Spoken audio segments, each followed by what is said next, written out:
be added to the pile next. You can see that the teams that are also destined for that fate is none other. Where am I struggling?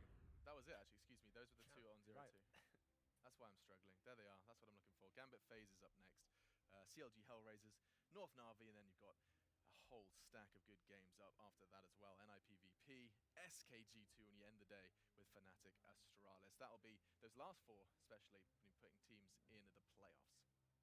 It's going to be awesome. All right, I guess we will leave it there for now. You saw what's coming up next, and so did I. Gambit FaZe. That's right, I'm good at my job, I promise. I'm going to go ahead and just take this one off for my sleeping hat for a moment, and when we come back, we will be talking all about Gambit versus FaZe. This was actually Yanko's game of the day, and we'll be talking to him and more after our break. Don't go anywhere. Wonder why that could be. Online betting for every esports fan. Dota 2 and Hearthstone, CSGO and Overwatch, StarCraft 2, the choice is yours. Express bets for multiple matches or live bets on the game you are watching right now. Know your way around Dota 2? Make a prediction for picks and bans. Playing CSGO? Guess the number of rounds in a certain match. Daily quests for all participants and all the best choice of payment systems. More than 600,000 users have already made their bets on the spectacular matches since 2011. EGB.com.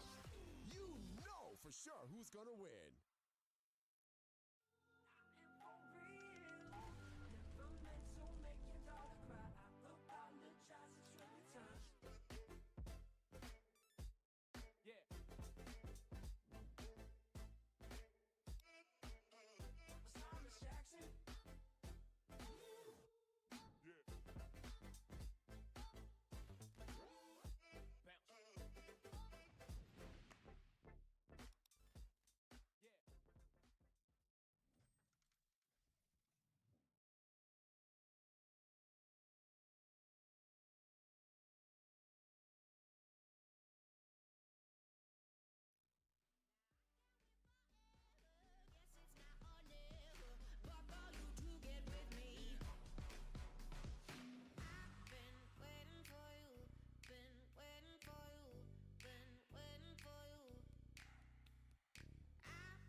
rooftop talk, every stolen kiss, every late night walk, every secret wish, every second chance, every time we dance underneath the light of the street lamp. Ooh.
And so the adventure does continue now, and joining me on this adventure, myself, Machine, we have Thorin and YNK. Now, gentlemen, this is an intriguing one. We ended our previous segment where we did say that FaZe Gambit was selected by Yanko, and Duncan, you rolled your eyes. I'll let Yanko step in. I like how you set it up. Like, this is the part of the fellowship that's stuck together, while we have Sam and Frodo. They're going to join us later. Sam and Frodo on the way a little later on. See it. That's actually not bad. I'll give you that one. Yeah, and we have to think about what Mount Doom is. We'll put some thought into it. Either way, I would kind of start the discussion with your choice of this being the game of the day. Of course, Nico influences aside, there is other justifications behind that. The main reason is that I can pick the SKG2 game. No, for me personally, because I'm kind of a fan of both teams. Yeah. Gambit because of their style of play and how as a lower tier team they kind of ascended to this middle of the pack group, so to speak, and FaZe on the other hand because it's a team that really has a lot of potential. I mean, Nico is in the team obviously, but not just that, it's a team that has had the players for a long time but was always missing like a piece. That main piece was actually Kerrigan, the in-game leader, who kind of, you know, made them all compatible to an extent, and we saw what they were capable of in Katowice, making the grand final of that tournament. So I'm very excited to see the progress of FaZe right now that they've had time to practice, and it has been a bit underwhelming for both of these teams so far. And FaZe, I think, should be our first kind of discussion topic regarding what's going to happen with them. It's always kind of, you can't necessarily call it, but you can speculate, and you can back up your speculation with some form of evidence. I mean, Duncan, 2017 for FaZe, do you think this could very well, this tournament will be where we get an indication of how their year's going to shape up, or are you willing to give them more time for this project to bloom? The big problem is when they were in Katowice and they just got Nico and they had the big result, like, first of all, it's hard to take too much of that too seriously because of the fact they didn't have practice. Obviously, practice can change things. Sometimes it can actually make you worse in the short term, you know, while you're trying to build in a system.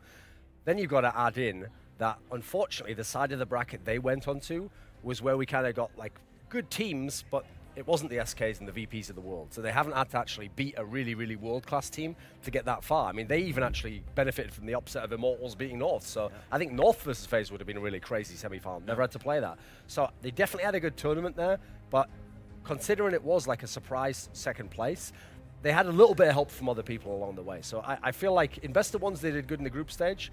But as we come into this point now, I mean, early on in this tournament, they've kind of struggled a bit. They've looked a bit weak. I mean, if you'd have picked a team that shouldn't have lost on day one, they should have definitely been in that group. I think they should absolutely have beaten Hellraisers. They kind of outplayed themselves to some degree. So I think, yeah, the potential is there. I think they've even got the pieces now. It's not like they're one piece away or there's a player who doesn't fit his role. I think they've got all those pieces together now. It's still just a fact that, like, not everyone shows up on the day. Like, for example, Alu in that first game they played was non-existent, and then came to the second game, yeah, he was there. He was a stable force. So they're still figuring out where they're going to get the firepower from, despite so many talented names. So many talented names, and one in particular I want to kind of brush past is Rain. Not someone we often find ourselves talking about on the desk. However, a member of Fnatic, in fact, the longest standing member. In fact, we had a look at a picture.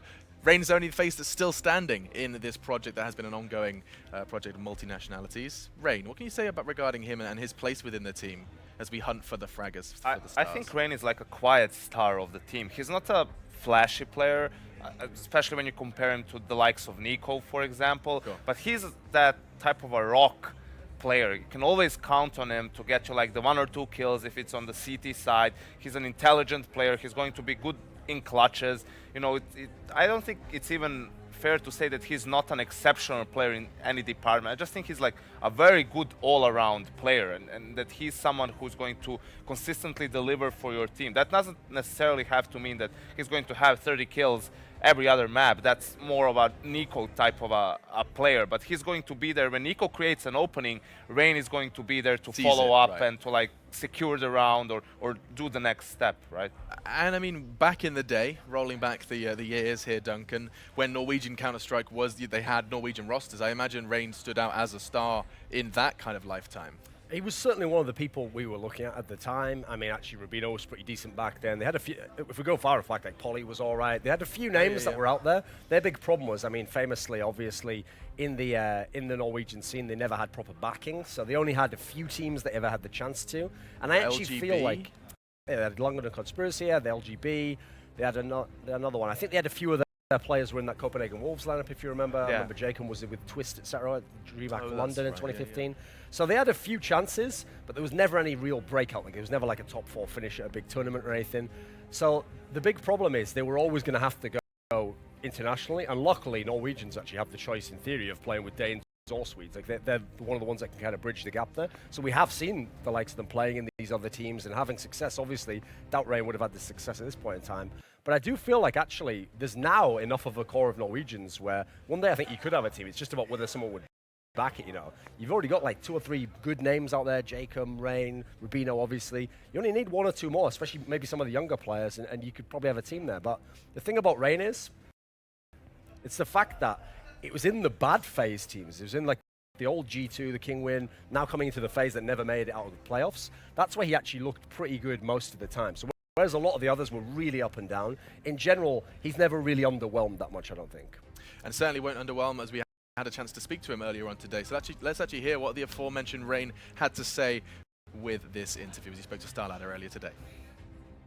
It's always hard playing against Immortals. We've been playing them at 2 or 3 tournaments this year, so it's always a tough time, but we felt like we had the game under control the entire time.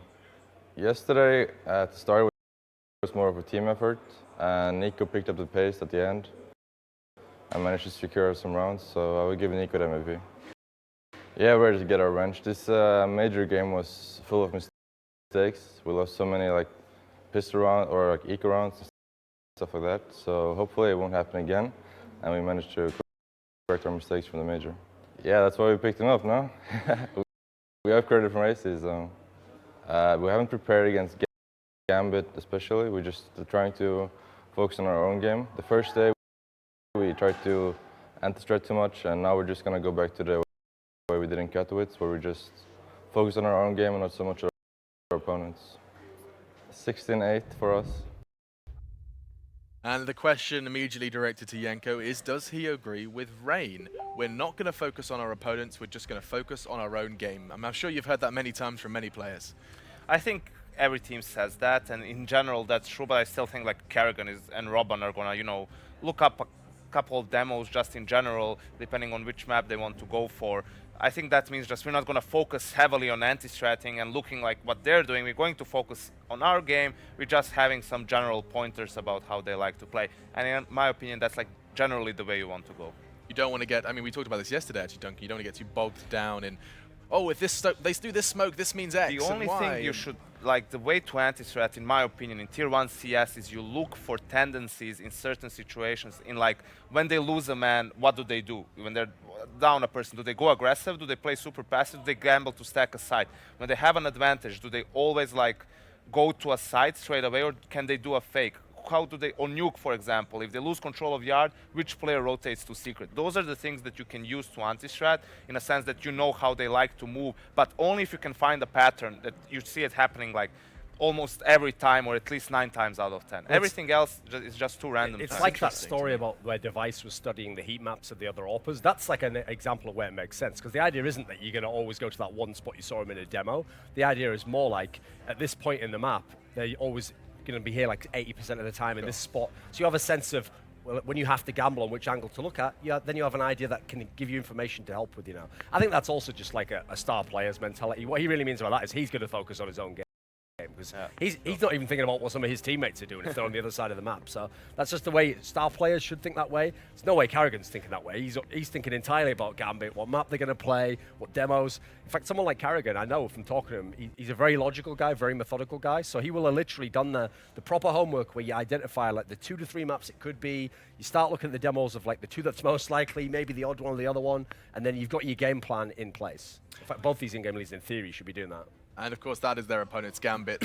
Straight after the draw, on our way home yesterday, so bumped into Karrigan in the lift, and he didn't have much to say, but he did immediately smile and say, "Not cobblestone." 2 words came out of his mouth, and I think that makes an awful lot of sense. Gambit, of course, have been flexing their muscles in previous tournaments offline on Cobble. We got to see them, in fact, play it versus Tyloo in a rather close affair, 16-13, but this is the roster, and why not, as we do meet these players, Duncan, you give us a little bit of insight as to what we've expected and seen in the past from these guys. Yeah, I mean, obviously, the really old school players, it is Zeus, it is Adren, it is Dosia. At different points in CSGO, they've been among the best teams. At different points in former teams, they've been in very good CIS squads. Then you've got the younger guys like Hobbit, also coming from Kazakhstan, and then fellow Kazakhstani player Mo, who actually did play at the end of 1.6. It's just, I mean, Kazakhstan wasn't really a world power back then. You know, he wasn't really a notable name. I actually can't even remember him playing at the time, even though I saw some of the lineups he was in. So Hobbit and Mo really make up the young talent in this team.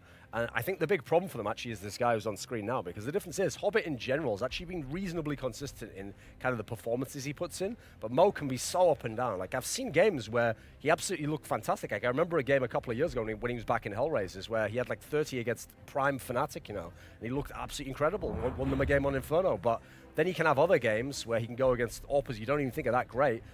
Just a middling game, you know, just fairly average. So he's someone where I still feel like, I don't know if it's how they use him, what his own mentality is, but there's some disconnect there between what his talent limit is and where he gets to every game. A high skill ceiling for Mo makes sense to you, Yanko? Yeah, I think he has a pretty high peak. The problem, and that problem is even more apparent with AWPers, is it's terrible when they're inconsistent, right?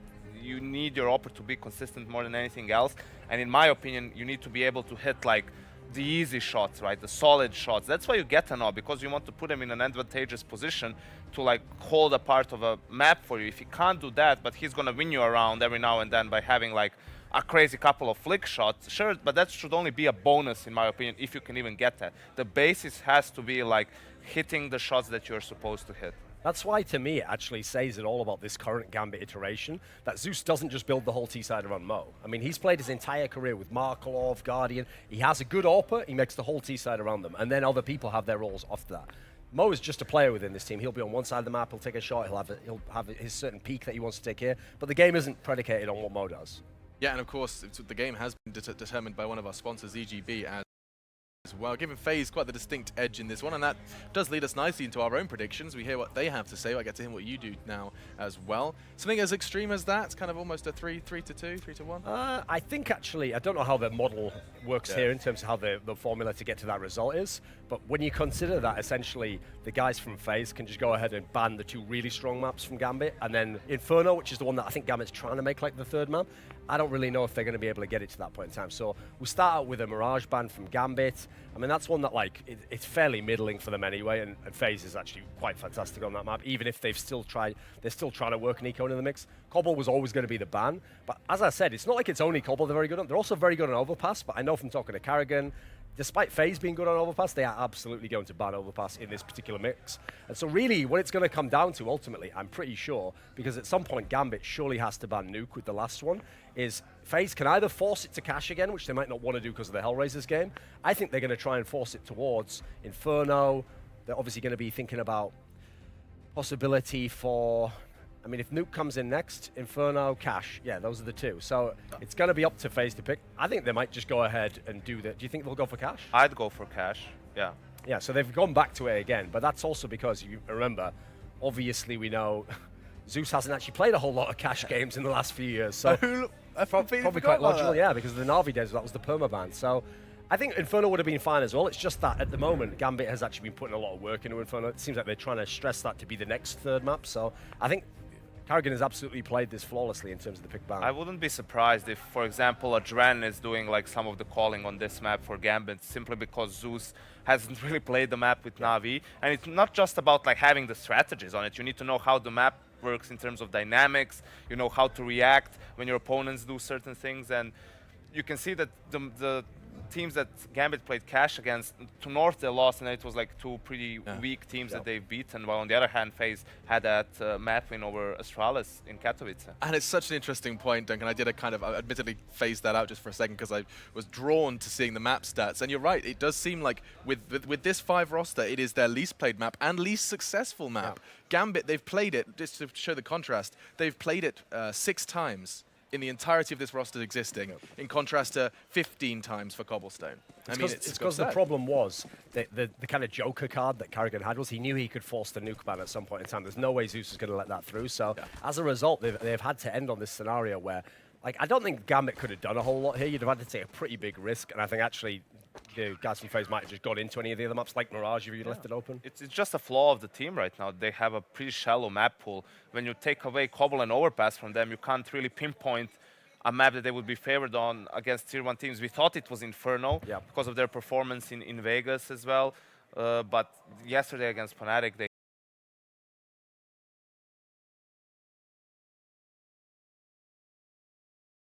had a pretty weak game. Now that might be just like Gambit having a weak game or a weak tournament. Maybe they are a strong Inferno team, but even with Inferno, they still need more maps in order to really be a contender when it comes to a best-of-3 series. You know what that sound means? It's game time, it's caster time. Our desk thinks Karrigan has perfectly played the veto. And now for some players of our own. It's Henry G and Sadakist. Yeah, and I couldn't afford a risk, so I actually went with FaZe on this. But I think it's possible. Gambit. I mean, this is we're getting into the close calls today. This is the Swiss system. This is where it lines up. Gambit, FaZe could go either direction. I think I do heavily favor FaZe just for the map. Heavily. I don't know if I heavily. I do favor them. I don't know heavily. It's just because FaZe are actually very good on this one, especially they can get Ali rolling as well. He's great on this map. Gambit, they don't necessarily play it that much. I can't remember a game I've ever casted of Gambit. They've actually fallen onto this one at all.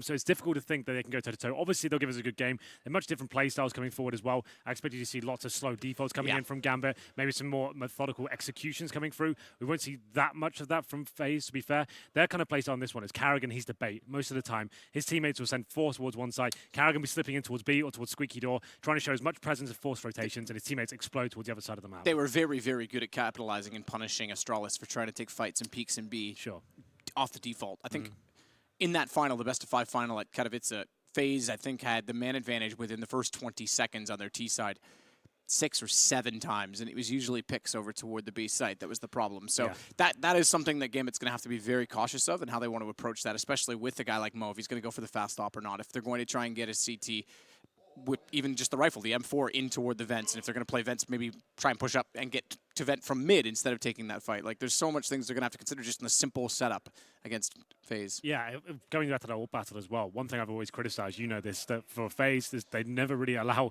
Alu to have the early AWP. They're always forcing around it, but it seems to be rectified this event at least. They're kind of changing that up on the force buys and making sure he's full eco. Karrigan's fixed a lot of that that was, and Katowice in Vegas to some extent as well. They're having huge problems there with that kind of force buy idea, because the fact they were doing it every single time. I wasn't a big fan of it, but this event they are being a lot more conservative with him. He's going to be so important in cash. Their defaults revolve a lot around him in the AWP game, boosted up, trying to find those opening picks. He's very good at being aggressive towards that position as well. Always quite patient once he finds the first pick and waiting for rotations to come through. So he's going to be key here. And I do favour FaZe, I have to say. The ninth round was concluded. I think it's going to be FaZe set on the T side here. It is indeed. And they've got 4 sets of armor. Alu, he's a utility player here. He's got the smoke and 2 flashbangs. That's quite standard. Most teams do favour towards the A side and smoke off towards highway, but obviously you can go B as well. And we'll see what they decide to do. It looks like they may boost one player up and leave him there and then get towards that A site. All 5 committing, in fact. So that smoke will be used towards highway. Flash in, and then 3 out towards the squeaky door with the bomb. 3 squeaky, not 4 Henry. Indeed. It's not quite a Henry G strat. Pop it on the inside of the doorway. Ooh, careful, because firing those shots, as soon as he runs out of ammo, they're going to bust in onto him. They don't even need to. Nico's already got the kill. That's Kiyoshima.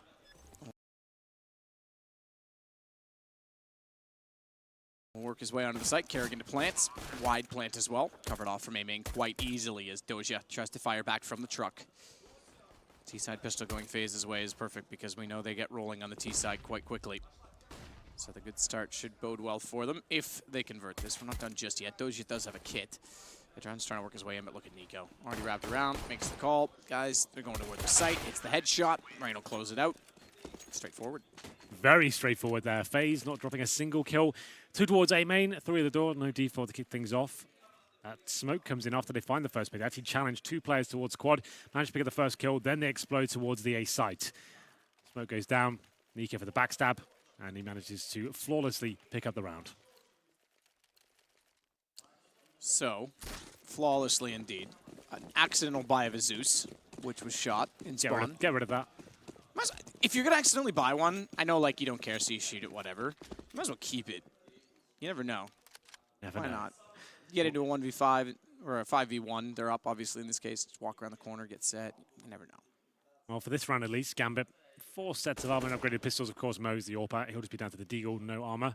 He's going to be very important in going forward in this. They need him to start stepping up and getting those aggressive picks at the start. We always talk about that on Cash. It's not like Cobble like we just casted. It's actually a lot of options available to the CTs at the start of the rounds, managing to open things up and shut down any sort of executions that T's have in mind. For this round, though, FaZe 2 AK-47s and SMGs. Not expending their utilities just yet. This is the classic default. You can see them spread across the minimap right now. Straight line formation. Slowly dissecting towards the B storage area.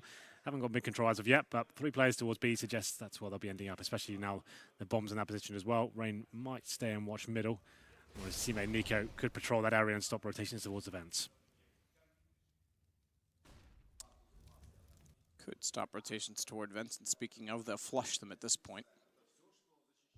Latov goes in, Rain gets closer. Adren was never actually inside, so they wouldn't have caught him moving, but he's going to wait. See Molotov go to back corner. He could get one on the CZ here. Maybe more, but surely he'll go down at some point. Gets one, there it is. AK's at his disposal, but he can't get to it comfortably because they're still pushing onto him, so Alu does trade it back as expected right away. Nico's going to catch Zeus in rotation. Hobbit will do what he can with the Deagle above in heaven. Not bad. There's one to start it. Kiyoshima goes down. 3 versus 3, all Deagles up. No armor for Mo, as we expect the AWP to go onto him, so he's trying to save where he can.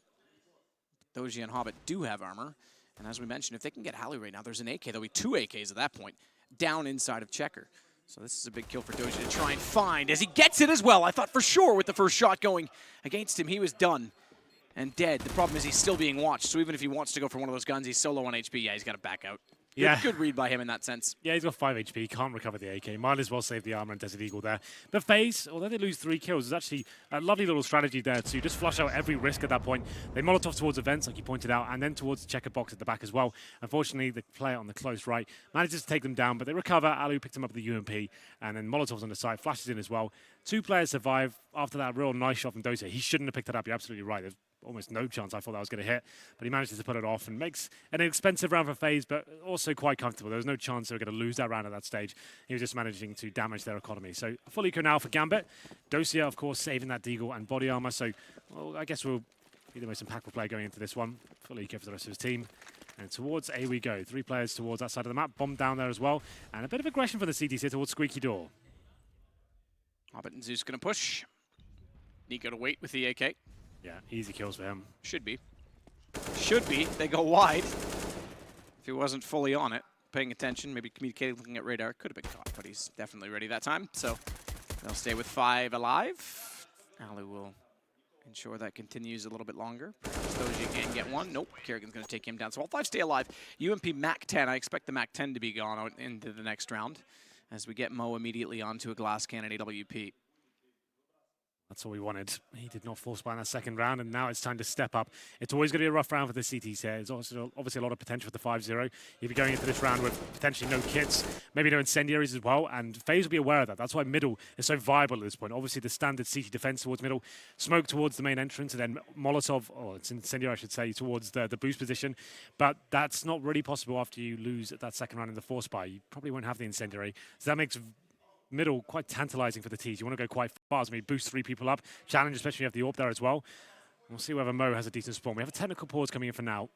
And I can see headsets coming off. So, what does that mean? Headsets back on.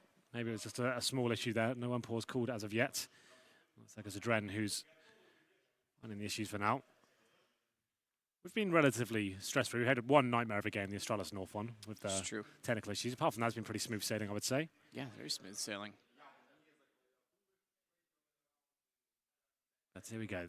So in terms of the T's, what they've got left over, not so much a bonus, right, because they lost 2 or 3 players in both rounds, so they're not going to have that full bonus round, but they're going to be aware their CT money is low. So I'm just having a look at the buy for the TTs right now. There are no incendiaries. So boost, if it is fast, that's going to be a bit of a challenge. I'd say Mo probably has to go towards mid and defend that position with some teammates as well. You can leave it fully open, but I think at this stage of the game, you maybe want to challenge him and shut down that potential risk coming in. We'll see whether Mo feels the same. He is a very strong AWP, I have to say. I think I remember him first at APM when he was playing for Hellraisers when they had a bit of a CIS team going in there before it's obviously in its current complexion. It's European now. Yeah. Technically speaking. Yeah, he is watching that boost. That's what Mo will be looking at right now. They know they haven't got the incendiary to hold it off. Good find from Gambit, starting it well. Over toward B, where we said there could be problems if they weren't careful. Nice nade. Dren goes down to 18, but they do find the 2 kills, and he stays alive, so I think it seems fine. Yep, so far so good. Rain did get boosted up. Mo just watching it like a hawk. Takes that pick, 5 on 3 now, job done. Don't give anything away, money's tight. We don't need to overcommit, wait for the T's to come and challenge us, hold crossfires, and make sure we're trading every single frag. Molotov towards the vents from Nico. Oh, it did land. It looked like it was off by a bit, but he's got it right. Just about, it is out slightly. It's not in, yeah, that's not going to go all the way through to the other side. Doesn't matter, no one's there, but yeah. Just to note. Shoulder peek. Ali thinks he can beat it. Adren's out of there. Yeah. Not going to face that again. I mean, 18 HP, it's an op. He could actually take that duel. If the op hits him, he's dead anyway, so if he misses, he sprays him down. But he doesn't want to face it.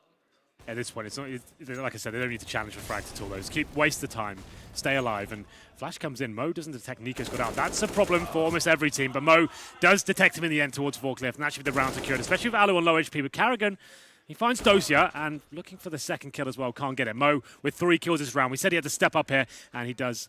And then I think he'll have armor in the next round, Henry. Yeah, he might do. That'd be nice. I'd say he's a safe bet. 7 HP for Alu.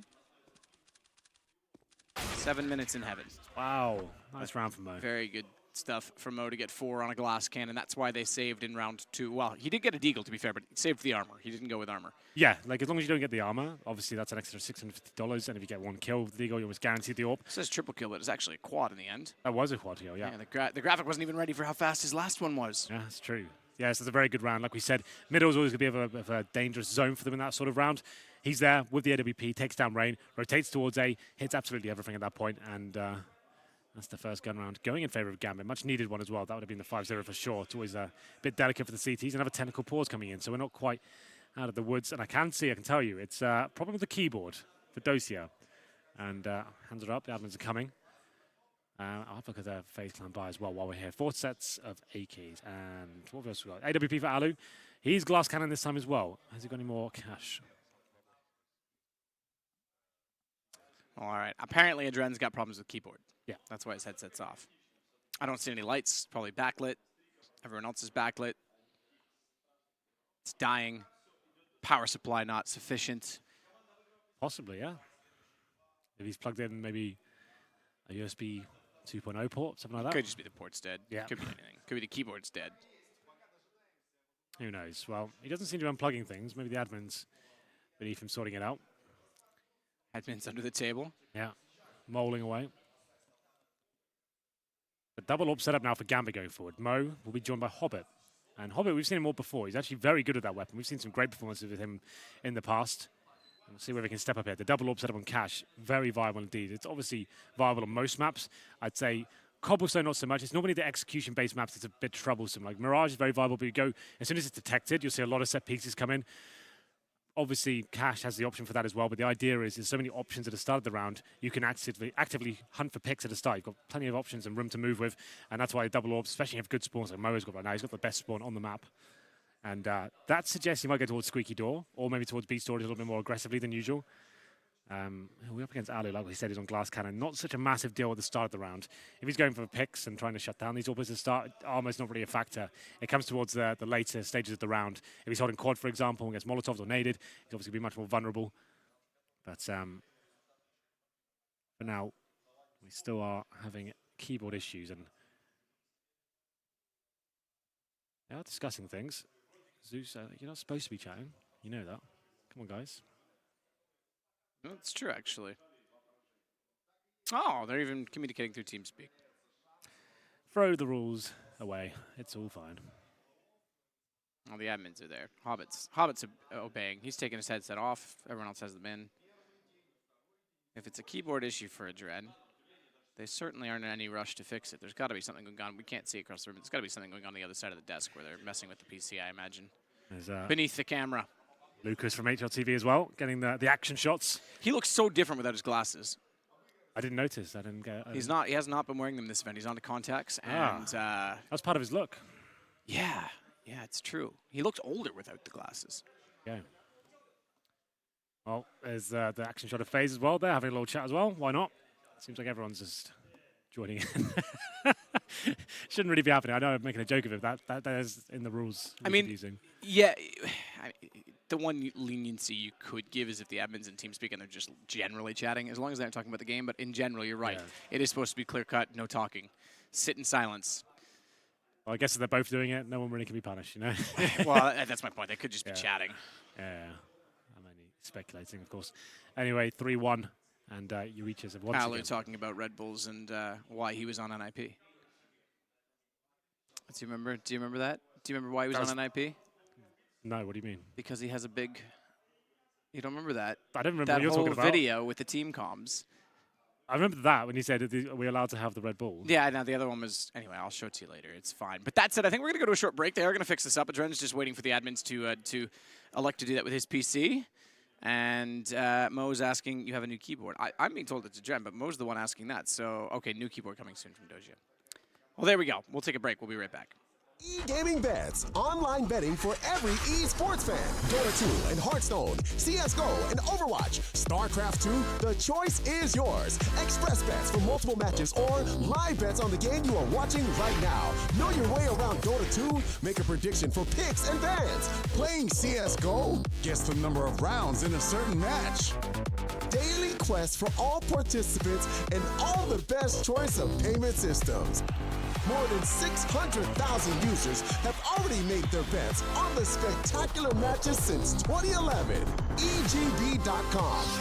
You know for sure who's gonna win.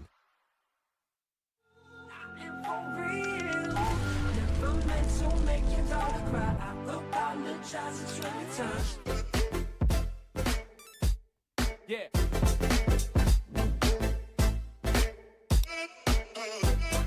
Jackson.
Well, we are back, and I see lights on Adren's keyboard. That's a good sign. It's a very good sign. Maybe we'll be ready to roll. 3-1 for FaZe. We start things off. Gambit did win the last round, the first gun round at that, and they now stack with a double up. Mo got 4 kills on his. He's picked up armor, and Hobbit has the second one. He does, and Mo, as I said just before the break, he's got the best spawn available for the CT side here on Cash. So that opens up his windows opportunity to maybe go towards Squeaky Door or go aggressively in B storage. We'll see what he decides to do. I would say it looks like Squeaky Door. He's gone straight towards the A. Maybe we can follow him if anyone's listening. And you can see him in front of you. We're not going to quite follow him. He goes towards A main by the looks of things. Flashbang goes in, and let's see whether he tries and nails this first kill. No, I'm going to be waiting for him. Rain is creeping up, though. And there it is, you're right. Because no one's waiting at the doorway, but yeah, Rain gets a lot closer. Adren now going to go over reverse boost. Gambit's going to try and make up for it, finds one. Immediately countered by Keo, who gets down below. A chance to try and peek for 2, but that opportunity is gone as Doja tries to rotate back in toward the A site from the top of highway. Smokes down, looks toward quad, or rather, excuse me, the forklift. And he wants to get to the quad. That's the intention, but Rain's beat him there as well. And a good shot from him onto Zeus. So the second off, and Hobbit finds the kill, but it's still a one-man advantage with a bomb planted for FaZe, both coming from CT side truck. And Doja is rounded the corner already. Hobbit's going to try and spot the boost. Nico's hit, tagged significantly. They know there's 2 there, so Hobbit watches one side as Doja goes in, fires the shot. First kill is Nico down. You're right, there is 3 there. Are they going to expect all 3? It may not matter. First kill goes to Doja. Keo responds. Hobbit's going to get close. He's gone to the M4, and Hobbit's going to get the clutch. That's a bit of a nightmare for FaZe. I can see what they're trying to do. They're trying to put that boost up, right? And then hopefully the idea is Nico gets 1 kill like he normally would in that situation, but they fumble the boost a little bit there. It's a bit sloppy. And the idea is you assume there's always going to be one more player there. He may face in the 1v1, and if he goes down, then it's still, they're never going to think 3 players are there. But the fact they lose that round, they'll be quite frustrated. It looks like a bit of panic coming in. That was actually looking really promising from FaZe as well. Like really nice, reactive and assertive play. As soon as they get that kill towards Mo, towards A main entrance as well, they get the kill towards the boost position. That suggests there's 2 players still towards middle. They rush in towards A, smokes down, the bomb gets planted as well. And I think they overthink it. They try and be a little bit too clever in that respect. It's obviously something they've got up their sleeve, the 3-man kind of boost play towards quad, but actually is the scenario makes it all fall apart for them. I like the idea, but the execution wasn't quite there, unfortunately, and that's a big round for Gambit to pick up. Force buy from FaZe as we go into round number 6 here. AK-47s, UMPs, and upgraded pistols. 5 players towards the B side of the map. We do have 1 towards middle, which is Nico, the UMP, just holding for rotations. Let's see if they can get back into this. Flash in from Adren. Can't find it with all the smokes down, backs off, finds Rain. We turn in the smoke, didn't know exactly where the shots came from. Adren and Mo are doing tremendous work. Zeus as well. Kerrigan, the last alive. It's going to be 3-3. Gambit is doing a lot more than perhaps expected early on, especially to set the tempo in the aggressive choke points. And I know you like the map because the CTs can be aggressive. Well, Gambit's certainly trying it. It's not all out Hail Mary. They've pushed up towards Squeaky Door with pistols. They've gone in to try and get an op shot in toward A main. Rain did win that, but they won the round, and that time they shut down B. Certainly did. That was the force buy from FaZe, and it doesn't really work out for them too well. Nice flashbang towards the B storage. Didn't actually get that many players. They were actually ready for it. And the reface comes in, and the CT gets that first kill, funnels him to the B site. Good crossfires, and it's quite a comfortable round for Gambit. So, after losing the pistol and going down 3-0, Gambit find 3 rounds of their own. Have actually brought FaZe down to an eco here. So it's going to be Deagles and a Glock for Alu, of course, the AWPer. We talked about him being quite important to this team. He'll be trying to save up for the sniper rifle, and not really much he can bring to this round. It's going to be Adren to get the first kill towards B storage. And a boost comes in from Rain. He's very good with Desert Eagle, to be fair, but nades coming in. That's going to hurt. And it's a double. The guys next to us are loving it. They're loving that. Yeah, that's pretty sweet.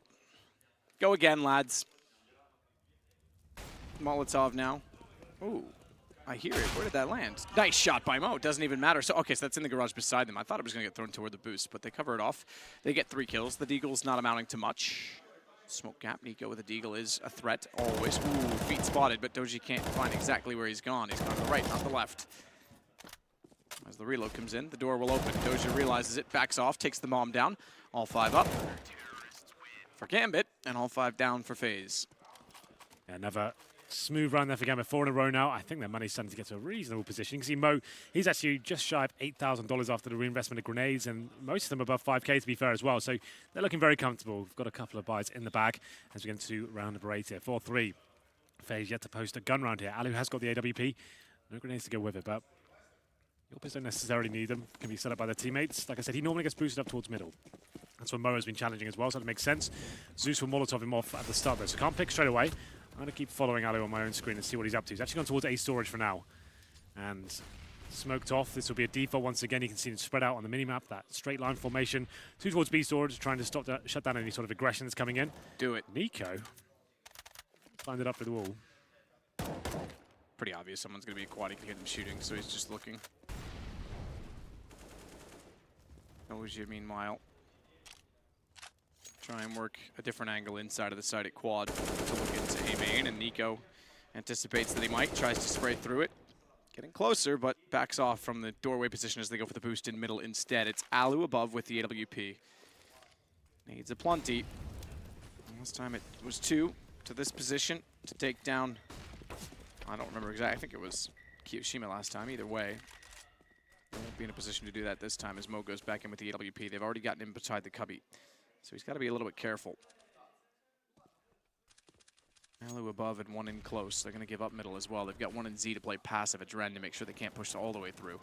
But highway is now an option. It certainly is. Bomb's still going to be down in the T-spawn area, but they have got mid-control. Nico, nade to the face, and B's completely open. You can see the CTs haven't got any presence towards B whatsoever. It's going to be Kiyoshima exploring towards that area. This kill is big, and Adren picks it up. He goes down to 7 HP, but he does find the man advantage, but not for long. Nico's going wild, but he only gets 1 in the end. It was a very nice shot to kick things off. The reason that kill in mid is so big is because they anticipated it was going to be a highway push to A, and walked over that way early. The fact that he gets that kill and they leave the bomb mid 10 buys seconds, them so much time. Yeah, I think it. this is done. The bomb's not going to make it. He might. Ooh, no, I don't think so. 7 seconds. He's just coming out of the garage now. 5, 4, done. 3, Nope, didn't get on it. fumbled it. He was a step too soon to try and plant. Can't win.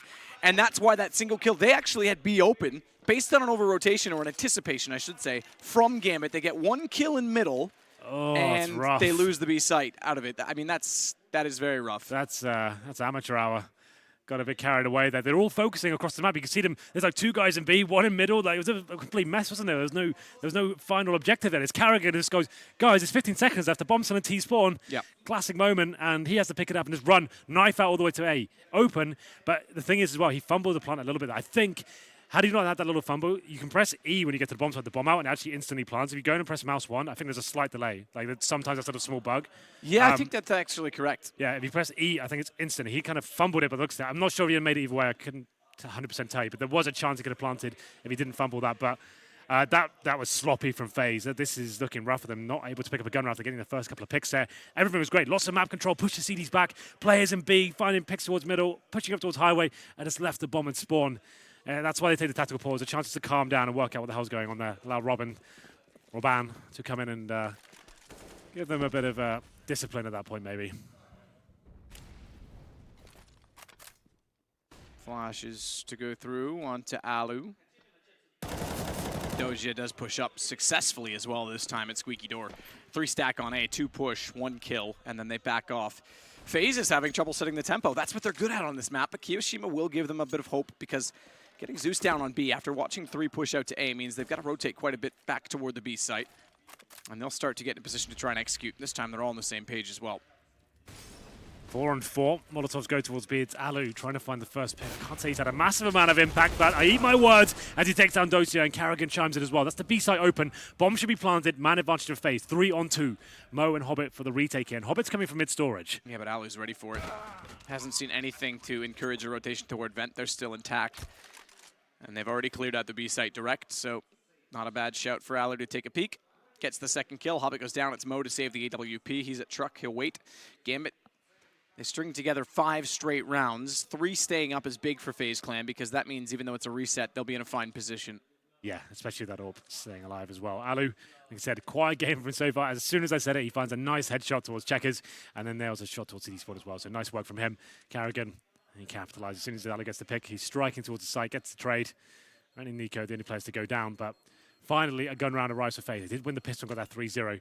Mo will be surviving. Their money's in a decent position overall. I think they've obviously got enough for a rebuy, especially with Mo with the AWP. Everyone's above like 5k, most of them over 6k to be fair, so they're absolutely fine. As we go into round number 10, FaZe. The pause works out for them. And in terms of the setup for Gambit, not going back to that double AWP setup, just be Mo once again. He has been performing very well, to be fair to him. Alu with a decent spawn. It looks like he's heading towards B to maybe challenge the initial pick. You can see him facing towards that direction. Let's see what he decides to do. He's actually going for the much more passive option there and is looking towards the B storage from them on top of the little road sign there in T-spawn. There it is. Yep. A back. Rain will go in to where he found that shot onto Mo in the round where he had the EWP. There won't be as much aggression from an op this time, but Doja is close. Smoke down. Hobbit plays Fork as well to make sure no one can walk out from the doorway. Rain's just pre-firing at this point. Zeus has gotten up close, I would say.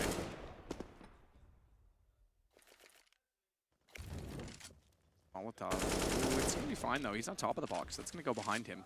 That actually may even benefit him in some ways, but he thinks better of it, wants to back off, nearly gets shot in through the smoke. In fact, tagged to 52. Still not as bad as Nico, who's tagged to 28. Yeah, that's very true. No one going down just yet. In terms of the setup, another default here for FaZe. Haven't seen much in terms of full-on set pieces from them yet. Just trying to work those initial picks, and it has been working in the previous round they did pick up. But Nico's towards the end of the door. Like you said, low HP, quite vulnerable. Won't be able to have as much room to move as he usually does. Smoke comes in, and Hobbit's waiting for him, but he's lost his vision now. And he knew he was on the left side based on the bounce. Molotov's going to tag him up. They're going to hear that. Rain's going to know he's here. He's going to have to fight aggressively. Smoke to go down on top of Highway again. Waits for the flashes. I said they knew he was there. They didn't look. And Hobbit manages one as a result. It's traded back by Rain. Doja on the site. Good shot by Rain. He looks sharp again in this game, I have to say. 15 seconds remaining, and Mo continuing his good form with the AWP. Bomb will be planted. Kishima's towards Highway as well. There's two players coming for him. Surely he won't win this battle. He will not, and it's up to Nico now. 3 HP. One of the best players in the world. This is a very tall order, but he opens up well. Gets to the AK quickly without response. He's in a great position, and Nico's got all 3. They needed that desperately. 3 HP. 3 on 1 as well. And the stars align for Nico. Only him can pull it off. I think I set it up quite nicely there. The fact that he is one of the best players in the absolute world at this game, and he wins that sort of clutch. That's nuts. This team would have been full eco after that round, and he just absolutely nails it. What a judgment call that is well. Get the AWP shot, get the AK. Crazy shot there, and just about pulls it off against Zeus. 3 HP, that's so sick. That is sick. And look what he's done to the economy of Gambit as well. They would have been done for FaZe if he didn't win that round, and he keeps him alive once again. Yeah, that's a game-changing round. Yeah. What a legend. Rain said that about the game yesterday in the interview prior to this game, that Nico was the MVP because of the rounds that he won were so significant late. Well, that one definitely in the same realm. Earlier this time, Alu, good shot onto Hobbit. Down goes one of the M4s. Dren will get into a position to get boosted inside of the vent to try and take back middle. Rain was ready for it, but good shot by a Dren. Doesn't quite see Nico. Does see him as he gets closer, though. Shotgun for Zeus, 12 HP. I was going to suggest throwing back the M4 and going to get the AKs, but he can't really afford to do so, and a Dren's got a hat trick. A third man down, a smoke off, and a bomb going toward the B site, though still bodes well for FaZe because Dojia's only got a 5-7, and they don't have any kits to try and retake. Not only that, they don't have Mo anymore. That's true. Dosia, he's down to the 5-7. No kit, just a flashbang. It was looking promising. You're absolutely right. Dren doing some amazing work towards the B side there. Not quite enough, it seems. Dosia, he might get one kill out of this, but that'll be about it. He sneaks in, and Alu, quick as ever, takes him down. Lovely shot there to bring the scoreline back in FaZe's favor. What a clutch it was from Nico. Let's just get back to that one. That was like a game-saving clutch. So they would have been maybe double eco after that one, and now he's got them back in the driving seat. Completely broken the economy of Gambit now. And it's going to be 6-5 with a full eco, presumably. Dren's gone all in. Okay, no, he's set himself about 1600. Here's the replay of him. 3 kills. Still not enough, unfortunately. So they go in with Desert Eagles, and Dren gets the head armor. Carrigan now reading the economy. What as ever, he's going to get the Mac 10 and hopefully find some unarmored players to spray down. And there will be 3 players heading towards B storage. Carrigan holding towards middle. And there's the opening kill from Alu. That's the player with the armor as well, so that's a beneficial one to get. And there's Carrigan farming with the Mac 10. And then Carrigan's farming indeed. 3. It's big money. Money, money, baby. I knew you were going to say it. You're a slave to the meme. I'm a slave to the meme. I'm embracing the meme. No, you're a slave to it. I'm just embracing it. I think you're a slave to it. And a I'm pause. going to pause. Zeus calls it. Doji doesn't really care because he's got just a USB, no armor. It's literally stock. Just a shout out as well, we heard from production that MBK was actually the one who lent his keyboard to What a baller. Adren. So ever the gentleman Nathan, he helps out, and that's how we got back underway. So shout out to him. Thank you very much. Natural baller something. Natural. Kindness. Yeah, NBK. that sort of works. Yeah, we're there. Just crowbar that in there and get the sanding paper out. We'll whittle that down until it's smooth. Naturally Born becomes. You get back to us on that one. You craft something. And no, it's fine. I'm done. Yeah, you just I'm naturally. going to leave it there. Okay, fair enough. Not your best. That doesn't have to be. No, I'm just letting you know. Can't let you get away with that every time. 7-5. We do have a pause, and it doesn't look like the keyboard this time. The lights are still on for Adren, and I have to say this was looking like it was getting a bit bleak for FaZe. Some blunders in terms of that round, that the three-man stack towards quad, and even the bomb and T spawn. It's not the team we're used to seeing, but Nico, we're very used to seeing those kind of clutches from him. He brings them back to life, and they look more revitalized now as we go into round number 13. It's 7-5 in favor of the international squad. Not a single player on this team from the same country. That's very rare in CSGO, I have to say. That is actually very rare. You're right. You're not wrong. But here we go. Mo, back in Can you Glasgow. name all the countries? Finland, Norwegian, French, Danish, and Bosnian. Well done. No Swedes anymore.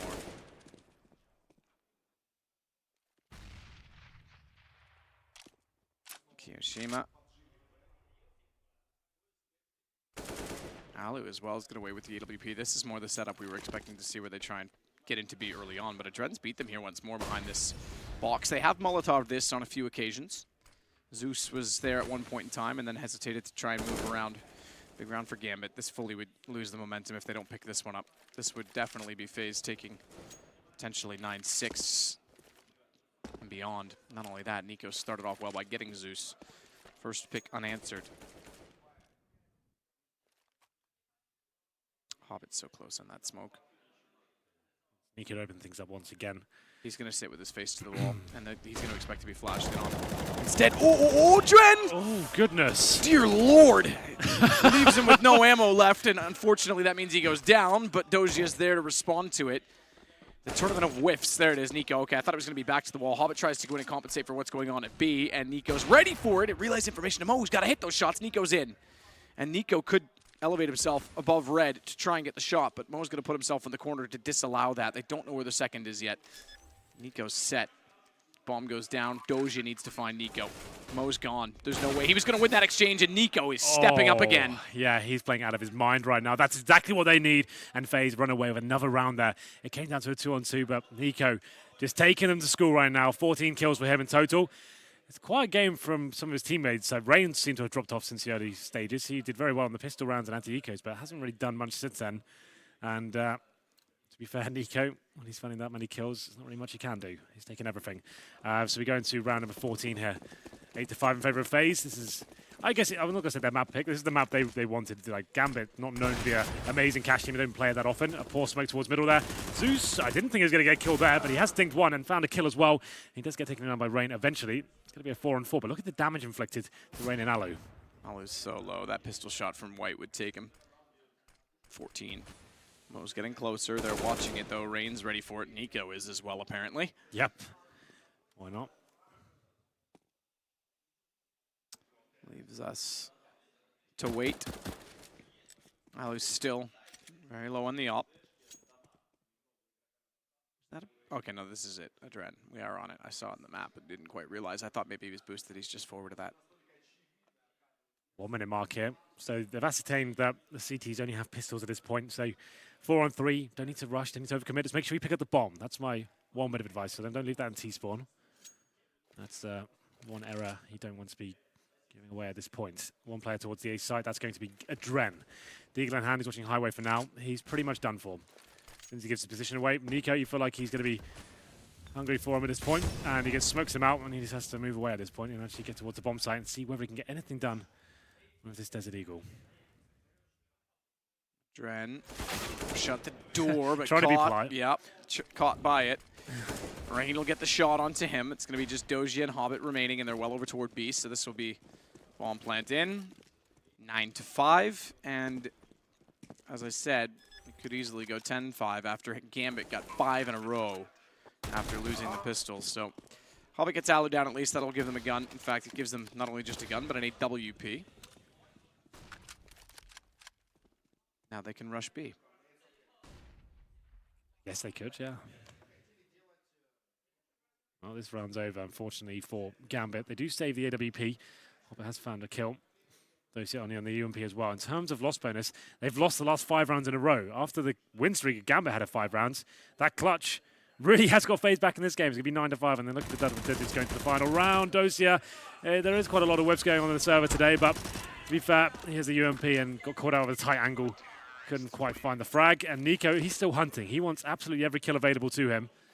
He's on 15 kills right now after 14 rounds. After the slow start they had, it's very impressive, let me tell you. And a double AWP set up to finish things off. Kiyoshima will be coming in with the double AWP himself. It's normally Carrigan you expect to come in. You know what the real definition of being a slave to the meme is? Go on, you've been thinking about this, have you? Anyone who dabs. Right. What have you just liked having? Then you are definitely a slave to the meme. In fact, you might even be brainwashed. Okay. Don't know why you're thinking of dabs right now, but maybe especially the people who think they're doing them to be ironic, but really they're just doing them. Rain, taken down by Zeus with a push, but Nico there to take him back. Kerrigan will try and cover up in mid, but caught by Mo. Finally something rolling on this double up setup as they get back to it. In a while, Hobbit's on it. The second AWP. In his position, Quad has a crossfire set with the second op in A, so they're both watching that side of the map with a Dren between them and Doja alone toward B. Just Nico and Alu. Kio's way back towards T-spawn. Just Nico. Just no big deal. Yeah. He's not a threat. So Mo's getting aggressive with his op. He potentially could bait them in toward Hobbit. Nico tagged up in the flames, 3 ticks, gets taken out by Hobbit, who then fires in toward Alu, and they're just spamming the ops at this point in time. Mo's got to be careful. He's gone to the AK instead. Up close, tries to take out Keo, but oversteps it, and Keo continues to spray and takes Hobbit. Now we're down to a 2 versus 2, and it's game on. 46 seconds, bombs in the site. That's the saving grace for Gambit, because they can't run back to B, and they're both on red HP. Perhaps they've done just enough, but yes, there's no need to take that fight. And it is going to be Doji to close it out. 9-6. For FaZe. Dicey there towards the end. You've got that 4-on-2. There's plenty of time remaining. I'm not sure why they're trying to force it like that. I guess they assumed there's one player there and they would have had an equal trade. But I think a sigh of relief came in when they found that kill towards Nico. What a monster he was after the 5-round streak coming in from Gambit. That clutch he won was phenomenal. 3 HP. All 3 players in front of him as well. He switched his weapons. Like, it's such an intelligent play. Very impressive indeed. I am going to be talking about that quite a lot in this cast. That was nuts. And could have given FaZe the win at this point. That was amazing from him. But it's going to be 9-6. At this point, we go into the second half. It was FaZe who picked up the first piston. Got the 3-0 as well. We'll be switching right over. They'll be on the CT side now. As we get into this one. Yeah, but we'll have a look at that buy. The Deagle comes out. I love this so much on this map. The Deagle comes in. It's so many players like Nika that do this. Scream was known to do it for a while. Normally, when you have the Deagle, you're rushing towards the mid-entrance and trying to pick towards the connector. That's what I'd say. You can get it boosted up as well, but if you've got a decent spawn, you want to be picking towards mid. Let's try and follow him if we can. We'll see what happens. He's going there. He likes to collect skulls. He comes. Nico, though, waiting for him. Who wins? Oh, he gets headshot. Someone got headshot, and only 5 HP was taken off Nico. Wall, was it? Yeah, it was headshot. Yeah, it had to have been, because he got aim punch in it with armor. So yeah, it was through the edge of the wall. 5 HP from that range. Go figure. Alu's going to pursue after getting 1 kill onto Hobbit, who found 2 kills of his own. So that therefore means, simple math, it means they're in a 4 versus 3. Henry G. Nico still looking for more as they walk out from A main. I'll cover that off with a smoke. It's a shallow smoke between Fork and the red, which means they could still push in to the site behind the container. Therefore, safe plant. Hello, Doja. Bye-bye. Nico's got the shot. Successful entrance, I would say. Brings us back level. Kerrigan has a kit as well as he starts to rotate back around toward the site. In fact, he's at the truck now to hold off the long position as Nico is going to be the first man in. He's the aggressor. He's looking for another spot to that quad, but knows Adren's behind the Fork, wants that fight instead, and Adren's going to succeed. Gets 2, tags up the 3rd, but runs out of ammo, so it'll be taken down in the end by Mo. There it is. After getting an equal exchange towards the A site, they go, and the retake was starting to look possible there from FaZe. Nico hitting another Amazing shot there on the A side, but wasn't meant to be. He makes his way towards Forklift, taken down, and you could feel the round subsiding at that point. Here's the Dren, though. Great work with the Deagle. He did actually headshot Nico, like we said at the start of the round, and he did 5 damage. But after that, the Dren did find 2.5 kills with that Desert Eagle, and it brings Gambit a much-needed pistol here. And this is what we're talking about. Alu, as we said, it's only much beneficial for the team, him getting on the AWP nice and early, but he has force ball with them. He's got the CZ and head armor. He's like gone all in. He'll have no money after this round. So this is going to be interesting to see what they can do here with the upgraded pistols. They've got a couple of HEs and smokes as well. In terms of the Gambit buy, 2 SMGs and 3 rifles. So they'll be keeping things nice and slow, keep the range long, and try to find that one pick. That's all you're looking for initially here on these anti-ecos. Get 1 kill, like we said, reactive map. As soon as you get that 1 kill in your favor, trying to see what the CDs do, try and ride the clock down and see whether they can hunt for some information, and then you kind of punish them at that point. Oh, Nico, I thought that was going to hit. You always think it's going to hit when it's Nico. It's true. Even when he tries to just spam through a steel or tin or aluminum garage, whatever it is.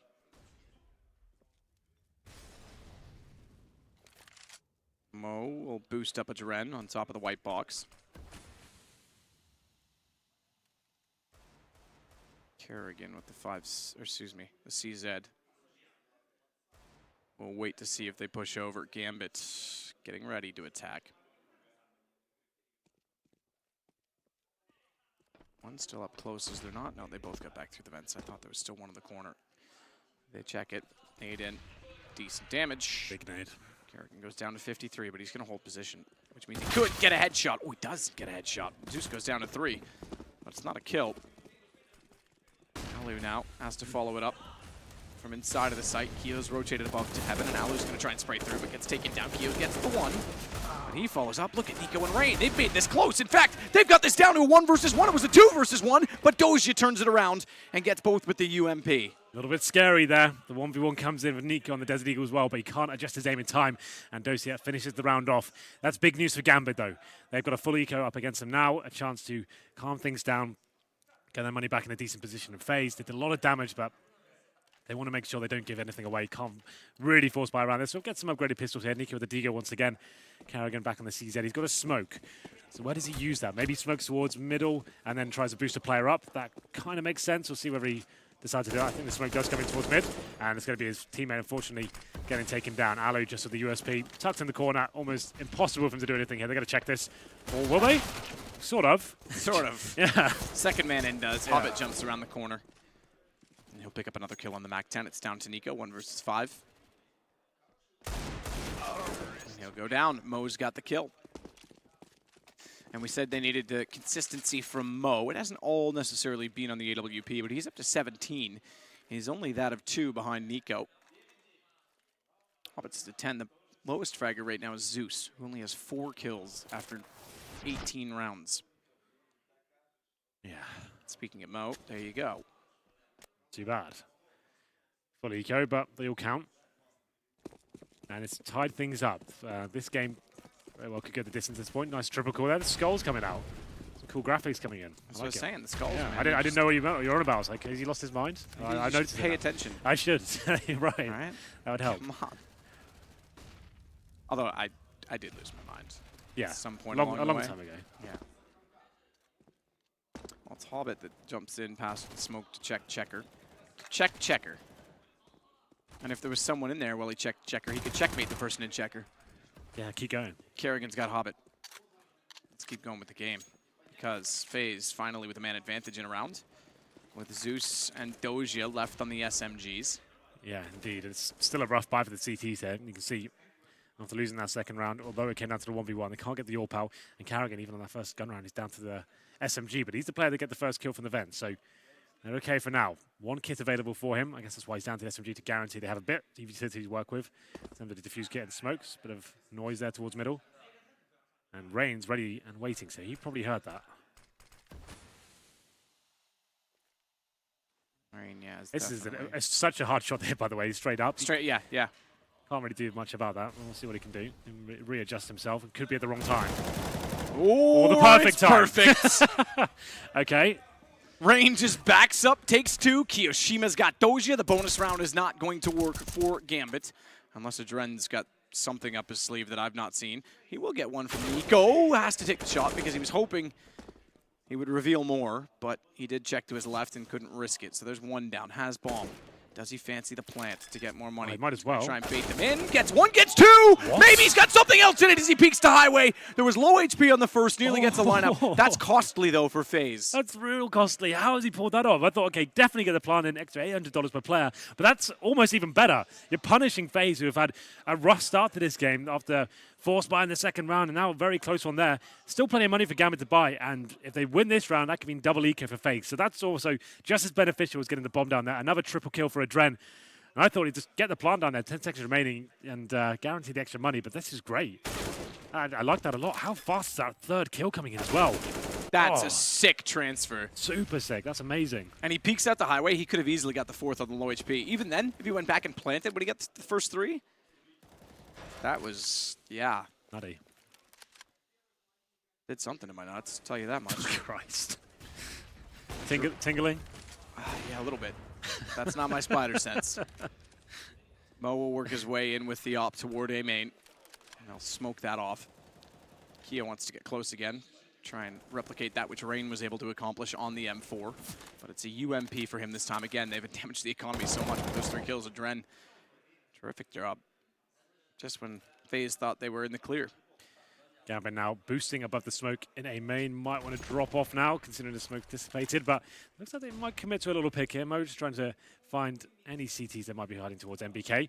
They've done some damage towards Kiyoshima, but it's Dosius down to 7 HP, and this might be the final commitment. The bomb's coming in. It's a poor smoke, to be fair. Big gap in that one. Zeus seems to be aware, and he will be molotoving towards the forklift. Keo pushes past it, though. Tags up and backs off. Very low HP on Zeus and Doja. Keo's done well to get out of this. Look at the positions from the CTs. They've rotated over, but Mo's got the first shot on the on the AWP. Had Rain been a step sooner, he may have been taken down by Zeus, but he looked away, and that gave him the jump. It hits 2. As a result, and Mo's locked in the sight lineup for Rain. He's got 4 in the round. He may get more. Nico goes down. Hobbit may get Alu as well. As he walks in, Rain's there looking for the ace, but Hobbit's got him better. It's 3 back the other direction. So 4 for Rain, 3 for Hobbit. It's Kerrigan versus Hobbit in a 1 versus 1. Important round. Nade's going to go deep. Leaves Hobbit with 33 HP. It's 100 for Kerrigan, and he's got the shot on the UMP. They are trying to throw these rounds by the looks of things. There's 1 player remaining, and you're all facing him. Let him plant. There's 10 seconds remaining. Making him to the bomb side. These rounds are really costly now, and the bomb planted and 4 kills. I say 3 for Hobbit. After Rain's amazing work there, he finds 4 kills. You've guaranteed the round, and you're giving Hobbit, a player of his caliber, that sort of window, like you're out of your mind, and they're going to get punished for that going forward. Yes, they win the round. Rain with an amazing job there, but they need to start thinking, waking up in these scenarios. That's too much they've given away. Just about win the round. And a pause comes in from Zeus. He probably wants to work out. We're keeping that money real tight right now. Yeah, do they go for this or not? Because if they lose this, then it gets broken. Yeah, exactly. So they could force it. Their money right now is around 3 to 4K, depending on who you're looking at. Adren with over 4,000, considering what he did in the previous round.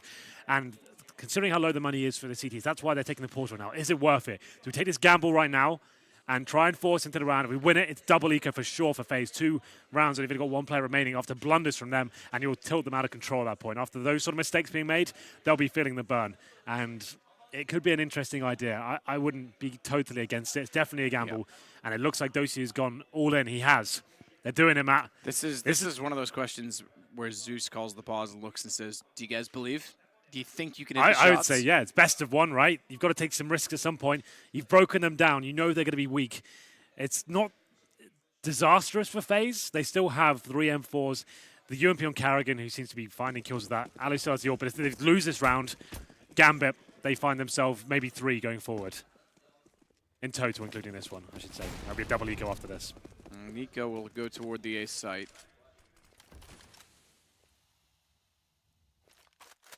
Smoke in front of him. He and Rain are going to go boost in the corner. Ooh, Mo's close. If they mess this up and make even a slight noise. No, it was silent. I've got it on my PC. Yeah. If they had, Mo would have been perfect. Rain gets 1. They won't expect Nico. They won't expect him at all. Transfers a little soon on the last, but the nade will take down Zeus either way. Adren versus 3. He has bomb, backed up, kick off the plant, trying to find an opening. Adren again. This time with bomb, he's got time. He can actually leave the A site. Yeah, they want to keep facing him. But for now, it's fine. He's 14 HP. Kerrigan at least spotted him towards Squeaky Door. Adren still with a bomb. He was very poor yesterday, I have to say. But today, he seems like he's back to his old self. Had some amazing rounds, not quite winning them, but the shots he's hitting is have been incredible. And this boost so far working out for Nico. Perfect time to deploy it. He gets 2 kills, I believe, in that position as well. And he thinks he's done damage towards Adren as well. He's asking for the HP. He said HP after, because yeah, to be fair, obviously. if they say it now, they doesn't would really know matter, does 14. it? Yeah, so at least he was polite enough to say after, and no one was dumb enough to say 14. Yeah, right. Oh, wait, my bad. Oh, he's still alive. Well, this is actually looking interesting for Dren. Now, look at the minimap. 2 players actually towards A, which is the correct thing to do technically. You want to be sticking together and making it a single 1-on-2 instead of 2 1-on-1s. That's how you should be playing the game. Problem is, Alu with the AWP, though. If he misses a shot or Kyo goes down first, there's a chance. There's plenty of time for Dren to adjust in this position. This could fall apart for FaZe. They have made a few mistakes so far. I don't know if I agree with. I get what he was trying to do, but where they're both in the same position. This is tough, but he actually isolates it. He's got the first. Here's the flash come from heaven. They're 4-0s, the seconds towards CT. Adren, he came so close last time, and it's going to be so close this time. Another 3 kills, and yet another 1v1 clutch to FaZe. That's 3 in a row. This game could easily be Gambit with the same scoreline in reverse. Oh, some of these rounds have been insane. Adren gifted an opportunity to win a 3-on-1. Then he gets the first kill on Karrigan, rotates all the way around. Like I said, FaZe did technically do the right play, sticking together, but Karrigan, I'm not sure I agree with that FaZe. Like, once again, make him plant, go together. He just needs to play passively, maybe towards quad, and make him commit to the side before he challenges. But they do win the round. Once again, another 1v1. They recover the AWP, and Gambit, they want to keep forcing into this. They want to break the economy. They know they're so close now. Lost bonus starting to accumulate. 3 stages. The bomb going down consistently as well. So they got the AWP out of Mo. It's as much stronger than the previous round. And they just know one round will do it. That will break FaZe. Nade into the corner as they try and go for the boost. It'll take damage from Keo and Rain. Aggressive towards A main. 2 CD players in that. Either Gambit's economy dies or something's got to give in these clutches. 3 1-on-1 rounds in a row. Somehow FaZe come out on top. This time they go down early. Mo's got the shot on Keo. Rain falls as well. Mo's going to follow it. Down goes Nico. And Gambit enters flawlessly toward the A site. Mo just completely wrecking them there. That was sick from him. I saw his POV on my screen. So many crisp shots. As we get into a 5-on-2, Gambit have finally done it. That was another force buy, and that's the money gone now for FaZe. Unless they save these 2 weapons, they've got absolutely nothing going to the next round. 3 players on $0. Kiyoshima with 1,000, but these 2 remaining players now desperately need to hold on to the AWP and the M4. We're seeing such good plays from Adren, Mo, and Hobbit. Yeah. Doji has been, decent in the situation, but Zeus has done nothing. He's still on the 4 kills. He needs to show up at some point. Certainly. 4 kills after 22 rounds is not ideal. In-game leader or not. Alu, is it worth it? Is it worth it? Don't know where he is. Do they track him? Hobbit's got him. He tries to run. He runs the wrong direction. Nearly hits it, but Doji gets the shot. Down goes the op, and money definitely gone now. No saving or anything. That's double eco territory now. We said it was worth it for Gambit. Definitely a gamble. They didn't win the rounds, right? But they kept the economy so tight on FaZe. It just took 1 round to do it. And Mo... Plus plants as well. Yeah, they're getting the plants down. The lost bonus accumulating. How sick was that shot from Mo? Oh, my God. I didn't realize disgusting. That was through his teammate, too. That's so sick. Oh, that's what they needed. And now, like I said, double eco, a chance to tie things up at 12-12. This game is now getting really exciting. There will be, I think this is the force buy. It has to be. They might as well. They're going to be double eco regardless, right? So double Desert Eagles and CZs and some body armor to work with. Kiyoshima got the diffuse kit just in case. This team, known to be one of the most skilled in all of Counter-Strike in terms of firepower they have available. So especially the Desert Eagles, they can do some massive amounts of damage here. And we'll wait. They see the mid has not yet been pressured. Double boost. Looks like Zeus will go as well as Adren. Money for them, still not built either, but again, they've got the advantage in this one. It's the Galil only for Zeus. I guess he's willing to sit back into the support role at this point in time, given his situation and statistics in this match. Molotov go to behind bags, take no chances. Naded on top of that as well. Well, FaZe for now. Desperately trying to make something happen here, but Mo, he's been phenomenal, I have to say, with the AWP. So many 6 shots. Like, you've been a big fan of him for a while, so have I. And he really is stepping up in this game. Hobbit going to find the 2nd frag, and that's going to be the round over, I'm afraid, for FaZe. And like I said, this should be tying things up. This is double eco territory. They force-bought into it, but now it should go the full distance. Overtime, we've seen it a few times this event. Could well be happening again, as FaZe will certainly be full eco into the next round.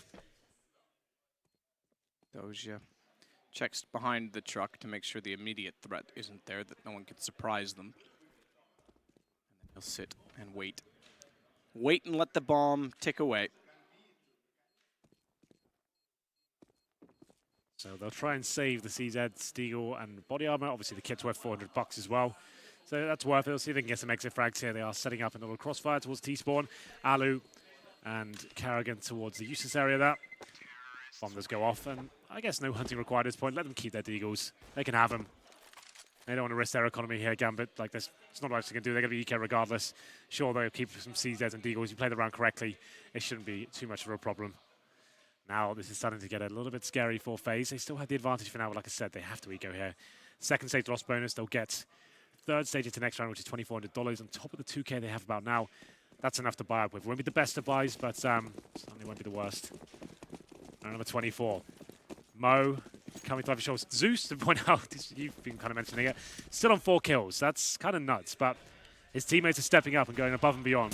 Adren and Mo especially. Like, Adren was awful yesterday, and he's finding some form today. Certainly is. Karrigan gets one on Vidoja, jumps back across, nearly tries to spray back in with the CZ. But Ali with the M4 is gone. It's Adren that's got that kill. We're looking at a tie game after a bunch of one-on-ones, and the economy staying tight. They'll find Kiyoshima eventually. It's 12-12. Gambit is very much in control. Yeah, absolutely. And like I said, not the best of buys coming in. So Karrigan once again down to the SMG. He's the player who wants to buy the kit and the excess utility there. And no AWP for Alu. He is a very proficient rifler.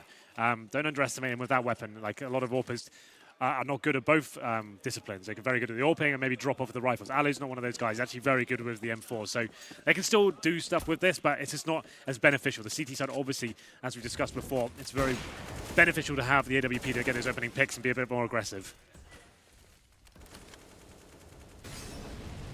Karrigan, as the flames go down, will sit inside of the smoke. Or rather, get ready with the smoke inside of the vents, excuse me. Boost up again in the corner, so this will be Nico, second time up here. Yeah, worked before. It's probably the perfect time to throw it in once again. It will be... It's one of those ones you chuck in every like 5 or 6 rounds, right? You want to make sure it's like a surprising factor. Just to go for full execution, play like Nico up there. If he gets 1 or 2 kills, that's enough. Zeus backs off ever so slightly, and as too does Kiyoshima from the same position. Boost late, looks like. Mo will be going up with the AWP. Or vice versa, they're going to put a Dren up on the AK.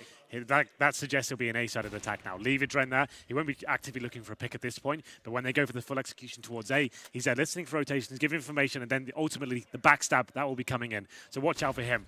Hobbit's also helping him out. He's actually holding for B storage pushes. So this will be an A-sided attack, but still time left. They could find a pick and fall back, and Nico has been spotted. He doesn't go down. Oh. He finds the frag towards Squeaky Door somehow. Doja has to hit that. As soon as he drops off, Doja needs to know he's up there and nail that as soon as he lands, especially because, as you said, Hobbit stays in middle to help.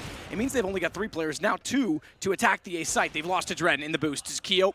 He'll take down Mo, and things are falling apart from Gambit's side. Oh, hello, Keo. Keo, yeah, kills Nico. Alu takes Zeus, though, as he slips in behind. It's all the Hobbit. 1 HP versus 3 on a Deagle. And, ooh, from range, that nade. About the edge of the radius, but 1 HP is all it needed. Well, they are not the most clean rounds as Counter-Strike, but they're certainly delivering the hype, and FaZe can pick up a much-needed round there, and I think we still have plenty of cash for Gambit. They'll be buying fully into this one. FaZe, they win the first round after losing 3 in a row. I have to say, though, once Nico was spotted, I thought they were going to hit that shot for days. Mo narrowly misses out, and you're right, though. Dosia, the communication should be there. As soon as he drops down, Dosia should be there, ready to take him down, but he gets dropped, and Kiyoshima finds 2 kills, if you want to call it 3, with the team going towards Nico as well. They still win the round, so it's fine, but still damaging their economy going forward. Karrigan's still on this UMP. They go for the counter boost towards middle. It's going to be Rain. By the looks of things going up. Can he get anything going here? It doesn't look like anyone's watching it from what I can see. They're actually committing quickly towards A. So Rain could be the difference maker here if he finds the right timing. Mo sitting and waiting. Yeah, here we go. Picture in picture. That's what I like to see. Yeah, Rain as well with the boost up close for the counter. With the white box could have baited him in, but he's going to be timed right. They're already heading toward A. When does he go? When does he strike? He's going to go now, and he's going to get a kill as well. So too does Nico in the site. It could be back-to-back rounds for FaZe. 5 versus 3, and it would be money gone at 14-12. Gambit, despite clawing themselves ever so close in this game, are going to have problems. At least they have the bomb down. Low HP, or mid HP, I should say, on Rain, Keo, and Nico. Gambit with Mo in the op is going to try and peek down highway. Misses the first shot. 3 players there. Molotov in behind him. How close to him is it? Doesn't matter. Kiyoshima's got Doji down. Missed shot on the op. And down goes Zeus. All 5 stay alive. I can't believe they didn't even get a kill out of that. Yeah, clean sweep there for FaZe. I have to say, Rain with some perfect timing towards that boost position. Didn't give too much away. He had the option when the A-split came in that he could have actually attacked and tried to get behind them, but he's waiting. He knows the player is very likely to be holding towards B storage. Ties it to perfection, and Nico boosted on top of the ticket booth towards highway as well. Nice position here on the squeaky door player. And at that point, the retake comes in for Kiyoshima. After taking out his teammate in the previous round, he makes up for it in this one and finishes things off with a nice, clean retake. FaZe Clan now in touching distance at finishing this game off. It's 14-12. Plenty of money still available for Gambit, though. Still with that standard setup of 1 AWP and then 4 AKs. And Alu, I'm interested to see if he mixes things up at all. He's going towards B this time, trying to find the first pick. His teammate gets in towards a close box as well, and Adren's rushing it. Oh, it's a bit awkward as Adren looking for the second frag as well. Does damage towards Alu, and he'll be falling back. If he had hit Alu as well, that would have been huge. That's certainly taking the fight to FaZe. Now get away with it. Adren stays on 40 HP. Zeus pushing out in mid. 1. Oh, is that? That's Checker. Okay, I was going to say. I knew there was 2 in mid to start it off. That's Alu's X-ray I saw on the inside of the bags. I thought Zeus, without checking it with a Molotov this time, might get caught. But he's got to white box, which means highway becomes a real possibility. Doji's already tagged despite being in the site, though. They'll start to go for a retake before the bomb even arrives. Doji backing off is going to get taken down by Nico. They've reclaimed territory, but Zeus is going to go through mid. This is even better, perhaps, because if they get Truck and he starts to cover off CT, they're going to have so much information. Good shot. Although Nico's able to find 2, so forget the fact that he's going to open anything up because Nico survives in the site with Alu there. Or rather, excuse me, with Rain there. And there's no opening. There's no availability. Both sites are still defended. Zeus, he found his first kill in about 10 rounds, I think. That's his 5th now. He needs to step up here. If he can find this round, all will be forgiven. And he, narrowly misses out on the opportunity. Alu will be challenging, and it's got to be surely Zeus's kill at this point. It's sloppy, but he gets it. And it's a 2-on-2 now, and a chance for Gambit to get towards B. Bomb's going to be planted. Zeus will hold the rotation from CT, but right now it looks like it's B main and vents. Still gives him a good position on Heaven when they enter in. And the bomb, if I'm not mistaken, is planted to the side of the box, so he'll be able to see it from Heaven as well. Hobbit plays toward, they expect CT. They're both playing CT. Now, is this good or bad? Because it means they're going to be so far in the site before the peaks come in. They could be left in the open, but it also means they don't have the information. Smoke off as well. Hobbit is out of the equation. He's off this. Molotov instead. That's decent. Yeah, the incendiary from Zeus. Rain gets above. They're going to, it didn't reach it. They're going to get on it. He takes down the diffuser. They're in the flames, and Hobbit gets there in time.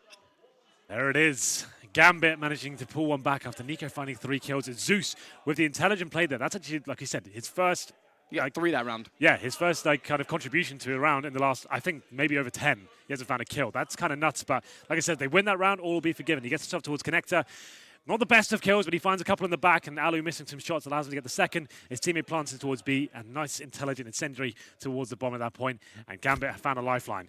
We're going to round number 28. We said this could go the full distance, and Gambit bring the scoreline to 14-13. Money getting a bit tight now for FaZe. 2 UMPs, one of those for Nico as well. You might want to give him the rifle, all things considered. The way he's playing right now, you want him to have as much firepower as possible. Some wall banging going on towards middle. No damage inflicted as of yet. And the orb for Alu. This time, it was in B last time, he's actually in towards middle. Smoke goes down, and we'll see whether he can pick up the initial pick here. Door. He didn't quite catch if he opened it yet or not, but he's got forklift to worry about when he does. It's Nico that's there, but it's a UMP. Great game. Nico's gotten closer than the forklift as well with that door open. He's actually managed to sneak up very... Ooh, flash in. Doji dodges it. He knew. He saw the gun barrel, but he couldn't relocate his aim in time after snapping away from the flash. Yeah, nice work there. They're up against the ropes here, considering they only have the 2 UMPs. They get the man advantage. Keo looking to extend that. Can't hit the shot just yet, though. But Molotov misses.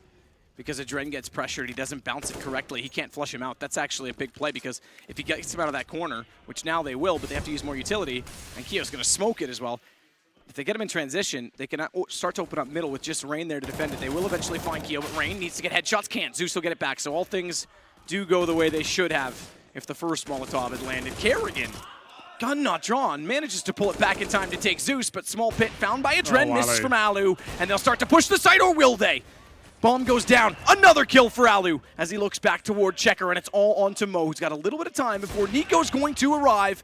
but he still has to go against Alu, who's looking very scary indeed. 3 kills, map point for FaZe. Couple of misses there, but he makes up for it. 10 seconds remaining. He knows all he has to do is delay. Keep applying the pressure, keep peeking, making bait out some AK shots there, and you can see the remaining terrorists at that point knew it was over. After the round, looked like it was slipping away. Carrigan with the UMP sets Alu up, and what a setup it is. 3 kills, and then finds match point here. 15-13, it's broken the money of Gambit as well. This is as good a chance of any to finish off the game. Here's the replay from Alu. A couple of missed shots to kick things off, but he certainly made up for it, didn't he? Good work. So good. Doesn't matter about the miss when he does that. Alu's going to dodge the flash. Smoke down in front of him, though he can't fire into it. Tries to relocate and gets completely blinded as he does so. Money is still tight, so Gambit, if they win this, could put themselves at 14-15 and a chance to get the overtime with limited weaponry on FaZe. But that's best case scenario considering that they've got Tech 9s. Yeah, it's rough right now. No nades even, Matt. Nothing at all to try and get a bomb site and take down double orb setup as well. How do you do that with just Tech 9s? How do you shut it down? Dren's on 29 kills. Nico's on 28. Both those guys have been incredible. Nuts. Rain getting another kill. He's also been decent, to be fair, on the entries on the T side. Hobbit's going to get him back, though. That's the only AK, but that may have to be all that works with, and it's gone as well. Dren, Tech 9. Double op setup and a double UMP against him. He's already spotted by Carrigan. Does he at least get a 30 bomb? Congratulations. He'll find the mark, but... Now, FaZe, let's make sure we're disciplined this time, shall we? Let's not all face them. You've got the bomb, set up the crossfires, that will do. Nico closes it out. What a great game that was, Matt. So exciting. Lots of blunders, I have to say, lots of misplays. But it kept the economy close. Yeah, exactly. It was that's what I'm saying. It was like a lot of mistakes made by FaZe, but they just about get through, mainly thanks to that manual screen right there. Nico, all stemmed from that clutch as well. That 3-on-1 he got, I think they would have been out of this game unless he picked that up. Yeah, I think that's true as well, but look at the other 3 rounds in a row that went 1v1s. Yeah. I mean, none of them should have gone down to 1v1s. They were all situations that, as you said, FaZe almost threw away. Yeah. The first and foremost being the fact that Adren almost wins a 1v5 with 3 quick kills, but that allowed the economy to stay close. If any of those had gone the other way, I think it was going to be FaZe chasing Gambit toward the end of that map. That was nuts. That was such a fun game to cast, and commiserations to Gambit. They put up a solid fight there. Mo, amazing rounds from the AWP. Adren as well, like you mentioned. Yep. Very, very strong throughout, and it's just a shame some of those clutches didn't work out for him. Well, that's said. They're not done. That was a draw game, 1-1, so they go down to the 1-2 bracket to play for survival, and FaZe will play for a chance to go through the playoffs in their next match. But that said, we're going to go back over to the desk. Alex is certainly standing by to talk about that match. Thank you very much, Henry and Sado. 3 get the games done for you. And you can see Henry, big smile on his face casting that one. Said he had a lot of fun. And we've got some fun now ahead of us to break it down. I say we, Thorin and YNK residing. Gentlemen, Gambit really did get that one close on a map that, let's not forget, the last point, Duncan, we ended our segment with was, it's Cash. Zeus doesn't lead Cash. He hasn't led Cash for a long time. And it's their least successful and played map. But they also did get a lot of the win conditions. Like, Adren was really, really on fire this game. That's exactly the Adren that actually propelled Gambit to this status earlier in the year. Then they did get the performance from Mo. He had some really good rounds in there. In general, actually, yeah, they gave them a great chance to win this game. I mean, Nico had to go, standard for him, but had to have like almost a 30 bomb pretty much to secure the win for the guys from Gambit. FaZe, rather, had to win some pretty key rounds there. I think that was a lot closer than even FaZe was expecting it to be. That's probably why they just kept force buying. And it has to be discussed. A disgusting 1v3 from Nico. I mean, come on now. I mean, and to be fair, FaZe is the one who made it much closer than maybe it could have been. And in the end, it was that 1v3 that won in the game, not because he won that round that he shouldn't have. It's because that round turned the economy game completely. Gambit went for a force buy, lost that round, and had to eco, and that gave FaZe control of the half. If it was the other way around, it would probably be Gambit with a strong CT side.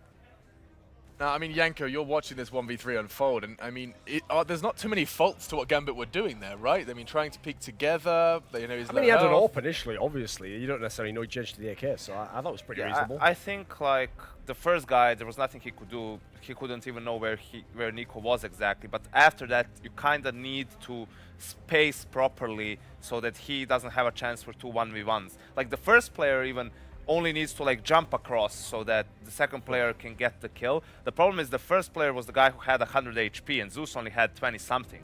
So Nico can like even spray transfer in that situation, only needs 1 bullet to kill Zeus. I mean, it was just like the headshot on the second guy was what won him the round in the end. That was like an insta headshot. This is considering he godlike. had 3 HP. This was one of those rounds where they just lost much more, more players than they needed to. Here as well, 4v1, 15 seconds. Nico also makes a mistake, peeks aggressively. He could just play the off angle from the MBK position, and then someone can trade with him. But that's what in the end, after, so Gambit, they lose, FaZe lose a round, then they're forced to actually double eco because they were losing so many players, and it could have been even more close.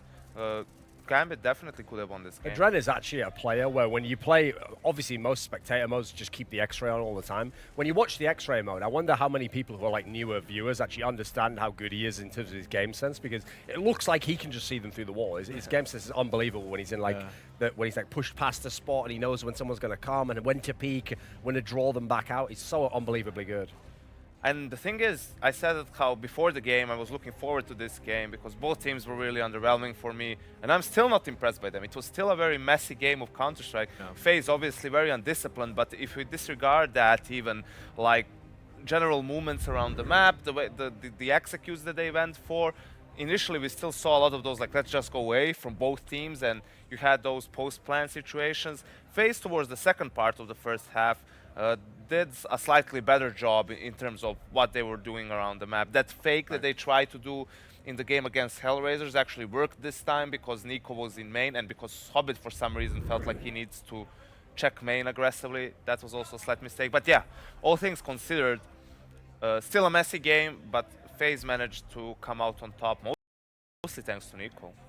Sure, Nico did perform. I mean, watching through that highlight reel as well, that just seemed like the most action-packed, stacked game. One map of Counter-Strike, and it just seemed like ridiculous multi-kills and spray downs and transfers and clutches. It was action-packed, and there's no doubt that I think there's a big reason why Henry had a big smile on his face after that one. Fun to watch for you guys at home, I have no doubt as well. Adren, though, I think, was it you, Duncan, or it could have been Yanko who described him as like the sleeper star in Gambit at this point in time, someone that you can't really you're not always going to be thinking about when you say Gambit, he's not the first name to spring to mind, but does an incredible amount of work. I mean, the thing is, he was very good actually, even if you go back to like the summer of last year, he was still a pretty good player at the time. It's just that the end of last year, when they obviously won DreamHack win, and then coming into the major qualifier, he just hit this incredible peak where the key thing is, he's kind of like a Crimson as much as if they drop 30, you've probably just won the game right there because they're not going to drop 30 and it's going to be a bunch of like one-click headshots running into a site. That's going to be like 4 1v3. The amount of impact they have is absolutely ridiculous. And the key thing about him is he just plays so many of the situations intelligently and correctly. So even on the games where he doesn't put up big numbers, usually he's played his situations right. And aside from that first map in this tournament, you know that he's given his team a chance to win every time. Then it's up to his stars and his in-game leader to do the rest if you want to win. Any closing thoughts from you, Yanko? We're seeing FaZe go 2-1 now in the tour. They still need to improve and play better if they want to. Maybe they can make the playoffs with this game, but they're not going to make it far or make it deep rather in the tournament. And Gambit, the same thing, just to an even greater extent, basically. A 16-13 win against Gambit on Cash, Duncan. I presume you similarly have some red flags about FaZe's chances for the playoffs. I think both of these teams looking very, very questionable. Like if they even make it in, it's tough to see who they're going to beat in this kind of form. I think for FaZe, the most worrying thing for me is that the map pool looks really shaky at the moment. It was okay when you were in Katowice, and first of all, you had some great wins against different teams, but then you were just saying, okay, don't worry if we're not that good on this map yet. Give us like 2 weeks with Nico, then we'll be good. At the moment, they still really are pretty much limited to like Overpass and Mirage. You're getting beyond those maps. We haven't had to see them play Nuke yet. They're kind of a bit shaky depending on what opponent they get. So I think when they get to the playoffs, I think they still will. I think they'll kind of creep through in one of those last spots. They're going to really need an opponent that isn't going to make them play those deeper maps. Like if they have to play Cash again, that's a bit of a worrying map after these 2 performances. Yeah, so it seems you mentioned 2 performances. The team that has already picked up the win over on Cash against FaZe was none other than Hellraisers, and they're up next. We get to see them versus CLG after our break. Reminder, of course, about Hellcase, which has been one of our sponsors, and they're giving away a chance for you to go ahead and get yourself a freebie. SLTV is the code, and then when we do come back from that break, and when you come back from checking out our sponsor, you do have a chance to see what CLG can do, because it has been a bumpy ride. You got a 16-3 stomping versus 5 power, and then quite the contrary for them over against Astralis. We'll be talking all about it and more here here back at the panel in just a moment. Bets. Online betting for every esports fan. Dota 2 and Hearthstone, CSGO and Overwatch, StarCraft 2, the choice is yours. Express bets for multiple matches or live bets on the game you are watching right now. Know your way around Dota 2? Make a prediction for picks and bans. Playing CSGO? Guess the number of rounds in a certain match. Daily quest for all participants and all the best choice of payment systems. More than 600,000 users have already made their bets on the spectacular matches since 2011. EGB.com. You know for sure who's gonna win.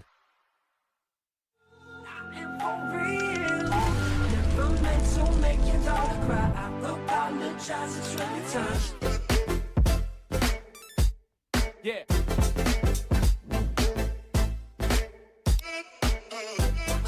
Jackson.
It's been too long with too many wrongs. What have I done? You've forgotten the words to our song. Now it's gone. Take it back just for one night. Take all the wrongs and pretend that we're alright. Feel the rhythm in our souls, let them entwine. 'Cause you know what you do to me. It's not fair, I don't care. Take you there, make it mine before we're out of time, out of time. Let's synchronize.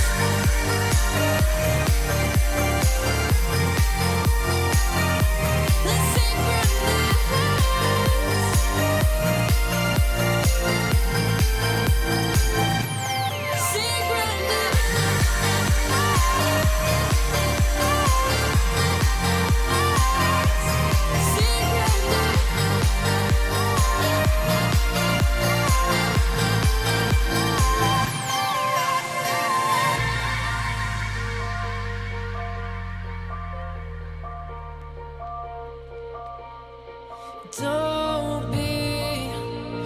Don't be so distant. Don't be so distant. So distant, distant from me, from you. You're so close, and yet so far. So I fight it, and here we are in each other's arms.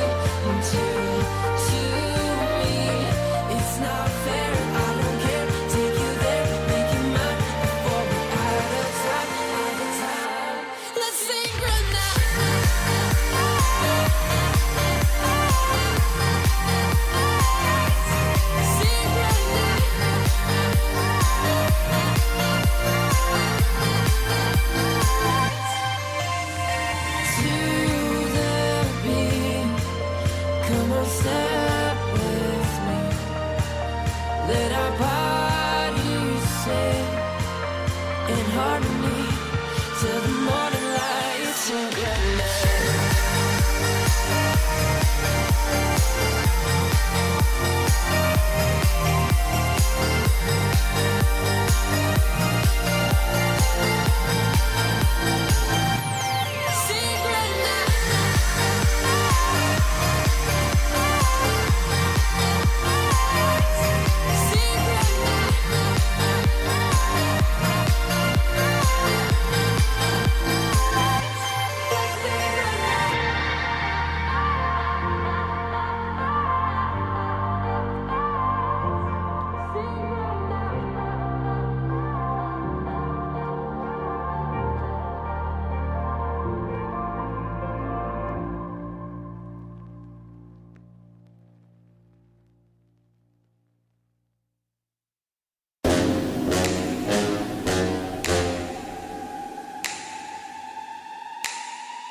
One win, one loss. Will CLG have the finesse to overcome Hellraisers, or will they be stuck in a sticko scenario? We'll find out.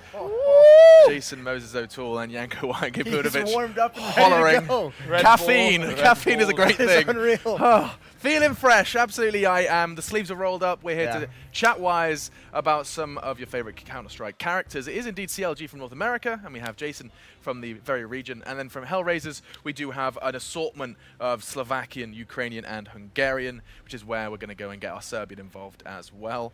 Don't know where I was going with that, but Couldn't really I was all sitting the there, I was same. like, all the I was same. like turning, I We're was all like, the please, same. just let me see a Serbian flag. Let me see it. Serbian CS, of course, represented on the desk, all the same. Now let's start our discussion over with Hellraisers, because I think it's it's a bit of an enigma for a lot of Counter-Strike fans. They don't know where to place them, because the logo's been around for a while. They seem to be at the majors an awful lot, at least most of those characters in one form or another, at least that organization does. But what do we make of this iteration? Dead Fox, Bondic, Angel, Sticko, Zero. It's a combination of old and new, Janko. Yeah, I think it's actually StarSeries is the only tournament that probably spells Angel's name correctly, because Yes. everyone else I just see it as Kirill, like with eyes. No, Hellraisers was like, the thing is, Hellraisers was what Gambit is now to an extent. They were the second best CIS team behind Navi for a very, very long time.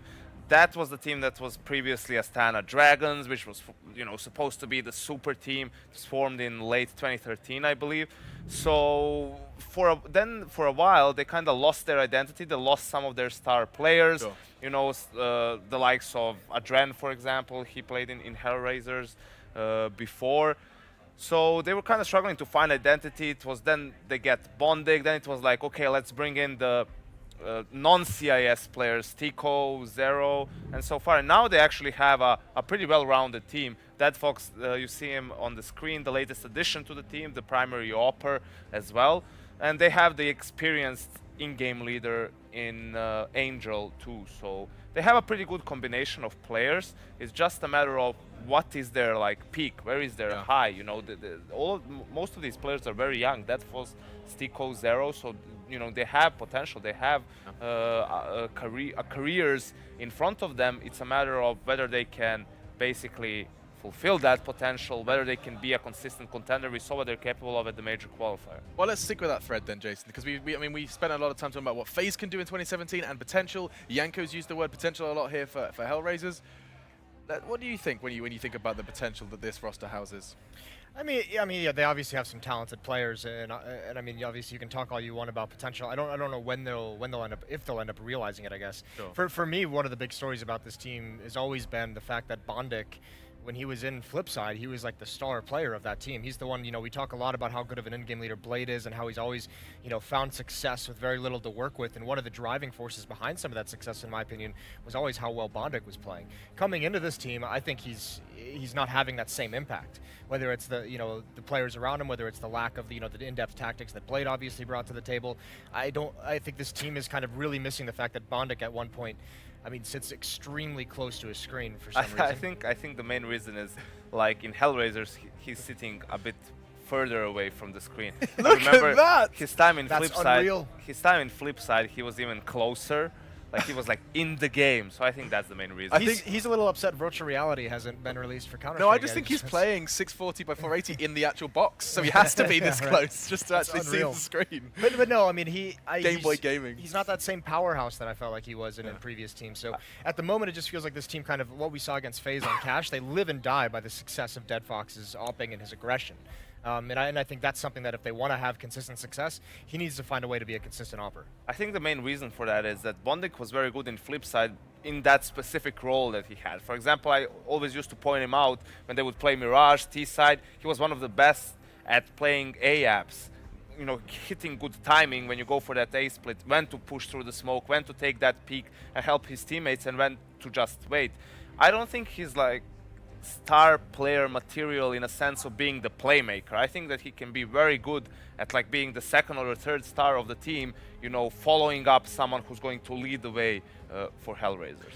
Yeah, and while we're on the topic of Hellraisers, just to kind of put the cherry on top, I want to just ask you one more question, Yanko, which is how much do we read into or apply the result versus G2? Because, of course, you're seeing, as we look at these players, you're seeing their stats, and it's like 4 kills, 17 deaths. And I'm sure some of you at home are thinking, okay, what's the stats guy done now? But actually, this was as much of a stomping they received from G2. It was a proper spank from the franchise. Yeah. Good bottom powdering. They took that That's what they say. baguette and just broke Hellraiser's back with it, pretty much. Interesting. There wasn't when one team is playing, on such a high level, there really isn't all that much you can do. We saw it in the SKVP game as well. You can, start pointing out some things like maybe they should have played more aggressive or this or that. But at the end of the day, G2 in that game was just on a different level. So you can't really take that much away from that particular game to say like, oh, Hellraiser are looking terrible, because they just lost by such a large margin. A hellish game on Cobblestone for the Razors of Hell. Well, there is some light at the end of the tunnel. We have an interview with Angel, of all people. Let's check it out. На самом деле, из всех вариантов соперников, которые нам могут достаться, это самый приемлемый, и мы обязаны их выигрывать. Сложно, конечно, непривычно говорить слово «обязаны», но наша нынешняя форма и наши последние результаты обязывают нас достойно выставить в этом матче. Так готовились мы последние 3 недели, конкретно к этому матчу мы не готовились, посмотрели демки. В принципе, знаем, что ребята могут сделать, знаем ориентировочно карту, которую будем играть. Посмотрим. Нет, предсказаний нет никаких. Мне кажется, что легкой борьбы здесь не будет точно. Мы слишком сильно подготовились к вчерашнему сопернику, G2, и, если можно так сказать, слишком подготовились. Мы играли не в свою игру, мы больше перестроились на то, как законтрить их действия. А ребята не парились, играли в свою игру, попадали в свои хедшоты, взяли обе пистолетки, поэтому такой счет. Absolutely perfect interview from Angel to answer the question I did pose towards you, Yanko. He just said they won both pistols and they were hitting headshots, which is something you sometimes just can't deal with. Headshots. Sorry. There's also a good point he made where he said, we focused way too much on what they were going to do and didn't really have any kind of our own. We didn't play our own game. We didn't try and influence our own will on the game. We kind of just were responding to what they were going to be doing. And on the other side of the server, doesn't need to be discussed, is CLG. We'll stick with you, Jason, as we do run through their roster and what this roster is capable of. Of course, having a quick look at where the odds do lie. We'll come back to that when we do our predictions, but it does seem like EGB, one of our sponsors here, has given HR the edge by quite the margin. But back to the question at hand, Jason. What do you make of it? CLG and the individuals that are coming together to forge a path for NA. I mean, I think this is a team that's at the moment on the rise. You know, they still have a lot to figure out, obviously, but I think when you look at guys like Kusta and Ethan, I think those are two of the more promising younger talents in the NA region. Ethan especially, I think, is poised to have, you know, just an increasingly better year as he gets more and more experience. I really like the skill set he brings. Bringing in Ricky as well, you know, a high-impact player who came from Renegades. And then you have the old guard, and one of the big stories about this is FNS coming back in as the in-game leader has really unlocked Cutler to be the player he used to be that was so highly touted in NA. He's not a star player, he's not flashy, he's not going to be doing too many highlight reel kind of plays, but one of the things that he was always appreciated for in the region was just how consistently, you know, he was going to get his, you know, 17 to 20 kills every single game, wasn't really going to have too much of a dip. He plays very solid fundamental Counter-Strike, and then last year FNS departs, he has to take on more of an in-game leading role. Him and Hayes kind of switch back and forth, and he really fell out of his groove. Now that he's back into it, that's just another piece. And I mean, when you talk to these players on CLG, you can tell how much they appreciate Cutler's kind of resurgence, because it is such a good feeling to know that you're going to have one of your teammates that's so stable, that he's back to that form, that you can rely on those kills, you can rely on his plays. We'll have plenty more time to discuss these teams, as it's not an elimination for these. 1 win, 1 loss for both. We'll be seeing their faces again. However, a win here would put them just 1 away, within touching distance of a playoff spot. Something I'm sure neither of them necessarily had the expectation of receiving. Bans do go down. I'll throw this over to our analyst to dissect. Yanko, do you take us off? It's just interesting to see Hellraiser's veto Cobble in the second round. Maybe it's because of the results, and also CLG had a pretty good game, even though it was against 5-power. They looked pretty dominant. So, and Hellraiser also veto Overpass. This is also interesting. I wanted to say that I think it would be a mistake from CLG to actually let Overpass through, even though it's one of their stronger maps. Only because Hellraisers have proven to be very, very proficient on the map, as we saw in the major qualifier, taking down NIP and having a couple of close games after that even. So in the end, we end up on Mirage, and this is like a traditional CIS map. So I'm sure Hellraiser will be comfortable playing it regardless. CLG as well. I mean, granted, it's the older rosters that didn't have, you know, Ricky and Ethan in it, and even Kusta. But Mirage was always a go-to map for CLG when they had, you know, Tarek and JDM in the lineup. But I mean, FNS is going to be no stranger to calling on it. This is one of those maps. Cutler, you know, in the A-bomb site in the past, he was very, very stable in. But also, it unlocks one of the strengths that CLG has, and it's this double op setup. You know, Ricky formerly being the primary opper of Renegades, we know he can make magnificent plays with it. Kusta obviously having a really, really good run of form recently. Him with the AWP can be a danger on this map as well. So you have those two, and I mean, this is going to be a big test, I think, for CLG as well, how much coordination they can have, because we witnessed this with the Asian teams earlier, and you know, I said these Asian teams aren't going to do that heavy mid-control style that we see out of like the Western pro scene at the moment. Well, it's going to be a test to see if CLG can actually pull it off. I mean, this is still pretty new roster, all things considered. But you've already given them, you know, win conditions quite clearly. The 2 youngest players of CLG going off, and I mean, the map choice itself seems like it's given you more confidence, Yanko, in Hellraisers, and Jason, you seem to have almost instilled a bit more into that of CLG. I mean, coming into this match, I think CLG has a good chance. I don't think they're favorites in any way. I don't think it's like, I don't think you would look at this and say CLG is definitely going to win this. Okay. But I do think they have a chance, especially with my opinion that, you know, I think Dead Fox as a player, you ride and die by his aggression. We've seen that all the successes they had against FaZe were based off him. So that'll be interesting to see how that's going to be managed, but definitely think CLG has got an opportunity here. Yeah, and perhaps an opportunity as well. I really want to see Ricky have a good game. Don't roll your eyes at me like that, Yanko. I'm just actually amazed that seems that he's actually called Ricardo. Yeah, I saw that too. I thought his name was Richard or something like Nice. that. Good old Ricardo. Ricky. Ricardo. Now, we are missing Thorin on the desk. He did want me to pass on some thoughts, some imagery perhaps of a dead fox. Yes. And how excited he was to kind of see this kind of a situation going down here in this matchup against, you know, the oppers of CLG, Kusta and Ricky. So it's a fox hunting time, I guess. I'm excited to see what happens when those two do clash. Powerful forces when on. It's a question whether they will be, and something else you can get on as well. You saw a flash up from our sponsor Hellcase there. So I think it's code SLTV, and you can get yourself a free chance, a free case. Why is there so much hell going on in this matchup? There is, isn't there? Seems rather dark. Well, CLG picked up the knife round, so they'll have their choice of side. You said there is a great deal of a chance for the North Americans here to pick up their second win, and I'm looking forward to breaking this down later, but it is our caster's turn to step on the microphone. Don't know whether they'll be stepping on it, probably just using it would be a much more respectful use. I imagine that's what break it if you step on it. Thank you, Yanko. Yes, Speaking there we go. Perhaps. Try that, yeah. Well, people that know how Try to use sitting it on it, are Alex. Anders and Semler. Please, teach us how to use microphones. Daddy and Princess. Wow. Moses, as someone who's about to get pied in the face, I'd take a moment to be a bit more careful with statements like that. I'd be holding back, you know. Anders, You can always find a bigger pie. The question is, can you catch him to pie him in that face? Because he is like, he's gonna go nuclear if you do it, man. I know there was a bet on the line, but Moses and pie now, it's like water and oil. He's trying to back down. He says it's too late, and exactly. I guess we'll see about that. No, but we are ready. We do know how to use the microphones. We try not to step on them at all. I was like wondering, you know, how would that work? You know, I just didn't even make any sense, does it? Can you do that? I was gonna wonder if you were like secretly been taking yoga classes or something, you know? That's some serious like flexibility right there. You know, maybe. I don't know. In time.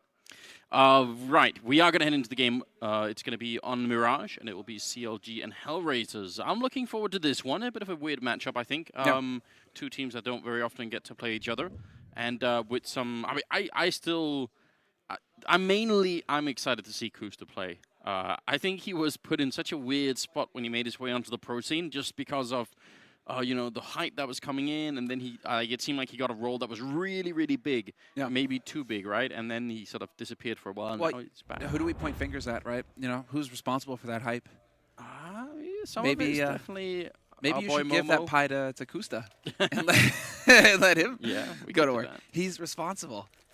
But I mean, there's a lot of focus on Kusta. Fair enough. I think that Rike, it was really interesting to me that Rike would be coming onto this team as like a backup opper instead of obviously, you know, taking the op full time, seeing as how he is just deadly with it. So he is capable of high impact plays, but they say that they play the same bomb site. So we got two guys on A, two guys on B rather, three on A. Rike and Kusta backing each other up, and Ethan there as well. But it was mentioned in the analyst segment that Dead Fox is going to be the key player here. Yeah, definitely. The middle for CLG, there's absolutely no mid control. Sure, they have window room covered, especially because Cutler is in kitchen looking that way. And they obviously have Finesse over at the other side, so we'll see if he can stand tall here. It's falling back fairly quickly, and actually falling way out of the bomb side. So looking for a full retake here on the CLG side. The bomb is going to be allowed to go down, and Hellraisers, they just need to hold on for 30 seconds or so. It's Finesse running in first, and Stiko going to be able to take him down. Kusta with the refrag takes one, but Angel is there. Great double headshot, looking for a third on Cutler. Last man left, and he's only going to get the one kill, and he's down and out. Hellraisers making great use of that, and CLG, this is weird, you know. If you're going to play a retake, that's fine, but then you need grenades, and you need to not all funnel in through the same, you know, 2 choke points. Exactly. There was one man mid, that was Rike, who's trying to make his way up short, but you see it right here, the highlight. And mainly, the thing is, like, if you're going to play retake like that, you need to get a pick, I think. You need to have some kind of man advantage to exploit as well, because 5-on-5, retake on B, running through choke points, you might as well be running onto B site on Dust 2. It's nightmare. You're not going to get far. So, points for trying, but CLG, it just doesn't pan out for them. They're not going to get that pistol round win. Instead, it's Hellraisers who are going to be working their economy. 2 rifles, 3 UMPs. And really, like, it seems to me, at least in the European teams, that the UMP is becoming just a standard. Just a staple. I mean, it is. I think even many pros now have expressed that they think it's too good at this point. So, maybe one day there will be a change. Finesse hiding in the corner by the truck. It's a good kill on Stiko, but they're not even going to try and make him allow him to get a second one there. Grenaded into oblivion, and it will be Cutler with a scout. I think you should try and save it. No doubt. Get out. Hold on to the... I mean, you invested in it. Why even hang around? Just go out. Exactly. Back off. If you want to have a good listen, right? A little bit of a podcast moment. You're eating your breakfast in the morning. You know, you're on your way. Yes. Yanko recently did a video where he talks in depth about the UMP and actually proposes some changes, some fixes, you know, rather than just saying, oh, it's broken, but like, okay, so how do you fix it? I don't know, I haven't got that far. No, Yanko actually, you know, he put some thought into it, so it's well worth a listen, guys, if you need some food for thought regarding the SMG. Cutler going to get hunted down, and speaking of which, another $600 goes into Angel's pocket with that UMP kill, and it's a 2-0 lead now for Hellraisers. A bit of a shame that he couldn't make it out, but really well played on Hellraiser's side. That's a taser that's being picked up by Rike, so good job, my man. That's what we need. Stop! That's why I don't speak to Rike anymore. It's the best thing ever. It's the best thing. Cutler with the 1 HE grenade. I have no idea why. I'm not a fan of this. I'm going to say it already. In a round like this, just especially because they got a bit of a presence middle, why not go for a flashbang? Oh, you know, he felt like he wanted to be generous and donate $300 to Dead Fox so you can get that out faster. I mean, why not? Because he gets like a little bit of damage, 45 damage to Stico, but he just takes a bullet to the face in the meantime because it takes so long to get that set up, especially if you're going to be throwing it in from window. You got to line it up, you got to run forward, and if they're peeking aggressive because they know you have pistols, you're a dead man. So unfortunately, it doesn't pan out for Cutler. Oh, Ricky though. This can work. Yeah, if they're rotating back, he's down by Shadow with that taser. And look at that. Definitely a chance. It's Bondic, I think, who's on the other side up in the apartments. We'll see if he can make it out clean or not. Seems like more often than not when people have this taser, they end up sort of over-committing to using it and they just get themselves killed. But that is part of the fun. That's part of the comedy of watching someone with it. 50 seconds on the clock. The first smokes are raining in, and Ricky just thinking, yes, it's time. I've got the right spot. He's actually going to give up on it, and now Molotov going to land right at his feet. He's being pushed forward, still in the fire, and it's just way too long range. Ends up going down, and hiding in the corner is Kusta. Going to pick up a good shot there, but can't really follow it up, and Ethan going to be going down too. So not much excitement apart from the one moment. Oh, man. And that's the thing, man. You know, in the real world, Semler, tasers have range, or at least some of them do, you know? They can shoot out those little filament wires and everything. Why can't we have that? Can you imagine? No, Anders, please. Well, actually, there is like a range on the Zeus in the game. Yeah, sure, but and it does decreasing damage as well. Yeah, but that's the one thing that doesn't make any sense. It either has to be like perfect contact, or it has to be like semi-range. Like, how does it just fire like an arc of lightning out of it? What is this gun? It doesn't make any sense. Tesla approves. Yeah, just madness, isn't it? Well, we've got the buy coming in now from CLG, but obviously not the best one. They haven't been really getting any kills. So they're pretty light on the nades. Ooh. It's a big kill to start off with. Kusta trying to challenge, and now Rick is gone. The AWP not willing to challenge again in the middle here, so great mid-control for Hellraisers. Exactly what you want on the T side, especially this early on in the round. And look at Angel already in there. Got to be a bit careful, because actually Ethan pushed all the way through there. Angel in a lot of trouble, and he's going to be going down. Is there anyone there for the refrag? Bondic is thinking about it, but he's a bit late. Yeah, this is getting awkward. They will be able to find the kills, though. Bondic, the hero, comes through big. Cutler peeks over the smoke at CT. That's the risk of that CT smoke, but that's all they'll get out of it. It's a man advantage. Site control here for Hellraisers. And a courtyard plant as well, taking advantage of those smokes blocking off short and jungle. So, man, you even infiltrated Zero in. And he's hearing these steps. He hears Finesse. Yeah, I think Finesse had maybe one moment there in long range from Catwalk to get the kill on A, but once that was running out, I'm not sure how they're going to possibly be able to retake it, and it looks like they don't think it can happen either, so that's just a bit of a shame there. CLG, as soon as they lose the mid-control, and as soon as they end up allowing for that third angle through connector, it becomes really hard to hold that bomb side, even if Angel went down. It's a pretty good job on Hellraiser's side. That's going to give them a fourth round, and they can at least save the 2 M4s here. Yeah, they have that to work with in the next round. But again, money is so low. Kills, they haven't been getting kills in these 4 rounds either. So there really isn't a whole lot for CLG to work with. Unless they go for like some kind of UMP force, because why not, YOLO? They've got an M4 on Ricket. Really? No Kevlar? Okay, he had just enough. Yeah, they're going to go for it. I do love the fact, just like the desk is pointing out, Bondic just absorbed by the monitor, just so deep into it. That is kind of his thing, right? Yeah, it is. All things considered, they actually get a pretty good buy. Yeah, it's actually impressive. Not at all bad. Now they need to make something off it. Double push into Catwalk. I like it, but Cutler actually almost gets caught on the corner there. That could have been very bad. Now they're going to put up the smoke and at least force Hellraisers to stay at top mid for the moment. Yeah, an Angel. He just got beat up. He's down to 2 HP already. So they actually have an advantage in this round here, counting CLG. And they're going for the aggression as well. Kusta, backed by Ethan, looking like they want to get into pit. There's the smoke into mid-window. Yeah, every day on Reddit, it's a new thread about, you know, someone finding a new way to smoke that window, which actually is sort of a testimony to the fact that it isn't that easy. You know, that you need a really reliable way, because if it fails, you're really giving up a lot of info to the enemy team. We could see on the minimap that that one was a good smoke, so there's no issue there. The bomb is making its way towards the B side, and so far nobody knows that, but they will have advanced warning. You see Finesse is fairly close by, and I hope eventually he's going to make the jump. That's part of the reason why you want to play there. Very curious. There's the flash. Perfectly done.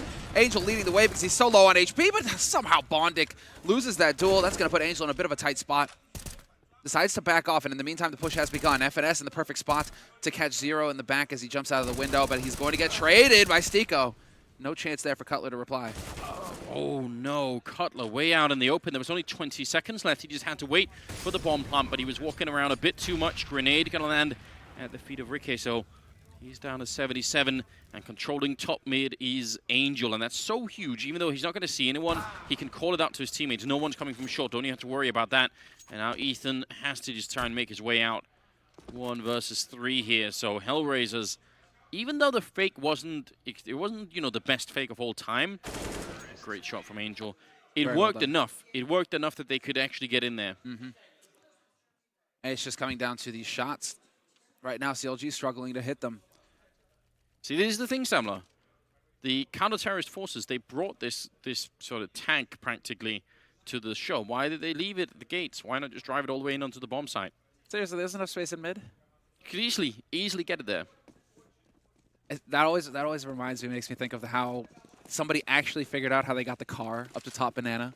In the old version of Inferno, right? Drove it up Banana. They're like, yeah, guys, it can fit. Somebody can't actually get this up here. It's not just there by accident or whatever. Yeah. And then they just didn't bring them anyway. It's not really, doesn't make any sense, does it? Now we're back to pistols. Kusta trying to be very sneaky, but it doesn't really work out. This is a grim start for CLG. I think they even said in that interview, Angel said, you know, we didn't really practice at all. We didn't really prepare for CLG. Just don't care at all, do they? Well, it was the follow-up to that phrase where he was just, you know, we made a mistake against G2 where we focused too much on their game and not enough on ours. That led to it being, you know, a bit of a rough time for us. And yeah, that's the thing. That's the impression that you get. They probably were just like, you know what? We're just going to focus entirely on our game. We should be able to go toe-to-toe with these guys in terms of aim, at least. And so far, that's been the case. Bondic down to 5 HP, though, so this is cutting it just a little bit close. And both players who have the AKs have Kevlar, too. Yeah, and they have lost just a couple of players in this round already, so got to be very careful. On the other side, CLG, if they could snag around like this, it certainly helped them quite a lot, but they're being very passive. Sort of halfway thinking that maybe they can just hold on to the AKs. Now they are committing to it, but it's taken already quite a while for them to get to this spot, and Zero with a great headshot taking down Ricky Finesse next in line. Zero doing a great job at the moment. A triple kill on him, and Cutler in a lot of trouble as well.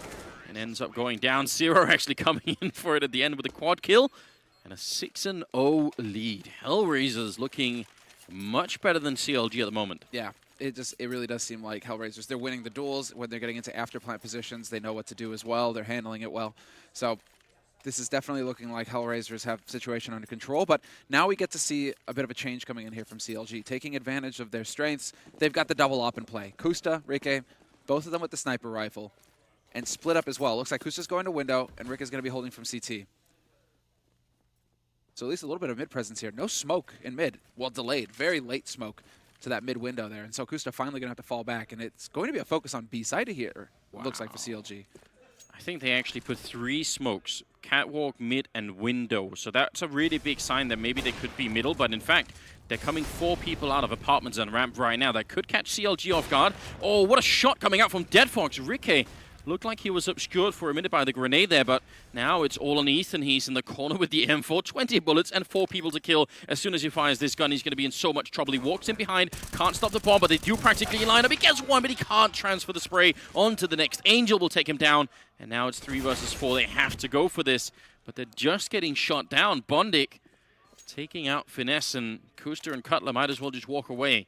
Man, Hellraisers are reading this well, and that's actually quite clever. Normally for the sort of bottom, mid, and catwalk smokes, you would have like a presence of at least 3 people in the middle when you've put down those smokes. Otherwise, they don't make a lot of sense to do. But actually, they threw those smokes and then went A. That's kind of hard to read. Yeah, CLG with 3 bodies over on B. Just nightmare situation. Cutler will win a duel. Manages to take down Zero. Revenge for the last round, at least. But it's still a man advantage, and it's still Hellraisers just saving everything that they need. At least Kusta was able to hold on to 1 AWP here for CLG. And there we go. The pause gets called, and I'm assuming it's a tactical. Yes. So it's a tactical timeout here coming in for CLG. Time to see what these guys can come up with here to change up. Or maybe just breathe. Don't see a lot of talking unless it's Cutler. Yeah, they managed to ungag themselves for a moment and shout the safe word. I think that's what it is here. Just please. There were some memes about Dead Fox, right? But he's looking very much alive right now. The guy's got fangs. He's doing some work for Hellraisers. Yeah, this is not, I think, what they were hoping for CLG. And you've seen this before, especially on Mirage. We've seen some weird one-sided matches. I mean, I guess the most upsetting one was SK and Virtus.pro yesterday. That got way out of control. But I have to say, at least, Virtus.pro actually did try a bunch of different things, even though they also got smacked around a bit. CLG have shown almost no initiative. There's no aggressive mid pushes, no attempt to flash into ramp. I mean, this is like the most adventurous thing we've seen until at this point, and it's like 3 people on A. I mean, that's it. When you have 3 people on A, why would you not take some of them to find information? They've got no information. They know nothing. But they do have a deep smoke on B apartments, so Dead Fox, he'll have that information to go off of at least. It means that somebody could be pushed up aggressive, holding an angle in there. But again, mid presence has been truly lacking for CLG, you're right. There hasn't been much connector control from them. I think it's really just like Cutler peeking on short when they do try and have some kind of presence there. He went ladder room one round, but I mean, look at this passive hold coming in from CLG. So hard to play Mirage if this is your game plan. It really is. And especially when Hellraisers seem incredibly alert to the idea that they have all this control. Now they made their way into Catwalk between Finesse and Kusta. So many angles to cover. One flashbang and it's all going to be done. Finesse goes down. Kusta's going to get 1 kill, but they're just so close to him right now. He's going to have 1 or 2 more shots and then they're going to be right on him. Molotov to buy a little bit more time. And actually, Ricky has shown up, but Kusta still goes down. And now there will be a bomb plant, and still controlling the middle is Angel. So that's really big plays here for him. Is he going to find Cutler? Oh, Cutler looks away at the wrong time. That's such a shame. Unbelievable. He just goes running past. Now he spotted him. So there's the information. It will be 3 going in from Kitchen. Staggered flashes. I like it. Stico flashed white, but Dead Fox definitely not. Finds the first kill, and there's the opening, although it's a 2-on-2 retake now, and the pressure is mounting. Stico will find the kill on Cutler, and it's all on Ethan now, just spraying away. But he's pinned down behind bench. He has nowhere to go. Yeah, and why would they fight him? They could just wait for him to come on out now. He's making a lot more noise and almost out of time as well. He's trying his best to find him. He's going to get Dead Fox, but there's no more time. He can't win the round. Stico going to be going down dead. Ethan with a really, really great triple kill, but just a couple of more seconds is what he needed then. Can he find the AWP? Yes. Yeah, he will at least do that.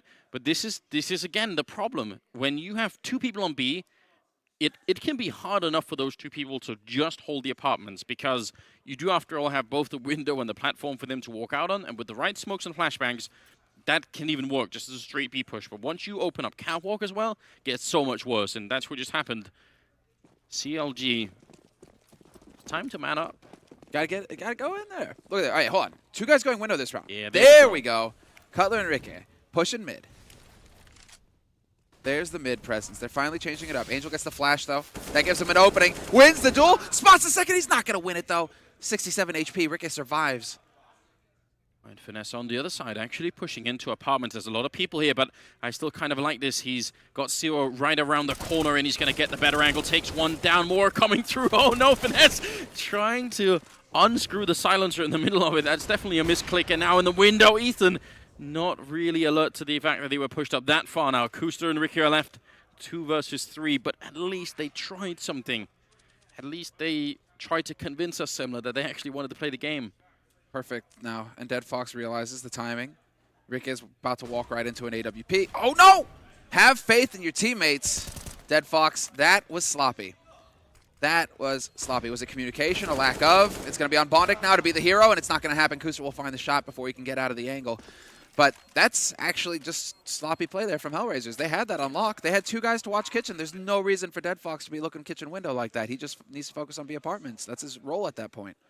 Yeah, I mean, just a second of confusion, and that's all it took. But it's a round for CLG. And this is the thing, right? Even if the mid sort of attack that they did wasn't great for them, like they just traded, that's not a success at all, you know? But it's much better, I think, mentally for the team when you're the ones actually doing something. If you're just waiting and waiting and waiting, 40 seconds pass by in each round and you're waiting, and then when they go, they just get all the kills. And you just, like, at that point, you feel like, what are we doing? Like, why can't we do anything? There we go. There's a change, and Angel not going to win the duel this time. So that's an opening there. Now Stico looking to try and box him in, and this is where it gets kind of dicey for CLG. They have no way to get out now. Oh, no, they're kind of stuck. Yeah, Kusta needs to come into window or something to help out here, and it's a bit too late. Zero will end up going or getting the kill there, but Finesse actually going to be able to take him out. That's a really good shot there with the UMP and a good push aggressive into apartments, and he's still sticking around. Maybe he could get more, but he's got to be very careful. There was a window of opportunity there to move out onto A site for Bondic, but he doesn't realize it, and he's going to just back off and try and group up with his teammates. They still have one thing, and that's a lot of time to work with here. Only just now getting to the minute mark. There's been a lot of early action here in this round, but now Hellraisers start grouping up and moving together as a unit. I actually like this from Hellraisers because they're going to be so spread out now, CLG, that if you move in as 3, it's going to be very difficult for CLG to hold that. Oh, and they are gravitating, it seems, to the wrong side of the map. Finesse is now checking top mid while Kusta and Ethan are over at the A site, and actually, I think they think they're going to have them sandwiched in from the ramp, and instead they're over at the B-bomb site. So CLG is certainly trying something now, but it seems to be backfiring and just exploding in their face, and this is going to be rough when the bomb goes down in the second. Are they going to realize in time? It doesn't. Yeah, it looks like they just caught on. That's because Finesse got all the way into T-spawn. Didn't see anybody setting up towards A. And well, now it's going to come down to whether Hellraisers have that discipline to just hold the angles. They have a sufficient number of men alive. And you have Bondic to worry about Kitchen now. As soon as that smoke clears, we'll see if he takes the peak. Yeah, but even better, there's going to be a flash, I think. They can, yeah, flashed in. Bondic looking for it, even spots Ethan. That's some heads-up play. But Kusta was flashed while that was going on, so he couldn't, even if Bondic had overpeaked the corner, he couldn't have done very much. Really good teamwork there, being flashed in. And now Finesse is going to have to move a lot quicker than this, but it's difficult when you get shot in the face with the AK. And now another round where they just try and save the remaining of what they have. Kusta definitely on point with that one, but another round resetting the economy of CLG. Don't look too excited now, boys. There we go. There are the smiles. Everything going according to plan here for Hellraisers. A hard reset for CLG's economy as well, which, I mean, obviously is going to be very low considering even in the round they won, they survived only with 2 players. They spent everything in the last round, so it's all about the hero op now for Kusta. He needs to show up in a big way. You know, the way that Moses pictures him in his mind's eye, that's what we need to see now from Kusta here in this map if they're going to have any kind of chance of bringing this back, CLG. Yeah, but everything we've seen from this team, except for the last couple of rounds, has been just a complete lack of willingness to play with any confidence. You know, just no one's going to try and take any risks. It's all going to be just wait and sit and hope that it turns out well. A good headshot from Finesse, but not enough to get the kill on Zero. Very close indeed. That's Ethan at Connector who's trying to go for the peak. But they're already set up to deny that. Zero will get hunted. He's actually very low on HP. Just barely manages to get out of there with 6 HP.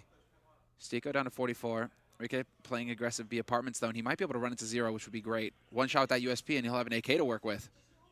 And a lot of information being gained here by Rike, but unfortunately for him, man, they just can't catch a break. No, absolutely nothing is working. At least it looks like they're going towards Kusta's position, but it will be with all 5 players. A lot of noise being made, and Cutler is hot on Zero's heels. Maybe he could catch him in time. He's actually made a lot of noise himself, and Zero just reading it so well. There's Kusta opening up with 1 kill, but look at the trouble that he's in. Has to try and get out, and even with the flashbang, Dead Fox is going to be able to take him down. Now it's Ethan, USP in hand, and it's not going to work out. 10-1, favoring Hellraisers. My God. Yeah, this is a very one-sided affair. That eco, they're still light on cash. This is forced by territory, though. I mean, absolutely. Even when you get up to like the 3.5, 4K mark, you just got to go for the buy. Sorry. Get UMPs, get the nades, try and play aggressive somewhere. I mean, they're playing aggressive B halls now, but when you have pistols, we need to see something big out of them here when they actually have the money to invest into SMGs or rifles. It's very, very hard. I mean, do they just not talk? No, there doesn't seem to be really any talking going on. And my real concern is that, I don't know, like, How long did it take before they started going aggressive in the middle? Were they down like 6 or 7 rounds at that point, I think? Yeah, something along those lines. I think it was 8-1. So I don't mind. So you can start up a game saying, okay, guys, let's just try and do some default stuff. You know, nothing enough. Let's see if our default isn't just better than their default. You know, that's not a bad way to approach the game. But you have to pull the brake at some point when you realize it's not. You know, that when we give Hellraisers all that mid control, they will wreck us with it. So now, and it took way too long. And then by the time they did it, it was sort of half-hearted. You know, wasn't really like, you know, any kind of explosive play coming out. And I don't know, they seem to be mentally not so much in the game. And that can happen to anyone, but it's frustrating. Absolutely. Well, here's some aggression from Finesse, and actually everybody here from CLG about to converge on mid. Still 2 kills coming through. It's actually a fair trade. The only issue is Stiko. He's there to bring it back. Good trade frags coming in from CLG, taking advantage of that distraction, though. Ethan's got an AK to play with. Kusta looking for one of his own, but unfortunately he's going to run right into Zero and take a lot of damage. Oh, Zero pushing up quite far. Great transfer with the AK, down to 4 health. But this is one of the best rounds we've seen out of CLG yet. And again, when you sort of take it into your own hands and say, look, let's just stop waiting around and actually do something here, it at least animates the team a bit, you know, instead of just waiting to get killed in a bomb site. 13th round is coming up here. I hope they're not just going to go back and play the default. I really want to see something more out of them. Put someone in apartments on A, try and push in, get some information. Playing quite defensively, Hellraisers, so they are onto the idea that maybe CLG could be going for the aggression again. So heads-up play on their part. I like it. Oh, Zero. He's got the angle, and there we go. Finesse tries to peek for info, and he gets punished for it. They're just too wired up right now, Hellraisers. They're not missing many opportunities. Molotov gonna land, try and see if they can force Stiko out, and indeed, Ricky will get the headshot on him, so it's not bad at all, but at least brings it back into a 4-on-4. Got plenty of time left right now. And CLG, do they want to take another risk, want to chance it and push somewhere else? I'm not sure. But now, the only issue being, they just have very little info to go off of CLG. Again, a lack of mid-presence. They do have Ricky moving in closer to window, though, so it looks like he'll go for some kind of delayed peek, and that might be able to catch Dead Fox off guard. Dead Fox moving to top mid right now. So they will have something to work with in the form of Ricky, but Angel's up in connector now. And they still have the utility for an execute. They don't have any smokes, though, Hellraisers. So this is the big advantage here that CLG actually have to work with. They still have 2 smokes and a Molotov on CLG. And that's especially important because of Cutler's position. If they had smokes, probably he would be smoked off, and that would leave Ethan alone on the A bomb site. So see how it goes if they just try and walk in naked. Definitely not easy. 20 seconds left here for Hellraisers to try and really put CLG all the way in the ground. Ethan a bit out in the open now, spraying and not connecting. And because they don't have connector control, Angel's going to come in with first one and then a second kill there on Reke. And Kusta and Cutler are left trying to see if they can stay alive. 5 seconds. Where's that bomb plant going to happen from? Finally, they managed to put it down as Kusta is now in a 1-on-3. And caught in the triangle as well. Because Angel's all the way at bottom mid, waiting for the rotation, waiting for Kusta to peek window, waiting for Kusta to make some kind of play. And in the meantime, the 2 remaining Hellraisers players just doing work. What a round from Angel, though. That was huge from him. Denies Ethan at Firebox and then steps in, takes the duel with Ricky and wins it at jungle. That was big because at that point, if they try and plant CT, it's still difficult because Cutler's still alive down there. Yeah. But the fact that Angel gets both kills that clears up Courtyard for them, Hellraisers just have enough time to plant. Man, I don't know. CLG. Maybe they're just conducting a science experiment. You know, what happens if we never have any mid control on Mirage? Maybe they're playing, you know, not for winning, but for truth, you know, to find out. Learn from our mistakes. I appreciate that. Taking one for humanity. I think that's noble. How bad a beating can you take? But I mean, you know, someone should write up a report or something because the information is valuable at this point, you know. You can clearly see that it isn't working at all. No. They're trying to tread water at this point. But Hellraisers, they're not going to help him out. Finesse, though, there we go. Some aggression in pit. We haven't seen that since the beginning of the half. And it actually pays off. He barely survives, down to 13 HP. But the important bit is they get the man advantage. CLG, it's been a long time since they've been able to say that. Oh, Ethan in some trouble. He couldn't actually easily get out. You could see he wanted to escape that battle and just try and dart out of there, but Bondik caught him just at the perfect time, so that's actually a bit of a shame. 4 versus 4, and again, mid-control here. At least Ricky is keeping an eye on it. Gonna try and fall back, and are they gonna try and be a bit aggressive instead? It looks like they kind of do want to go and peek the ramp, and they will do that, so that's good. It could be hard to find Bondik back here, but I still think the idea is very good. Bondik gonna get the headshot, and now at least they know grenade. Oh, if that had worked, Finesse would have been out. It's gonna be Stiko instead to take him down. And Cutler and Kusta just gonna be waiting on the other side. Save it for the 15th round, guys. That's your round. It's gonna be sick. That would have just summed everything up as well. Yeah. Or it's like you really just can't get anything right, can you? The HE there to follow up, but there is a God, Anders, and he said no. He said no. You can live just a little bit longer, Finesse, before they actually take over the site and kill you. Oh man, Kuster and Cutler saving whatever they can. It's about to be 13-1 favoring Hellraisers. What? I mean, I even think, didn't the panelists both pick CLG to win this? Really? I want to. Oh, maybe I'm making that up. I mean, I feel like that's a stretch, even for Moses. I don't know. Whenever American team plays, Moses just stopped thinking, doesn't he? Well, it has been a while. I'll give him that. It has been a while since he was just waving the flag no matter what. All right.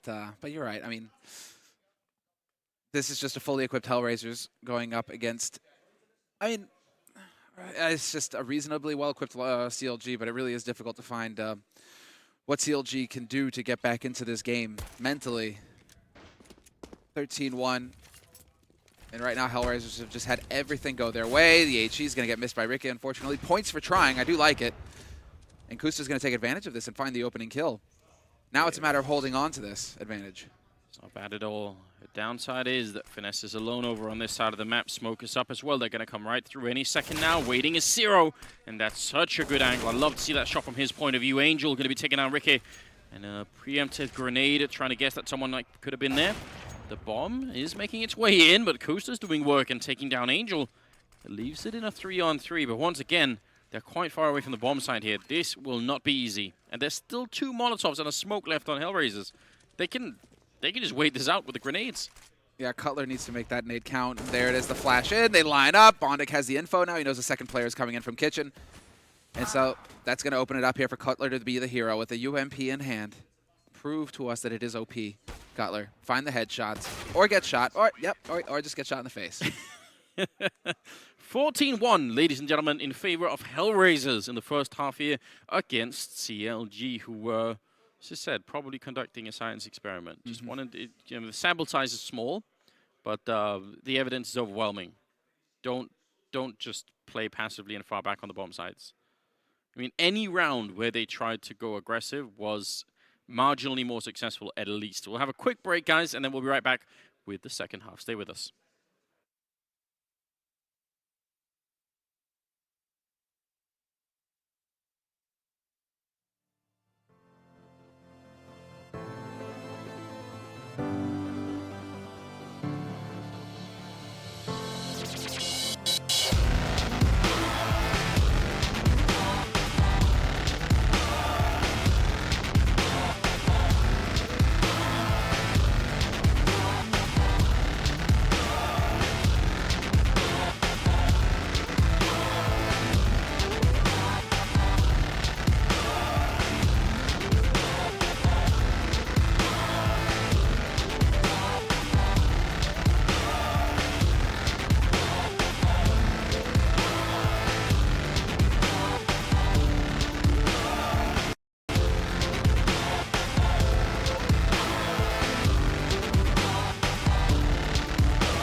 Welcome back. It is the second half here between Hellraisers and CLG. Currently 14-1 scoreline.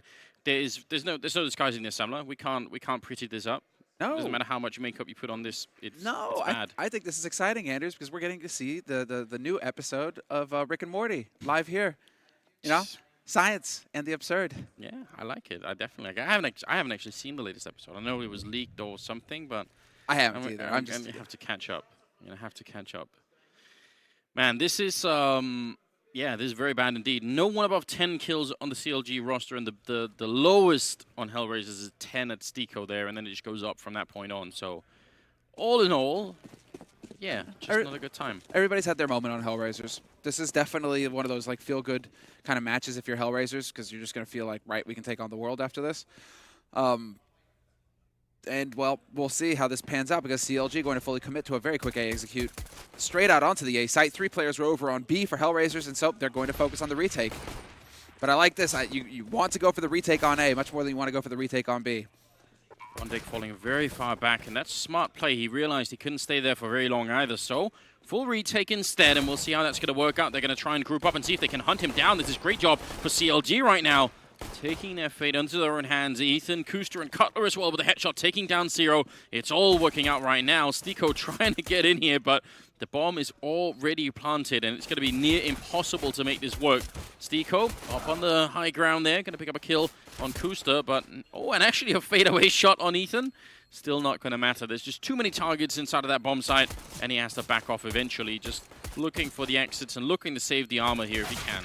Not going to happen, though. Good deny there from Finesse. But he still made a bonus $600, Stico, so he'll have a little bit more to play with in this next round.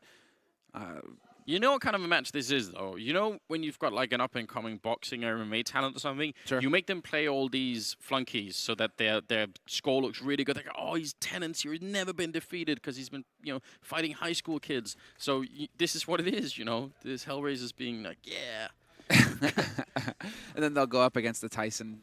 Who's the Tyson in our world? I don't know. They get to play like VP later on or something. Or is it Astralis? Something like that, But then that's, a highlight match. Everyone's like, oh, is it going to be his first loss? 10-0. Ricky is going to end up taking care of Angel, and that is a good job indeed. Dead Fox on the other side with the Deagle tapping away, but a lot more active, the CLG roster. And honestly, that can be the effect that it has on you when you lose this badly, that at some point you stop sort of, tensing up, and you just say, look, we have already been defeated. Let's just mess around and let's just do the best that we can here. Loosen it up. Yeah. 14-2. And so the push begins onto the B site. They're walking right into a stack, though. 2 kills for Stico with the dig. Kusta's going to be able to trade it, but then Dead Fox steps in. A 2-on-2 situation now, and the bomb has not even been planted. Yes, taking his time as he should. He's got a teammate coming in. He does spot out one. That's a good kill there. And now Bondic hiding in the back, coming out of the bench, but a bit maybe too passive for Bondic. Finesse doing a good job, and it'll be another round for CLG. Yeah, close call. What a round, though. And that's a great call from Hellraisers. Full rotate, full stack on the B site. Let's go, and it just works out perfectly for them. CLG, they're wiping the sweat off their brows there. That got a little bit too close for comfort. And so now, well, it's going to be another round of Eco from Hellraisers. One thing to note is that Hellraisers didn't have Kevlar in the last round either. They really are going to be focusing on that 19th round bye. They want to end this quick.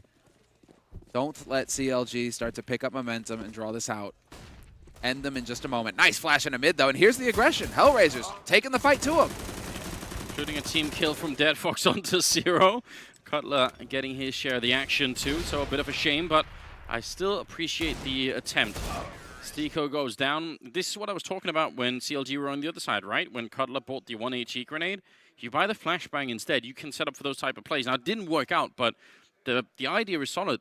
Different time you get 1 or 2 kills in there, and it only costs you $200. Mm-hmm. Just unfortunate that Dead Fox is the one getting that team kill, losing a little bit of money in the process. Might have made the difference between him getting an op or not, and he will have the rifle. What was the loss bonus before? I can't remember. Was it something ridiculous that you lost? No, it wasn't 3,000.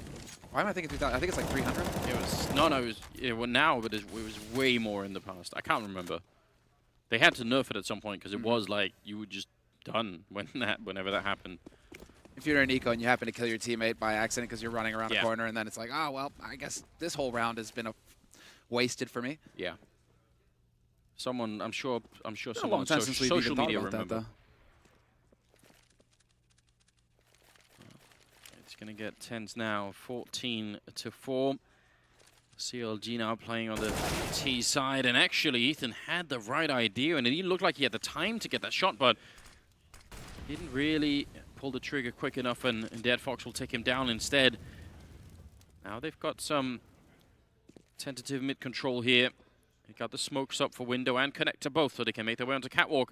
Oh, Ricky's up in connector. Stico's right there, and he must have sensed it, because on the other side was Ricky, and he's going to get traded pretty quickly. Angel going down to Finesse, and that makes it a 3-on-3 now with just 40 seconds. This could be a problem now, because Zero has a Molotov still in that B bomb site. So if they end up having just 25 seconds and he puts down that Molotov, and actually, we should give him credit. Most people would have used it by now.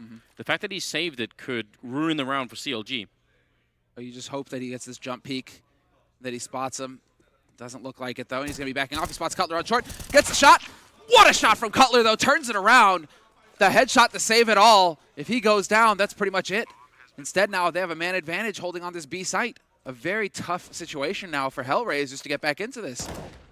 And again, that bomb went down at the 12-second mark, so one Molotov would have been incredible. I have no idea why he wouldn't use it at that point in time.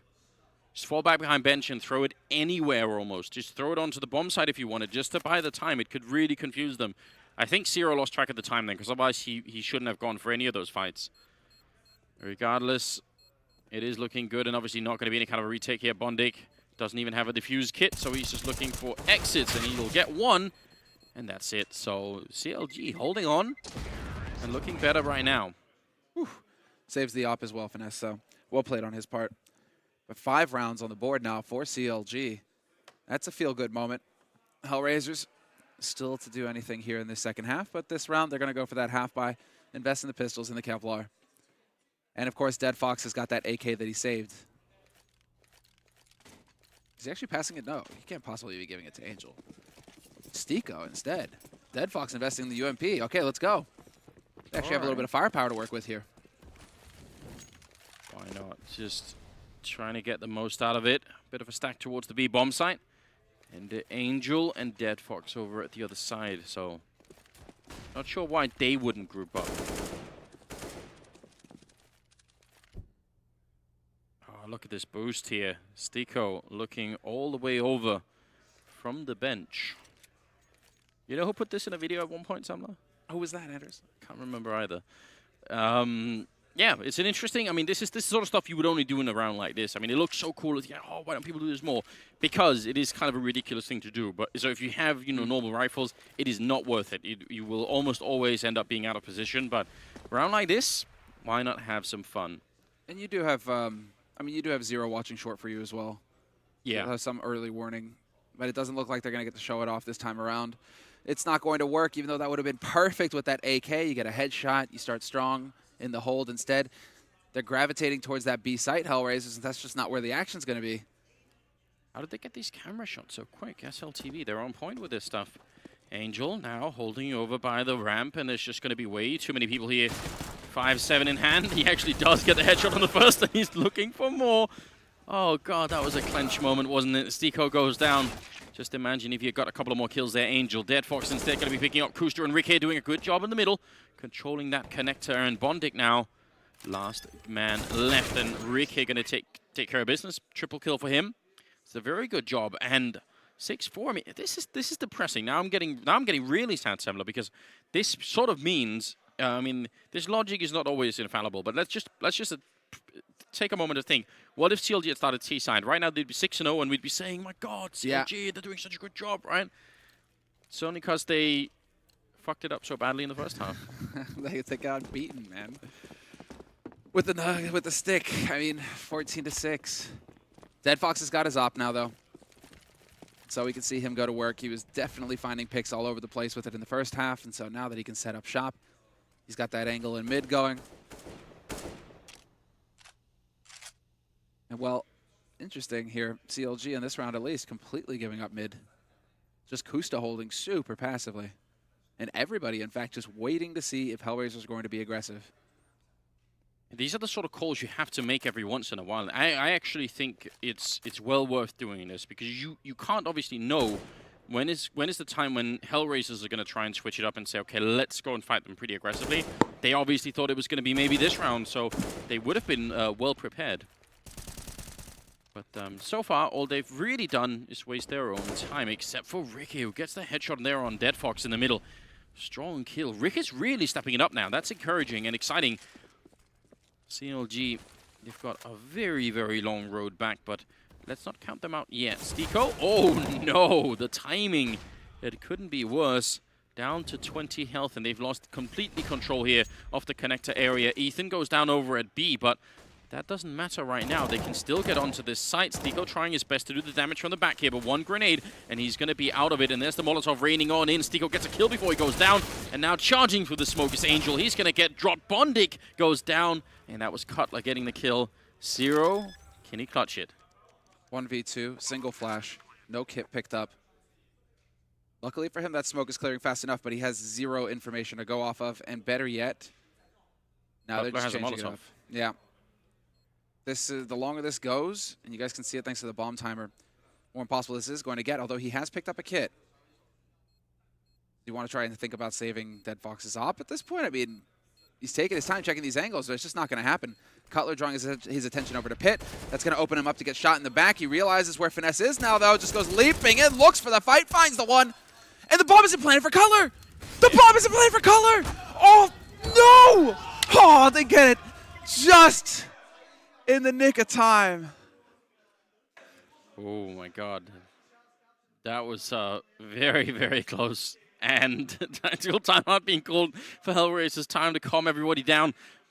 That's why I mentioned the Molotov earlier, because that's actually what I think they were planning all along, was for him to have the Molotov for exactly this situation. But it's always a risk, because if he has a bit more health to start off with, Zero, he has the defuse. 100%. If he doesn't take any damage there. Yeah. 100% he has it. Unbelievable. Unpause in 5 seconds. All right. Unbelievable. Though that's a bit of a kick in the teeth.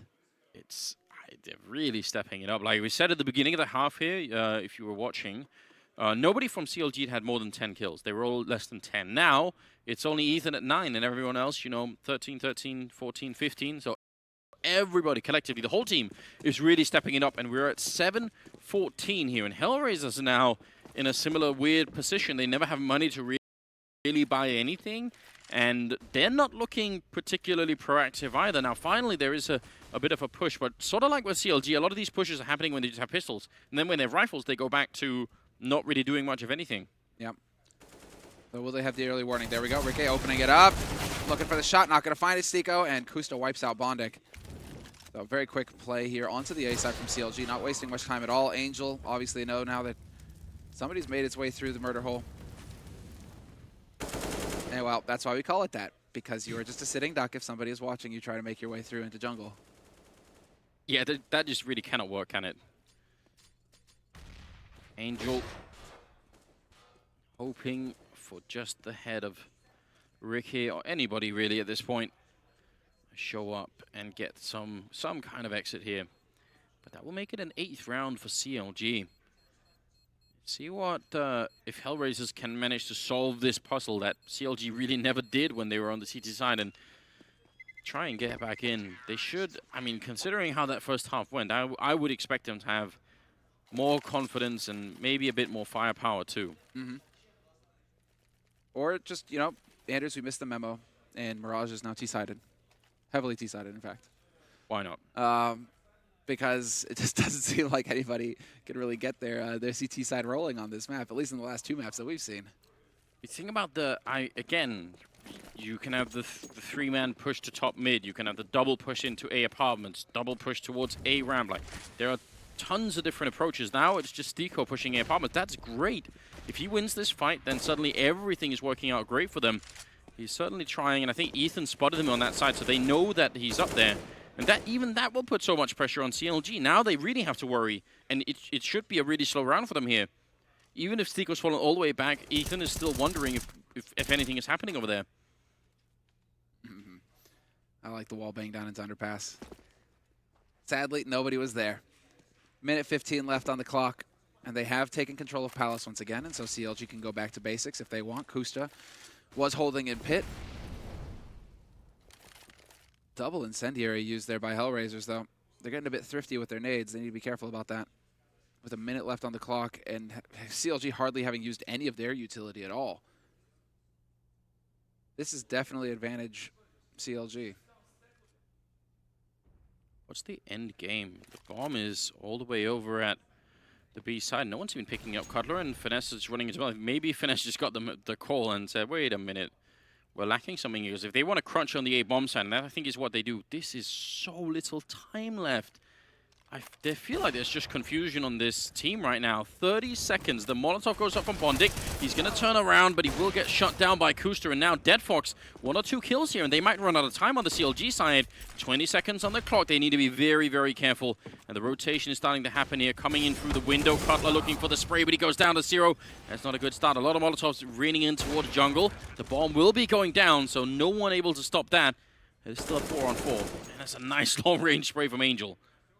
Yeah, this is where the pressure really starts to mount. 0 trying to keep it secret, but he makes noise. Rika's going to be able to catch him in the back as well, and 3 quick kills, making all the difference in the end. Kusta with 2, Rika with 2, and well, Kusta with 3 at the end of the round, 9-14.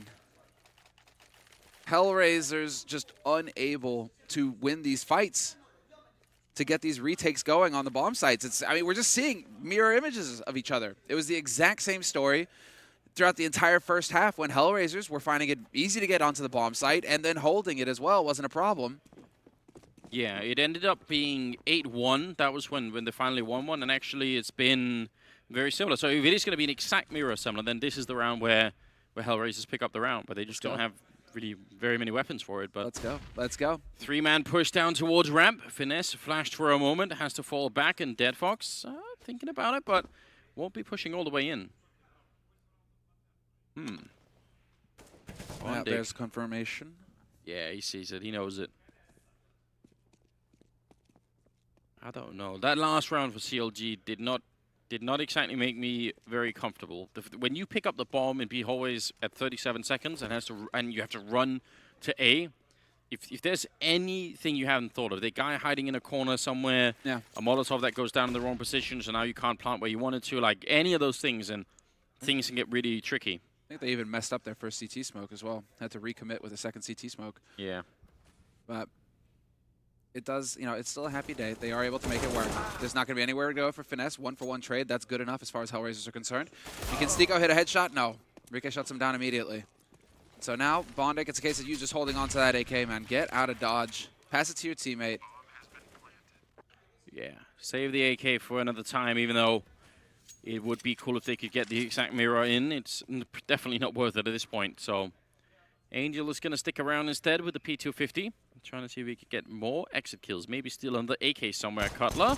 Oh, tabbed once and actually shut down right afterwards. So that's a pretty good job. Getting 2 kills and saving an AK and a Molotov. A little bit of damage done. It was a fairly hard eco. So Hellraisers, they're going to have everything they need in the next round. Except for what? What is missing from both of these teams? Is it communication? That is something to keep in mind here, is that Hellraisers do communicate in English now. And so they have been expressing some frustration with that situation, just because obviously you have a few Ukrainian players. I mean, there's such a mix on the team, but I mean, Angel, for example, played with Ukrainians.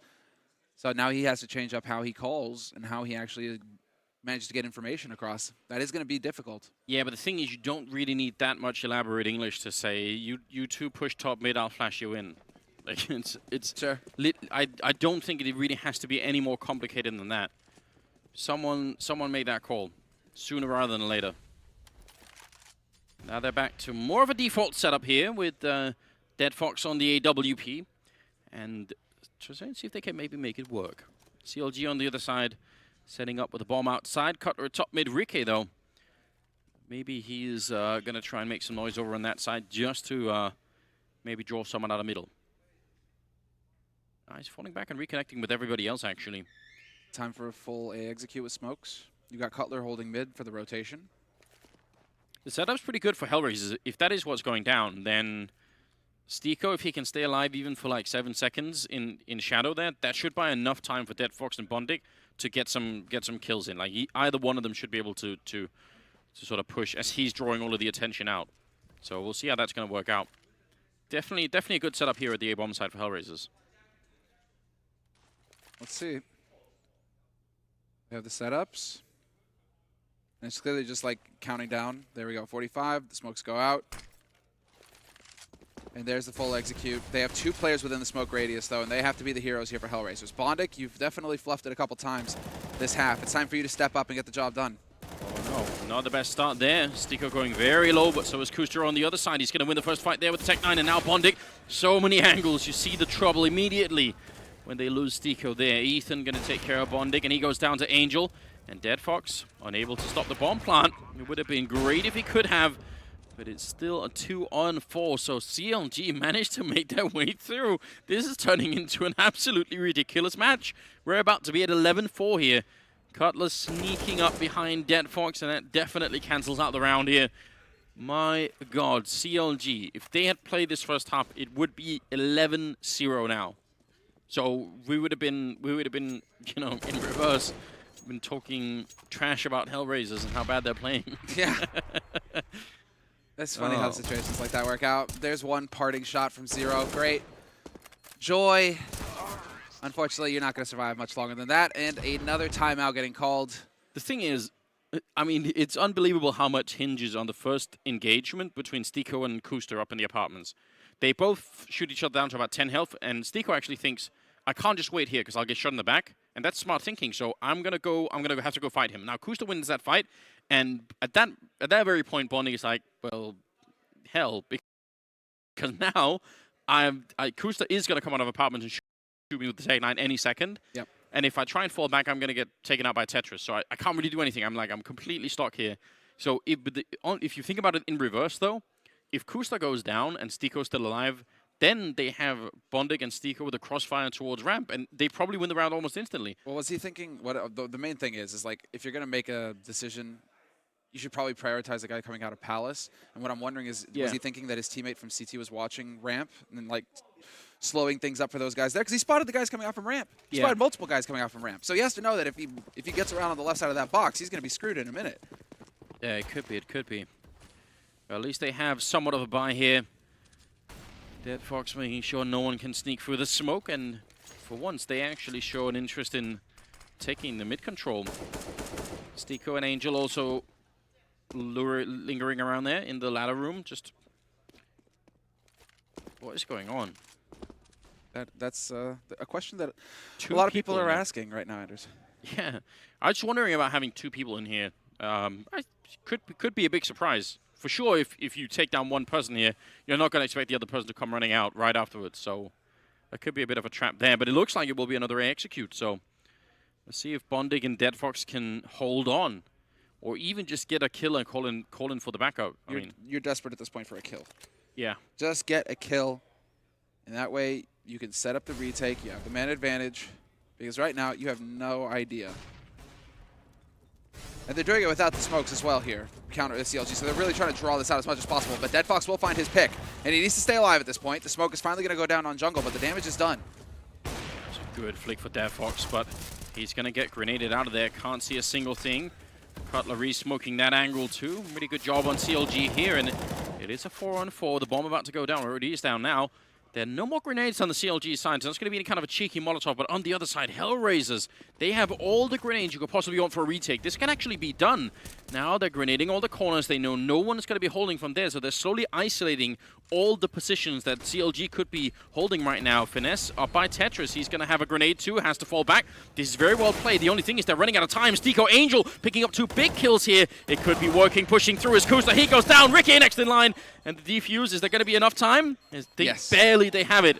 Hellraisers with a great retake into the bomb site, saving all those grenades. That is not an accident. That was planned. 15-11. It was the struggle, and that's got to be heartbreaking for CLG. You were so close. You had actually brought it back within striking distance. But a 15-11 scoreline now, match point for Hellraisers. They've got 4 of them. The real question is it going to be a repeat of the first? Are they just going to get hard reset now, Anders? And are we going to go to overtime between Hellraisers and CLG?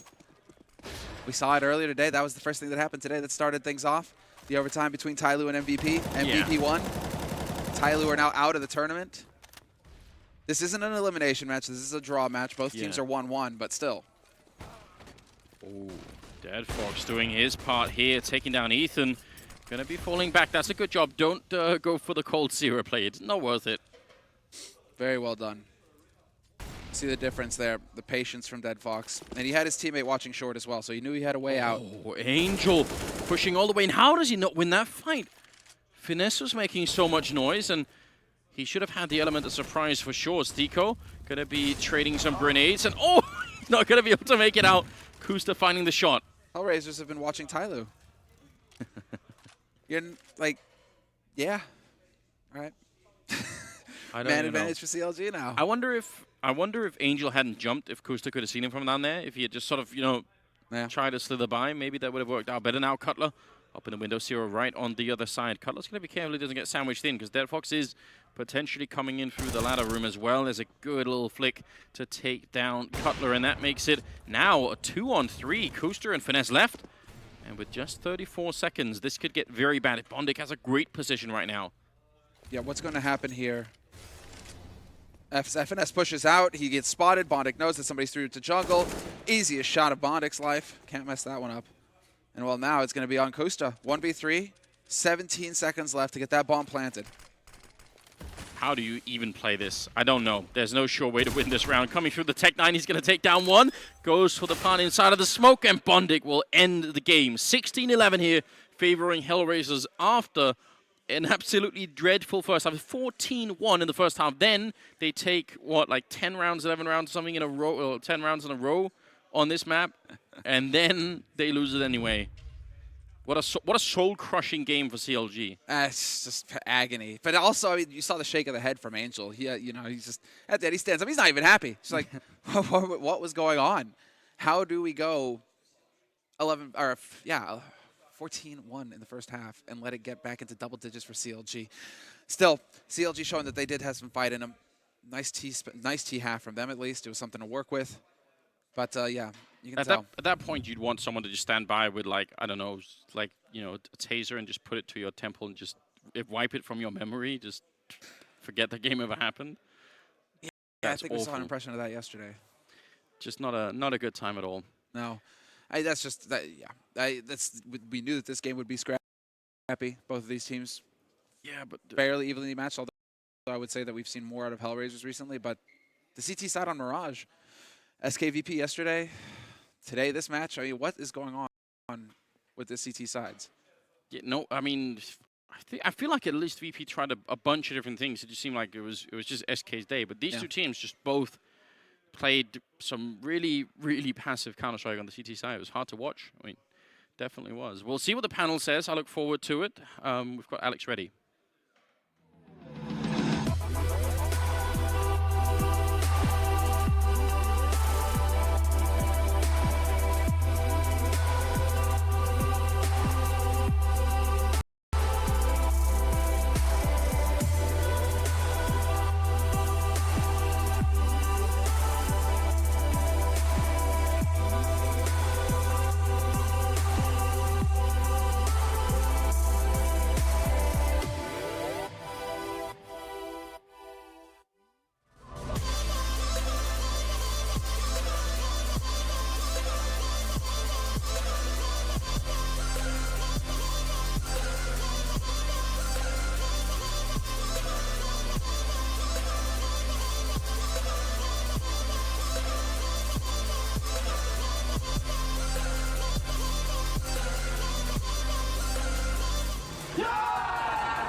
I agree. StarSeries continues. Thanks very much, Fernandez and Semler, as we do get to see Hellraisers start getting a little bit of a sweaty brow. Now, no stranger to I'm not going to do that. You're not going to go there. Yanko Wang, Kay Paunovic, and Jason Moses all hanging out with me, and just going to take this out of my ear because someone's actually just getting a phone call. Oh, that's cool. That was calling, Alex. I don't know. It was like a Nokia theme tune. It was very retro. I think the viewers are calling. They want their time back. That game should have been over at 16-1. I mean, truly, Yanko, what did you say? Pistol round, the start of the second It was half? just like, Yeah, please, Lord. All I want is for Hellraisers to win a second half pistol round. Jason, you can't be saying that with a smirk because I've heard you saying, hey, imagine. Listen, hey, I was sitting here at 14-1. I was saying CLG has them right where they want them. This is all going according to plan. They've drawn him in. They've got him overconfident, and this is where the knockout punch comes in. Fell a little flat there, though, at the end. I mean, I started to believe, actually. There was this kind of, when you saw the, like, 10 consecutive rounds, and you just can't see a way in for Hellraisers. Well, I mean, there's two things that are depressing for that. I mean, one is, obviously, if you Only have... two things? Yeah, well, let's stick to the top two. The first one is that, if you're a teammate like CLG and if you have an atrocious first half like that, and then you get 10 rounds on your T side, it's just like, please, why didn't we just give ourselves a chance? Like, even if they had, even if they had just gotten 3 rounds on their first half, then all of a sudden this comeback is a little bit more doable, right? And then the second thing that's depressing is just the fashion in which it was in the first half for CLG. I mean, I knew there were issues looking at the pistol round. Sometimes you can just tell. If you're going to play retake on the B bomb side on Mirage, first of all, I don't think that's a good idea to begin with, but second of all, you need to have some kind of intel of what's coming. There was no one, like, mid window was smoked off or top connector was smoked off. No one had any kind of information, no one rotating, and then you expect to be able to fall back in the kitchen and retake in a 5-on-5 with no damage dealt and no utility. And that's just kind of insanity. And the whole entire half was essentially very passive mid play from CLG on their CT side, and you can't get any info on this map if that's the case. You don't know what hit is coming, and it happened with Hellraisers as well. I mean, Ricky was a monster in middle. He was able to really exploit things, deny information, get kills. So both teams really, really struggled with the middle portion of this map. In fact, if you look at the graphic on now, you wouldn't have realized that it was at one point 14-1. The names we wanted to, the win conditions, in fact, that yourself and Yanko outlined was Ricky and Kusta. You got both of them. Well, unfortunately, Ethan had a little bit of a poor game off that CT side. He never really recovered from that. But, I mean, that's the thing. All those kills obviously coming in the second half. Like, yes, it looks good on the scoreboard, but none of these kills in the first half, like, don't really help a whole lot. And also, I mean, since the defense just got overrun by CLG time after time, yeah, Ricky ended up with 19 kills based off AK play at mid, but, like, they never could actually get that double op setup going on the CT side. They never really had money for it, even if they wanted to switch into it. We don't even know if they wanted to, because they never really had the opportunity for it. Yeah, I think Jason made a good point. It was a great example of what happens to you when you give up mid control and don't try to get control somewhere else, which is what happened for the first 10 rounds of the game, pretty much. Maybe once did CLG try to be aggressive either towards top mid or maybe underpass, ramp, something along those lines, but it took them a long time to realize, okay, we just can't play, we need to be aggressive no matter where, no matter how, to give ourselves a fighting chance. Pretty much, so as for Hellraisers, I think after a 14-1 half on the T side, they I don't think they realized that the second half started, that it just wasn't the warm-up period anymore, and then it was like, oh, it's actually 14-11, maybe we should start playing again. Well, excuse me, let me try out. That's not the right number I was trying to say. Twice in 2 days, we have seen 14-1 T sides on Mirage. Like, I mean, it's kind of confusing to witness that this has happened so similar. Speaking is becoming increasingly really difficult. I think the problem is here, for example, that teams, because they lose pistol round on the CT side, and the first gun round comes, and they're just afraid to do anything specific. They're just, okay, let's just play a default setup, 2-1-2, mid, let's go. And the Ts get mid control, and then they're like, yep, keep holding, just hold the bomb sites, they need to come. And you lost all control, and they just execute on you, like they split the bomb site, and you're at a disadvantage when it comes to the duels, if you even have a 1v1 duel, which you probably won't have. And then you lose the round. Then it's 5-0, and it's like, okay, we have money for an op, let's get an op now, or a double op. That still doesn't help, because on Mirage you get smoked off or molly off, and then it's like, okay, we are 7-0 down, maybe it's time to push mid aggressively. Wow, 7-1. Okay, let's play default again, we can't go aggressive. Reset, and then you get wrecked. People need to realize you can't look at the score anymore when it comes to Tier 1 CS. You need to look at the game. Okay, we lost the pistol round, we don't have an optimal buy. that should be a reason more for you to do something on the map. Okay, let's try to fight aggressively for mid. Let's play 2 cat, give away B. Let's push ramp. Let's play aggressive in apps early on to get that lurker out of the picture. Let's do something, because if you don't do anything, teams know how to exploit that. But they did. It's kind of crazy. Twice back-to-back, we do here in Kiev get to see a real trouncing on that T side. Jason, any closing thoughts from you? I saw you had something at the tip of your tongue. No. As you often do. No, I'm good. Yeah. Okay, we'll leave it Do there. we need something? Do we need something? No, Still getting paid. We have time? Still getting paid. No, we're going to go take our break. Cool. Yeah, we will. Because next game is going to be a real barn burner. Na'Vi versus North. It's going to be something to nom on. I'm looking forward to it. Let's get out of here. I'm tired. Just an alliteration attempt. I don't know where that came from. Nom. Yeah. That's right. Press the escape That's button. how I talk now. I think it's, you know, some wishful thinking, Alex. Yeah. Oh, get better nibbles. Some noms. I don't talk like that. I apologize. Let's get out of here, though. We are going to take a break. When we come back, it will be North versus Na'Vi. I'm going to have a quick power nap, and we're going to go ahead and get right on into the fantastic Counter-Strike.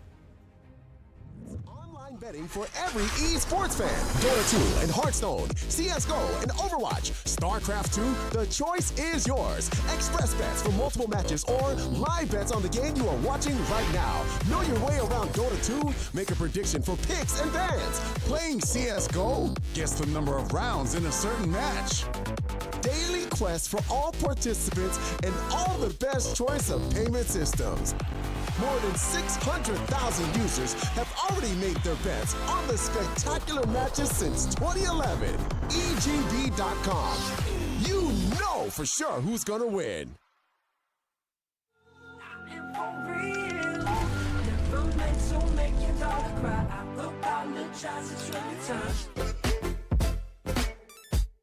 Yeah. Stylish Jackson. Yeah. Bounce. Yeah.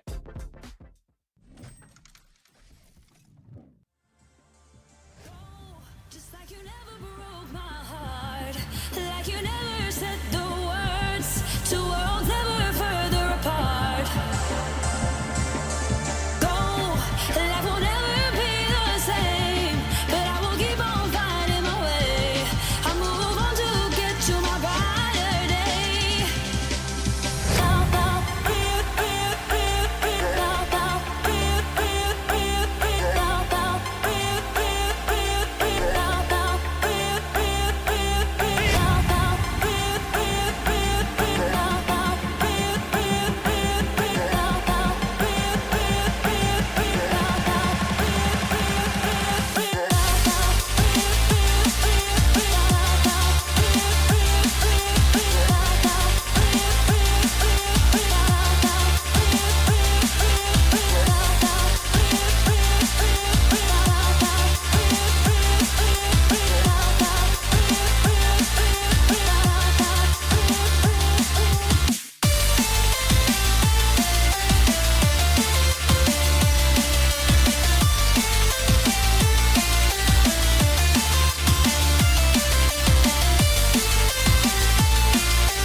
No freedom, mislead them, ride with it, we don't need them. Gonna make it, gonna make nobody left to be dead. Overtaking makes this my boss brand. Yeah, we get to Nia, there's a virus coming to eat ya. Gonna make it, gonna make nobody left to be dead. Overtaking makes this my boss brand. We go higher, we catching fire. Left to be dead, left to be dead. This is my boss rap. We go higher, we catching fire. Left to be dead, left Fully damaged is my heart rap. Rise it up like an endless crescendo. Rise it up like an endless crescendo. Rise it up like an endless crescendo. Rise it up like an endless crescendo. Rise it up. Rise it up. Rise it up. Rise it up. Rise it up. Rise it up.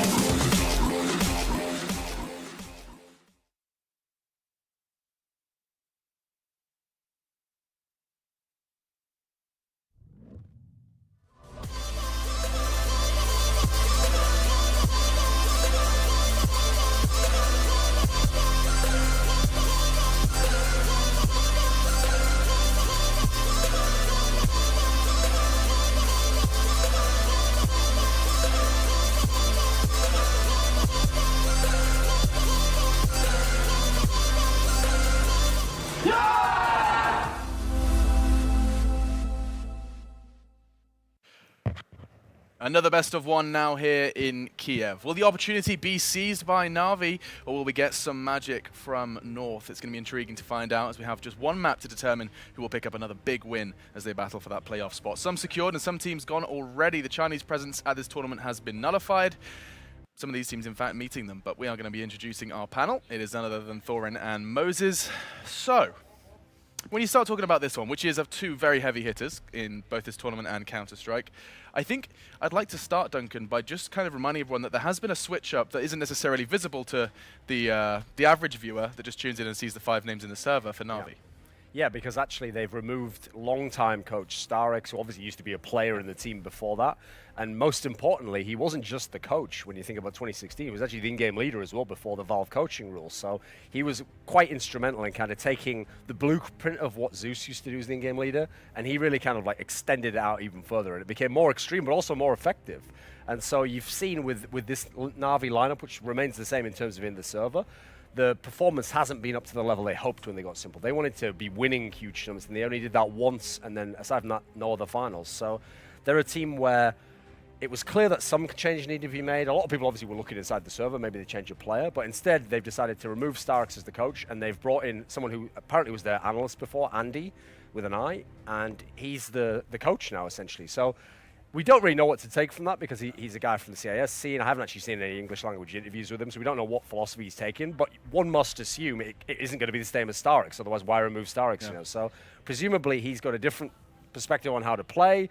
We've only seen 2 games so far, so we can't really take too much from that, but it's certainly interesting because that is another approach that you could always take with this team that's obviously very talented. And interesting is a keyword to be used for EGB's odds as well, one of the sponsors here for StarSeries iLeague Finals. I'm actually a bit surprised by that because, sure, I know Na'Vi have looked very good in some of the games, like obviously stomped the game yesterday, but you would think North have the better map pool, right, Moses? Yeah, no, I mean that's the big thing with Na'Vi at the moment is that a lot of the maps that they have just like kind of crumbled. They don't seem that strong on. I think they look confused on a couple.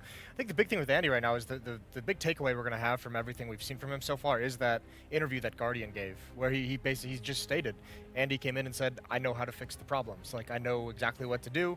Let me be the coach, and they went that way, and everyone's very happy about it.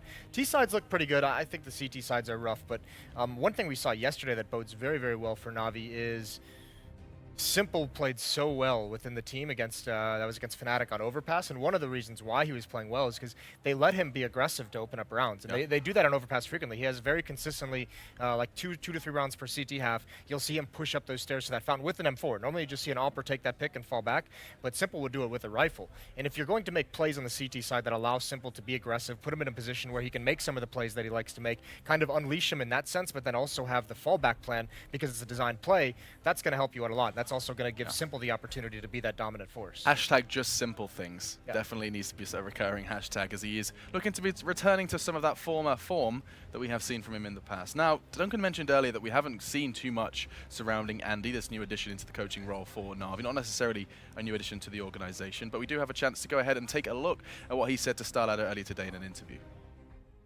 Ничего особенного пока не сделали, всего лишь сыграли в свою игру. Overpass карта, на которой мы себя особенно уверенно чувствуем, поэтому просто сделали то, что должны были, и при этом практически ничего не показали за атаку, поэтому мы довольны. Тяжело судить, поскольку мы играли с ними в интернете, их результаты последние где-то впечатляют, где-то нет, то есть неоднозначное мнение у меня насчет них. Я предполагаю, это команда, которая может обыграть любого фаворита, точно так же, как проиграть, там, например, тир-2 команде. Я предполагаю, мы будем играть Мираж или Инферно, одну из этих карт. Если они захотят удивить, это будет Оверпасс. Мы тоже хотели удивить, но мы все-таки пойдем по стандартному сценарию. Я думаю, что или Мираж, или Инферно будет. И я не считаю, что у них здесь есть какое-либо преимущество. То есть я бы сказал, что это 50 на 50 матч однозначно. Мы готовы. Есть чем удивить. I think the game against Astralis was a bit too close. We had a pretty good first half on the T side. And we kind of started out slow on the CT side, and they started to get back into the game. And then we lost a few clutches, like where we lost a 3 versus 1 against Device, which if we had won the round, we would have money. We would have money broken them, and it would have been 15-11. We kind of stayed calm and focused on the overtime, and we just played, like, we fixed our mistakes in the overtime, and then we just, yeah, won it. Yeah, we played 1-1 against them in ESL Pro League. But we know which map we're gonna play against them. We know that we have the best map pool. So we will have an advantage in the map pool, and then it's just all about who's gonna be most ready for the game and who's gonna have a great day. It's gonna be a tough match. If they play good, they're really hard to play against. But if we play good, we can beat them. But it's going to be a 50-50. It's really close. We have been watching mostly MSL, and our coach is watching demos, and then they just make sure that they tell us what they're going to do on the different maps and stuff like that. So they've been preparing for everything, every map that's a possibility that we can play against them, and yeah, that's it. And there they stand, hearing from both Andy, the coach of Na'Vi, and after that we got to see Magisk as well. And there he stands now, preparing to play. I bet you were a bit confused though, Machine, right? Because obviously there's been some sort of technical mishap there. Yeah. They didn't intend to just broadcast a Russian language interview on the English stream without subs, or actually, if you notice on one of the interviews I saw for the Chinese player, they had actually dubbed in voice. But luckily, from playing a lot of matchmaking, I actually speak fluent Russian. Okay. And so I actually heard what he said. He said, StarX was a good coach, and he really implemented, the system that we used before. But I've seen that Na'Vi's a broken machine right now, and if anyone can fix it, I can, because I'm an Andy man. You've brought it back. Wow, that's incredible. So you're telling me he made an English language pun? I know. That's outrageous. I don't know how he knew the culture. I don't know how he knew the culture and everything. It's so good. All I know is he's really trying to ingratiate himself. Listen, if he's that much of a genius, he's going to fix this team right up. An English language pun in Russian. Yeah, outrageous. What a skilled individual. He's a very cultured individual. Duncan Thorin Shields, everyone, and scene. We can, of course, return to what Magisk was saying as well, where, I mean, it was almost as bad as saying, well, we're just going to try and stop the ball going in the net and put the ball in the other net, because he said, if they play well, they'll win, and if we play well, we'll win. So, I mean, what do you want to make of that? End of the day, whoever scores the most goals is probably going to win this one. Absolutely. If we get down 1, better get 2. There is stuff like that in Counter-Strike. I still think Yanko's got to get off to a good start. It's like, well, or if you don't, do a good comeback. Yeah, have a good comeback. Yeah. Those are the two options, yes. Yeah. Phoning it in with Yanko. To defend Yanko, he's explained it to me multiple times as to why that applies more to certain teams. Just throw him under the bus, Machine. You don't need to know why that is. Now back it up. Anyway, we're returning to the flow, which is, of course, we haven't really addressed too much surrounding North. We talked about Na'Vi, their new addition of coach and the removal of StarX, but when we turn over to the North side of things, they are 2-0 in the tournament. Some big names are not. So, I mean, there is some credit where it is due for them, especially considering I think the Astralis win is where the biggest feather in their cap currently in Kiev. Yeah, sick, obviously, because we hadn't seen that matchup yet, and that domestic thing is always fun. I know from talking to some of the other Danish teams, like some of the Heroic guys, they always prefer to play Astralis over North, just because they feel like they have a better read on them, a better ability to beat them. But, I mean, that was certainly a nice win for them, but this team has just higher expectations and higher goals than just kind of beating the best teams. They need to do well in tournaments, and this is where it kind of gets scary for me when I think of North, because they do seem to have some of that Astralis factor, where when Astralis was still the older ones where they were still choking in tournaments, there was never a good explanation for why they were doing that. You didn't really have, you can't really identify and just pick out one thing and just they're just not winning. And at the moment, that's what it feels like with North, because on paper, this team should be contending for tournaments. They should be getting to semifinals, pretty consistently, and it's just not happening. Perhaps it starts here. Their 2017 run could very well start with desks later in the year, maybe in 2018. It all started in Kiev. We'll find out if they can get that 3-0 they're dreaming of. Duncan, it does also start with the map veto as well. So, I mean, let's navigate towards that discussion. Yeah, and as I alluded to before, I think North actually hold a lot of the keys in this, and Na'Vi are the ones who are going to have to react. So we know North, they ban Train every time anyway. A Cash ban from Natas himself also, by the way, plays into North's hands. They don't want to play Cash either. Their two bans are always Cash and Train. So Train was always going to be the ban anyway, but you especially ban it against Na'Vi because they're pretty good on that map as it is. Now, in terms of Na'Vi, I feel like they have to consider Nuke at some point in time. If not now, then a little bit further down. You can maybe float that. They've gone with Cobble themselves. That's actually the map that they played on at Katowice and that North got the win on. And Na'Vi actually has kind of improved a bit on that map, but still not as strong as it used to be in the old days with Zeus. I think in terms of North, Mirage makes sense because it's been like one of the stronger maps from the Na'Vi almost since they got Simple. Yeah. Whereas North, actually, considering this is like kind of the map that allowed them to win Epicenter, it's become very middling for them actually. So there's the Nuke ban that was inevitable, and now, as we see, it's up to North to pick. I think they're going to go for Overpass, personally. I think that's the one that makes the most sense to me logically, because... Where does that logic stem from? I mean, they're a fantastic team on that map. I mean, you saw even they've actually decided to ban it themselves because they're going to Inferno. Now, this is very weird because, first of all, we've seen Na'Vi play Inferno. Sure, it wasn't impressive, but North haven't really looked that fantastic on Inferno themselves. So I feel like this is an MSL pick here, because if I'm North, you could make a case we're one of the best teams in the world on Overpass, whereas Na'Vi, yeah, they're decent on the map, but not necessarily blowing anyone away. I think maybe watching Na'Vi dismantle Fnatic on it last night may have something to do, like just some last minute, like, they looked very, very polished on that map. So let's stay away from that. Yeah, I mean, Inferno, I think maybe just going to a map where, yeah, neither of them are going to be great on it, but they both probably feel comfortable on it.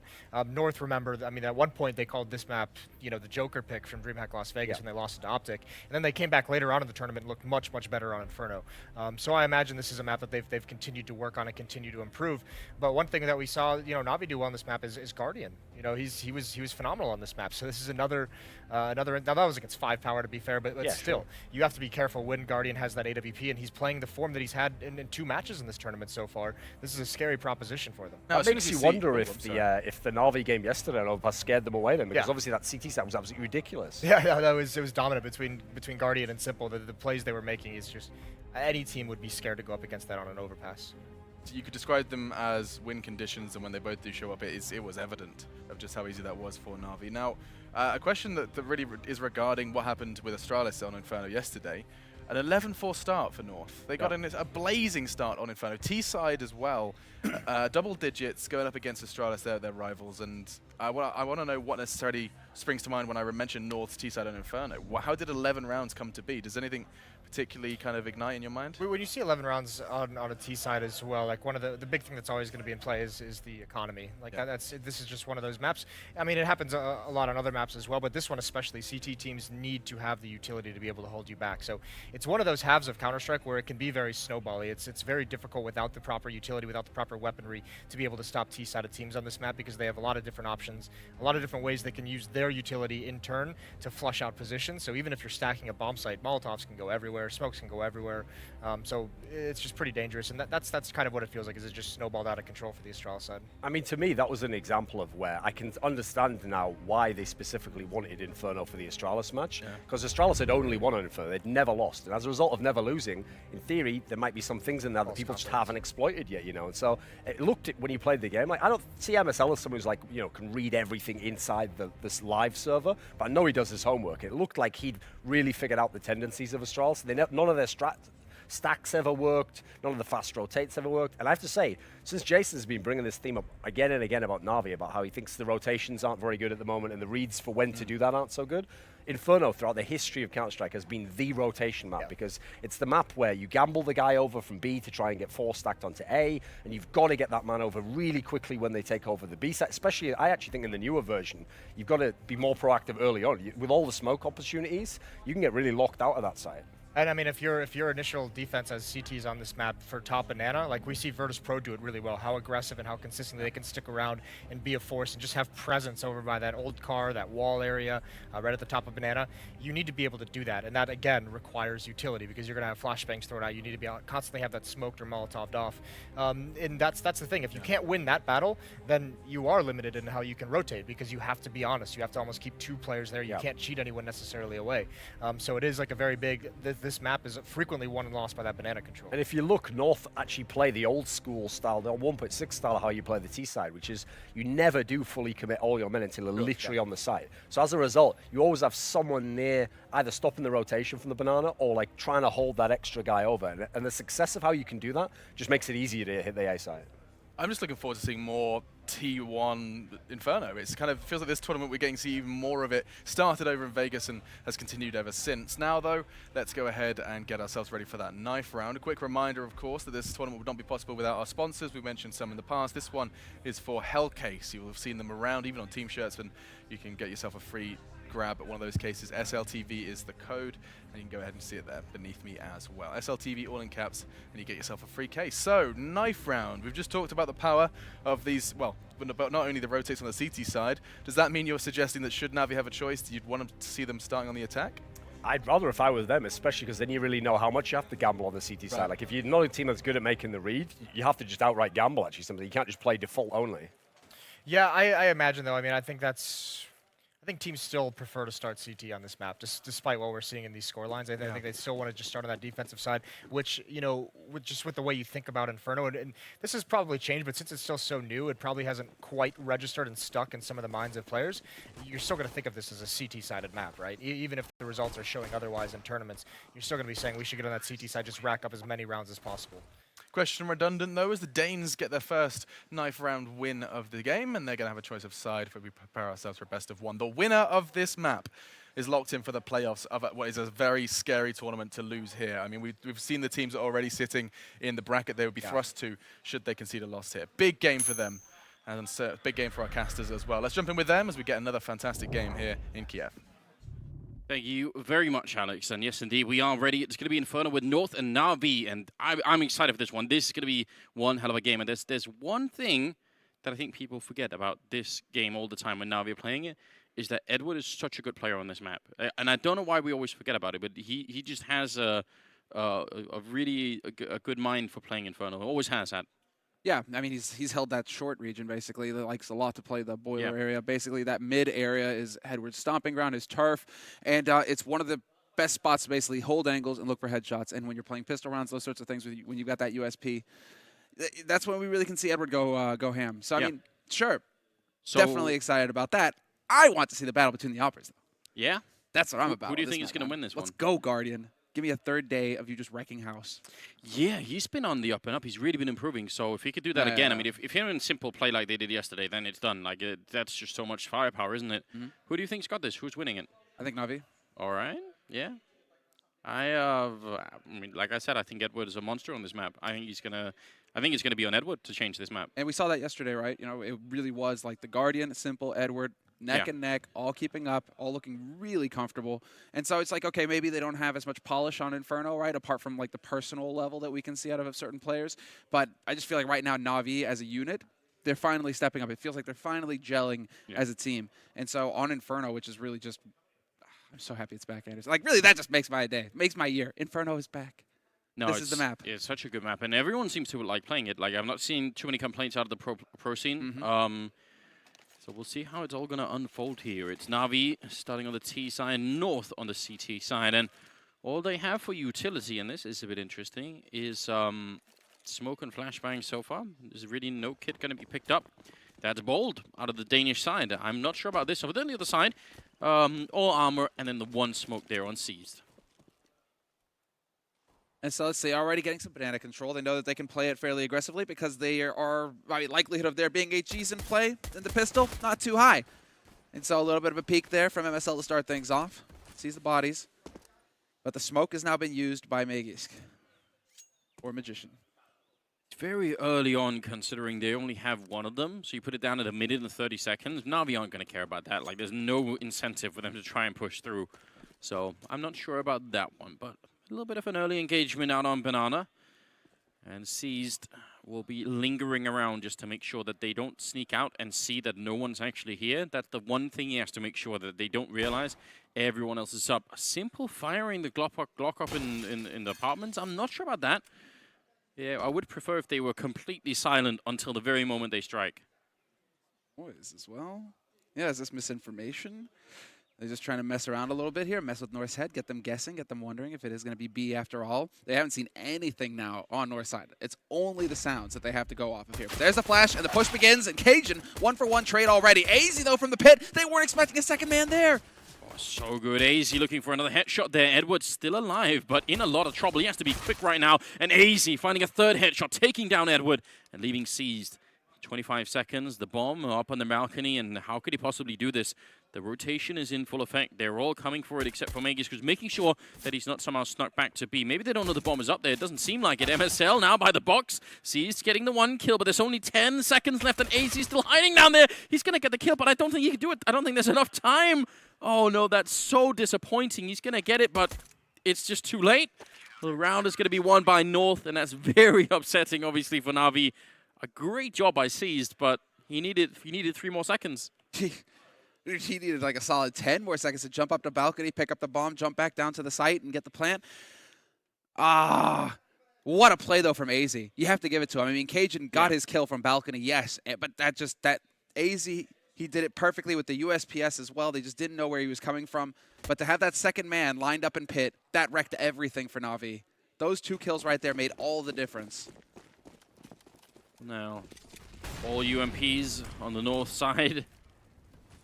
Further evidence that this gun is definitely preferred. What a grenade coming out, landing right on the Na'Vi team. This is going to be trouble for them, though. MSL will be going down. They're still standing in the fire, and Magisk not even going to fall back. Actually, yeah, picks up the smoke that was rolling his way anyway. So he's going to play it reasonably, which is good news. Edward has the UMP, and they have a single smoke on Seized. So this is interesting here for Na'Vi. They can kind of slow things down. Guardian will find that Tech Knight as well, so he'll be pleased about that. There's no reason why North have to do anything. I mean, what they're doing now is what they should be doing. Yeah, 2 and 2. Yeah. You have the superior firepower. You still have 2 smoke grenades on Cajun and Config both. So take your time with it and run this clock down. 55 seconds left, and Na'Vi just now managing to make their way up to Arch, and it looks like they want to try and split through CT towards that B site. Perhaps they do have Guardian over there making quite a bit of noise. He finds a kill on Config as well. That's going to make things easier. Oh, and Edward taking down AZ. That's such a critical kill by the Arch. Leaves Cajun entirely alone on the site, and he's making so much noise. They know he's there. Edward shooting him in the back, and now things are looking way better. Suddenly, Na'Vi turn it around. This was a 4-on-3, and honestly, North just not really using their manpower well enough there. They should have been able to, at the very least, fight 2 versus 3 in any one bomb site, and then just buy time, wait for backup, and get the man advantage back in. Now, Megisk going to have to make a run for it and just save the UMP here. Big comeback very early on here for Na'Vi. Getting confident with those challenges. Don't think Megisk spotted the man on balcony there. Maybe he's looking for it. That was very well played from Na'Vi as well. I mean, Guardian not committing to the B site. It felt like they had an avenue to just run through CT towards B, converge as 3. But they kept getting so many good challenges out of North. I think that's the difference maker. If North kept challenging them like that, they're like, great, well, if you're just going to offer yourself up and allow us to clear the A site for free, well, cool. That solves all of our problems. And so an anti-eco loss here for North, so painful as well, especially on Inferno. You want to get that strong start on the CT side. And now North are going to be in shambles. Very, very upsetting indeed. They will actually buy another UMP, so... And another one still. So 3 UMPs on the north side, and I'm not sure what the rest Config and AZ can finally pick up. But even then, it's a buy that Na'Vi have to respect. So got to be very careful. Config with the Deagle, and he's running down middle. We've seen him before be really powerful with this pistol, so I'd be a bit worried if I was Na'Vi. Oh, grenade, going to look the wrong way. That's a shame. But that one, dead on, and Config, there it is in the middle, taking down Guardian. There's the pick to start things off. That's the AK down as well, so they'll have to go and pick that up, Na'Vi. Don't want to leave that lying around for North to go and find. And what's interesting to see here is that Cajun and AZ are actually holding aggressive in apartments as well. That's not something you see very often on the new Inferno. A lot of the pros have been complaining about the fact that everything is wallbangable up there, so you can take a lot of damage. We'll see. Does this actually pan out? Do Na'Vi take this into consideration? Sure, this position, I'm not sure it works if they actually have the mid control like they do now. Cajun goes for the spray and does quite a bit of damage. Flamey was already tagged up a bit by Config, so they're quite low on health on the Na'Vi side, actually. That comes back to bite them. The nade like that. Aggressive push down Banana, though, is definitely going to come back to haunt North as MSL gets picked off. UMP's in play, still that 5-7 as well. Flamey going to make the play to pick up the bomb, and he's going to be able to do that. There we go. But there are still 2 defenders alive here on the A site. And Cajun's still on the hunt! Another bomb drop. Yeah, and every time it gets deeper into apartments, which is kind of the opposite of what they're looking for. 30 seconds left, and they are not in a good position. They can actually make a clear run from Arch to B, but they can't really know that. So if they get this blind read, that's just, I don't know, several thousand hours of gameplay that might be playing out here. 19 seconds, and they're getting the right call. This is the best possible option for them right now. Hiding there is Magisk, and they can't really do anything. They could block him off with a smoke, but instead they're going to use it for the plant, and Magisk shooting Simple right in the back of the head, and Edward going to be going down. Great job by Magisk. A good double kill there, and they will win the round. In spite of what, I don't know, what could have been. This was not necessarily an easy round. I love it because the player area is like right down across, maybe like 50 meters away from us, around a quarter, and you can still hear them shouting through our headsets over here. Yeah. That's what you expect from Magisk, though. Like, guy gets pumped. He is so hype all the time. Yeah. But that's a huge win.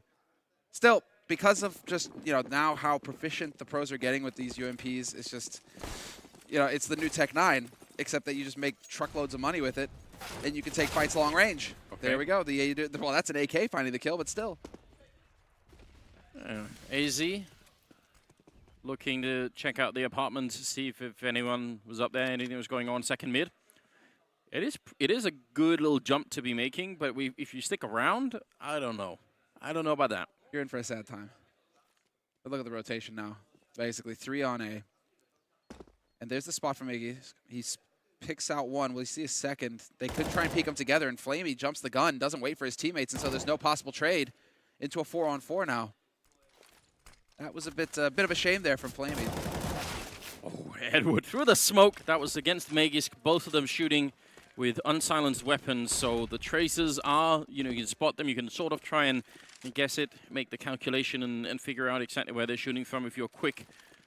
And Edward going to put in that smoke towards CT. Spawn, it's MSL taking down C's. That's a good start, and the rotation is quick, but there's Edward finding yet one more kill on MSL, and now a lot on Cajun. He's already smoked off by the Coils, or what used to be Coils. Guardian planting the bomb on the other side, and Simple holding behind New Box. So Cajun and Config, and look at how far away Config is. I'm not sure about this. Yeah, this. I mean, he's still milling around in mid. Are they trying to make up their mind if they're going to go for the retake or not? Seems like it.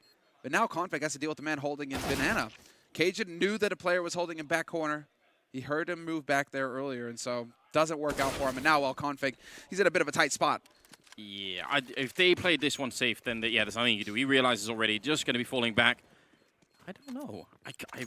Some part of me wishes that Cajun would have just waited in that corner and then try to like ninja it or something, because I don't know if they would have seen him go all the way in there. Regardless, it will be around for Na'Vi, so they're just trading back and forth all of the time. And Edward doing, I think, this one is just a 50-50, but the follow-up shot here in MSL is definitely important. Yeah, that's big. Especially because they lost a teammate just a second before that from Edward. They were a little bit too staggered going into that B site, and so there was a chance for MSL to fall back. But instead, they managed to pick up a second round. Na'Vi were tying it up 2-2 and going into another bye here for North. That saved AK is going to be staying on Config, but the rest of the team going for the UMPs. And so Na'Vi, they're going to have another battle on their hands here. Yes, indeed. Common grenade being thrown down towards bottom of Banana. And AZ with a boost up to the tiny balcony. Your allergies all right, Sumner? I'm sorry, I have to laugh. Yeah, so apartments control here working out pretty well at the moment for Na'Vi. This is not a bad position to be in. You could fall back pretty quickly, and a lot of the flashbangs that would normally get you popped are going to be out of position for that one. So grenades to top Banana, and they could go still wherever they like here. They have all the options. They certainly have all the nades as well necessary for an execute. You can see the coffins. I'm just going to call them coffins, man. Yeah, it's not coils anymore. No, It's it is coffins. But there we go. Coffins, the flashes, shots through the smoke. MSL getting tagged down. And look at this. Flamey this time going to find the kill. And that's going to throw... Oh, look at this. They're setting up for the flashbang. Edward running in with his back turned, and a lot of trouble now for Magisk. In fact, he's lost control of construction. That Molotov only going to buy in a bit of time. And look at Edward. He's making sure that the rotation is not going to be able to get here. And actually, they're rotating the bomb back towards the A-bomb side, where still 2 people are holding. I think Na'Vi might have gone too deep on this one. They might have actually outsmarted themselves here. AZ down in the pit. It's a strong position, but he's going to get shot down. Seized with the kill. Cajun trying to follow it up. And now they will have a bomb plant. Only 8 seconds, but it's going to be in time. Config. Now's the time to clutch it, and you can maybe even do it before Flamey gets there. Exactly that rotation. Oh, he had to hit the shot on the man in pit. That would have been the key play. Instead, now Na'Vi, they don't even need to peek. You're not going to really tell Simple not to peek. It just doesn't work that way, Anders. It's not in his vocabulary. You see the thesaurus. He sees peek, to challenge, to get headshot, to get kill. Right. Okay, I understand. Thanks. Yeah. I mean... Yeah, it doesn't seem like he's one of those players that really can be leashed. You know, it's not even worth trying. But then again, North have their own player like that. Config is kind of, I think, of a similar nature. You know. Simple's too much. But there we go. They finally break North's back. Full eco from North and a full stack on the B side as well. A single P250 picked up here by Magisk. Oh, so much nade damage. MSL down to 3 HP. There's the Molotov too. You're all dead, men. Oh my god. Just carnage. Top banana seized. I think that's 3 kills with the Mac 10 and then 1 with the Molotov. So that's a lot of money for him and a really quick round. And Na'Vi now 4-2 here, moving into the 7th round. Well, it'll be interesting to see how far they can really push this. Only the first half, and they are doing a really good job. Seized top fragging at the moment for Na'Vi with 8 kills, and then not that far behind is Edward at 5. Here's the thing, I don't even think the T side is the strongest one for Edward, and in my opinion, it's the CT side where he really does a lot of work. So, like I said, he was definitely my player to watch for this match. And I think, not my sole reason, but one of the big reasons why I think Na'Vi can win this game. But this is it. Oh, I thought for a moment perhaps Guardian's gonna roast! Edward is the one, actually, who gets caught out. Can Guardian bring this back? He's taking nade damage. He takes the shot and he overflicks. There was the big opportunity, and now he could get closed in on MSL, rushing him down. There's nowhere for him to go. I think there was some dreadful miscommunication between Guardian and Edward, because I think Guardian... He sees the Molotov, and Edward wants to move in so that they don't sort of do anything else, like they don't grenade him or something. So I think Edward's actually trying to protect Guardian there, but Guardian was staying alive, so he didn't really have to sacrifice himself all that much. Now, 5 versus 3, and a bit of a blunder over by Banana means now Na'Vi in a strange position, but that's good news for North. They really need this round. Moving his way through the smoke on towards Quad instead. It's seized, crouching in with the AK, looking for the opening. Config realizes something is up, but look at this. It's Simple and seized, opening up 2 big kills coming through. Config almost getting sprayed down, but he does have the bomb on that side of the smoke, and seized and Simple, can they win this? Config challenging, even though he has the bomb. What is going on? I hope that Rugga just literally just stands up behind Config and just bitch slaps him for that play. If they lose this round. Trust me, if not that, then Cajun and Magisk most certainly will. We'll throttle him. This is what I said. He's like their version of Simple. You just can't control him. Seized sneaking in with only 20 seconds. They still have a very good shot of winning this round on the north side. Seized has done so much already, but this is a bit much to ask. 10 seconds and already rotating in his MSL. That's some cerebral prey coming through. And it will be a round for North with Magisk picking up a triple kill. I mean, it is absolutely maddening to see someone play that way. The thing is, it just wouldn't work for Config if not for the fact that he has got a godlike aim. I mean, he's definitely capable of hitting shots. I mean, I think it's just like flashbacks to the Major Knife situation and whatnot, you know, where it's just like Config, there's that little voice that you just need to squelch sometimes, you know? It's like, you have the bomb. They put a smoke down for you. Why do you flash through the smoke? In a man advantage situation, no less. Yeah. Maybe that's it. He just has so much trust in his teammates, you know, that he's confident in their ability to win a 2-on-2. This is from the pistol round. A sad way to get started, but they've really made up for it in the meantime. And the unpause is already in effect here. Scoreline is 4-3 favoring Na'Vi. We are about to move into the 8th round. So lots of grenades, lots of everything right now on North. And Na'Vi aren't exactly lacking either, except for Edward. Poor Edward. Has to pick up a deagle. Well, he's capable. Look at the aggressive push coming down middle there. And they spot out AZ. He does get 1 kill, but he's sort of trapped up here. Crouch spraying out, and he gets it. Cajun picking up Guardian as well with the UMP. It seemed like AZ should have been certainly dead then. Will be able to take down Cajun, so now 2 versus 2 in what has to be titled just a confusing round. And they can't over-rotate. You have to be careful here, Magisk. Bomb has not been spotted. MSL, he's blind over here on the A side. It won't be until Na'Vi actually make a play for a site that either of these players will have any idea which one it will wind up on. But you've got Seized. He's infiltrating. He can start looking towards Arch if he wants to. That bomb is still all the way back in T-Pit. They just have no idea. All 4 players are in the dark right now. Yeah. They just have no idea where anybody is on this map. Yeah, and actually, I think the North players are playing this as best as they can. They're trying to stay so far back that they can at least call it out and buy the other players some time. But it definitely won't be easy. In the back of the bomb site here is Magisk. He has a flashbang, and they do have a Molotov. So if he fires the gun and doesn't get the first kill, he's going to be dead in a second. Simple is the one who's carrying it, and he's got the bomb all the way at bottom mid as well. So far hasn't spotted anyone, and neither has Magisk. Down to 27 seconds now. He's being called in. Does he realize? Seized, he's looking, and there's the shot. Magisk somehow showing a bit of himself, just enough for the kill. And MSL, this is going to be a difficult one. A nigh on impossible one. He has an incendiary, though. So he can make one part of this toasty. But then, look at that, Seized. Well, no, Simple, rather, goes ahead and commits his to buy even more time. 30 seconds left on that bomb. And MSL needs to start making the play now. One flash goes out. A second one could follow pretty soon here for Simple. He's got it in hand. He's just waiting.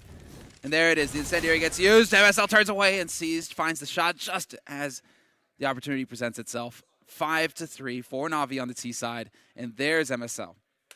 Time to tap out and take a little bit of a tactical pause here. Time to talk things over. Oh my, 5-3, and that was one of the big rounds there. Completely closes out the North economy, and things are looking really, really good for Na'Vi at the moment. That 2v2 was so measured. The whole idea of using Seized as the guy who's scouting out the whole map while the bomb is just waiting in middle, could go either way. Definitely really smart. Just amazed that Seized spotted him in the corner like that. Very, very patient play, but that is kind of like Na'Vi's calling card. Used to be, at least. They've definitely changed. They've evolved. Used to be that they were the slowest team to watch play CS, that they were famous for executing with 15 seconds left in a round. Yeah, and that change obviously happened when Zeus disappeared, and you could see it very clearly on the Gambit team that suddenly that is the go-to style.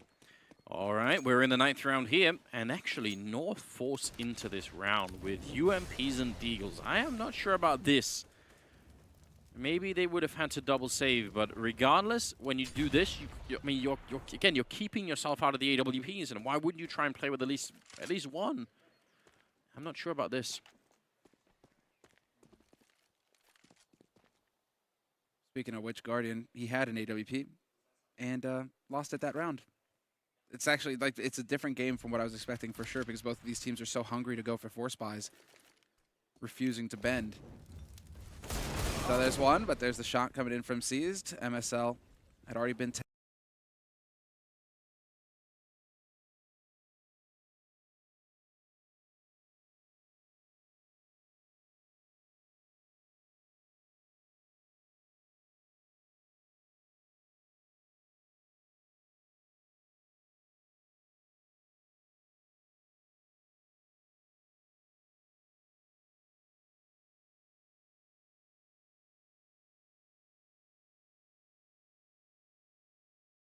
our Kevlar. Yeah, you're going to save them for the next round. It makes sense. That's obviously if Simple allows it. Does he have the money to go hunting? Not really. I mean, the rest of the team don't, so might be safer to just try and get as much as you can out of it. And he is already looking in towards the apartments. And that's actually where quite a bit of the North team is lingering around. There's Cajun spotting it out. So now they definitely know that they're all going to be on this side. Navi, how aggressive are they going to be? Have any mercy at all? I really hope that they aren't that aggressive. Don't go throwing away AKs unnecessarily. Worse yet, don't allow North to save an AK that they can use to wreck you in the next round. Oh. Are they going to try and boost? They could jump all the way up on the corner end. If he made that jump, that would have been beautiful. But time has run out. The bomb has gone up, and so far not finding anybody in the last couple of seconds. Not going to happen either, but still 6-3 here, favoring Navi T side and keeping the North economy very low. At least they saved the UMPs. I feel like we were just watching like an Olympic gymnastics routine. Everything had gone so nicely all the way up until the final flip off of the bars or something like that, and the guy just face planted.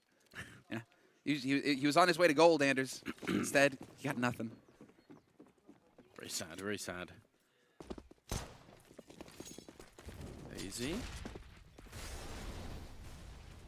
Pretty gonna get. I do like to see this bombardment coming in from North, right? Even just Inferno is one of those maps where down banana, down mid, the timings are very good for CTs to throw HEs and actually get something out of them. This round, not huge, but Guardian's still down to 82. I mean, you've done a little bit of damage, and when you're playing with UMPs, any amount of damage helps. Is important. Simple. Could have been shot in the back then, but no connection made from Config. Now he's just trying his best to the smoke. No reason why Navi should want to take this fight. I mean, just let it disappear and wait for him to come back. Wait, guys, I saw Happy do this once. It's just, I don't know why Navi are interested. Why don't they just grenade him back? Because if he gets the Deagle headshot, then suddenly the round could turn. A lot of damage being put in. Config still trying. Now they're getting a bit closer and actually pressuring him. And he must be out of bullets soon. How many does he have left in that Deagle? Still got 20, 19, 18, 17, 16. I'll just count them down for you, Anders. Yeah, that's good. Keep an eye on it. Keep a lock on it. Oh, there's Cajun picking up the kill on Seized and Guardian with the return, but are they going to expect AC to be in there? He's been hiding for quite a while. They know that Config's over by Arch, obviously. Finally he comes through, gets a kill, turning around as Edward and picking up one, but AZ striking down Guardian, and now we've only got 15 seconds left. AZ going to get run over by Edward, and that leaves it in a 2-on-2. Magisk walking in, 10 seconds. Can he stop the bomb here? He's certainly going to stop Edward, and that leaves just Simple in a lot of trouble, and he gets shut down immediately. Magisk coming up with a big double kill.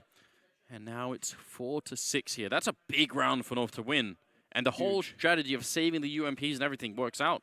Now the question is whether they can chain rounds together. Can they get back-to-back rounds? They were ecoing that last round. Now they have the money for the ops if they want to get those into play. They can hand one over to Cajun. Hell, we've seen Vegas use ops. So, they have some options there. And there, sure enough, one is going to get bought. And it looks like it's going to get handed off to Config. But now can they actually chain rounds together? They haven't succeeded in doing that yet this first half. And they're desperate at this point because Navi, they are low on eco. They've used a lot of their money here in this round. So this is one of those key rounds and a half where if you lose it, you're in a deep, dark place. Yeah, absolutely. Config's got that early mid presence. Haven't found anyone yet. You can't stay there for too long because eventually someone's going to show up from second mid. So only for the first 10 seconds or so, and then it's time to back off. Smoke. MSL giving it away, but this time it's MSL who's successful. Through the smoke, guns down Edward, and the man advantage for North. This is setting up nicely. There's Config obviously going for the peak, and he wins the duel versus Seas with that AWP. First start for Navi. Grenade is in, and they're going to try for the boost again like last time, and it works perfectly. Guardian shutting one down, and the flick comes in on AZ. He misses that, and he's out, but works beautifully. Now close range, there's Simple taking one down. That's Config gone and out, and now suddenly one guy left on the A-bomb side here. MSL, but the bomb hasn't even committed to this yet. They can actually still go B if they wanted to. MSL walking in towards Guardian, turning his back, and Guardian sees the shadow. He knows that's a triple kill. The Slovakian rifler, an AWP coming through. And now it's Magisk 1 versus 2 here. And now would be a good time for a clutch. How infuriating for AZ. He predicted the boost through the smoke as well. He just couldn't spot Guardian before Guardian could do the damage. And well, now it's on Magisk. 1v2. Man, that incendiary going down on short is insane as well, but the bomb is only just now getting planted, so he still has time to work with. He's just so limited on utility. No smokes. He's picked up a kit, but the single flash and he's been spotted.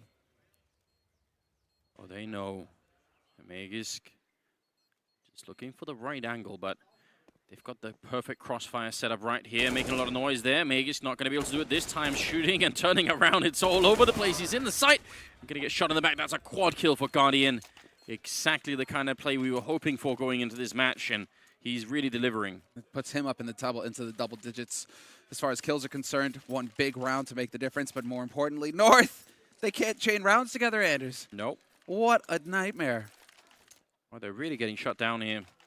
And it's another force buy coming through for them, and they don't even enough. Well, they really don't even have enough for UMPs this round. It's pistols, Kevlar, 2 rifles. Just a disastrous first half here for North on CT Inferno. That is not what you want. 7-4 for Na'Vi, and Na'Vi, of course, fully bought. And the aggression, top Banana, taking a lot of damage there, Edward. Grenades are out. MSL looking to run in. They are flashed. He's going to get one, and he continues. That might have been too much. Gives up the rifle. Now hiding back behind the sandbags is Magisk. Is he going to chance it? It doesn't seem like it. At least it's going to be Guardian who is low. He has that AWP. He can try to play some passive angles, not really expose himself too much. 7-4. And a 2-2 situation here for North. They've got 2 on B, 2 on A. And Simple still lurking around in apartments. He's fully cleared out the A apartments now. Config rotating in. Oh, almost with the flick Guardian, but not quick enough. Config takes him down. And for once, he falls back. They managed to rein him in. They managed to say, oh, calm down. Maybe repeatedly losing rounds is starting to cool him off a little bit. This is an appropriate answer, though, from Na'Vi. If Flamey can get a little bit closer, because we've seen how this can backfire on Na'Vi in the past when they leave that bomb carrier far behind. What? Was he asleep? I mean, you can actually get caught. It's one of the things about playing on LAN. Sometimes you'll be looking at your friend's monitor to see what he's seeing. Hazy gets shut down as well. It definitely looked like he wasn't at his monitor there. And Cajun now all alone. Flashbang is out. He's trying his very best, but it's just not enough. Flamey will take him down for a double kill and leaves Config. He's fairly close in a 1 versus 3. Going to be sneaking in with the M4, but Flamey instant headshot. And Na'Vi turn the 3v4 into a 3 versus none. And it looked easy. Yeah, actually Simple's asking if he was lagged out there. Looking radar. Oh, yeah, that's the nightmare, man. So there it is. It wasn't looking at his, yeah, that's just unfortunate. And it always happens that way, too. Where you're playing matchmaking or whatever, you're watching the mini-map, you're like, oh, what are my teammates doing? Oh, they just rushed out and killed me. Great. Yeah. But it's even worse on LAN because you can watch your friend's screens, right? So you're sort of just looking over and seeing, oh, I wonder, what position is he holding? I need to know so I know where to go. And suddenly, that's it. Well, this is a quick round, isn't it? Done in a matter of, like 10 seconds? Get it over with. Out of the way. And now they have the money to buy again. So I like that from MSL. Hard eco, just go, run at him, get it over with. We need to focus on the next round. We've got the firepower. It's 9-4. It's not over yet. But North, I mean, if ever there was a time, it's now to start chaining 2 rounds together. Let's go. You can't just keep getting hard reset. Gotta admire the turnaround that the Na'Vi team have managed to sort of show us in the tournament so far. They've been looking so much better. They're seized on top, and then right after him is Guardian. So those two really putting in the work here in the first half on T side. We're almost at the end of the half, and they are a bit more aggressive here towards mid. Guardian's got the angle now. Don't want to necessarily overcommit exactly. AZ going to get that smoke to block off mid. So now North can breathe a little bit. They have that crossfire established, but are they really going to hold on to it? I don't think so. AZ's already falling back to pit, and they're cheating that extra man over. They have the smoke at bottom Banana right now, so Magisk is holding solo B. Going back to some classic holds here on Inferno. 4 over on A, just hoping that Na'Vi decides to try and run into this crossfire. Yeah, and this is almost the strongest possible position you could be in on A bomb site. Are they going to try and boost over the smoke? It seems like it. Config up on top there, but the smoke is so close to them that they actually can't really see it. 50 seconds on the clock, and Na'Vi now going to be picking up the bomb, and you can already tell starting to move back, and poor Magisk. That corner, that close with the UMP. What are the chances you can get more than 1 kill here? It doesn't seem very likely. They're already going to be checking it, and he does get 1, but Definitely not enough. Now you can see scrambling, MSL trying to get there in time. He has no grenades yet for the flashbang. That's not going to buy very much time, and they actually cheated back. They're going to run the other way. They've got this so well figured out with 23 seconds, and they're almost on the A-bomb side. This is, yeah, except that there's a man exactly caged and alive in pit right now. This is not going to be pretty if he can pick up a kill. He needs to stay alive. He hears the step. He knows he's not alone in pit, realizes it, but not fast enough. Simple will find the kill. AZ's there to trade, and AZ trying to do the best that he can to buy time, but there's still enough time to get the bomb plant in the end, and it's a 2-on-1 MSL. He's got a kit. He's got an op. But does he have a chance, Anders? That's the real question. You can find the first kill right away, maybe, but if it takes too long, he's going to be walking right in with the AWP out as well. Simple, this is going to be a very, very easy shot. He hears it and he knifes him. Oh, no. Simple with the style points. Not even a smile across his face. Just the Flamey's looking at him thinking, really? Bruh. Really? Was that necessary? Simple is just, he's like, it's funny actually comparing the two, you know? Neither of them have a shred of mercy when it comes to those situations. Some players, you know, and that was actually a really big deal in the past where players would just get so bent out of shape. If they got knifed, they saw it as massively disrespectful. Like, you know, you just don't do it. This new generation, Anders, this new generation. They just have no respect for the elderly. You gonna be salty? Here, let me kick your cane out from under your hand. You know, like. Yeah, I much prefer it. I mean, one of the things I do love about both of them, if we are comparing Simple to Config, is that they both also seem to talk a lot of trash on Twitter, which is hilarious. I really like that part of it too. Guardian takes down MSL, and that leaves us in a 4 versus 5 with, again, here in the 15th round, almost all of North's round have just been without almost any money or anything. Simple taking down Cajun and AZ, both up in the bomb site or up in the apartments, and Meg is going to fall to Guardian, so this round is completely done for North. That's going to be 11 rounds for Na'Vi, just really impressive. Yep, a fantastic performance here from Na'Vi. Everybody looking comfortable. Guardian, Simple. I mean, even Flamey and Ed were having their plays, but what's fun is that C's has really just been like the silent killer here. If I'm not mistaken, he's still sitting at the top of the scoreboard for Na'Vi. Oh, he's still there. 16 kills for him. Guardian and Simple, 15 and 14. Yeah. It's just, when you have 3 players like this, it doesn't even matter that Flamey and Edward really aren't shining. It's just the fact that you have 3 players who are hitting shots. That's enough on T-side like this. Yeah, very, very impressive. 11-4, ladies and gentlemen. We'll be right back after a quick break. Stay with us.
All right, welcome back, ladies and gentlemen. We are ready here. Second half is coming up between Na'Vi and North, and so far it's 11-4 favoring Na'Vi on the T side of Inferno. That's just way too much to handle I mean, both of the analysts, I think, picked North to win it. So does that confirm that the casters just, you know, even do a better job than the analysts?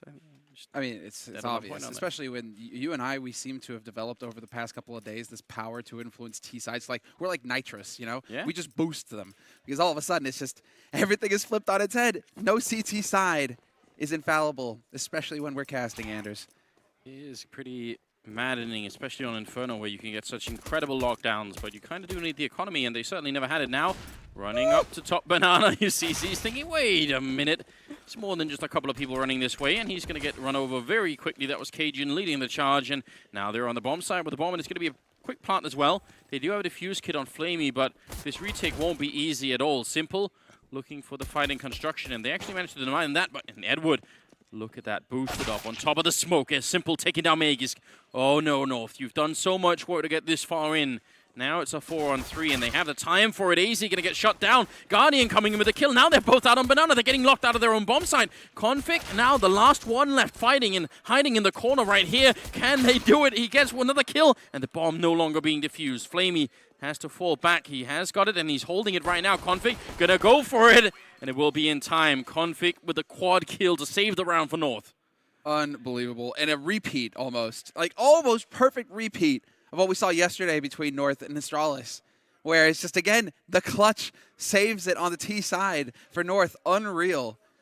The fact that Config is able to do it again and again. 11-5. Woo! Wait a second. No, okay, this makes sense. This makes sense. It's going to be the force out of Na'Vi. Why not? With how the first half went, where it was just back and forth, just go for the force of your own, guys. Make it happen. Yeah, they're going to feel confident in this type of play for sure.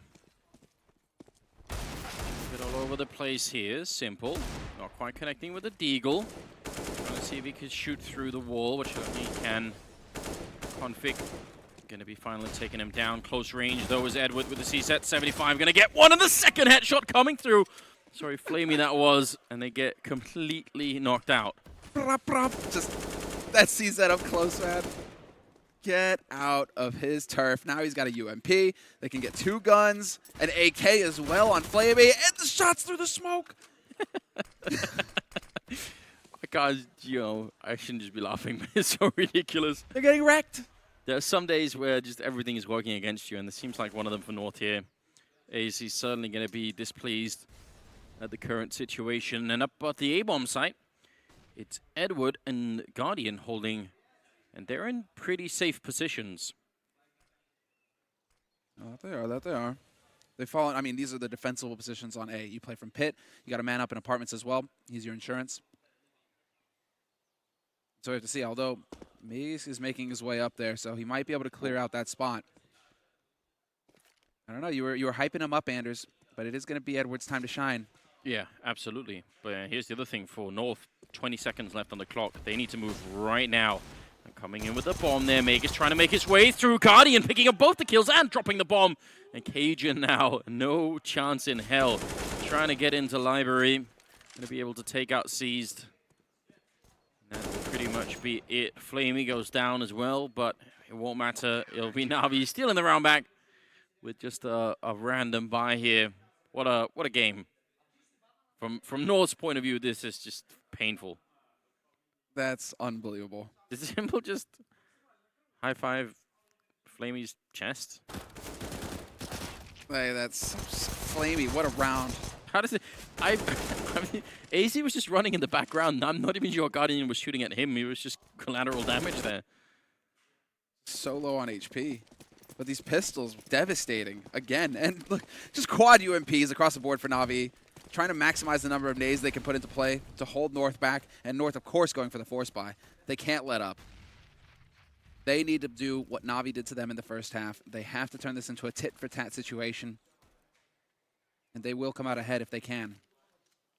All 5 players gathered up in mid for North, though. Although AZ is working his way towards T apartments, he's going to start clearing out apartments towards that CT side. Getting that map control one step at a time. Leaving just one person at top banana as well. Flamey only has a smoke to buy time. If you're going to play this way, I prefer you do it later, where you have the smoke and the Molotov, so you can really sort of keep them back in case they come through. Not going to be too easy, but I think he did spot maybe Cajun at the bottom there, so he sort of knows, and he's doing his best to just save this until the very last second. 50 on the clock right now, and he's going to finally put it out. There it is. Good timing to be using it as well. This is about the time when exactly you need to start rotating back Seized on Speedway, making his way back over towards that B site. You haven't seen anybody over towards A. They haven't executed. You were cheating for the early play, but now you need to get that crossfire. He's got the flashbang. I like it. Is he going to set it up for Edward? This could be devastating to North. They're just waiting. There's not going to be any sound of it going out, so here it comes. Edward, timing is off by a second. Cajun, he could see him before he was flashed, and now they're trying to make their way through. There's something finally working out for North here. That was perfect. The shot, nice try from Na'Vi, but it's not going to be good enough. And now, 5 players left alive here for North to hold Na'Vi off at this bomb site, and this isn't it. Na'Vi deciding enough is enough. We're going to back off.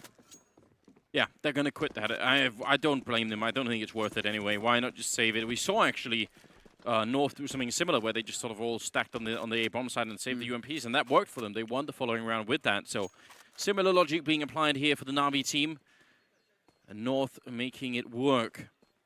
Very good job. I mean, the problem is, because the smoke lasts like 17 seconds, when you put it down at 50 seconds, it's not quite close enough to the end of the round that it will force a mistake on North, right? They can just wait for that smoke to disappear, and then they're just thinking, you know, that's fine. We got like 33 seconds left. You know, we'll just, that's cool. We'll just wait. If you have the guts, as it were, to wait until it's like 30 seconds, if you do it then they have to really, then they could be said, all right, we have to run through, because if we wait, and the problem is, it's not that you can't win the round with, you know, 20 seconds left. That's not the issue. The issue is you don't know if there's a second one. So if you wait for the first one at 30 seconds and then there's a second player there with a smoke, then you're done. You know, you probably lost the round. So that's why the timings really matter. And obviously, it's very easy for us to tell that it was just Edward there, but they can't really know that. So, yeah, 6-12 is the scoreline here. The 19th round is coming up, and the unpause has already happened. So we'll see. North can build some sort of ridiculous comeback into this game. Always possible. I mean, we did just see the CLG sort of, you know. And they've got a little bit more margin for error than CLG did. It's not like Na'Vi are up on 14 rounds just yet. So North, they're definitely capable. They've got the firepower. They have the aggression and config. And Magus, that's for sure. All about hitting the shots now. Nice nade there to bottom banana. I actually prefer that nade because you can throw it safe. Oh, how close is that? The boost from Guardian. Didn't look like he could quite see into the underpass pit there. Flamey, a lot of grenades landing on him. He still lands a headshot right on config. What a way to go. A quick trade top banana, but at least they get the control North, so I think they'll be all right with that. HP after nades, lol. Yeah, exactly. Yeah. That's just a lucky break for Flamey. Config is so pissed right now. He's so salty. So salty. He's good. Oh, yeah, they threw 2 grenades. All right. Always dangerous, by the way, to leave the chat open for the viewers as well. You never know what could get said. It's great, though. I mean, I love it just because I like it, too. It's so rare that we actually get to see the players interact. It's like having them mic'd up, right? you took away TeamSpeak from us, players. You took away, at least have this. Let us have the chat. 38 seconds. North still with the bomb at bottom mid, so haven't really committed to anything. Grenade gonna bounce out and right back in the face of Guardian. And that is just, I mean, he made a bit of a mistake there. Also out in the open. AZ will easily take him down, and now they made the rotation towards the B-bomb site. Simple is here, and so is Seized. All the way in the back. They don't have any more grenades to buy any time, but there's only 15 seconds left. The Molotov comes out. Simple gets the kill on one. Seized staying alive, and there's the bomb being dropped as well. Magus, now the last one left with 7 seconds. He can't win the round. There's simply no time. It doesn't matter if he gets the kill or not. It's done. Edward just staying alive in CT spawn. My God, that was the problem. They just didn't have the time for it. Let's go Seized. It has been so long, it feels like, since we've really seen, you know, some star plays coming out from Seized. He's always been struggling since he took over the leads as the leader. But this, what a play from him. Yeah. Beautiful second kill there on Cajun. And quite a lot of pressure on him there with the Molotov burning at his heels. Just not easy to get that kind of a double. Man, they didn't have anything to slow that down. They had to get those kills. 13-6, and North obviously forcing right into this round. Why would they not? Na'Vi are looking like a really powerful team at the moment. And again, back and forth, back and forth. Neither team willing to give up or chain 2 rounds together here. Are Na'Vi going to be the first?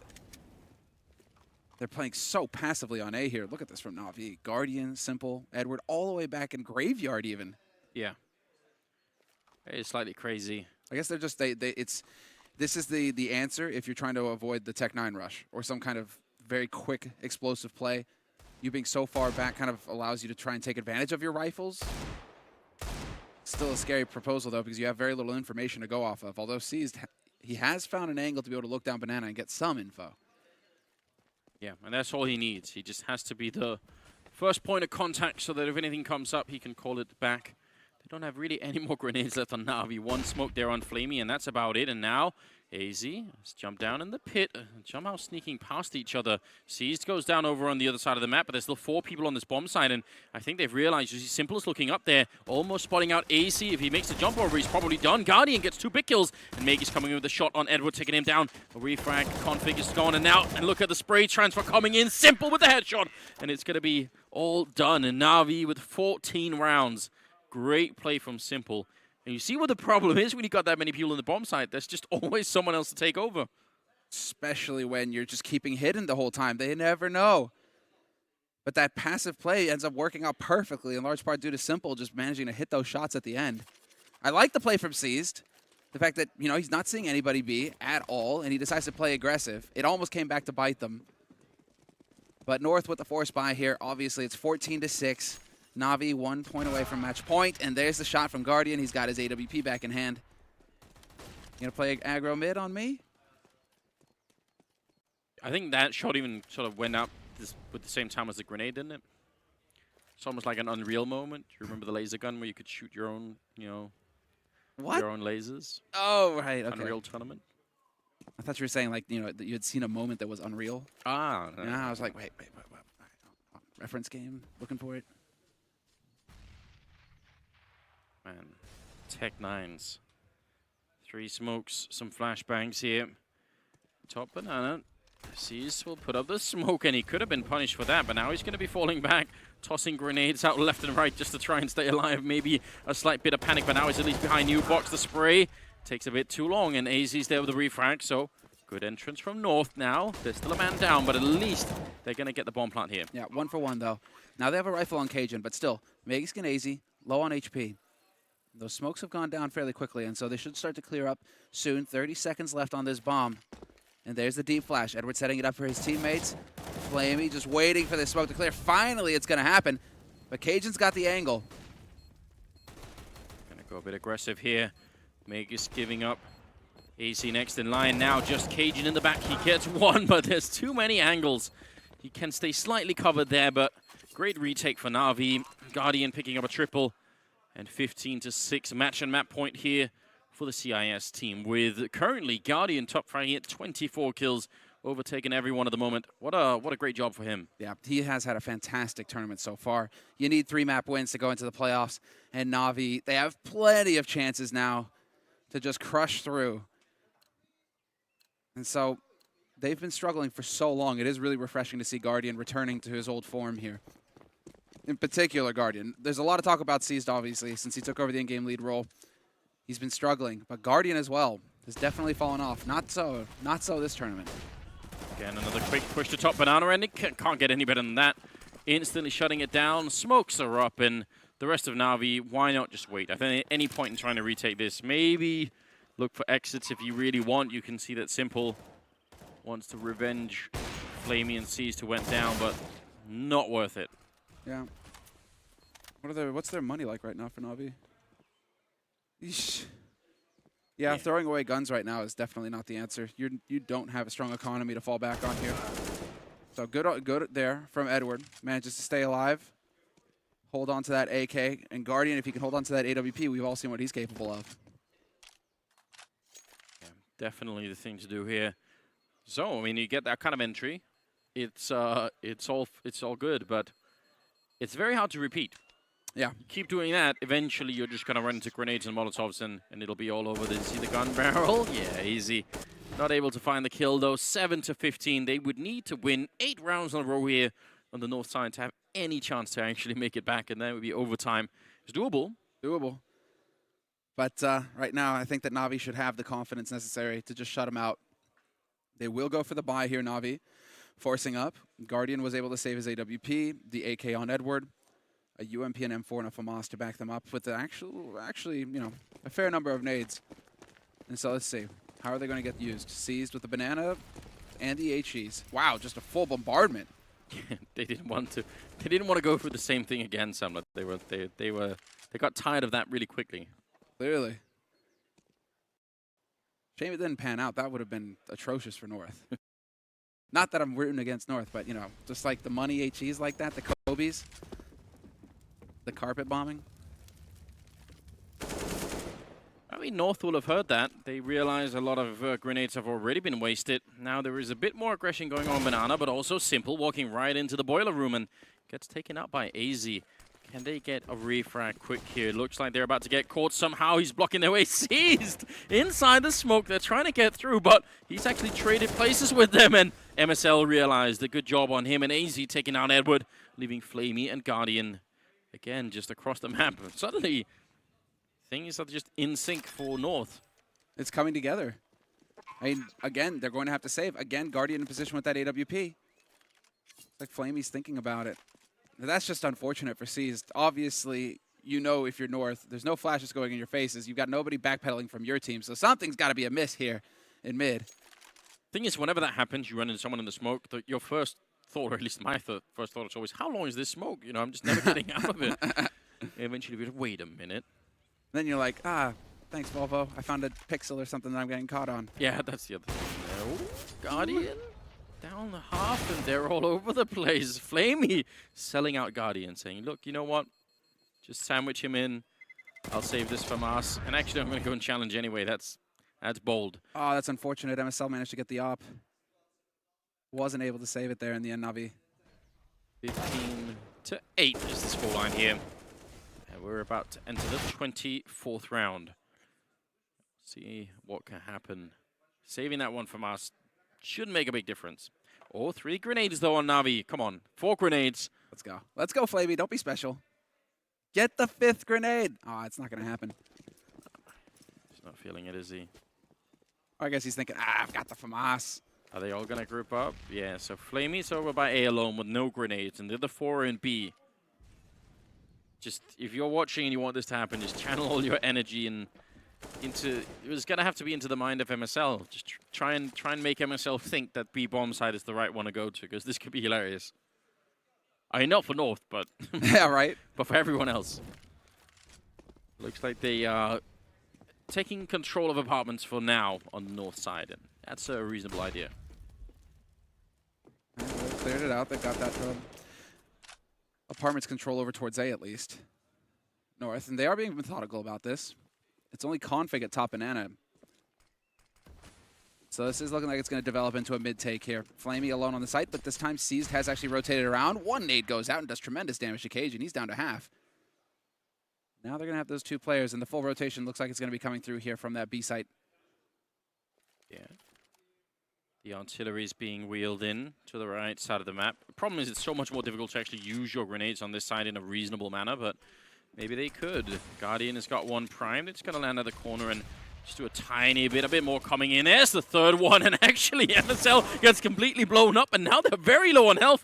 This actually has worked out way better than it should now. Sadly for Na'Vi, North are making a rotation towards the B bomb site where they have absolutely no one, so all of this damage could end up being just nullified by a good rotation from North. Yeah. Oh, wait. AZ? Oh, that's a dangerous cross. 9 seconds. It will work. Yeah, what excellent awareness coming in from North. You have to give it to him. I mean, Edward will make it a little bit more fun. He finds that parting shot. But counting the nades, counting the HEs, being like, wait a second, how many HEs have actually come in here? All right. That kind of tells you, like HEs just can't materialize on their own or get thrown from B to A. So, kind of has to be an arm throwing that HE. Gives it up a little bit. Good call on MSL. Quick thinking. Yeah. What if you could though? What if you had like a commander that could drop you in the middle of the round? You ever played natural selection? No, actually, I haven't. Oh, man. Everyone at one point of their life should have played that. Not natural selection 2, of course, just the... Oh, this is the first one that you're always telling me about with the like the flying gargoyle things and... yeah, the Half-Life 1 mod. There it is. There it is. That's right. Pretty good, pretty good.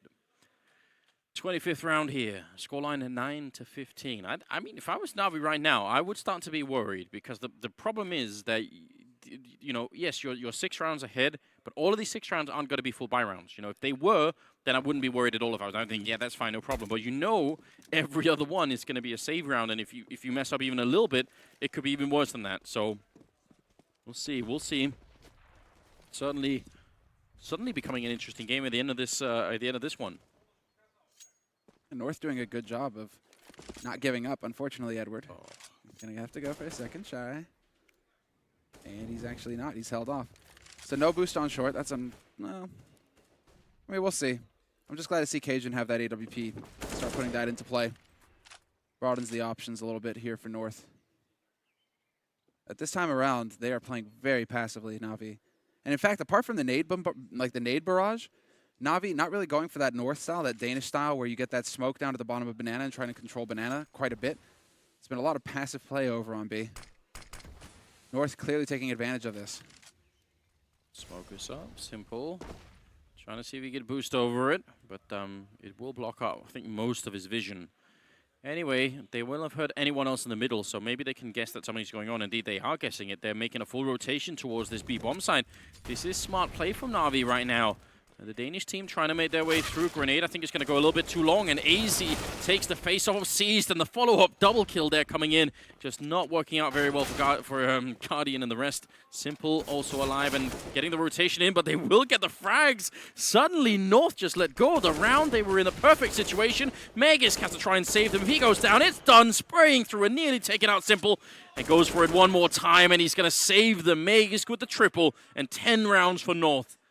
My God, that was close. How can you keep allowing this to happen if you're Na'Vi, where you keep getting in these positions? That's the kind of round that will actually demoralize you. We're like, we should have had that. We had that on lock. Even though it was a perfect read. And seized as well is going to be just so pissed. He threw an HE and took a bullet to the face. That's what started it all. That's what started it, but also, you know, it's not always that we get the sort of the information point where they realize that something is up. But this time we did the boost in middle. They see there's no one pushing behind it. Cool, let's all rotate B. So we actually know exactly when they get the crucial information that they needed to go to make that rotation. So it's all good. It's all perfect. And then they even get into the 2v1, and they can't follow it up. That's a shame for Na'Vi. That's one of those rounds that could have closed the game right then and there. But at least they will have money, so we'll see how that's going to unfold. They did take a tactical timeout, I think, on the Na'Vi side. So maybe they've come up with something cool. Yeah, just all of these circumstances playing in North's favor. It's double digits for them, 15-10. And so now, as I try and wheel myself closer to the table. Okay, there we go. Now. It would look so stupid in that position. I wish we could get the camera. It's not going to happen, Anders. You say that, but... No, because the production just aren't listening to what we're saying. So. Oh my God! What is going on? Flamey and Guardian on the other side getting shut down, and I guess that's one way to lose a round very quickly. Seized also trapped in the corner, and there is but one way out of this, and it is death by grenade. MSL will take him down, and Simple and Edward probably just wondering at this point, what the hell are you guys doing on that side of the map? I'm just wondering what the hell has happened to CT side on CS. Like, these 3 maps that we've casted now have just been nothing but T-side shows. The CT side's getting overrun, overwhelmed, not able to come through in the clutch. Well, MSL stomping around. He's going to be given a freebie. It's a nice AK gift, parting gift there. Can they find Edward, though? I don't know, but they should. There's no point in saving anything right now, so just go hunting. Even if you lose every single rifle here, it's still going to be worth it. Get out of Simple's turf, bro! This can't make it happen. Magus stomping in. This could still work out. Oh, what a headshot from Simple. Taking down Magus. That is not at all bad. Saves the AK. This can actually make a real difference. That one rifle can actually make a real difference. I mean, in the hands of Simple when he's hitting shots like that, sure. Yeah, Let's go. They're going to go for the buy here, so that just means they're going to have way more grenades on at least one player. Very interesting here. Did he? Simple. Wonder if he dropped the AWP for Guardian. Maybe he did, and Guardian picking up the kill on Cajun. What a big way to get started here. 4 more kills, and they will finally be able to close out this map. They've been so far ahead for such a long time that now is the time to end it. You have to make the plays. And so Config, he's perfectly capable of putting that op to good use. Minute 20 left on the clock. We've got top banana control, and now they're going to be looking for the pick. MSL holding CT, just hoping somebody's going to go for the peek. Seized is waiting. What does he have equipped right now? What is going on here? Oh, that could have got him taken down very quickly now. Grenades coming out, but Magus has gone down in the middle now. Molotovs are in, but will they do enough damage? I'm not quite sure. And the missed shot coming in from Config. That might be the end of it here. 2 versus 3 now. They get the kill from MSL onto Flamey, but Smoke is up and blocking out Guardian. They need that quick bomb plant, and then they're locked inside the bomb site. And maybe all of this is going to come down to AZ. Alone in a 1-on-3 with the AK. He's got the health for it, but shot down by Edward. 16-11 in favor of Na'Vi. They finally close out the map here after a long and hard struggle in the second half. What a game that turned into, though. North definitely not giving up easy. No, never say die, right? I mean, that's perfectly capable of running it back, but in the end, that one kill from Guardian.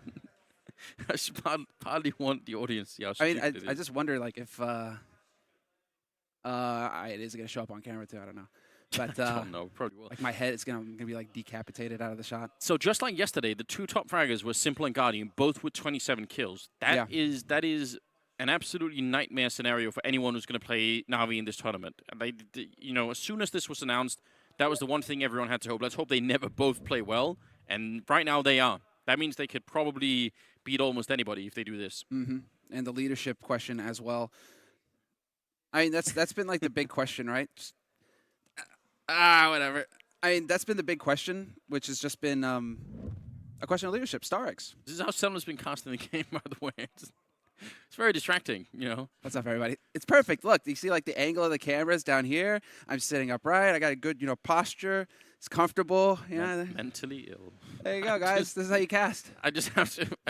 I'm partly waiting for you to just tip over. I know. That is actually how I have stitches, by the way. Like in this eyebrow, I flipped out of a chair once onto the edge of a table. You didn't learn anything at all? I didn't know. That's the thing. Just keep repeating mistakes. Some people who maybe did learn something because they were dead wrong about the predictions. The analyst desk, I'd love hearing more from them. Alex, tell us what you think. Auguste is like one of those kind of teachers that tries to be cool, turns his chair around, is like, yo, kids, I wear rings, look at my suits, I sit backwards, I'm one of you guys, let's learn. Gets arrested for inappropriate relationships with the students. No, you didn't have those teachers? Oh, well, maybe it's me. Just, maybe you're alone on that one. You get so lucky. That's what she said. So, the word on the street is, Simple and Guardian played well at the same time, didn't they, Jason? Everyone's worst nightmare is now coming to bear. I mean, these 2 players together, it's just so obvious. If these guys are both going off in the same game, it's just going to be so difficult to stop this team. And now we've seen it a couple times in a row, at least in the group stage of this tournament. I mean, obviously they go through. They're looking just unbeatable at the moment, just because the way that those guys can make plays, they can do it in so many different situations with so many different weapons. And it's so dynamic and unique. You know, there's no way to really plan for it because there's barely any other players in the world who can do what they can do. Yeah. A prime example of it is you just have to cast your eyes down the scoreboard as well.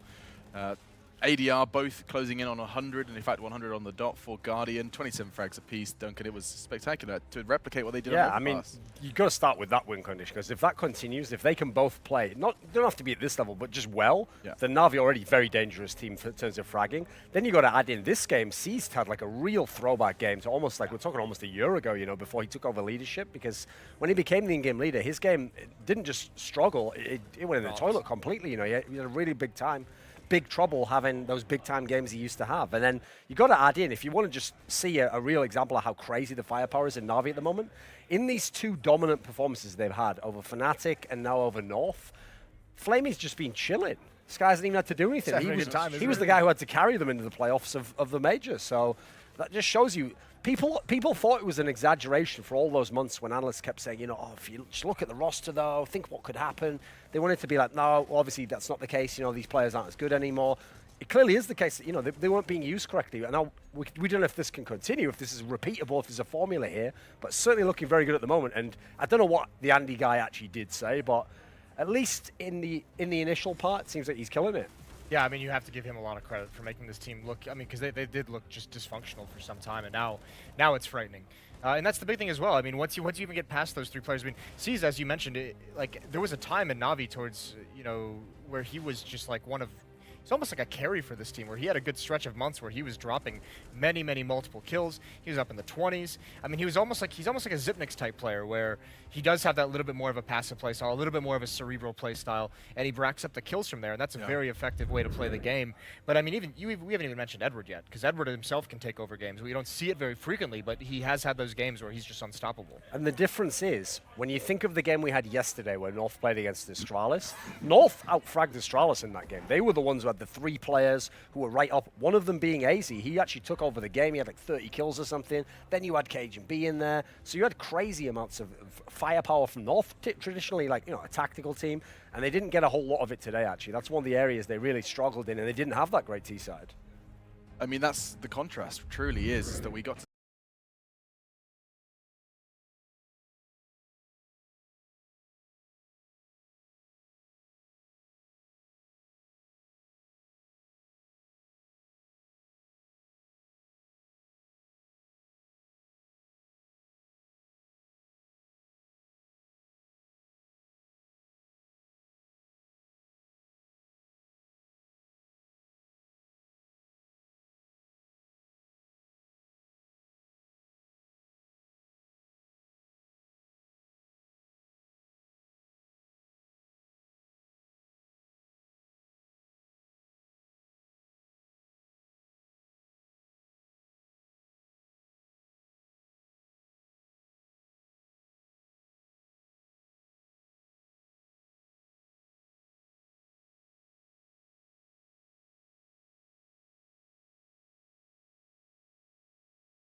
another big game ahead. NIP versus Virtus Pro. Both teams with high expectations coming into this tournament. Both teams conceding relatively upsetting losses for them.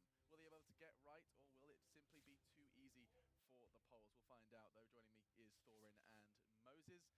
And I think we do start with the Swedes, because it's a discussion we'll probably end up lingering a little bit more on Virtus Pro and what happened yesterday. But let's start with NIP, because they actually ended yesterday with a win versus MVP Project.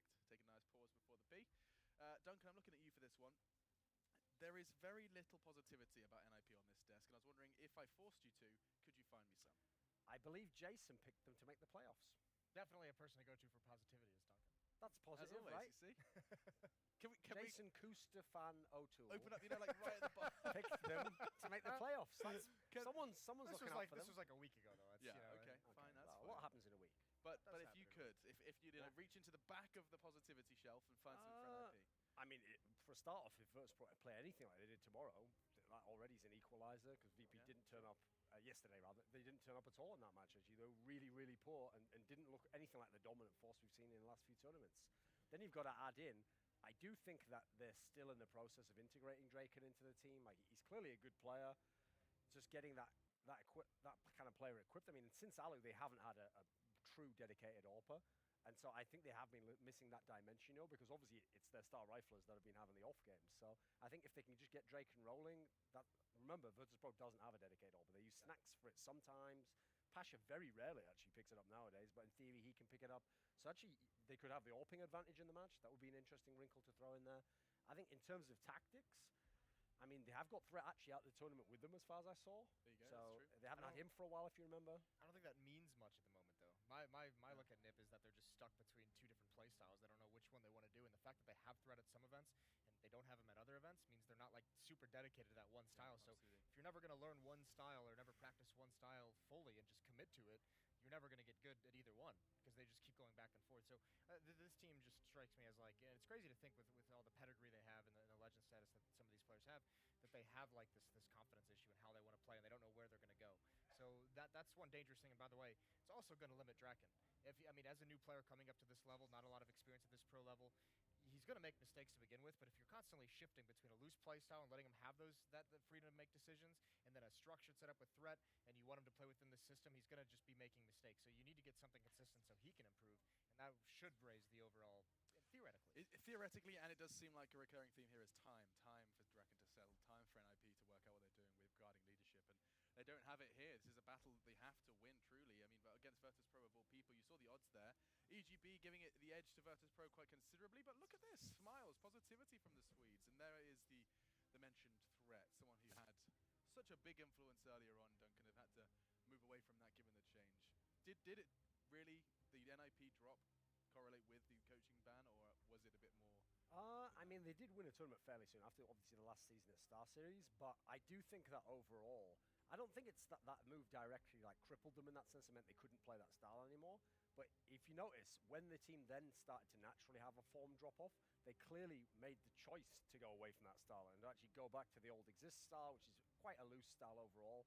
And then it feels like all they do is when they have a little spike, they go, right, we're sticking with whatever we're doing now. And then when things go off a little bit, they go, maybe we better go back to what we were doing before. So I kind of agree with Jason in the sense that they are stuck between the two philosophies, and they haven't either found a nice compromise in the middle or which one they want to go with, really. And I actually think now that they've brought Draken into the lineup, they could go back to that more structured style overall, because I think part of the problem with playing the loose style is at the moment, I don't really think they have the firepower, especially not with some of the crazy lineups we've got in CSGO at the moment. I mean, we were talking before about an RV team where, you know, Flamey can be the fourth best player on the team. So I don't think at the moment NIP can play a loose style and just try and get aim duels and win them. Look at You almost get there we go. Eyeing up that banana. He was really excited. Got to work on your Slow brand. release energy, folks. It's good. Got to get your potassium. And with that said, I recently did research into bananas, and apparently you'd have to eat over 300,000 of them before you died of radiation poisoning. 300,000 or 300,000 bananas, and you die of radiation poisoning. Who's tested that? I think mathematicians have. There they are, though, and we are going to get ourselves ready to hear what the players had to say themselves. One of the lucky five sat down with our interviewers and gave us some insight ahead of the game. To do a prediction against VP, you never know which VP that shows up. Either they are super good, or they can be have a pretty low as well. So you never know which team you're going to play. But usually when we play them, it's pretty close games and entertaining games to both play and watch. So I'm excited. Always fun to play against VP. We've been preparing with looking through what maps we're going to play. I think we have a pretty good idea on what maps we're going to play against them. Then just prepared a few rounds. We kind of know what they're doing. So not looking in too much on what they're doing. We still focus on our play, but we still have an idea on what they like to do on both maps that we're thinking it's going to be. I think our current form is good. I think that we haven't really come up to our A game here yet. But if we can reach our A game, I know that we are one of the best teams in the world. So I'm hoping that we can reach the A game, and hopefully tonight against VP. Yesterday we played against MVP, the Korean team. I think they were pretty good. We tried to do our set strats against them at start as T, and it didn't really work out. We took a timeout and we talked about what we're gonna do. We played just defaults, and that's when we kind of broke them as T. We won 5 or 6 rounds in a row. And then at CT, we just locked them down. So it was a bit shaky in the start, but I think we solved the problem. We won like the last 17 rounds. We only lost a few of them. So I think we played good, even though we lost a few rounds against them. Well, I got it wrong about the bananas. And there is the king of banana. It was not 300,000. Please do not angrily tweet me about my banana knowledge. It was 300 a day for 7 years, or equivalent to 10 million bananas, gentlemen, to die of radiation poisoning, according to a stranger on the internet. I think if you eat that many, you probably need to die. Can you imagine eating 274 bananas a day? I mean, we could do the maths there. That's one every certain amount of period, fraction of time throughout a day. Why are you doing this to yourself? Why are you walking into this whole? Why is this a thing? It's 300 divided by 25. So. Oh, fun. Okay, we are having fun, and there he is, of course. There is a reason the banana discussion started. We did see Freiburg on Inferno, and unfortunately did not go too well for him, really, did it, Duncan? I mean, that result was where this negativity stemmed from, I think. There was an element of hopefulness on the desk before the first game, and it was taken away from us. Well, especially because, I mean, no one would have blamed G2 if they'd lost this game. It's their first LAN. Right. Obviously, they're coming in pretty fresh. They haven't actually played with this lineup before. NIP, sure, they've made a player change themselves, but they got 4 of the remaining core still there for many, many years. And so you would think, especially, like, part of the reason why they let it go to Inferno, if you remember, was they had some okay results on that at Katowice. They thought maybe that's a map they can play at this point in time. So I think, yeah, that was a real slap in the face. Now, yes, G2 has gone on to be absolutely fantastic. But then again, NIP's follow-up was to go and play MVP Project and have kind of like an amazingly close game, actually. That's pretty shocking that MVP was in so many of those rounds on a classic NIP map and had their opportunities to win the game. So I think NIP, win or lose here, they have to show us something impressive. You know, we know Virtus.pro is the best team they've played so far in the tournament, but it has to be a much better level than the first 2 games. No, absolutely. And I think, I mean, this is where we do turn our attention to Virtus.pro. And before we do start that discussion regarding what happened yesterday versus SK on Mirage, we can't navigate towards another interview and actually get to hear what someone on the other side of the battle has to say. It's none other than Pasha Biceps, who gave us his thoughts ahead of this one. I think. They have a new player right now. So, to be honest, they say Draken is good player, but, you know, he have a chance to show us today how he good is. But, you know, he's from nowhere, right? Draken is from nowhere. Probably he's getting stressed, but hope so, maybe not. Maybe he shows some good Counter-Strike. We know NIP a lot of times, a long time. We play versus them hundreds of times. We know each other. So, like always, it's a hard match versus them. Of course, we want to win this game, right? If I say we lost this game, we are stupid, right? So we want to win this match and go for 2-1 and waiting for another match and go through the groups. Probably it will be between Inferno, Cobble, or Mirage. You know, before the game, every one of players say, we feel this game, it will be fast match, go for 7-0 versus Escape, we have a straight match, we have a 6-0 already. We say they probably scared of us. Come on, let's see, it will be fast, easy, and let's go home and sleep, right? But to be honest, nothing works. Sometimes it's in every game. If it's not working, you can try how you can do your best, but nothing's right. Pasha there telling us exactly that they have played over hundreds and hundreds of times, and so these games are always close.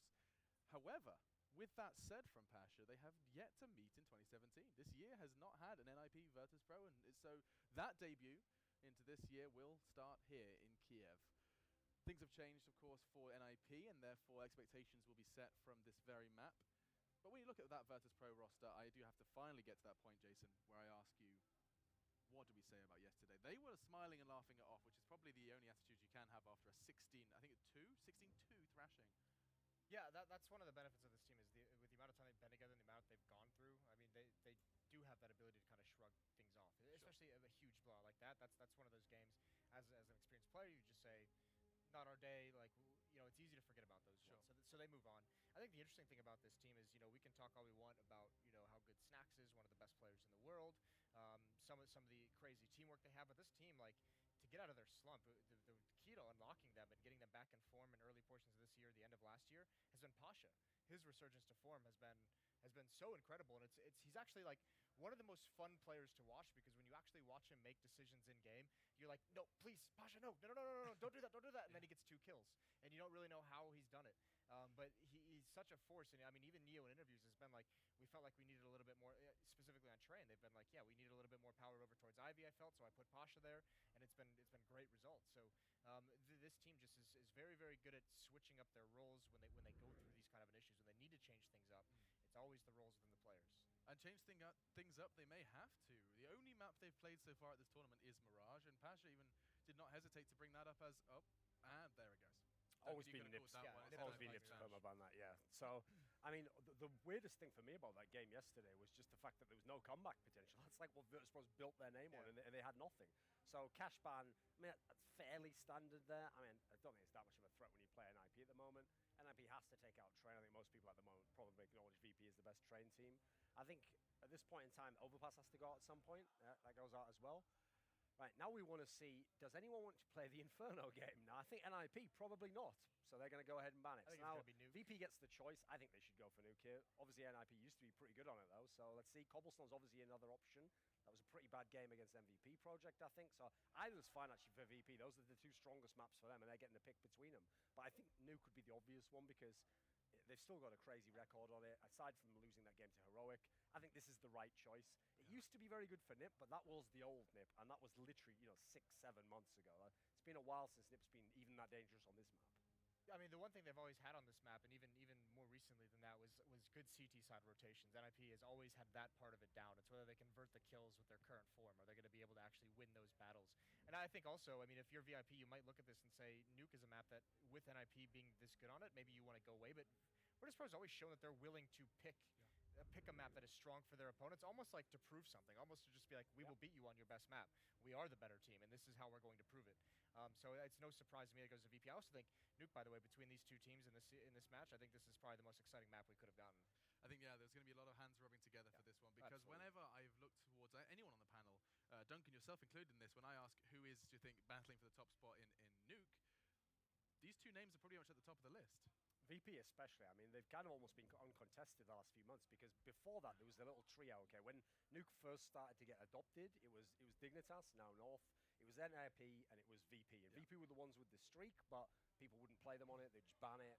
Well, now it's really just VP standing by themselves, because those other 2 teams, you see, they don't even pick it themselves. Yeah. It's kind of fallen by the wayside a little bit. So I actually feel like, for all the hype that people are like, oh, Nuke has become a good map, not a lot of teams want to play that map. It's mainly just used to force the other team to ban it from you, and then you just go ahead and you go to one of your other maps. So in this map veto, obviously VP held the advantages anyway. They have a really deep map pool, but as we saw when they were in Katowice, that makes this even more of a must-win for VP. Remember that the biggest crime about them not getting out of the group in Katowice was the last game of the group was against a weakened team, so not that dissimilar to here. It was against Heroic, who obviously had a brand new lineup, They've never been an elite level team, and it was on Nuke. Yeah. And so you would Which have they were thought, like right, 10-0 on LAN or something like that. that should have been the auto win to get you into the playoffs. So I think for VP, if they're actually going to do damage at this tournament, they're going to win this tournament, this should be where it turns around. This should be the pick-me-up. NIP is a team that is definitely there for the taking. And now you get your win, and you go ahead and you're in position for the playoffs. And the thing, I mean, that is the scene set, right? We have to see what Virtus.pro have done after that loss versus SK, and we also are waiting to see if Draken can take some degree of control and iota of control on Nuke. I assume, Jason, your opinion is that this is not the best map to see what a dedicated AWPer can do. I mean, you're going to put Draken in Yard and see what he's got? It's all right on the CT side. Obviously, you can have him in Yard. You can make it work, and obviously, the AWP as a swing player, if he can get back towards ramp in time, is very, very helpful to the ramp player that you'll have. Most of it will be outside. T-side Nuke, it comes out infrequently, but it can still have its effective rounds. I think the big thing will be, like if he doesn't have the AWP in his hands, how are they going to use him? I think on this map, especially with VP knowing how to have a good T side, if they limit that economy of NIP, we're going to have to see how versatile of a player Draken is. Because it's going to be interesting to see. One of the good things that NIP has to cover that kind of op if he's not having a good game is, like I mentioned, they've always had very, very good CT rotations on this map, because they've been good on this map through all their iterations of their lineup, all the iterations of the map itself, going back 3 years to the beginning of CSGO. So the rotations have always been there. So if they don't have an AWP, they're going to be very smart about how they get people lower, how they get players in position to stop those kind of aggression, even if the op is getting neutralized. Scary thing for me for VP is this is a team that we always know has their ups and downs, right? Throughout the year, they're always going to have their very high highs, which we saw, at Vegas when they won at the major. Their lows, like we saw in Katowice. And what you really worried about is that Katowice was the start of one of their lows. That's what you don't want to see. So I mean, I think as well, with the beatdown they got last night from SK, this is get to your home map, get to where you're comfortable, get back into the groove of things. Okay, suggesting this could be another bad stint in Kiev, another bad start. Let's not forget that Virtus Pro hastily forgot about the last time they were in this very building, and then you also add on top of that Katowice, the last presence offline, did not go to plan, especially not being able to play on stage in front of a home crowd. Well, they have got a chance to get closer to those playoffs. It's by no means a win. It's 1 win, 1 loss for both of these teams competing. However, as it's been said and will continue to be said multiple times, the going gets tougher as this tournament continues, this group stage continues. That is the way Swiss format does work, and already a team locked in. Na'Vi picked up their spot versus North a little while ago. And so we prepare ourselves for that knife round. I think it is just around the corner. I'm going to start asking for predictions. We saw what EGB said earlier. We can even remind ourselves if you may have forgotten at home or here on the desk. I think the edge did go quite considerably towards Virtus Pro. But is that going to be mimicking what you have, Duncan, in your Yeah, odds? especially because of the map. Like, if VP had maybe gambled and let it be Cobblestone, which was a very good map for them recently, I might give NIP a little bit of hope, but I actually think on Nuke that this is pretty clean cut for VP. They're a very good team on this map. Virtus Pro showing what they can do on Nuke. Yeah, I'm taking VP as well. I mean, part of it as well is as much as we like to say, or I like to say that NIP was good on Nuke just a short time ago, and that we just haven't seen anything at this event like from them. It hasn't been an impressive event from them even in their win. So it's kind of like, yeah, you can say they do the right things all they want, but I mean they have to prove that they can actually be an impactful team in the server, and that's the worrying part. So yeah, I'm going to take VP. I'm going to stick with that, and I'd say it's going to be decently comfortable. Decently comfortable. I like your Billy Ocean reference there as well. And you didn't do a 100% chance as well. Yeah, slow down. None of that nonsense. That was anymore. Dubai. That was a long time ago, Alex. You never go full Dubai. Perhaps my third event. You never go full Dubai. Never go full Dubai, as I believe Taz said once. And this looks like we're going to be seeing a fight between Freiburg. This is that banana at work. Freiburg's overthinking things. What? Too much potassium inside it. Hey guys, I just did the maths on my phone, by the way. It's 11.4 bananas every hour. That's a lot of bananas. To be fair, you can die from overdosing on K. K is the chemical symbol for potassium. You would know. I don't know what you were thinking, Moses. Yeah. So what we can say is if you had 11.4 bananas every hour for 24 hours a day for 7 years, you'd be in a K-hole. Exactly. Yeah, perfect. Well, with all of that said, Brilliant. There is a gym nearby. Pasha has been going, and we know what he says that does to his performance. It's time to see if NIP can stand the wrath of Virtus Pro and Pasha that's found a gym. 2 people that have also been hit in the gym. It's our casting squad. Let's jump in. It's an absolutely ridiculous analyst desk, isn't it? Someone just docked these people just literally minus 10% of their salaries. I mean, it's outrageous, isn't it? All right, we are going to head into the game. It's Virtus Pro and NIP on Nuke. I love it. Do you love it, Sumler? You don't like Nuke at all, do you? You're asking me that question, Anders. It's a loaded question. You know what my answer is going to be. No, I hate Nuke. I hate Nuke. It's amazing. I hate it nearly as much as Cobble. But, sometimes you just got to play on a map. And we don't get to choose. It's the players that get to choose. So there you go. Well, it's odd, isn't it? Because in Vegas, we saw Nuke all the time. In Best of Ones, which I actually thought didn't make sense. And at that point, it just was a weird thing that everyone wanted to play it in Best of Ones. Now we're seeing it. I think it's a pretty good gamble for NIP. I think on any other map, they're going to get beat up even worse by Virtus Pro. And you saw the recent head-to-head results there between the two. But unfortunately, that last result, what was it? Pro League, 16-8 win for NIP online. Yeah. It's not quite the same, is it? Yeah, this is land. Doesn't count. I mean, you can't count on, what was it, going 12-3 versus VP every time? No. I think this could be an interesting game, but with winning the knife round as well, Freiburg at the end there, you saw him doing a pretty good job versus Pasha was called JJ for a short moment. It was like a samurai battle or something, one strike. It had to be the perfect strike. They waited. The sun was in Pasha's eyes for a second. Freiburg saw his moment. He struck. Stabbed him right in the face. And that was it. It was done. Look, I mean, I think it's going to make a difference. They get to start CT side, and the Virtus Pro will start on the T side. So we'll see if this is NIP's chance to really upset the situation here. I mean, the skill level right now between these two is pretty massive. And we'll see with Draken as well if he can have the impact that they're looking for on the CT side. We're about to head into the game. So if you're just joining us, then a big welcome here. It's StarSeries, and it's NIP versus Virtus Pro. Best of one game. And we still have more coming up in the day. A really, really good game between G2 and SK is coming up later. Yes! It's going to be good fun, so definitely stay with us. We'll see how it goes. Already the smoke and the kit being picked up by Draken, and a lot of utility on the VP side. Look at this. Smoke's already being used. Neo, he just threw his smoke. Pasha's still holding onto his. It's looking like it's going to be action ramp here in a moment, though. Neo trying to make some noise. It's starting to get a little bit confusing for Nip. But Forrest, look at how passively they're holding ramp. He's willing to give it up. He's looking for the shot, and he's not quite going to find it. And he's just jumping around the corner like that. Forrest not able to get the shot, and now they're down the ramp towards the B bomb site. Freiburg with a great headshot. Going to be able to take down Bialy, and that's a strong start. They're going to be looking for a retake here, so being 5 versus 4 will definitely help them out. Now the bomb is being planted. Freiburg opening the doorway. He's going to go look for it, but that smoke, making sure he couldn't see a thing. That's some really great planning out of VP. Freiburg looks like he's on point right now. He's moving quick. Snappy movements. Freiburg going for the chance, and he's going to win the fight. 2 kills for Freiburg now, including the knife. No, 3 with the knife. There's a smoke, and the defuse going through, but it's going to get denied by Snacks. Ballsy play by Draken, but they just got cut off. Yeah, trying to smoke up that bomb. Now they're playing with the doors. Please, will someone end this? Snack's going to get one, and a second one too, but the bomb has been defused inside the smoke. It's NIP. Ninjaing the bomb right in front of Virtus Pro. It couldn't be any more fitting, could it? I don't even know what to think anymore, Anders. That smoke is like the longest smoke that has ever been used in CSGO. Yes. You know that VP are just like, will it ever clear? Look, those doors were dangerously close to suffering from just metal fatigue. Just, you know, all the time. It's ridiculous.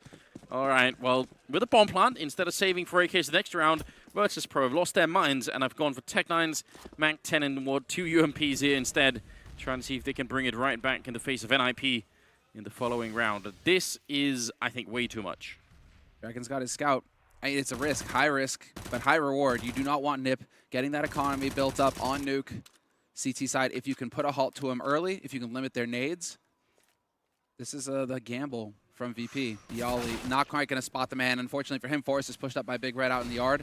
There's the opening kill to start things off. Flashbangs in for the ceiling windows. Freiburg couldn't get the line up, but Exist most certainly will. And the quad kill coming through. 3 UMP kills and 1 USP, and it's done. Oh, and he just... You definitely do that. So the gamble for Virtus Pro not quite working out. Those ceiling flashbangs, by the way, they're very, very difficult to do. So I think in both in Source and 1.6, they were way more effective. And in this version, it's kind of hard to make it work properly. At least no one has figured out sort of the optimal way, it seems. But I still like the attempt from Virtus Pro, and if it had worked, yeah, you're right, they would have done a lot of damage to NIP. Taz in the corner, Freiburg. A bit too adventurous. Gonna end up going down, but he didn't have any guns on him. He didn't have anything. What was that? He had a USP. Just looking for fights.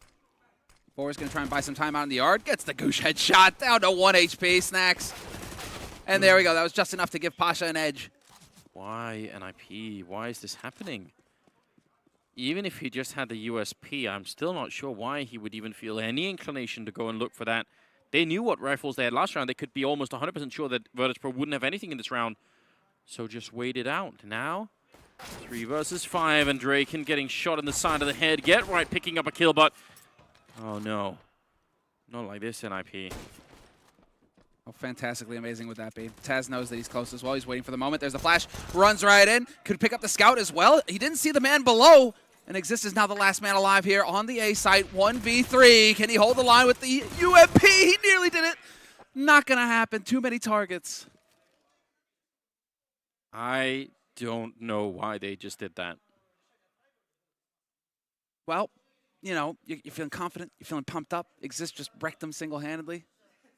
Now you got to spend all your bank, all of the money. And I'm surprised to see them going for so many rifles when Exist, he could go for that UMP and get full nades in a kit. Instead, he's going for the M4 Kevlar. If you really wanted to use Freiburg as a sort of a canary in the coal mine, then have him outside with Forrest. And have him be the one who distracts, and then Forrest gets the kills. But just very, very odd decision-making coming out of the Swedish side here. A nice wall, and we see it in even a great camera angle there. It lets Pasha gets all the way back. Yeah, you're right. Not quite 4K yet, but don't think anyone could even receive it, so whatever. 4 men sneaking through the smoke towards ramp, and Draken is there. Gets 1 kill. Now he can fall back. He legs him as well. That's great job here for the Swedish sniper. Pasha's also been taken out. NIP, they might get their revenge in this round.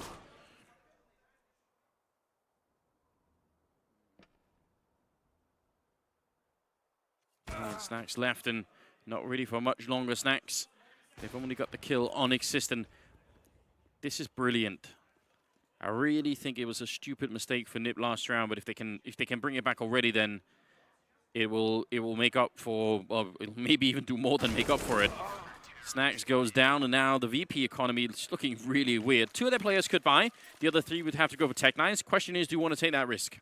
Yeah, I'm curious if VP weren't expecting the op, if that was the big thing. If they were going to think that Forrest was going to play it passive like he did in the pistol round, right? If you're going to leave ramp open, maybe we can just rush down there, see if we can get close quarters on that B site again. Instead, they just got wrecked by that op, and that's just turned the tide. This is classic NiP kind of hold as well when you have Forrest playing in hell like that. It's throwback to the OG days. They actually go for it. 2 AKs, and the rest with a Tech-9, so... Let's dance. NIP, yeah, right now VP are just playing a hard game. Is it going to be too much? That's the question. Exist. Bit aggressive here towards the hut, and it's going to pay off. He takes down Taz and smartly backs off right away.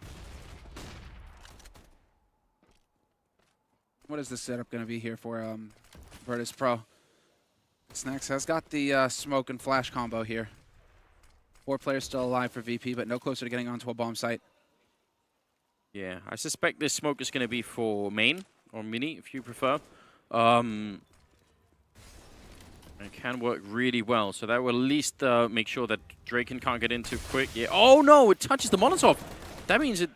Maybe it's still going to be working. That could be very scary. I think it's meant to go a little bit further, but there doesn't seem to be a gap. Those kind of variables that you can't really control can make a big difference. It did work out, I think, and they did manage to get down, get right, running in, looking for Neo. The bomb will be planted. And now it's a 4 versus 3 for the retake here. Get right out in the open, isolated, trying to reload. And he will have time for it. Draken shooting Stacks in the back. Bialy goes down, and now Neo, 1 versus 3. He gets a headshot on Draken, and he's got the bomb in his position, looking for more. Takes down Forest Sprite, and Neo with a triple, taking down a 3rd in Get Right, and now Exist coming in for the final kill. It's Neo with the ace, shutting down all of NIP. Unbelievable. Let's go, Neo. That's how it's done. Taz can't even believe it. What a sick play. And the 1v4 at the end makes it look easy. Pure class. Let's watch that again. Yes, please. There's the first, and that's avoidable, but then just a series of duels after that. Wow. You would have thought maybe NIP had enough time to group everybody up, especially when they had him isolated by the door, you know. A bit too stressed, a bit too panicked, and now NIP are the ones forcing up in. It's almost a slightly crazy force here. 2 M4s, a scout, some 5.7s. I'm not quite sure about this one. Forest lingering around by Volcano, ready to jump up if anything shows, but some long-range smokes here. I like that a lot. That's very clean. Impressive. Not at risk of any aggression as well, being pushed back that far. And so yard control is there for VP. All 5, you can see them milling around, looking for a shot with that AWP is Snacks, but the rest of them pushing towards Secret. I believe that's Forrest down below, exactly holding the angle. Decent spot to be holding as well. He could be able to fall back from here. Those smokes were so far away that by the time they got to them, they were evaporating as they were crossing.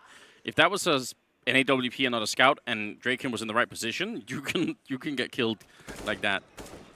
All right, well, still 40 seconds left. They know that they're down Secret, and Virtus Pro, I am not a big fan of them waiting quite this long. I think this could be a bit scary. Forrest's going to be falling back in, but he's definitely called it out.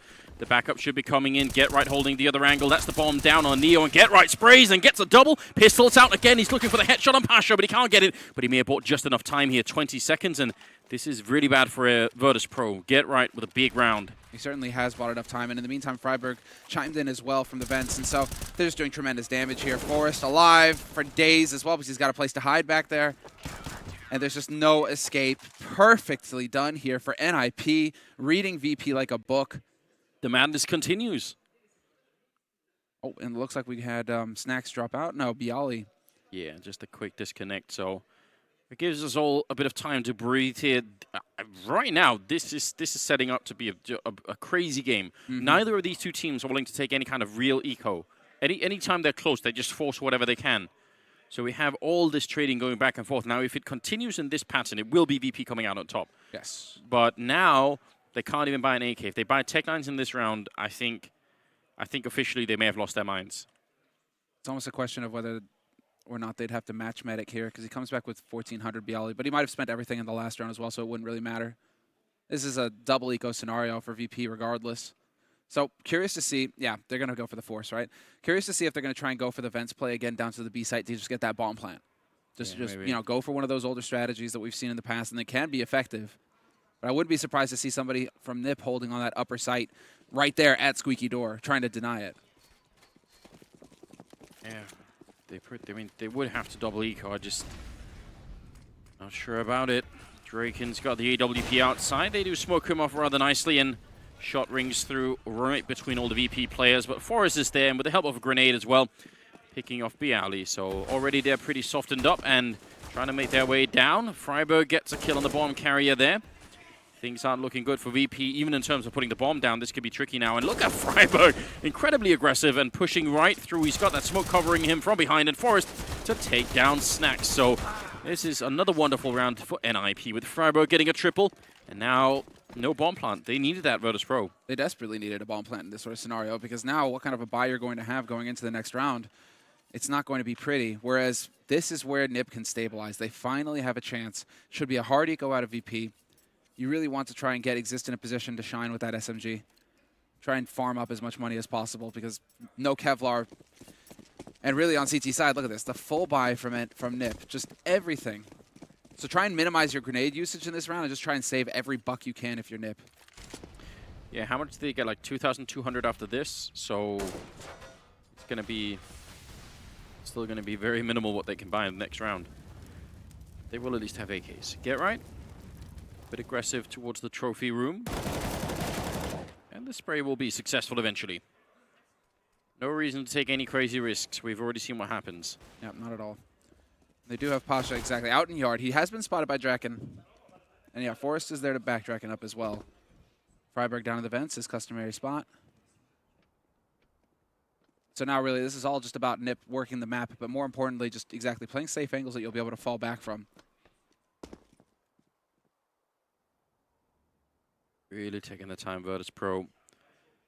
Hoping, and maybe for good reason. I mean, they've already seen evidence that NIP would come and look for them and fight them. So I think that's what they're hoping for once again. But luckily, the Swedish team have managed to stabilize themselves a bit. I think they've realized now that Virtus Pro are here to play today. Snacks has gone down. He was the one who had the upgraded pistol. And Bialy, the last to fall. A flawless round for NIP. That's the one thing you don't want to hear if you're on the VP side. The money's starting to look pretty good for the Swedes. Yep. And Virtus Pro buying everything they can, but you can really tell it's not quite enough here. They need some of the Molotovs there, just to, especially for the after plants. Yeah, without that bomb plant in the force buy round, the round before this one, right? They're limited. That's the $800 that's out of their pockets, and so that could have been the difference between Snacks picking up an op or not, or just full nades, like you say, right, with the Molotovs. So now they're somewhat limited. I'm curious if VP are going to try and change the pace, and it does look like it. So far, they're just barreling towards Squeak Door. They could just try and rush straight down. Freiburg on upper is going to get picked by Taz to start, and Draken, he's up close with the op. It's almost a 2-for-1. He gets the next kill, 2 on Bialy. Draken really stepping it up here. He can't get the last one, but he's already done enough for us to close the round with a double kill. Draken, I need to see that first shot in slow motion, because that was very, very nearly a double shot. You look at the panic as well. As he's running back from hut, he has no idea how to play that position, and then he still gets that double kill. Mm-hmm. And I mean, no one knows how to play that. Well, I mean, least of all VP. They're not expecting him to be in there with an AWP. What's this? Where did this guy come from? You kill Freiburg, you kill Exist. You're thinking, great, we got it on lock. Man, that was really well done. 7-2. Now moving into the 10th round here. Things are now starting to look a bit weird for Virtus Pro. It's definitely not done. T side of Nuke. If they can get 2 more rounds, then things are looking reasonable. But in the past, with the reintroduction of this map, we have seen some teams come up with much more than 4 or 6 rounds on T side. We've seen some really T-sided maps as well. So has kind of been the theme. It's possible. It is possible just for VP to get shut out like this, though. I mean, yesterday when we saw them play SK, they were trying to play aggressive on CT, and it felt like they were getting clobbered every single time. Here on T side, they're making calls. We're seeing a variety in their strats as well. It's not like they're just rinsing and repeating the same thing over and over. And yet every time, at every turn, they seem to just be running into a wall. Really impressed with NiP's level right now. 7-2 on CT side for NiP. This is a great start to the half. Yeah, it's definitely looking much better at the moment. Exist. Taking a couple of shots through. Just having a bit of a weird duel with Snacks on the other side. They're going to try and see if they can make their way down. The bomb is also down secret, so there could definitely be a bomb plant here. It might even be really difficult for them to stop it. Again, friberg very aggressive, and he gets the 180 turn, taking it down, and Draken making sure there's not going to be a bomb plant. Actually, NIP managed to save that round, and that's friberg sacrificing himself to stop the bomb from going down. Well played. Well worth it as well. And Yes. there's the timeout. There's a tactical timeout getting called by Virtus.pro. But yeah, that's worth it. Any day of the week, if you're friberg, you're going to be like, right, again, stopping them from making that money, and there's plenty of money in the bank for friberg to rebuy fully, so no worries there. Virtus.pro with the timeout. They do have a lot of money, all of them close, hovering right around the $6,000 mark, so they can buy whatever they want for this one. Now, do they have an execute? Do they have something planned that can be a bit better than what we've seen? There are some encouraging signs if you're Virtus.pro. For one thing, they seem to consistently be able to get down secret. That not all teams can do that. Some teams don't even get that far. But but they can't get yard control beyond that. They're not pushing in towards CT spawn, which is actually a weakness that a lot of teams in this new version of the map have shown, that they only have one player yard on the CT side, and when he gets pushed back or goes down, suddenly the C side controls everything. But NIP are doing a really good job at not doing that. Forrest is playing pretty good when he's out in yard, and they almost always have a backup style. Now it's Drake in there instead, but so friberg is instead going to be there to help him out. I like this. But look, it is this 1-2 combo between friberg. Well, friberg trying to get back into secret. That was not good enough. A little bit close too slow to pull the trigger there. I don't think they were expecting Pasha to charge the red container. And that rarely happens, so a bit crazy, but great job on Pasha. It's going to certainly give them the opening they needed here, Virtus.pro. Now, what did NiP do? The curious part. They've got lobby control here, VP. They're just waiting for these smokes to clear. They have plenty of time to work around them, and NiP no longer have any smokes to use either. This is where the pressure starts to set in for NIP. They're going to come around the corner. You're going to have to hit that shot immediately. So Draken, does he dare go for a peek out into yard? He doesn't know where the op is in play, if there's an op in play, all of that jazz. So got to worry about the risks here. Door is opened once. They do have a crossfire exist. Waiting on the other side, but making their way through. Forrest is already down and out. Exist going to turn around for the grenade. Now it's going to have to be a bit of a hero moment if they can claim this round back. NIP, it's a good start with Exist taking down Taz with a headshot, but he gets caught. Worst possible timing, get right with a spray. Can't connect, but Draken on the other side, though, picking up 2 big kills with the AWP. It's a 1-on-2, and they almost do line up for him. He's going to have to make his way out. That Molotov just a bit too hot to handle. Neo and Snacks, they should be able to play this round to perfection. He's got the AWP. They shouldn't really be letting him out at all from this heaven position. Molotov not really going to do much to Neo, and now walking in, going to get shot right in the foot, and that will be a 3rd round for Virtus.pro. Very well done. Yeah, despite Exist's best efforts. And get right with the panic spray, come close with the M4A1. That's like the worst nightmare position. You're just internally screaming the entire time. But Exist is looking crisp. That was a very nice headshot to start things off. He just couldn't account for Pasha being in main like that. What a nice car. Looks like a, what? We need Sato here, for that sort of thing, like a Volkswagen Golf. Yeah, I don't think he would call that a nice car, though. I feel like Matt's standards are higher than yours and I's. So I feel like some would say unreasonable. Unreasonably high.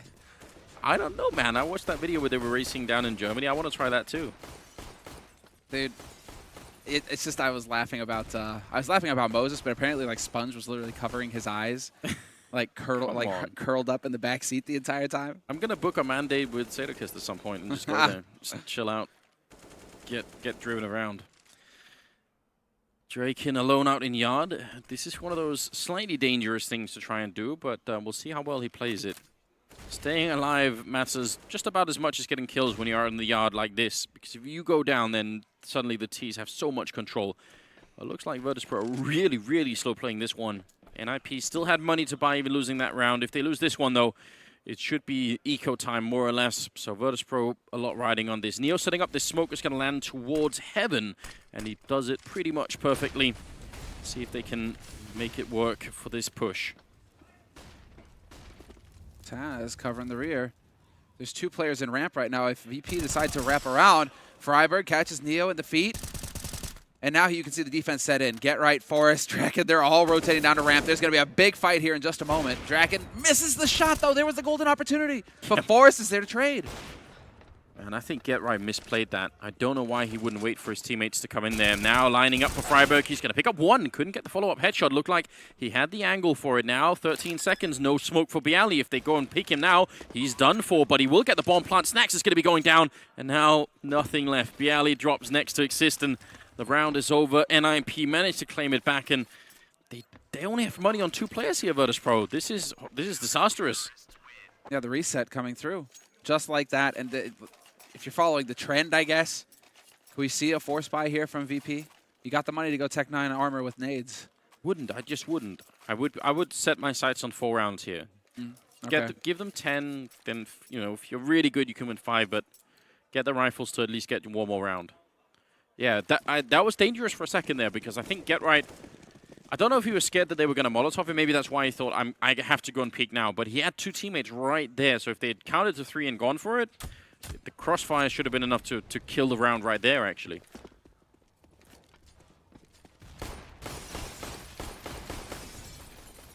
Well, again, breaking the windows. This has been fairly common for Neo and for VP, and so not a whole lot for Nip to read into just yet. Certainly not yet. And even, I mean, you saw just last round when Neo puts the smoke to heaven and then they end up going ramp instead, so just a lot of mind games, and it's tricky. It's really difficult when you're the player holding inside of those bomb sites. You're going to call these small things out, you know.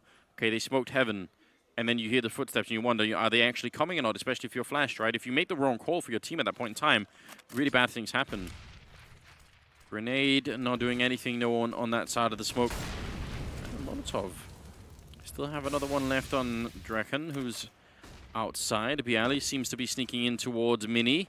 Right around the corner. If Freiberg gets this first kill, he's heard them already going down the ladder. And Freiberg, timing is everything right now. Get Right does spot it out. Down to 37 seconds here as Pasha goes down. Great patience there demonstrated by Get Right as well. Not going for the spray and pray, just taking his time with it. The bomb has been planted, so small success, a big success. In fact, 2 big kills coming in here for VP. Things are getting interesting, although as I say it, Exist and Draken find their own frags. And it's down to Taz and Snax. Snax has the AK, though. Positioning, he's backing up Taz. They're doubled up. But they have a smoke for the defuse here, NIP. They need to be smart about it. It's already up. Forrest actually on top of the silo there. And Taz right underneath him. Somehow they haven't seen each other. Taz firing furiously into the smoke. Can't see a thing. And he's going to go down now. It's Snax. Can he get the right angle? Forrest with his back turned. And Draken, there's nothing he can do any longer. And Snax going to go and fight him. It's a bit aggressive. He gets a triple. And Virtus.pro win the round. Very, very well done. That was a great afterplant for them. 4-9. And moving into the 14th round. And a tactical timeout being called by Virtus.pro. Is it? It is, it is. Tactical timeout used by Neo. A little bit of time to discuss here with Cuban. Curious to see who's doing any of the talking. Perhaps it is Cuban. This is something that I've heard more and more of, that the coaches are getting more involved with the call of the tactical timeout. That it's not so much the in-game leader in-game, but it's the coach kind of giving him a tap on the shoulder saying, okay, you know, have some information to communicate here. Right now, NIP have got to be very worried because they're 9-4, and that's looking good. But only really 3 of them can buy. The other 2 would have to go either FAMAS or Pistol. So if they lose this round, suddenly the game could end up 9-6. And then Virtus will just be celebrating, thinking, great, this is perfect. UMP, of course, on Get Right instead. But yeah, this is not done yet.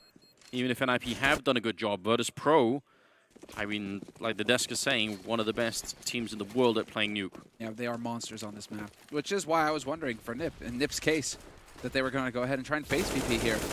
Draken getting aggressive, though. Taz not quite going to find it. 41 HP left, but he manages to dart back to safety, Draken. And it's still a 5-on-5. Look at the nades left for Nip, though. Just ticked past a minute 30. We have no smokes left, 4 flashes. This is going to be a dicey round for the Swedes. Eventually, Virtus Pro will realize that, saying, wait a minute, nothing is being smoked or Molotoved any longer, so obviously they're going to be out. They're waiting patiently. Dolly setting up outside.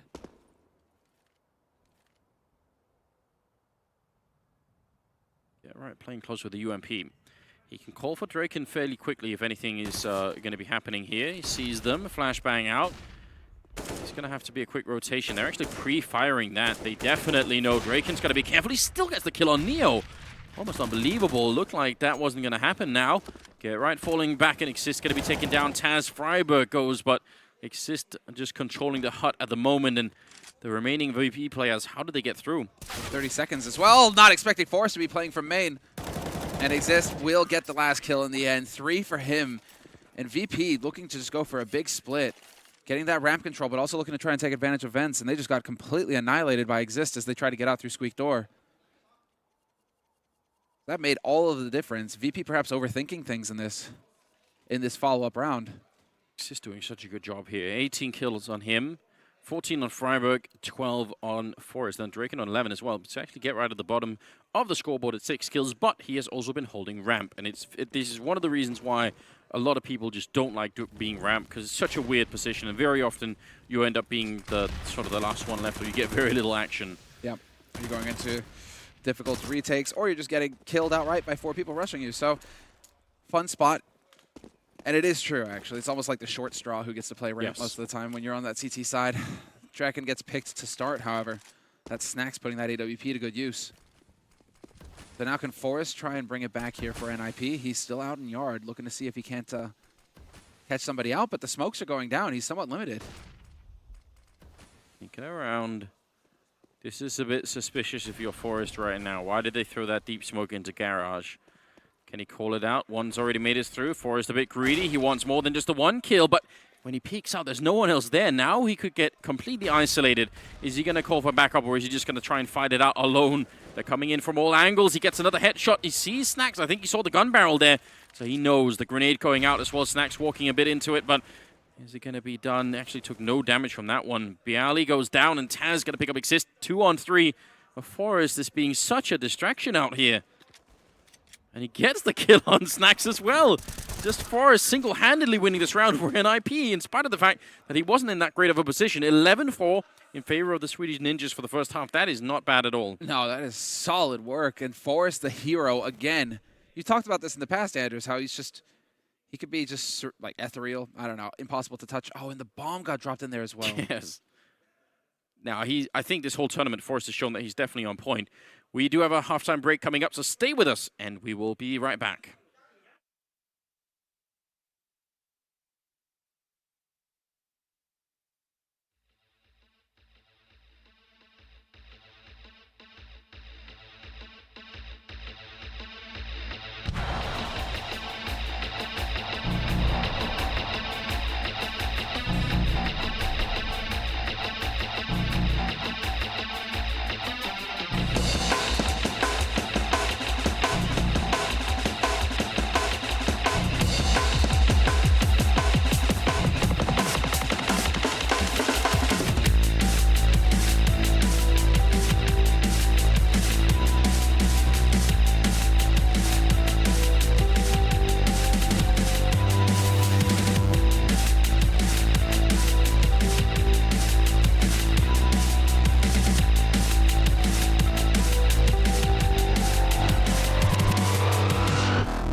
Welcome back, ladies and gentlemen. It's the second half coming up here between NIP and Virtus Pro, and it's been quite exciting. We're playing on Nuke for once. We have, I think, is this the first Nuke we have in the tournament, or close to at least?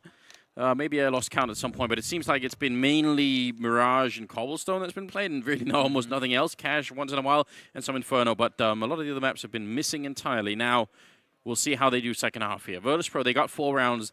That means they can still win the game. But if Virtus Pro or NIP win this pistol, it's going to be more than just a bit uphill for them. So I would say NIP have put themselves in a really good chance for a massive upset if they win this game. Absolutely. I think anybody would say that. Yes. It's, you especially coming into Nuke, you expect VP to dominate. You expect them to come out on top, especially given how NIP have been so shaky lately. But since Draken has come back in, I mean, it seems like it took them a little bit to get to the honeymoon. You know, they were traveling on the first day. Wasn't really, too nice, right? Maybe missed their flight, etc. But now it's full honeymoon mode. What the hell is that flashbang? Nice try. Points. So ridiculous, isn't it? Asha now going to be falling all the way back, so at least it didn't cost them anything. They also had a Molotov that they've already used, and I'm not exactly sure where it landed. I was sort of hoping it would be for the afterplant, because actually that would be a good idea. Now they're going to be swarming the bomb side, and Taz already taking the face off of Forest. Draken actually gets one in return, and now they've got Taz isolated, shooting him right in the bum, and he ends up going down. Neo trying to stay alive out on the scaffolding here, and eventually will be dropped. Neo goes down to Freiburg, and now Pasha trying to get up the ladder, but not sure that's going to work out. This is unwinnable. This game of Ring Around the Rosie. But yeah, the bomb has been planted, and it's ticking for a while now. Still 30 seconds left before it goes off, but Pasha, I mean, you're hoping that you're going to hit a headshot, but it doesn't seem like you're capable of it, not this round at least. Freiburg has definitely been doing work for NIP this map. Usually, heavily criticized, and for good reason. I mean, he's been definitely struggling with his game for quite some time, but it seems like so far, the roles that have changed have allowed him to find that comfort level with Draken, and he stepped up today. Yeah, I think how well, this is going to sound like some dumb excuse, but I think I think Freiburg's level depends a hell of a lot on whether or not the team as a whole is working. Because Freiburg is a team, it's sort of a player that does most of his work within the team. So if everyone is playing for themselves and there's no real communication and all of that stuff, then I think Freiburg is going to be a worse player. So yeah, I would use him. You can almost use him as a vector for how well the team is doing. He's good. I guess that's the shortest way of putting it. Now, we've got the force up from Virtus Pro. Why not? 3 set 75s and deals. Yali playing this close range. Spots them out. Tries to fall back a bit. He's going to get one. And at least they know what's coming. Well played. Well, nope. Time to get out. Luckily for him, he might as well be in a chimney, so it's all good. He's got a way out. Let's see. Wow, great peek. The double, the pair. Pasha wiped off the face of the planet, and Neo now. Oh, good timing there from Taz. He actually manages to get in and deny the bomb plant, but so much damage taken already. Oh, man. Get right. Escaping down the ladder. That's going to be disappointing for Snacks, but even more so because they're going to lose the round. Freiburg with a triple. That will bring 13 rounds to NIP. Man, Virtus Pro experiencing the less fun side of playing Nuke. Now, losing that pistol round, it's nightmarish. And it also means that they're going to be somewhat limited when it comes to their buy round as well. Not going to have as many of the anti-rush nades. NIP can try and take that into account if they want. Really try to put the pressure on. Freiburg top fragging now. 21 kills. Helped a bit by that quad kill in the round, but why not now? Virtus Pro. I mean, what do you do in a round like this? Do you just force again? Or do you let them have 14 and then hope that you can make the miraculous comeback, which we've seen before? We have, on Nuke in particular. Yeah. But it's tough to say when it comes to this version of Nuke. And, well, it's even more difficult to do when you're going to be limited in the 19th round on your buy. So Forrest already setting up at the smoke, very quickly done. Right out here into Yard, and it looks like NIP are going to go ahead and put a strategy, a very old strategy. How does he throw that smoke, Forrest? That almost has... Because the problem with the Sky on Nuke is that it moves around. There's almost no fixed points. Mm-hmm. So I mean, it must have been like a thumb kind of lineup or something.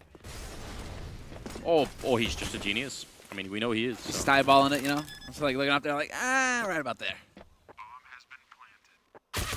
Oh, Oops. 2 versus 5. It's actually a legitimate question. You know how you have that, there's a command that says show position, and that command will also give you, okay, yeah, that command will also give you the angle which you're looking at. This is something that actually Daze used in his video about pop flashes. It's quite a good video. If anyone hasn't seen that video, you should definitely go and watch it. But I wonder if you're allowed to play with that in game, because if you were, then you can actually set up grenades from anywhere. You wouldn't need any fixed points, right? You would just know I have to go to these coordinates and look at this angle, and then you could do anything, right? But I don't even know if it's legal, and I don't know, and maybe even if it is, people would think it's ridiculous. But I've thought about it many, many times. It would be just a little OP. Yeah, I mean, in some ways, yeah. You see, otherwise, see, that is definitely the thumb that he's using, yeah. So, but the Forest one, I've never seen that before from that angle. 14-4. And this is where it begins for Virtus Pro. If they want the comeback, and I'm sure they do, now is the time to start building it, and they definitely need to start having this first round at least. Got all the M4s, got 2 flashbangs, or 2 grenades left, sorry. Looking like the split onto A, right through main. There's the opening pick. Exist with the entry frag. Drops Bialy immediately, but Taz is able to reply. Not before Exist shoots him in the back. Exist, the beast. Doing more work. He's going to get the quad kill. Now he's on 1 health, but Neo is the only one to stop them. Get right. Looking at the right angle and sneaking through the fire. There is Neo. He's going to get the headshot, and now Exist on the other side. 1 health to get the ace, and Neo creeping around. Exist going to be going down. Neo to clutch it for his team with a triple kill, saving it and keeping Virtus Pro in this match. My God, man. That can't get any closer than this, can it? How is that possible? Neo, again, with the 1vx. Did it in the first half as well to give VP the actual rounds that they ended the half with. But still, you got to give it to Exist. That's so incredibly frustrating. Oh. Throwing water on myself. All right. Too excited, man. He had 1 bullet and he gets the kill on Snake. I'm a bit surprised by Get Right, though. I think that's interesting that he got caught off guard like that. Yeah, I'm wondering if he thought the fire would keep Neo back, and because he did actually sort of sneak at the edge of the fire there, so maybe that was what beat the timing in Get Right's head. Squeak door blown up already. Used to be that people would try and rush that right away, but it seems to be much less popular. Forest, though, on a grand adventure, sneaking around the bomb site all the way around on the railing. Get right, eating some grenade damage. Once that smoke clears, look at that. Bialy's got no idea. That's a powerful position. And Forrest, in the meantime, is taking down Taz as well. There's Neo right on the edge of the smoke, though, able to eliminate Freiberg. The flank coming through from Forrest draws his attention away, and Forrest should be able to pick up the second kill, but somehow Pasha comes out ahead. Still, 1v3 for Pasha, and not long either. Exist another triple kill for him. Just going to work. He's clocked in. He's nearly dropping a 30 bomb, Anders. He's at 29.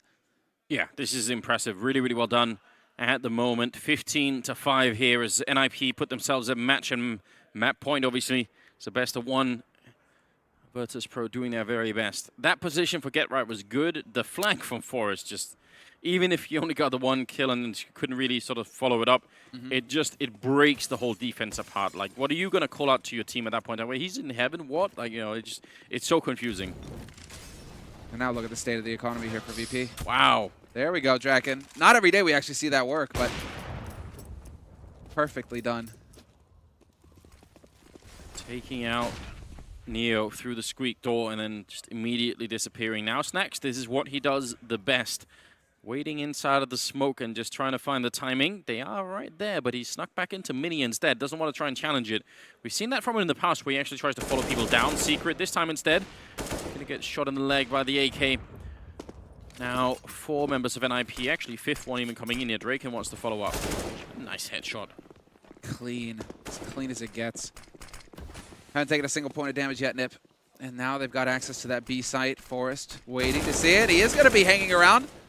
Collects the kill on Bialy as well, and this is just falling apart for Virtus Pro. It's over. Taz, 1v5, and the bomb getting planted on the lower site. Man, this is shocking. They played against SK yesterday and got beat up. Now they're playing against NIP, and they're getting beat up. Now, I think a lot of it comes down to the map, but still, what a shocking result here. Taz going to be shooting down Draken, but it is way too late. He takes down Get Right too, and now picks up the AWP, and Exist will shut it out, and that's so fitting. Ends at 31 kill, and NIP defeat Virtus Pro 16-5 on Nuke.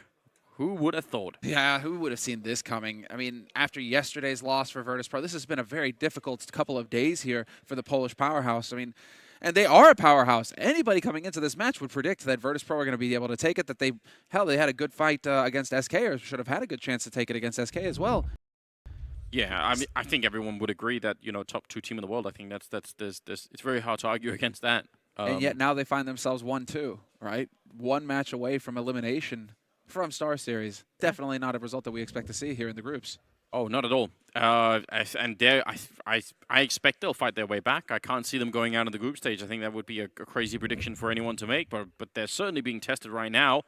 And NIP, they are, I think, a team that have been struggling so far that even the most diehard fans have got to be sort of, you know, a bit concerned. But this kind of result, that's got to bring you some hope, right? I think so. I hope so. This is the fact that they've always been strong when they've made a roster change in the land that follows. Well, you know, a pillar of hope and positivity is Duncan, and he's on the desk with Alex, so we'll see what he says about this result. Yeah, I mean, a bit of a baffled analyst desk, Anders and Semler. Thank you very much for that one. Almost everything you would have expected, and we outlined on the desk the opposite of which came into fruition. We had Exist at the top of the scoreboard. We had 16-5 in favor of NIP, and Virtus.pro falling in a similar fashion to that which they fell to SK yesterday, which is certainly a little bit of a worrying thing for anyone in the Virtus.plow camp. Jason Moses O'Toole and Duncan joining me. Where do we start with this one? They directed a question to you, which was simply, I wonder how Duncan's feeling after that one. I'll let you answer, I guess. The difference is, okay, when I saw the SK result, it was possible. Like, SK has been improving on Mirage. It's really become a strong map for them again. Yeah. You could just say, right, VP was slow to start. SK's on fire. I think about 3 of their star players went off in the game. That can happen. That's fine. You can still be an elite team and have that happen to you.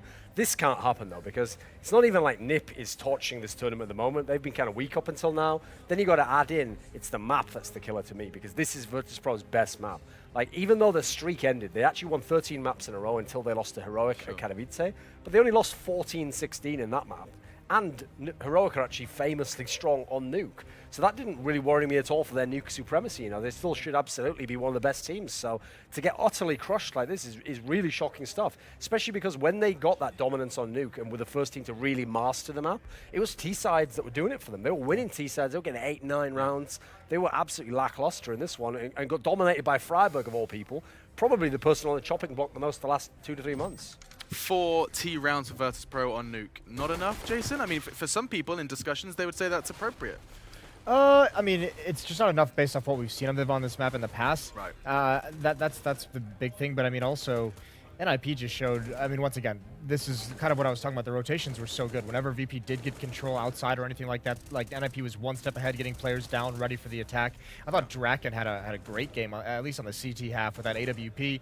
They moved him around across the map a lot, which was great. We saw him one round even just like kind of rush ramp basically with the AWP, try and get a pick, but he was phenomenal rotating to hut, rotating back towards ramp room, playing outside. And then obviously, yeah, I mean, Freiburg had a good game, Exist had a good game. When you have those role players for NIP, it just makes everything so much scarier. Keep in mind, this could have been a much worse game because we had Neo. Clutches like this, yeah, right, Neo had that round we had an ace that was actually a 1-on-4. That's incredible to have.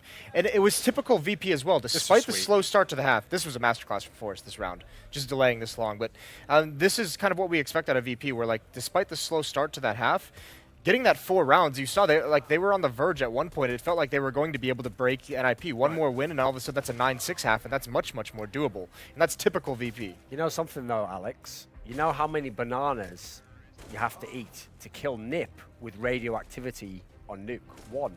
Freiburg ate 1 earlier. He There's did. a stat for you. 1 banana is all Freiburg needs in order to do the necessary damage. I mean, I'm taking Wasn't that bad, right? Yeah. Thematically. You got a light chuckle from Jason. I mean, that doesn't come easily. That was like that was a sympathy chuckle, I think. Oh, a sympathy chuckle. Okay. So you remember when you said a week ago was when you said that NIP was a good team and could maybe make the playoffs. So what's happening now then? Never had any doubt. Never had any doubt. See, that's how it works with him. That's how it works. As long as I'm right, Doug. I've learned that from you. From being on a desk with you, it doesn't matter how you get there. No, you have. you have learned from the master, because you've learned that you can make predictions and there should never be any consequences, even if you make bets and lose them. Right? That's my rule. Exactly. You know for sure. But well, that's real 31 pie for in their Exist. face for the VP. 31. That happens sometimes when you lose. Oh, sweet And Jesus. the majority of They got Virtus creamed. Pro are in the worst players camp. Going back to it. It's actually impressive that NIP is able to win this big. I mean, if you're going to beat VP on this map, I think most people coming in and say if this is the result that's going to happen, it would be like a combination of Force and Get Right going off. Force went nuts. Get Right had a quiet game, but he didn't really have to do anything. I mean, everyone else was just killing everything for him. So, I mean, that's great to see. That was sick. Exist, this is just an incredible performance from him. In that upper bomb site as an anchor as well. That bomb site was just closed to VP for this entire half. Right. And I mean, Jason, this is where we can return to the point you made in the pre-match, which was actually you raised some concern regarding the up and down nature of Virtus Pro, and that these rises and falls tend to happen. You know, you start at a big tournament and continues to dive. They lost in Katowice, couldn't perform in front of their home crowd. We now find ourselves here in Kiev, and they are one game away, one loss away from not making it out to the playoffs. Yeah, that's a scary prospect. 2 tournaments in a row of losing in the group stage would be pretty rough. We have to remember as well, their last upswing started. They were at a slump most of last year. It started when they won E-League Season 1. Right. And from there, they kind of remained at the top. So, I mean, in terms of timing, this seems like it would almost be appropriate where this is where they start to have some kind of a swing down. I mean, yeah, they really need to get back on the board. We thought maybe Nuke would help them because of that pick, because of how good of a map it is. But I mean, we also have to remember, their next matchup, there's some teams in there that they could be very fortunate to draw. CLG still alive. Obviously, they would love to have that kind of an easy game to get on the board. I think Hellraisers is one of the teams that's still around. I think that would be a little bit more of a dangerous game than CLG, obviously. But you know, they have some opportunities to have like an easy next match and get back into it. Yeah, so Virtus Pro's potential opponents do include, I think, let me get this all of them in front of me, MVP Project, Immortals, Gambit, CLG. Those are going to be the appropriate I mean, most of targets those for them. should be wins. I mean, they'd be favored against all 4 of those teams. Let's put it that way. You can see how they got to those scenarios. As we started today, it feels like oh so long ago, we got to see Tyloo versus MVP Project. We actually saw the Koreans taking that one. That was actually, we started with a bang. We really did, and we're going to be ending with it, as you can see Asian from on the Asian schedule. action. It's one of Jason's Your favorites. favorite, yeah, subgenre. Phenomenal. That was the joke. That was the joke, boys. That was the joke. Phenomenal form from MVP.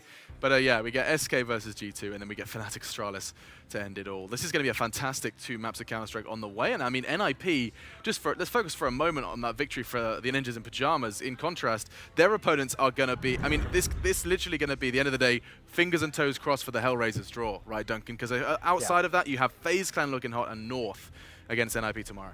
Yeah, I mean, if you do get the Hellraisers one, then there's a good chance that we will see NIP in the playoffs. Then again, though, it was also Hellraisers who beat them at the major qualifier and kind of penultimate loss before they had that Vega Squadron one. So I think NIP, certainly they can get some luck here. With the other ones, I don't mind if they get the other draw, because then at least if they make the playoffs off a different match, we know that actually they have got it together and the level is rising, and it's probably going to take a lot more to beat, I think, someone like a FaZe than it will at Hellraisers. Okay, well, with all of that said, I think we do need to take a break, because I want to make sure we have all the energy necessary to do a pre-match for our next game. It is have a bathroom break. A bathroom break sounds good. Get some caffeine in our system. You get energy from going to the bathroom? All right, yeah. Sorry, I had to sniffle. I didn't know I did that there. Bloody hell. It's summer. You can't have a cold. I Bloody don't know what's going on there. Innocent old Alex on the corner. Yeah. I wonder why you had that mirror with you. Let's get out of here. It is time for us to take a break, but up next is none other than the hotly anticipated match of G2, who are on an upswing. I can't even hear what's happening. This is so frustrating. Just get out of here. G2, what an upswing. Fantastic performance so far here in Kiev. We're going to be playing none other than SK Gaming, who beat Virtus Pro 16-2 yesterday. It's going to be awesome. You won't want to miss it. Betting for every esports fan. Dota 2 and Hearthstone, CSGO and Overwatch, StarCraft 2, the choice is yours. Express bets for multiple matches or live bets on the game you are watching right now. Know your way around Dota 2? Make a prediction for picks and bans. Playing CSGO? Guess the number of rounds in a certain match. Daily quest for all participants and all the best choice of payment systems. More than 600,000 users have already made their bets on the spectacular matches since 2011.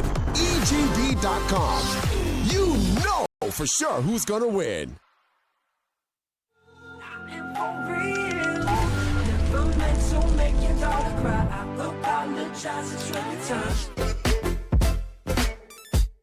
Yeah.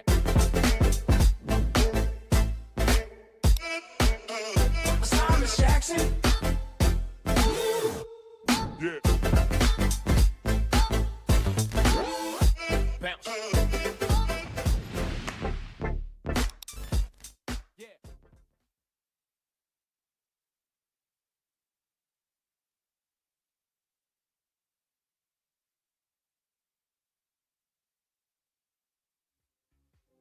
Do you hear what I hear? Do you care if I care? Do you know what I know? Do we know what we share? Do you hear what I hear?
Do you care if I care?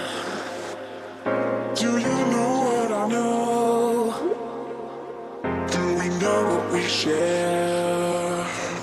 Do you know what you?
The hot match of the day starts now. We get to see G2 versus SK. Now, the reasons for this are plentiful, and to help explain exactly why this is regarded as the best match of the day here in a Swiss system, best of one, but the winner of this will be going to the playoffs, joining, well, prestigious Team Navi, who showed us what they could do a little earlier on today. Duncan Thorin Shields and Janko 1K Pavanovic. Boys, there's a reason we're calling this the hot match.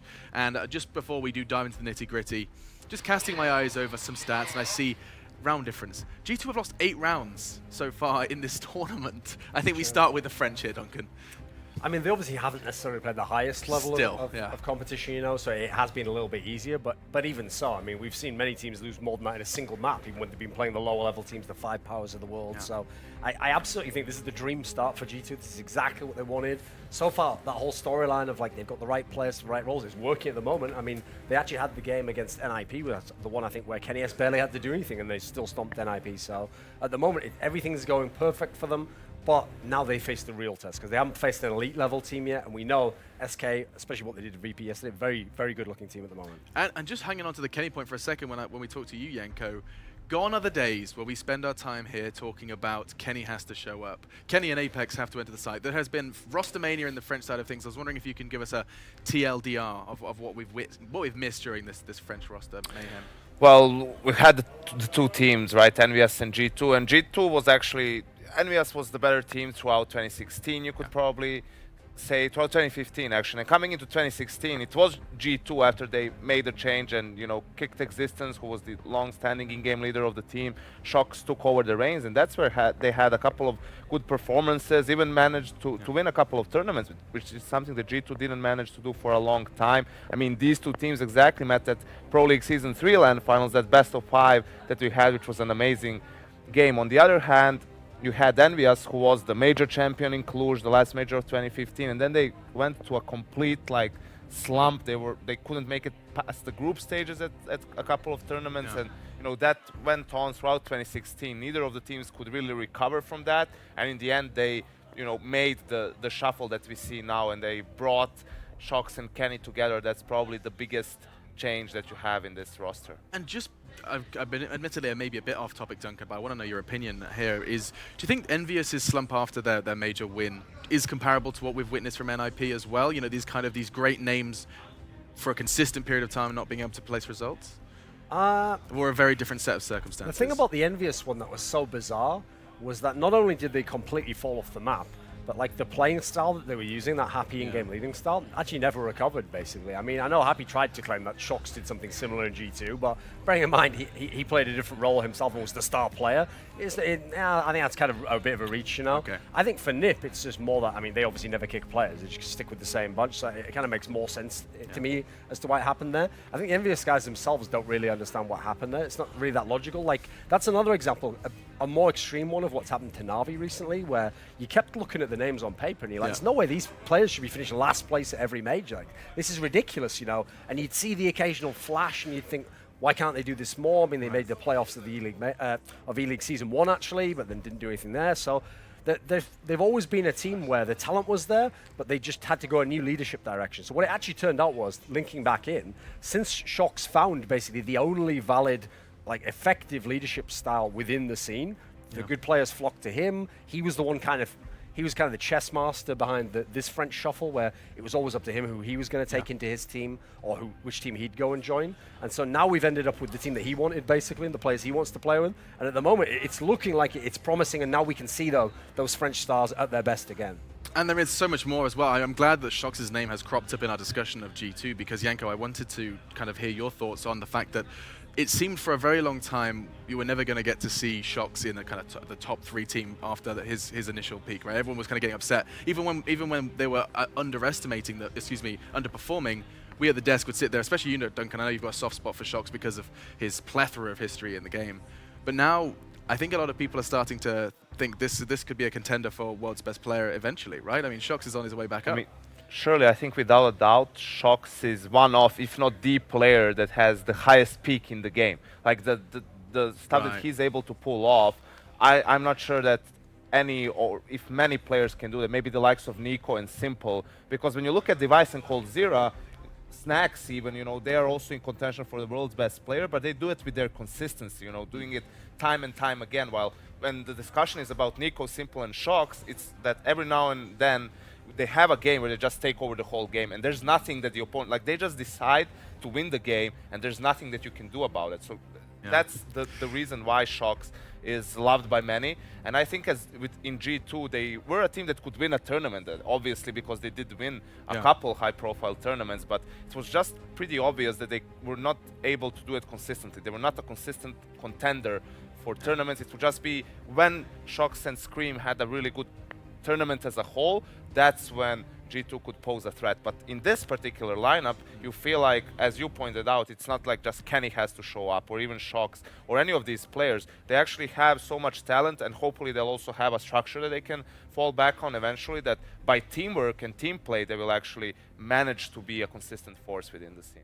And we're talking about Shocks. What better opportunity now to jump into an interview with him, just to hear how he's feeling about this team. Previously, we've heard what Kenny has to say, but now we get to go ahead and jump in with none other than Shocks. Arguably the player with the highest peak in Counter-Strike. He spoke to StarLadder earlier today. I don't think there is there is anything wrong coming up to them. It's just us playing really good, and everything were on point, so that's it. It's not about one or two players, it's about really like the chemistry team, and everyone has something specific to do in every round. So when everyone shows up, then it's pretty easy. We're not preparing too much, I would say, as we did for the last matches. We are not focusing about the enemies, we are really more focused about our game, how we want it to play and make it perfectly. I don't really know, you can't really expect something from a 16-2. It's like either you have a team like went totally to beast mode and you can do anything against that, something it happens, or either like it's a team like who was really, really bad. So in my opinion, it doesn't mean anything. Like every game is different, every day is different, so we'll see which SK we are gonna face today. We have a pretty decent map pool, even if we are together for like 2 months, but we are feeling confident on 5-6 maps. So I don't have any preferred map against them. Honestly, I don't care about the score. I just want us to make it to 3-0 and going to the playoffs. Getting to hear there from Shocks, you can see his performance so far in the first game he played. But I think what I'm taking away most from that is that he said it depends which SK we get. Is he describing this team as quite bipolar in their results then? Duncan, we get the crazy Brazilians who can look like that 16-2 squad on Mirage, and then what's the other side to the SK? I just think that the one that you saw yesterday, that was probably an anomaly, because it was 3 players just going completely off and absolutely dominating the game. In fact, Cold Zero didn't even have to play up to his usual standards, and they blew VP out the water. So and 2 of those are entry fraggers. It's very rare you're going to get a game like that. Usually it's going to be like 2 players really more for them. So I'm not really sure what he meant by that, actually. I think SK is we're kind of starting to see an identity from them, starting to see who they are. I think he just means if that SK turns up, which I don't really expect to happen personally. An anomaly then, perhaps. This is the 5 names we were talking about before, and one that has yet to be mentioned is that of Body. One that I think when discussions started regarding this air quote super team, people wondered what this man in particular, kind of his role would be within the team. However, you speak to any other member of G2 and they are very quick to both defend and justify the Body pickup. I think the obvious one is why isn't Scream there instead of Body, but I think people should realize that you can't have just the 5 stars in a team. You need to have good structure within the team. I was personally maybe expecting them to pick up RPK simply because he's a bit more experienced, playing on the big stage, but that 5th player had to be someone who's willing to sacrifice himself for the better of the team. Do the dirty work, set up players like Shocks, Apex in the entry fragger role, MBK when he's doing it, because that's being shared between the 2. So they all say that he has a great personality within the team. He's willing to work hard. Just gets along with everyone pretty well. I think it's also that his skill is undeniable. It took a while in his time in G2 initially, but then you could see that he had a couple of really, really good games every now and then. In fact, the game against SK, the final, I remember that we sat there in London and started to kind of regale Body with compliments. We were like, hang on a second, this guy does seem to have something quite special. There was some recognition for what Body was capable of, as well as his support prowess. Now, we have heard from Shox, and Duncan, I'm about to be asking you about Fallen, but first let's actually hear from him himself, a name that is synonymous with success in the South American region. Let's check it out. Had pretty much a very perfect match against Virtus Pro. They tried a lot of different setups to counter our mid-counter on Mirage, but I think in the end we did everything perfectly, and doesn't matter what they did, we went better on that match. And sometimes when you play good teams, it's up to who's hitting more shots, and I think our team was in a little better shape on that match, at least. I think at the beginning of the match we had Phelps getting some good entry kills, we also had Fur. So for me, the entire match was about the mid-control, but it's really hard to point out someone else because I think it's all about the team strategy and how you want to execute your strategies. Even if you didn't talk too much about Taco, for example, he had some good picks while he was holding A, so it's really about the team synergy. I would point out our team instead of some player. We're going to play against the super French team. I think they have a lot to show. So far on the stream, they're playing flawless. They're playing very good. We didn't play them yet, but the last bootcamp we did in Germany, we had the chance to practice against them. They're a very good team, not only in paper, but I think in the real squad, they can play proper CS. And I'm looking forward for that match, but I think we can stomp them, and that's what we're going to try to do. 16-3, let's give them one more round this time. No absence of attitude from Fallen. We'll give them an extra round than they did to Virtus Pro yesterday. You heard correctly, yes, 16-2, and he says he'll give them 16-3, just to be generous, as he's coming into this one. But I liked Yanko, and I'll let you take this one because I've heard you use similar wordings before. He said, yeah, they play real CS. It seems like it's a kind of an opinion that there is real CS and there's not so... I think he used the words proper. But proper CS, excuse me. He means like good fundamental CS, right? Yeah. They won't do anything foolish, but I think we can leave that for later as we are jumping into the map. Okay, let's get into that veto, because here we go. SK are going to be removing Nuke, and I'll let Duncan take the reins. Yeah, the thing is, actually, G2, believe it or not, has been pretty good on Nuke Online, actually. It's been one of their better maps, so that actually helps SK that it's already their ban. And then G2 already bans, traditionally, Shox teams ban Mirage, and that obviously was a very good map yesterday. It's a good map at the moment. I think, actually, as a guess, we've got a pretty good chance, I think, of heading towards something like, I mean, possibly like Overpass. Yeah. I feel like maybe Cobble will be in the mix there. So Inferno ban coming out from SK. Obviously, we've seen G2 blazing at the moment on that map. It's actually a map that they have managed to add into the equation. In terms of the guys from G2, Cash is actually an interesting one because it's not really a map that they play much themselves. But I think actually you could have maybe forced SK to ban that. I don't think they really like that map at the moment. So the Train ban here from SK themselves. What? Now, that's actually because at the moment, Train is a very strong map for G2. Believe it or not, they've really turned themselves around in that sense. Plus, SK's even said themselves they haven't really figured out what they're doing with Phelps there. So the choice here, let's see if they will go for Overpass, because I think that would be ballsy, but I don't think it would be that ridiculous. There we go, we've gone for it in the end actually as it is, because Cobblestone still actually been a revitalized map for SK. They're very good on it. I mean, I think actually G2's pretty decent on it. So we've kind of ended up in the middle here actually. Like neither team fantastic on Overpass within these iterations. And funnily enough, the old G2 had these weird upset wins over Luminosity, but then that's basically all they ever did on Overpass. They just lost of them now. They're not traditionally an Overpass team. In fact, back when they had existence in that G2 lineup, it was one of the maps they just started to learn, and they were kind of like trying to make a Joker pick. So I think this is actually a very even map for the two teams. Perfect. I mean, what more could you ask for when we say it's going to be a hot match? You get a perfectly level playing field as well, just the best of one. This is the head-to-head, though, as I do pass over to Yanko. Now he knows it's Overpass. Does that kind of resonate with you as well? Yeah, it is interesting for me how SK approaches their veto because of Phelps, right? That they don't, that they have to ban Train, which was one of their strongest maps. So then you pose the question, how did they manage to fit Phelps in on Overpass, an equally complicated map as Train? That's going to be interesting to see. Also from G2, it's a map that the core from Envious, Apex, MBK and Kenny didn't really play all that much in Envy, so it's something that they needed to get adjusted to as a team, to positions, how are they going to play it out. So I'm interested to see if we see something new from these teams, some new approach to how the game is going to be played. Because of that, I don't think there's a lot of anti-stratting that could have been done beforehand.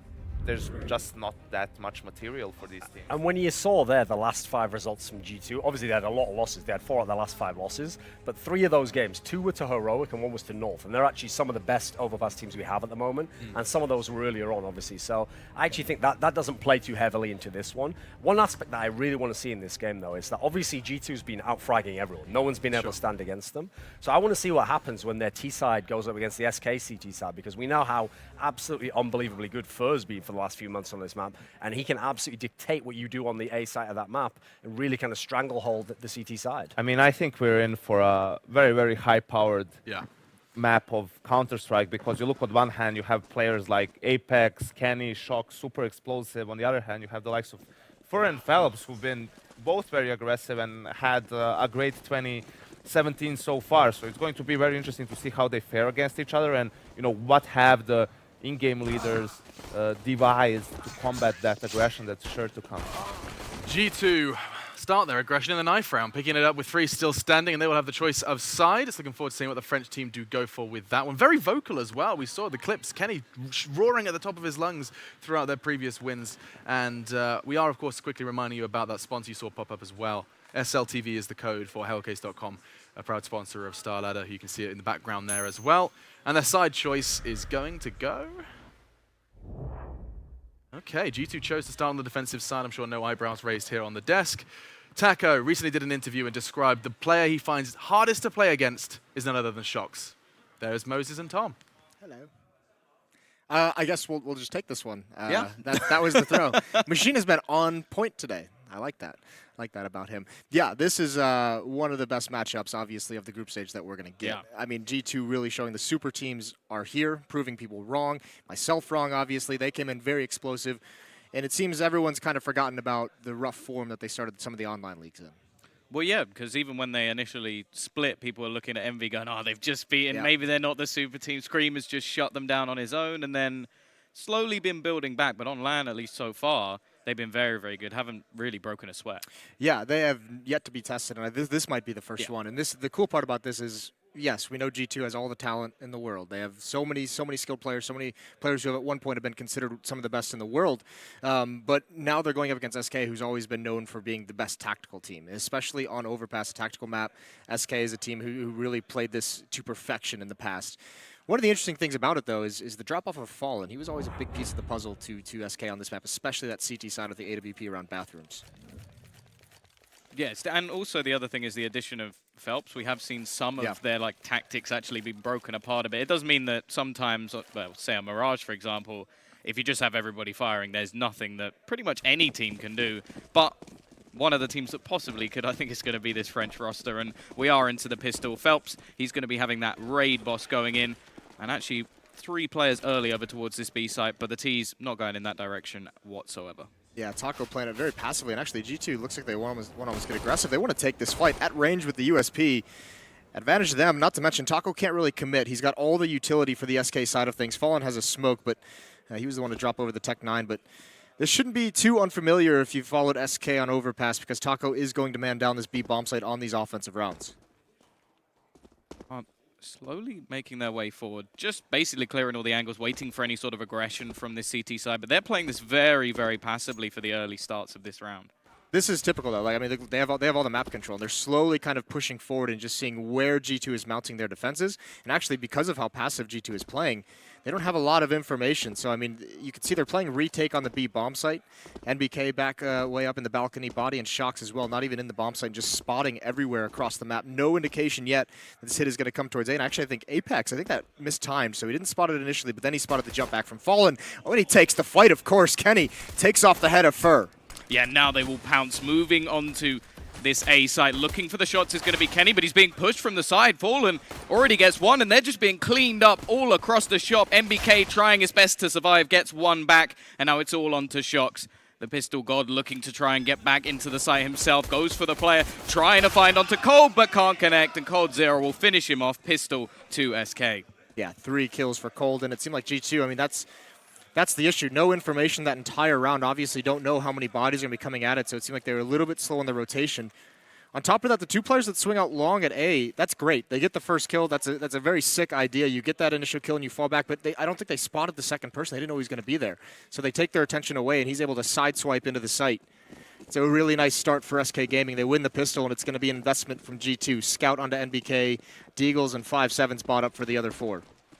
Yeah, the 4 stack over towards this B site. Kenny will be just saving a little bit of money, obviously wanting to get that AWP as soon as possible. Integral most of the time to this CT side. For already taking the peek over towards this site, and he's actually going to be doing the damage with the nade, traded out from Shox. But that was just a little bit of early aggression coming out from the MAC-10. Yeah, a little bit of scouting as well. You'll notice he peeked as well with his grenade. So he did the damage that allowed the grenade, the grenade helped steal the damage that gets him that kill. So he has the information. You can see no one from SK really moving on past that. It's all up to G2 now. The pressure's kind of on them. SK can sit far back and wait for aggression because much like the pistol round, G2 still has no information in this. So SK is just going to slow things down, let them sweat it out, let them make the decision, and you can see G2 at the moment has rotated 3 players over towards the A bomb site. If SK chooses to pounce on B, it's only Shox there. He does have a scout, but again, playing retake, and he'll have to land some incredible shots. Yeah, and just looking at what's invested as well from the T side, I feel like the safer bet would actually be to go towards that B site just because of the close range duels. Going back towards that A site, you will have the sort of longer battles that won't really benefit these UMPs whatsoever. So we can see them just making their way back round towards Monster, holding on to short. The CT's actually going for a little bit of a gamble and rotating back, and they have got it correct. There's now 3 players ready and waiting for this push to come in, and while already spotting out the bomb. So this should be all 4 players, all 8 players, in fact, challenging onto one site at once. Body's going to go pushing, deny the plant. Kills coming all over the shop, and it's still Cold. He's the only one left. He's got to try and do it alone. It's not happening. Straight back in. The French with the pistols. A blast from the past. Yeah, they get that read in perfectly. They get back in time. It seemed like SK may be waiting around a little bit too long, and as well, just some couple gaps in when they was planting the bomb in the cover. I mean, they were all focused on the ramp and on toxic barrels, and just one player running up that sidewalk gets the kill. In G2, they get back into the round, and they turn this around on them. Body's going to have the M4, 3 UMPs. That's really, really nice from G2, and SK, they don't want to give it up. They're going to buy into this. Cold has a Deagle, 3 Tech 9s, and AK on Phelps. And all 5 players towards B. This time, no map control, no information for the T side. They just want to execute over here towards the B bomb site. Ready and waiting. 3 players initially, but looking like we are going to see a rotation away from the site from G2, leaving just Shox and the support from Body. Now, he does have the rifle, still playing relatively passively as well towards the back of this site. Patience coming out as Phelps to try and do the work with that one AK. Actually, more rifles than they have previously, but now they push onto the site. Phelps, he gets that first kill, trying to spray away through the smoke, and it's actually going to be MBK just running straight back in, gets 2. Body with another 3 versus 2. Cold and Taco just trading straight back once again, leaving it onto Kenny. He's got the scout, trying to tap away, spam through the wall, but he can't connect at the moment. Manages to pick up a rifle and ends the life of Cold Zero. Only one left is Taco with that trusty tech once again. Can't really get anything onto him at the moment. Now there's 45 seconds left on the clock. He's going to go pushing. Actually try and get onto Kenny, who now knows exactly where he is. Doesn't have the bomb, but Taco will win anyway. 3 kills for him in the round, and SK, they bounce back. Both teams just applying so much pressure to the other one. As soon as that hit comes in, all of G2 is just rushing the site, preventing the plant, getting into the fight. And even in that clutch, Kenny almost pulls it off. He has the scout, and that switch over to the M4, I think, kind of caught Cold Zero off guard with his peek. That's an easy kill, but Taco, I mean, not even trying to get the bomb after that. NBK being very proactive as well, jumping over the smoke. Pretty cool to watch, but Cold's on the side of the other smoke with the Deagle. And still, both teams buying back into this round. Obviously, SK is going to do it, but 5-7s, M4, Famas, and Shotgun on the G2 side. Very, very low on nades. 1 smoke left at the start of this round. And this can work out wonderfully for the T side if they're able to reset them early on, get those T rounds built up. And this time, they're actually going to be able to take over long control quite easily. Yeah, this is pretty cool, though, from G2 at least, because, I mean, Yeko talked about this earlier. When you don't have the utility to play a standard round, take control elsewhere. You see Body and NBK already control of short sewers. They're clearing out everything. Unfortunately, the pace from SK is kind of going to neutralize any benefit they're really getting from this. They've got to rotate back. Apex is going to have an interesting flank, but he's been spotted. That shotgun isn't going to be helpful there. The A bomb site is lost, but can they hold it? They do have surrounding of these T players, but they're just firing out from all directions, already dropping 2 more players. MBK with a secondary flank will be able to drop Coldzera, at least bringing it down to a closer scenario, but the bomb now goes down. They don't have a kit to play with, so they've got to move very, very quickly, and MBK will fall. Shox has managed to trade one back, and Body actually manages to get another one, but this is where the passive play should come in from SK. They don't really need to challenge from this point onwards. Body almost getting one, and actually Shox brings it down to just this 1v1. Fallen having to hold off the M4 is at range, but he's so low on HP, and Fallen just waiting, but instant headshot from Shox. It's going to go back again. Oh, an unbelievable clutch from Shox. That was so dire for G2. He gets 3 kills in this retake. And that one-on-one with that low of HP and the timer of the bomb where it was, he had to get that immediately. That's the star power we talk about with G2 in full force early on in this match. Both of these teams just going at it. Traded rounds for these first 4, and the question becomes, again, does SK keep the pressure on? They bought earlier in a similar situation. Seems like this time they're going to concede a little bit. Still going to upgrade the pistols, get some armor. There's a rifle on to Fur. So he'll be low on money, but still, even if they lose this round, they're going to have the money in the next one to buy, especially if they get a plant. Well, they managed to do it with 1 rifle before, yeah. So they're going to attempt to do it again. Obviously, any players dropped is going to make things very costly. Well, this time, CT's going very, very aggressive. They're actually going to take over a lot of control back towards this playground. Shox just pushing all the way forward. We've seen them do this many times in the past. Quick trade early on will lose Apex to the Tech 9. And, well, Shox actually gets dinked up as well. Has to be careful. Doesn't want to give any further weaponry over towards this T side. What an aggressive CT half out of G2 so far. And at least, I mean, SK's done a good job of neutralizing some of the early pressure. The pistol round, you remember 2 players peeking out towards Monster. Just in the previous round, we saw 2 players from G2 pushing up short sewers, clearing that out, and now we have a long push to get into playground. Question is NBK going to expect that Fur is already at sandbags in this position? He's going to get smoked off, so neutralized for the moment, and you'll see on the minimap, it's Fur, Taco, and Cold over towards B. Phelps all on his own with the UMP, so it's going to be hard for him to make his way, but at the moment just being a very good distraction. G2 rotating 3 players there for the moment. NBK playing retake. This is a lot of confidence that G2 has in their ability to retake these bomb sites. And the problem is they don't actually have much utility to get themselves back into the site whatsoever. So once SK pounce and they fall back, it could be very, very difficult for them to actually isolate the remainder of these players. The only real problem is SK, they are getting this clock pretty low, and now the CT side are starting to question the dedication over towards this A side. They've rotated a second player over. They're going to play this range game because in terms of rifles, there is only one, but there is the one. MBK is down. Body left alone on the site will be able to bring it back to a 3 versus 3. Bomb does get planted, and the rotation is going to come in from Heaven, just trying to wait for this player on the site. Taco is going to peek out. He goes down to Kenny. They still have kits to play with, so plenty of time moving back in. Phelps is going to push out. He's got 3 to find, and it's not going to happen. Shox will bring another, and G2 get their 3rd. Yeah, there's a plant, though, for SK, and finally a team wins 2 in a row. It's a little bit unfortunate. Fur opens up that bomb site, allows him to get the plant with just that 1 kill, but he loses the AK-47 so far away. It's in a position where you can't be recovered. And SK just in a situation with man down and Taco can't get out of the bomb site. Really no options left. But the plant is going to help out. They do decent economic damage, and now they have 5 AK-47s. You can see Fur was the one who invested last round into it. He's going to be stuck with no utility, but it's okay because everyone else is up there. The big question is SK. They've been feeling a lot of pressure at the start of these rounds. This is where, you know, this setup that they have as a default spread out across the map to watch for that kind of a push. Are they going to get punished? And it is a leg shot onto Fallen. Very, very close to the loss. They're going to push to try and counter, and actually Apex will fall. So decent trade so far. Kenny on the repeak wants to trade things back, but has to run away. Can't retake that challenge, and well, that's a brilliant start for SK. They have taken a lot of damage in the meantime, but that's fine. 5 versus 4. Yeah, they're going to be happy with that, and they needed to do it. They needed to get the kill or just be equally aggressive to force this away from G2. They can't let G2 just continually push up and get the information in the first 30 seconds of the round.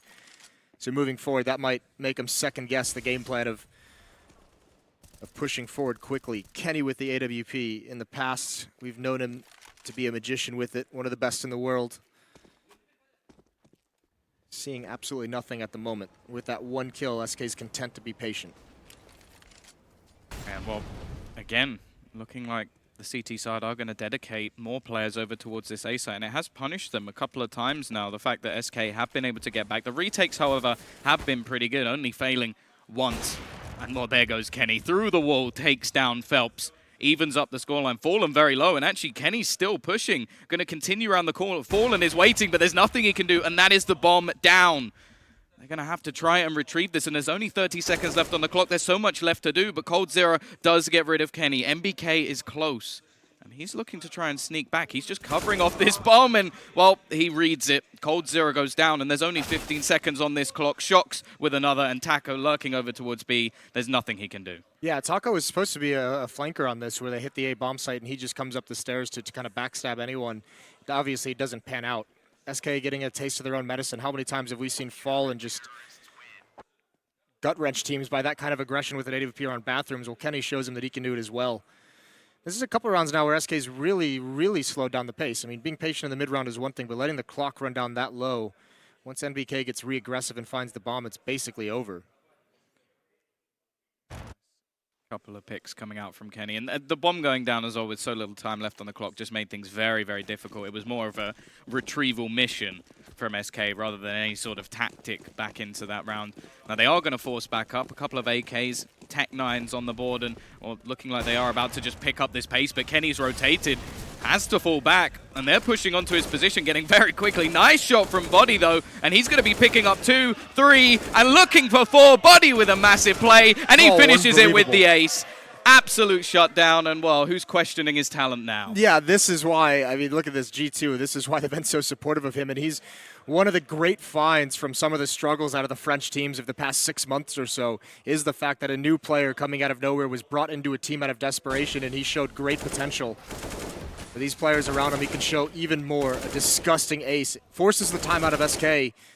And I mean, this might be where SK really just needs to save it. They haven't even had an AWP on this T-half. Maybe they want to look towards that and see if that's the game plan. Was that one clip? I believe so. Well, the first kill you saw is the smoke plume. It was only like three bullets or so, 2 bullets. So very well could have been. I mean, I have to say as well, one thing I wanted to talk about in that round was, first of all, the first thought was great discipline from Kenny S. It gets overshadowed, but it looked like he wanted the re-peak monster. It looks like he wanted to take that fight, but realizing how much pressure was being applied there, seeing that it was going to be a fast play, just falling back, and, I mean, Body just is stellar in that round. Well, that's one of those positions as well that if one of those pistols gets that AWP, that can change that round in a matter of seconds. So just him staying back while he left it to Body, and rightly so. So pistols out again. Couple deagles, Tech 9s, some utility. Taco and Fallen with that. Much like the pistol round, the two of them had the utility. They're both over towards the B bomb site as well. Maybe this is going to be a little bit of a fake. Maybe SK's seen something in the rotations of G2 that makes him think they can force him into an over-rotate and really expose that A bomb site. We'll see if it works. It's exactly what's happening at the moment. 3 smokes on this B bomb site. Phelps, Fur, and Cold now pressuring in. It's not a full rotate, though. Apex is there to stop it Cold, and now the rotations are in. I don't think there's really anything else they can do. Fur with an incredible kill there. Falling back, forces a mistake out of Kenny. He can't re-peek into that, but NBK is here. At least they're going to get the plant down. That's nice, but some kills would go a long way as well. Minimal investment. A plant will not be too bad, but they're still looking to try and do that little bit more. They've got the deagles. The push is actually going to come in towards MBK, but he's got support from Kenny, and they're just picking them apart one by one. Fallen, the only one left. P250, one more kill even would be a nice little addition to this, but not going to happen. MBK adds the double, and G2 get their 6th. That's all right. They got the plant. They're going to have plenty of money this round. It's the full losing bonus on top of that. So, I mean, everyone's sitting, over 5.5K as this buy comes in. So, the op is going to come out on Fallen. There's the switch. We'll see what he's going to be able to do with that. And actually, the response from G2 as well. I mean, out of the timeout into that round, G2 says we're going to switch things up also. Double op setup. Shox is going to have one. See him pick it up from time to time. Yeah. This could be dicey for SK if they're not prepared for it. Interesting to see where he'll actually go, because we've seen Kenny actually just switch up his position almost every single round. So Shox is going to be playing on that B site. Aggression towards short. Not spotting anything out yet. A very passive hold, but this is going to make things more difficult. We do also have it onto Fallen as well, so potential for them to trade, but it's unlikely they'll expect 2, especially considering how well things have been going for the French side. You'll notice as well, I mean, with 2 ops, obviously one of the big deficiencies in that kind of a setup is retaking bomb sites. G2's actually prevented themselves from getting too aggressive. They switched things up. Kenny, though, he's going to peek out from the side. Fallen's watching for it. Is he going to be prepared? Yeah, he wins that battle. There goes Kenny. Apex is here, but he's got to slowly fall back. Him and NBK are far apart. Looks like NBK is going to be the next one to challenge, and he wins that. Nicely done. He's brought down to about half HP. And Apex peeking again, but Body with another kill. There's more aggression. Timing pushes outside of the B bomb site. And they catch off the lurk play, so this time there's no flank coming in. It's just going to be the straight push, and look at the spot from Apex at the moment. He went back through long and is going to be coming in behind these T players. The quickest rotation possible. They should be holding at least one player waiting, but actually Fallen's going to be caught with the bomb, throwing out a smoke, and this is going to make things so much work. Apex with the play is actually going to go down. Fur managing to trade back too, and now this is actually possible. They could even go rotating back towards this B site, but with a player on the site, they're going to stick towards A. Once again, trying to go for this retake. G2 have been very successful so far, but Shox with an AWP, definitely not the weapon of choice to try and make their way back into the site. Up close will be one, and it's maybe a little bit surprising. Shox seems aware that it's possible and actually pushing through. Phelps is going to be down to 10 HP, but he's in those back lines. They've got to go and find him, and they will, leaving it all onto Fur. He's already got himself one in this round, going to try and play up close. They're not going to expect it, but, well, never mind. Shox spamming around the corner, finishes off, and that's another retake for G2. Yeah, I don't like that play in the 2v2 from SK. The Phelps pushed through the smoke, obviously trying to catch him off guard with that flashbang. I mean, smart as well. I don't think Shox was prepared for it, but Body looking for that exact play through the smoke. I mean, that with that much time on the bomb timer, you're essentially taking away the fact that when they have to retake, if you're two players as SK in the site, you can just set up a crossfire. You can have trade. You can just trust in those kills, and it doesn't work out. It actually just puts Fur in a really awkward position. So great opportunity there for SK, but the real issue, not necessarily the post plant, the real problem SK is facing is G2 is being so active on the map, even in the mid rounds. Whether it's, we've seen it sometimes early, but that time it's two players clearing out Monster, pushing forward, grabbing Taco, seeing there's no pressure there, grabbing information, grabbing map control, and being able to respond accordingly with it. Yeah, even with that sort of pick now, Shox, he's going early. Don't think they actually saw this AWP in the previous rounds. They're going to go looking in. Shock's not going to miss from there. Smoke himself off, take the man advantage, and fall back. And that's actually going to prompt the push, coming straight out from SK. They're not waiting around. One player goes in. It's only going to be Phelps actually on his own. And Shox is just going to say, thank you very much. Easy kill. The rest of the team delayed. Fallen. He'll get himself one. And actually Taco's managed another. And it's two AWPs now left for this CT side, trying to hold back. But if the bomb goes down, this is going to be very, very difficult in a retake scenario. Kenny misses the shot. Fur gets one more for his team, and suddenly this has just fallen back into a round potentially going the way of SK Gaming. Shock's not done yet, but Fur still adding more to the death toll for this CT side. And Shox has got everything to do. AWP pushing back in, and they're just going to fall away. Fade out of the side, misses the shot, and Fallen with another. So 3 rounds now on the board for SK, and I feel like they threw that one away. Yeah, I mean, it took some stellar shots from Fur. I mean, to be fair, he had some real stunners there. You could see, I mean, it looks awkward when Phelps falls early because he's the only one in the site, but you can kind of understand with the other half of that attack getting delayed so much at Monster, him pushing forward, he felt he had to clear some space for him. And he does at least keep the ops at bay to get smoked off. But yeah, that was a battle to win that round for SK, and they needed it. They'd lost 6 in a row there. So back on the board after trading the first 3 or 4 rounds of this match. SK being led by Fur with 8 kills, coldzera with 7, and on the other side it's Body actually behind that ace. He's got 11.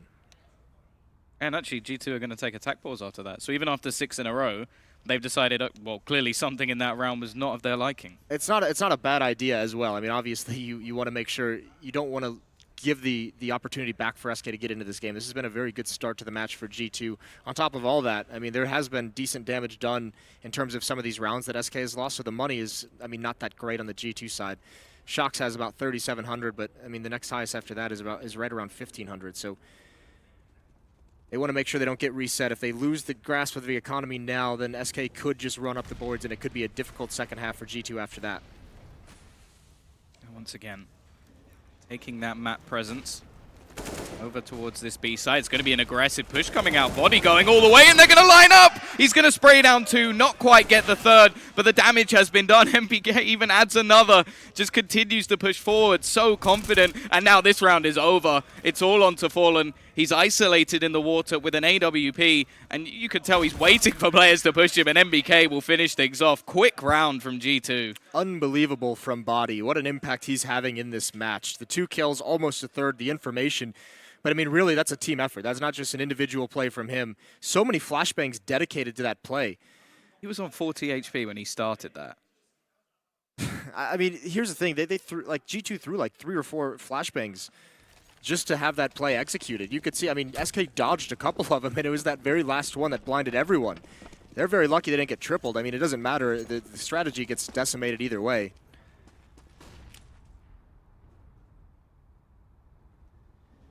That might be G2 as well, reading the fact that every time SK's kind of gone towards the A bomb site, G2's done fine.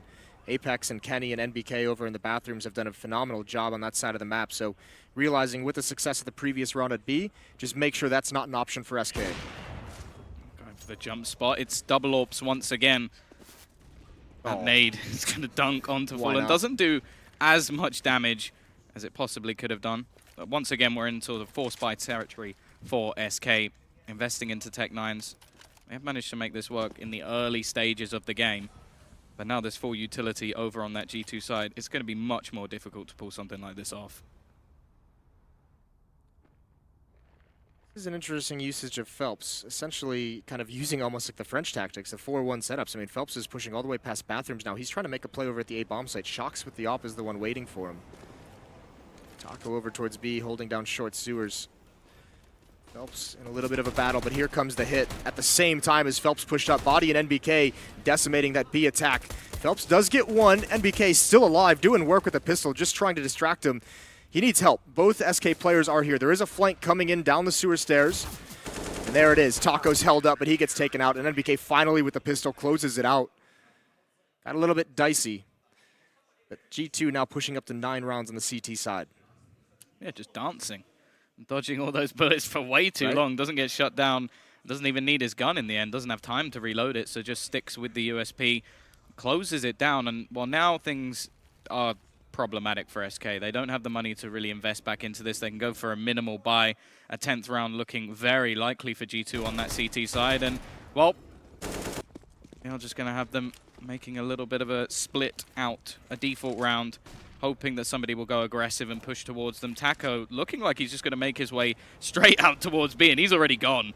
Body's not happy about that, just like, nope, out of the round. And already they've lost the second player to the AWP of Kenny S. This is just easy cleanup at the moment for this CT side. Very little invested, of course, but just a firing range for Kenny. Gets himself a second, looking for this third. Cold still peeking him, and well, he's got support from NBK as well. Easy stuff, flawless round, money made. Kenny having a great time there. Full faith in NBK to cover him from that kind of a play, and it obviously warranted as NBK handles business, but 10-3. This is a very scary G2 we're witnessing right now. I can't remember the last time SK's got like an opening kill in these rounds. This is just domination from G2.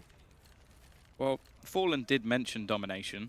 Yeah, that was nice to hear, wasn't it? Some of the confidence. It's that part is not necessarily being backed up at the moment, but you do like to hear it.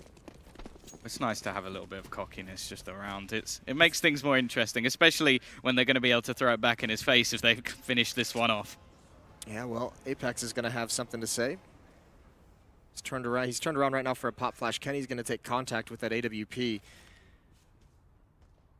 The nice part about this kind of aggression from G2 is even if they lose this fight, it's taking away far enough away to where players can rotate into proper position.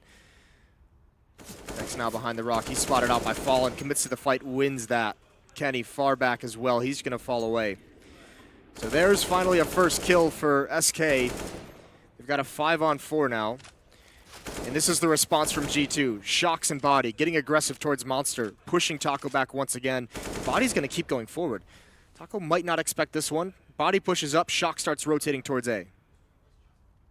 Know that this isn't going to go back towards the B side, at least for now. So Body, he needs to win this duel, and he will not. Taco will take his head clean off. 2-man advantage for SK, something we have not seen in a long time, but it doesn't last long. NBK already trading one back. Long control currently being taken as well by this T side, and NBK is going to keep pushing. They are playing very confidently at the moment, just trying to bring this back to an even scenario, and Kenny even peeks out and finds one more. All the remaining Ts, however, are pushing their way up long, and you can see from the positions from this CT side, they're just playing for this retake. They're waiting for them to try and cross towards that site, and Kenny once again, the AWP is going to find one more, and a second. This is just shut down. Two-man advantage just decimated as nobody else dies for G2. Such an awkward position to be in if you're SK. You have long control, and you're used to taking the bomb site from there, but you're not used to having to smoke off the bathrooms as you take it. Normally you have control of that as well, but since they lost it,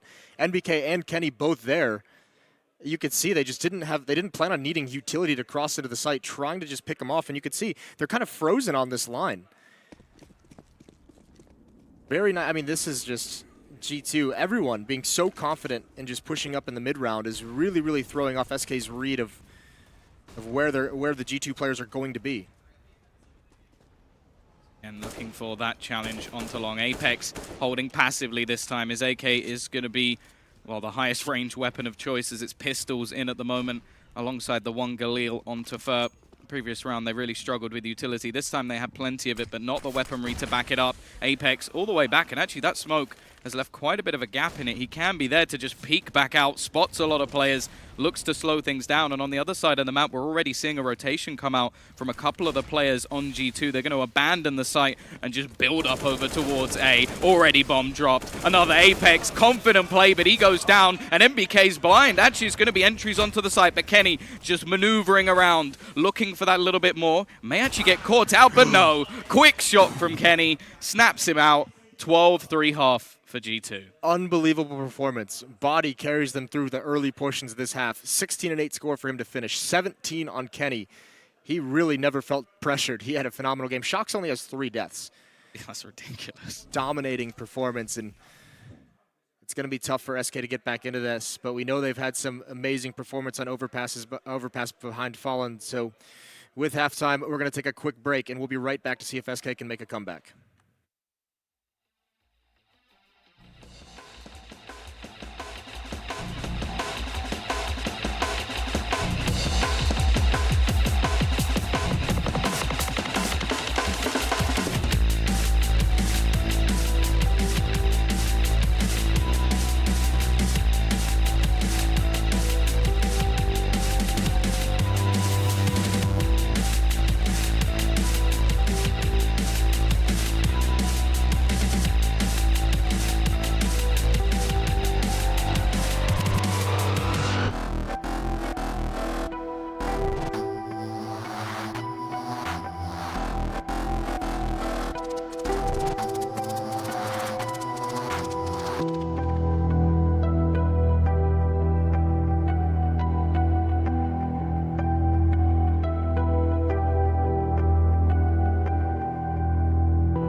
Well, that's an unbelievable half out of G2. The super team coming into this event with something to prove, and they're doing it. 12-3 over SK, never allowing 2016's best team even into the match.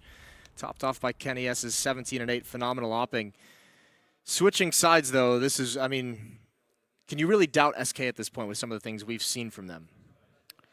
Well, if you win a pistol and lose a half 12-3, then maybe you can, because that just madness. And it's sort of like, even just looking at individuals at the moment, that G2 side looks absolutely ridiculous. Like, everybody popping off. Aggression they've done has been perfect. Like, every time, even when they're man down, they just seem to catch the right players in the right moment. It looked when it started, the back and forth rounds for the first 4, like this was going to just be one of those epic slugfests.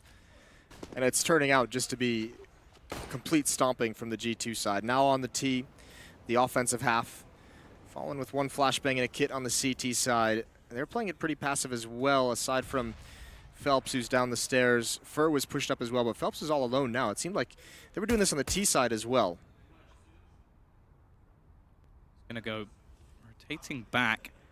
May get caught in the open. The T's have taken quite a bit of map control at the moment, and, well, Phelps is going to be caught in the open. Manages to fall back. Still has to be a little bit careful. He's so lucky to get away there. Fur's going to stick around and take this fight now, starting to fall back. G2's done a good job pushing back the aggression without committing to any fights. Going to take the range battle. The bomb's still waiting all the way back, but looking like it may rotate around towards SK. So, of course, this is an absolutely crucial pistol round for SK. They lose this one, and the game could be done in a matter of seconds. We could be looking at another stomp, and, well, the amount of rounds that G2 have lost so far has been next to nothing. Fur looking for more information, spots out body, pushing in. They're going to look to Pidster, but he hits the shot, looking for more. A second for Fur, and now he fades away, looks for support from his teammates, but wants just a little bit more. MBK will punish for that peak, but they still stick with the man advantage for now. Great return by NBK. Shox takes the opportunity to push into B, try and take over that bomb site to give his team an option. Doesn't work. SK Gaming's got superstars as well. Cold and Fur doing all the work in this round so far, looking for more. They've gotten into the site, and actually, Cold's got to reload. He's going to go for the planter, and he's going to find it as well. NBK's not able to cover him, but it's down into a one-on-one. Taco with 14 HP. He has got to hit an incredible shot. NBK looking for it in the bomb site right now, and there it is! Taco, that's an unbelievable pick out of the air onto NBK, keeping his team alive as they exhale. What a tense situation that was. MBK was on the ace as well. Unreal. What a way to deny him completely. Jumps across, head removed, and, well, Taco saving them there. They needed that pistol round. They need to get that start on the CT side, building that economy early on. But we know that there's going to be a buy coming back up. They're so confident at this moment in time. MBK already with an AK in hand. He got 4 kills in that first round. He's going to look to go one better in this. These buys are really starting to become popular, and there's no reason not to. One AK-47 and the pistols behind it. This is now both pistol rounds. Keep in mind that SK has won in this match, and they only have 4 rounds to show for it. It does decent damage, but SK want to prevent giving G2 any space to work with. They push up, but flashbangs are going to force him away. Once again, it's looking like they're playing a similar retake strategy that we actually saw from G2. Just waiting further back on the B side, going for the aggression over towards A, and then they'll rotate back around. Smokes are going to rain onto the site, or in fact, just the one. A little bit delayed with the second, but now they look to push onto this site, already taking over. Bomb will be going down. Damage is being done to the CTs, but it's the Ts losing the majority of their players. Kenny trying to tap away at range, but he doesn't have the advantage in this scenario, managing to at least retrieve a rifle for a second or so, but Phelps is ending lives, leaving it onto Shox. It's 1 versus 5. He's going to need an absolute miracle to pull anything off in this round, and will at least want to try and make this costly, but the bomb is still ticking away. They're going to have to find him. They're going to have to get on this, and already Shox with 1. Finds the first. Bomb will be tapped. He then has to peek out. Gets a second. That shot's ridiculous. But the defuse has already come in. And Shox is going to go down as well. Some stellar shots from him, though, at the end. And a losing effort, obviously. SK, they convert the second round. And they're more than happy to give up that plant to make sure they only lose 2. And they win the round, more importantly. So 2 defuses in 2 rounds. Not going to be a buy into this next one for G2. But true to French teams, they do invest. Again, 4 Tech 9s, 1 Deagle, a lot of utility, actually. So putting a good amount of money into this to try and keep the economy low, try and take these rifles out of the hands, force some rebuys from SK. It's not full, though. They've kept a bit of money left in the bank. It's not full, but it's very strong. Yeah.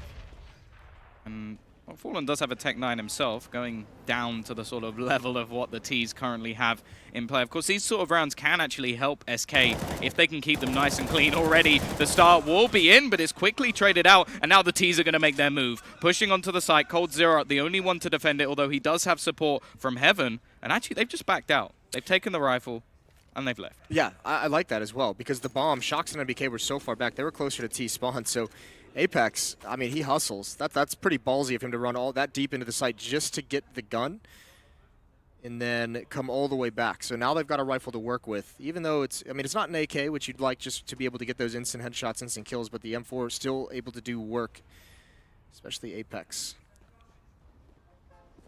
well, considering what the trade is at the moment, that is a huge upgrade for them.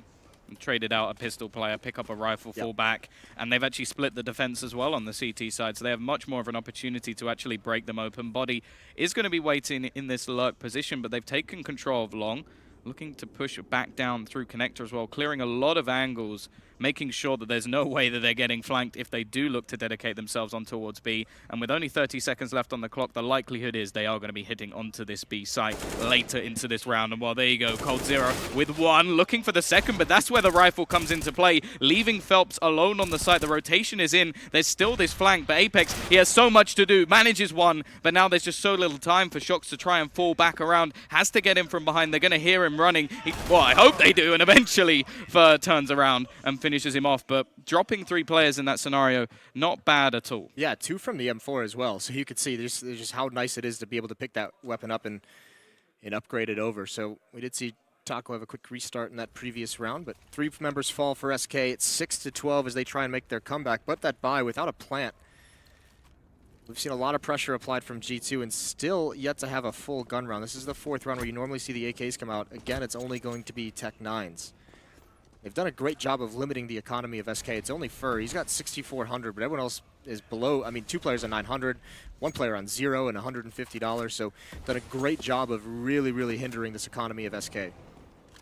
Once again, we are going to have Fur actually going for some aggression early on, already spotting that there is nobody pushing in through that playground. So it does give him a decent idea of where this push is actually going to be coming in, but they have still got quite a lot of aggressive players over towards this site. Now we do see the smokes begin to come in. Now this is where this utility is going to come into play. Taco waiting though by the barrels, finds the first, and they're just all held up for him, sprays away onto a second, Cold with another, but they're still trading things back, they're still making things costly. There aren't many clean rounds coming in at the moment, and they've actually got behind Apex, 1 more to the death, but it's still going to be around, and they brought it back already to within 5. Yeah, and that's another phenomenal round from G2. 3 kills, so still going to force some drops, force some rebuys. Money is going to be very, very low on the SK side of things, and now the guns are being brought out. The fortunate thing for SK on the defense is that Fallen has his AWP. Important weapon to have. We've seen how impactful he can be on this map with it. Timely flashbangs as well from SK to help Taco really, really hold down the defense from Toxic.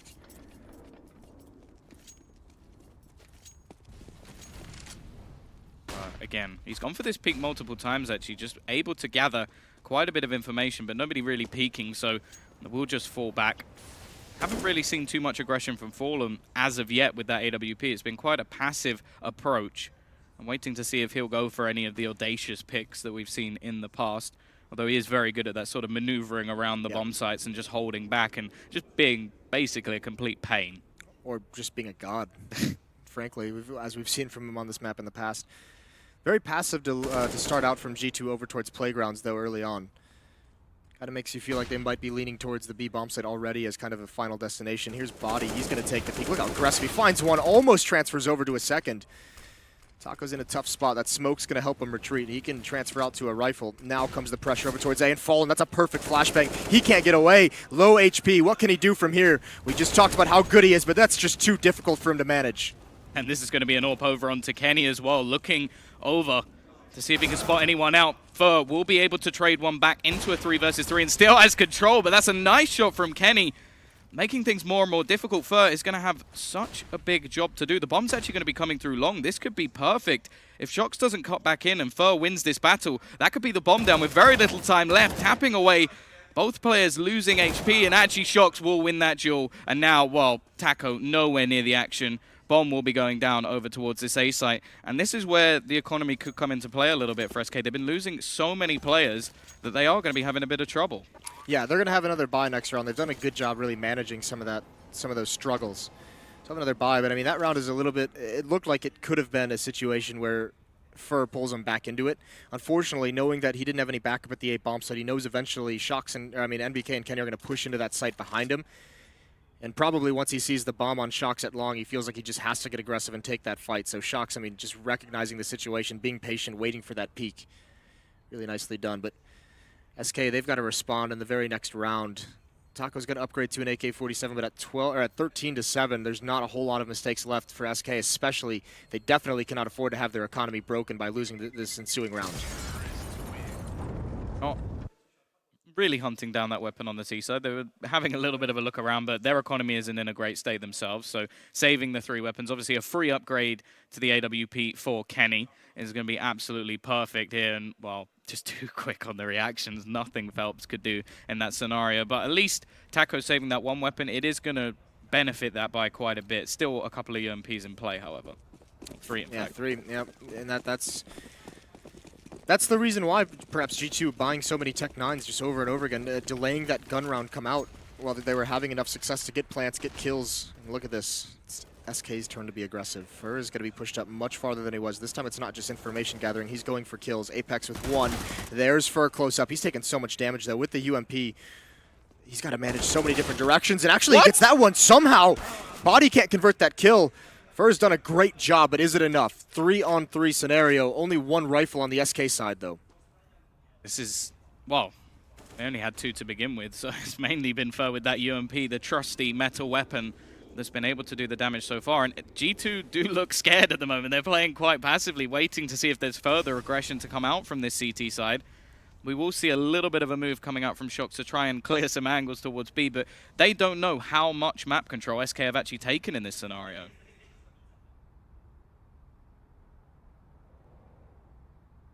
G2 being very, very cautious about this. Apex and Kenny just patiently clearing out all the aggression towards Playground, towards Fountain, while Shocked on the other side of the map. He's looking for some kind of a play. No one on A. Yeah, I mean, Fallen's going to be the one to make something happen. And I think what he's going to end up doing is going out towards long, and he'll spot them from range. Maybe not, though. He's going the wrong way. They think it's B. This is a misread by SK. A little bit unfortunate on some of the timing, and it's going to be a free A-bomb site for G2. They're going to be so happy when they find out. Yeah, the other thing as well is now Shock's able to even just leave, so they can't even look to try and get that AK out of his hands because they are completely in this wrong spot.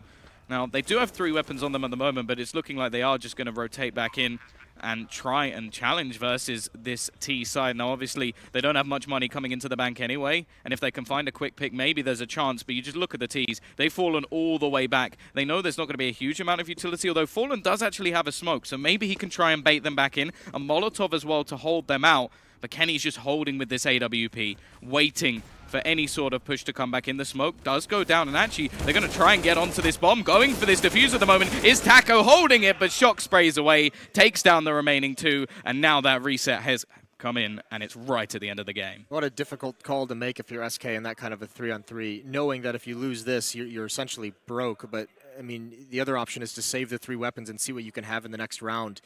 I think it was that smoke and the Molotov that gave them some hope that they could get some kind of a smoke defuse. They did everything they could. Molotov in the choke point. Shox had enough HP to run through it, stand in the fire for just a little bit, and finds the kill on the diffuser.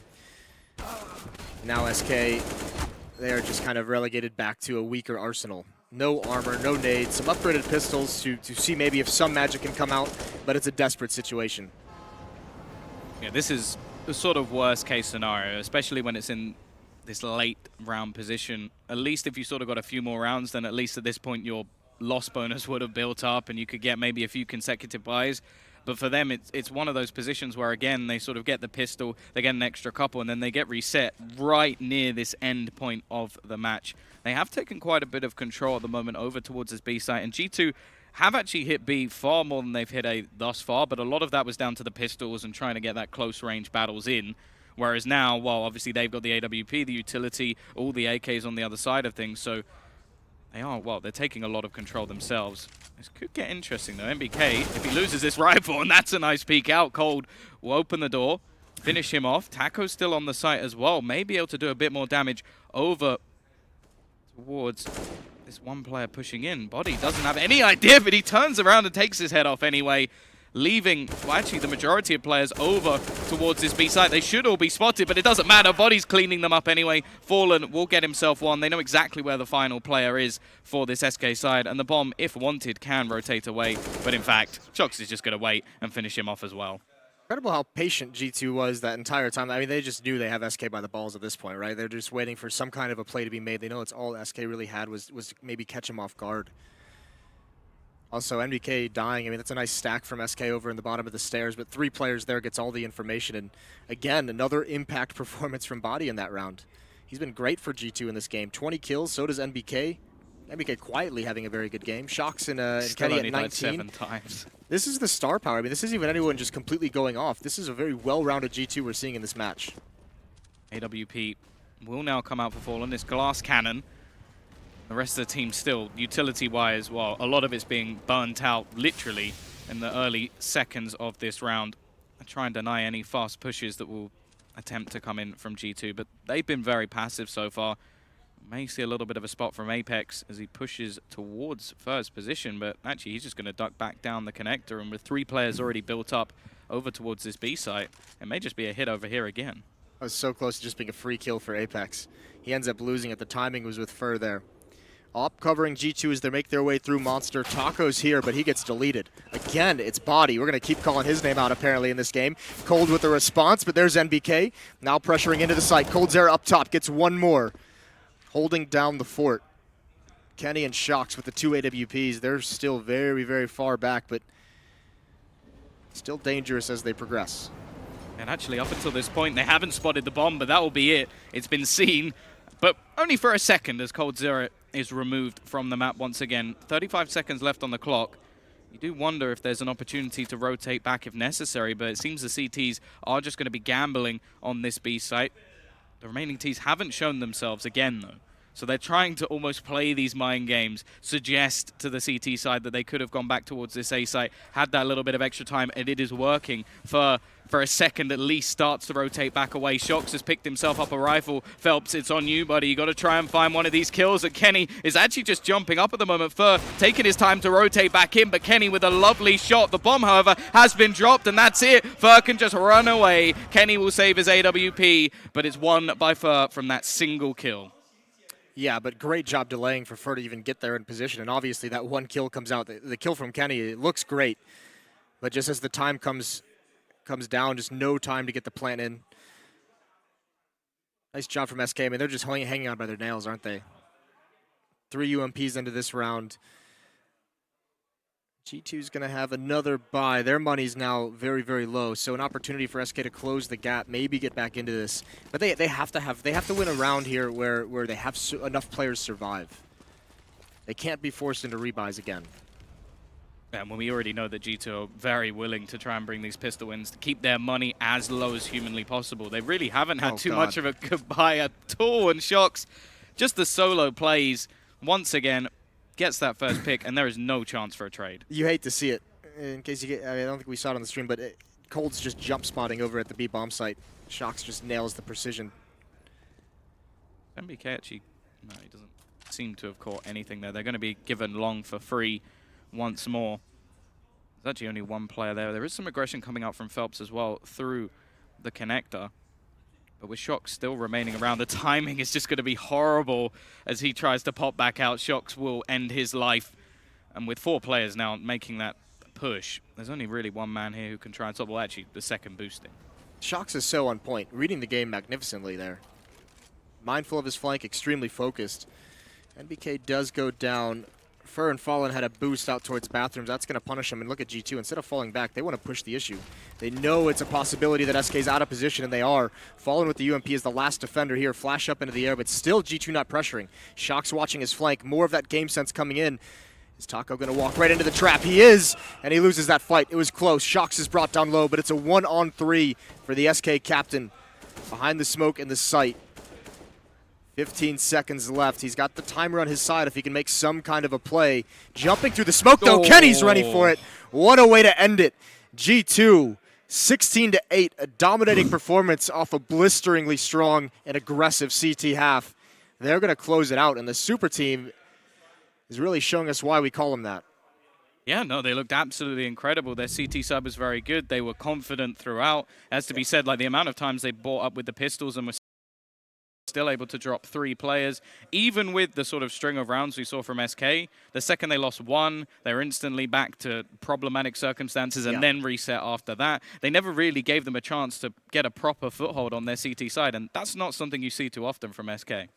Yeah, I mean, it was... I mean, G2 just had control of the economy for that entire game, both halves of it. And I mean, we've criticized teams in the past when they have such a big lead going into the second half of having those consecutive buys of just pistols, because that can kind of throw your economy off. It can kind of become a struggle and allow SK to get back into it if you lose control of your own economy. But obviously, I mean, the big thing there is you just have to make it work. And G2 did it. Like, if you're going to run that kind of a tactic where for 4 rounds you have pistol armor, you have to be doing the economic damage, and they did it. Yeah, and well, I don't think there was a single player on their team who didn't show up as well. No, yeah, that's the big thing. What a performance from a young player. Body was phenomenal. SK as well. That was disgusting. And I know there's some great Counter-Strike to watch. I know there's some people watching that game that have great things to say about that great Counter-Strike. So Alice, take us away. Excellent casting. Thank you very much, Tom and Moses. Yes, indeed. It's a matchup we haven't seen in, well, ever. These two teams, this iteration of these two teams, the first result is now in the books, and it is a win for G2, rather convincingly so on Overpass. New look G2, new look SK. Maybe that could Duncan. be their duo nickname, the Eggheads. Not because they have great minds for the game and, you know, like they're really far thinking, just look like eggs. And that's a really, actually, surprisingly addictive show on English TV. You ever watched Eggheads? It's pretty good. Okay, let's not get into Eggheads. We've got in CS to talk about. Okay. Yanko, you've got a big smile on your face. You know, this was a big test for G2, right? We said this in the pre-match that their results, yes, were impressive, but this would be a true test of what they're capable of. And they passed it with flying colors, Alex. I was very... Flying colors, like eggs. Keep going.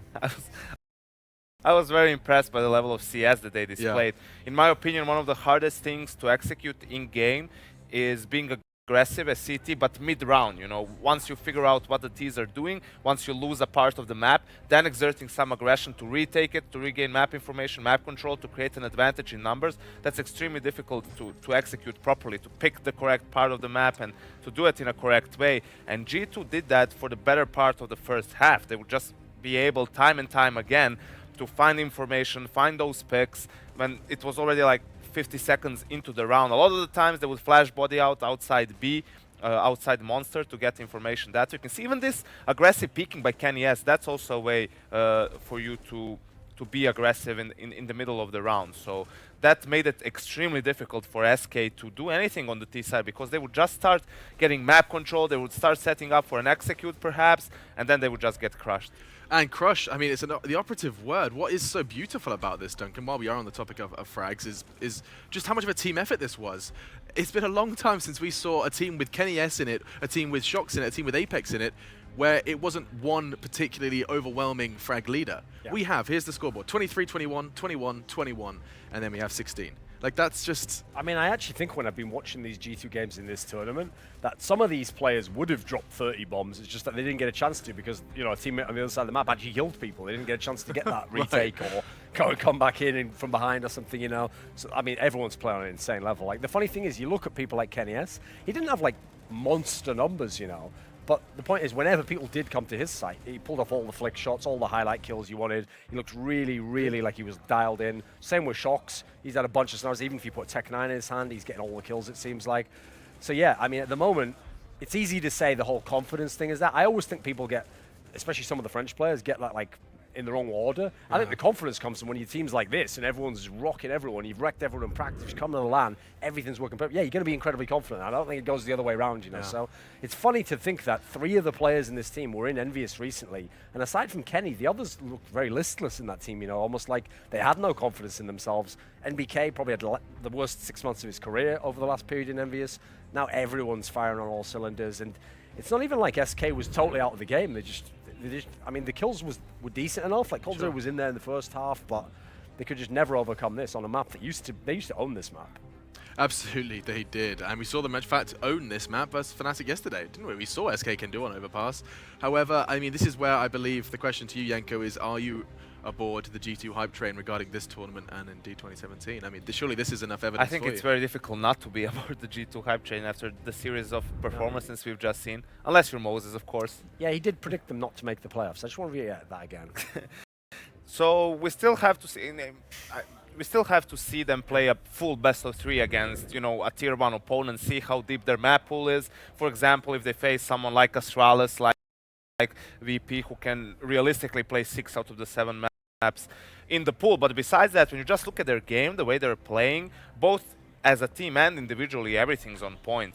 They're just looking super solid, and I think you know, most of the teams would like to avoid them if possible coming into the playoffs. That's what's crazy though, is that they've done this on Inferno, on Overpass. These aren't even the strongest maps. You haven't got to see them yet on Nuke and Train and the maps that people are purposely avoiding because it's pretty obvious in practice those are the ones they tear it up on. So I want to see what happens, because obviously we're going to see them in the playoffs now. I want to see what happens when you get to a chance where you can only ban one map and they get to just pick. Because let's see what they go for, and let's see how when they kind of kick it into fifth gear where it really goes. I think there's a lot of excitement surrounding what this French side will do when you do get a full 3 maps to watch them work. Another kind of discussion that has to be had, albeit maybe perhaps a fleeting statement, Yanko, is the power of the double AWPs. Henry actually put out a tweet that I'd love to investigate a little further. One AWP kill on Overpass for Fallen.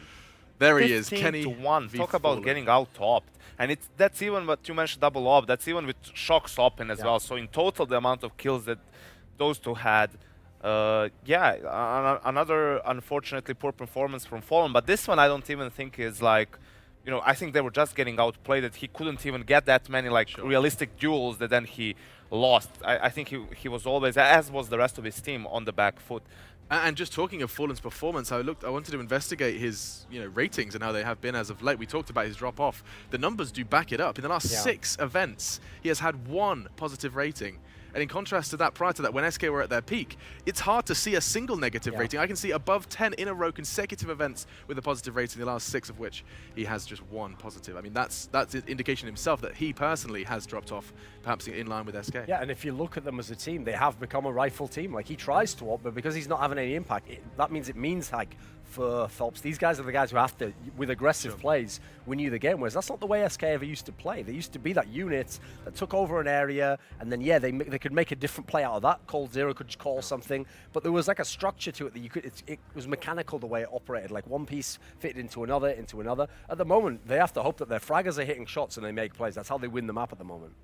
Yes, and win the map they did. We'll have plenty of time to talk more about G2 because they have gone and done it for today. It was one of our most hotly anticipated matches, and this is where it puts us. G2 are the second team to qualify for the playoffs. G2 and Na'Vi, the first 2 to be locked in with a untarnished record so far, and there is, of course, the opportunity to see a little bit more gameplay today. You can find it there yourself. It's Astralis who'll be taking on Fnatic to end our day.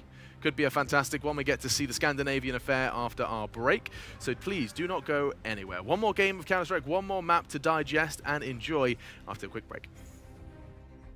Online betting for every esports fan.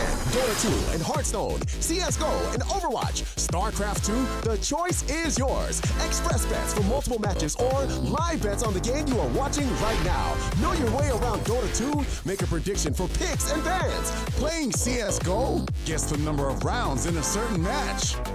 Daily quests for all participants and all the best choice of payment systems. More than 600,000 users have already made their bets on the spectacular matches since 2011. EGB.com. You know for sure who's gonna win.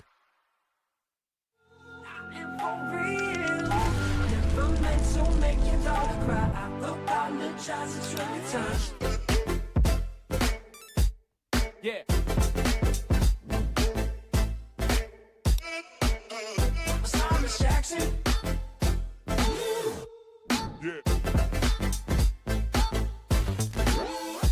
Bounce.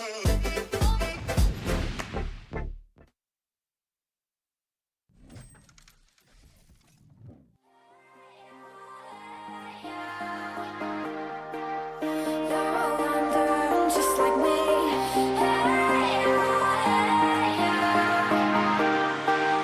Yeah, you better know where you're going.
It's been too long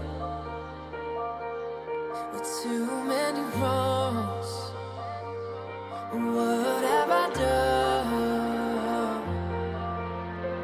You've forgotten the words to our song. Now it's gone.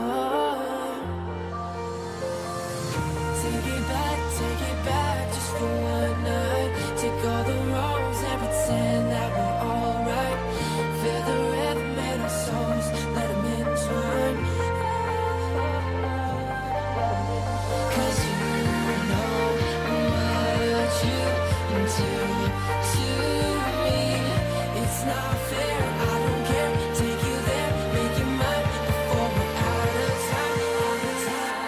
Let's synchronize.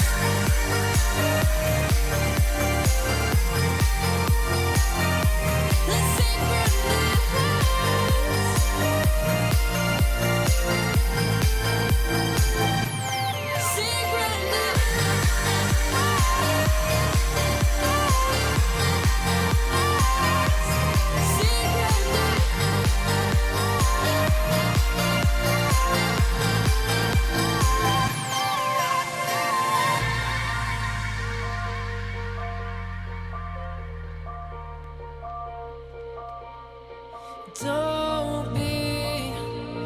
Don't be so distant. Don't be so distant. So distant, distant from me, from me. You're so close, and yet so far. So I fight it, and here we are in each other's arms. Take it back, just for one night. Take all the wrongs and pretend that we're alright. Feel the rhythm in our souls, let them entwine. 'Cause you know what you do to me. It's not fair, I don't care. Take you there, make it mine before we're out of time. Let's synchronize.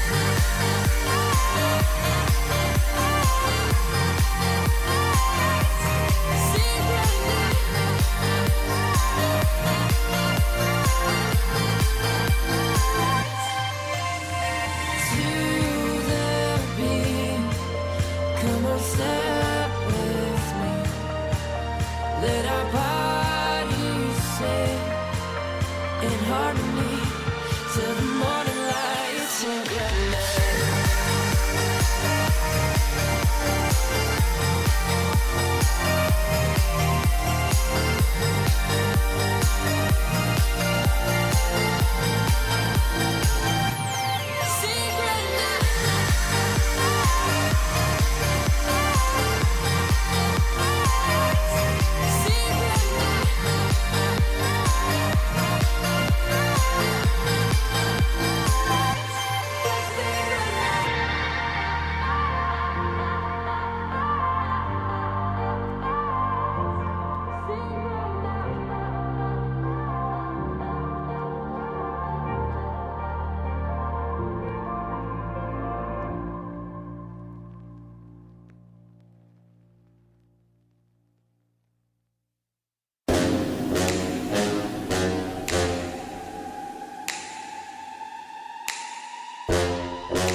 star-studded game to finish the day here, day 3 of Star Ladder Finals here in Kiev. I just want to make it clear I did not request for the random camera cut, please. That Do was not judge unintentional. me. It was unintentional, and I seized the moment, as we all should in life. And to no stranger doing the same is Duncan Thorin Shields. He lives the YOLO life, and Janko YNK Paunovic. Less reincarnation's true. Yeah. What would you come back as if you could? I I think I'd be a panda. all over again. What a way, you know, I read a really funny rant that someone just argued that koala bears are the most useless creatures on planet Don't they Earth. just want to sleep like 22 hours a day? Basically, they eat poisonous leaves and they They have eat to eat like leaves, 10 hours a day, otherwise they die. But the good thing is, like, idiot tourists pick you up and think you're all cuddly, and then you can scratch their face off. Yeah, that's true. No yeah. repercussions. And best friends with Drizzy. I might come back as a koala bear. Yeah, there we go. It's useless, and you scratch people's face off. Pretty similar to my own job. There as we well. go. That's Duncan Thorin Shields in a I've been nutshell. training my whole life for it. Duncan Thorin, the koala bear Exactly. Shields. There it is. And best friends with Drake himself, actually. You're no stranger to the YOLO life. It's YNK. What That's animal true. would you be? If reincarnation was indeed the afterlife, what would you be? Probably There is come back as no an American, reincarnation. We only have one life, Alex. And that is why Drake loves him as much as he does. All right, moving away from nonsense and into the game, Astralis Fnatic is our final way to end the day. And I mean, this is a fun one to discuss because we have undoubtedly the world's best Counter-Strike team with a win not only at the major, but following suit over in Katowice. Now, we have them going up against Fnatic, which is, I think, where our discussion should start. The Swedes, star-studded in their own right. However, form check is where I have these two brains to pick. And Duncan, we will start with you. Infamous organization in Counter-Strike, but I mean, what do you make of their chances versus the world's best team? It's going to be tough, certainly. I mean, the thing is, you look on paper, they certainly have a chance if all the names turn up. If we see what we know is capable. Like I was thinking before, when you think about G2 and you think about Na'Vi, it's not that crazy that they've gone through in first place, because you look on paper and you say, if any of these players play up to what you've seen in the past in CSGO, they could do this. Difference is they haven't recently. Now, Fnatic, the exact same applies. We know how crazy skilled this lineup has been in the past. And the difference is we're not talking years ago, we're talking like 9 months ago, like fairly reasonable period of time ago. So if they turn up with all guns blazing in that sense, that gives you a puncher's chance already against someone like an Astralis. The problem is, Astralis recently has been really, really tough to beat for practically everyone at the moment. So it feels like almost like you're going to take even more than that to be able to get the win in this particular scenario. And this is, of course, from our bookkeepers, our sponsor, EGB. They're given the odds. That looks about almost as you summarized it. A chance, but a favorite towards Astralis. Does that resonate with you as well, Janko, that there is an opportunity for, pun not intended, the stars to align for Fnatic? Yeah, I think that's a fair way to put it. Fnatic has the X factor to an extent, right? If the likes of JW and Olof, or maybe Flasha in this game, Crimson, they have amazing individuals who can and have in the past taken over games. The problem is, on the other side, you not only have amazing individuals, you have an amazing team in Astralis who has shown that they're able to grind out rounds, grind out games, not rely on those individuals, but rather on the structure and on the system that Glaive introduced, basically. So that's why they are, as Duncan pointed out, difficult to beat for anyone. Right Absolutely difficult to beat. Now, Duncan, we were talking earlier about one member of Astralis in particular, as we do venture over to them for a moment. And that's Device. We've been noticing a trend here that the guys at home would be unfamiliar with. Or Deve. Or Deve when he's in God mode. Yeah. Well, actually, every day when we've been coming through to come to the desk here to do the games, after we come from the green room, it doesn't matter what time of the day it was. They're on third day now.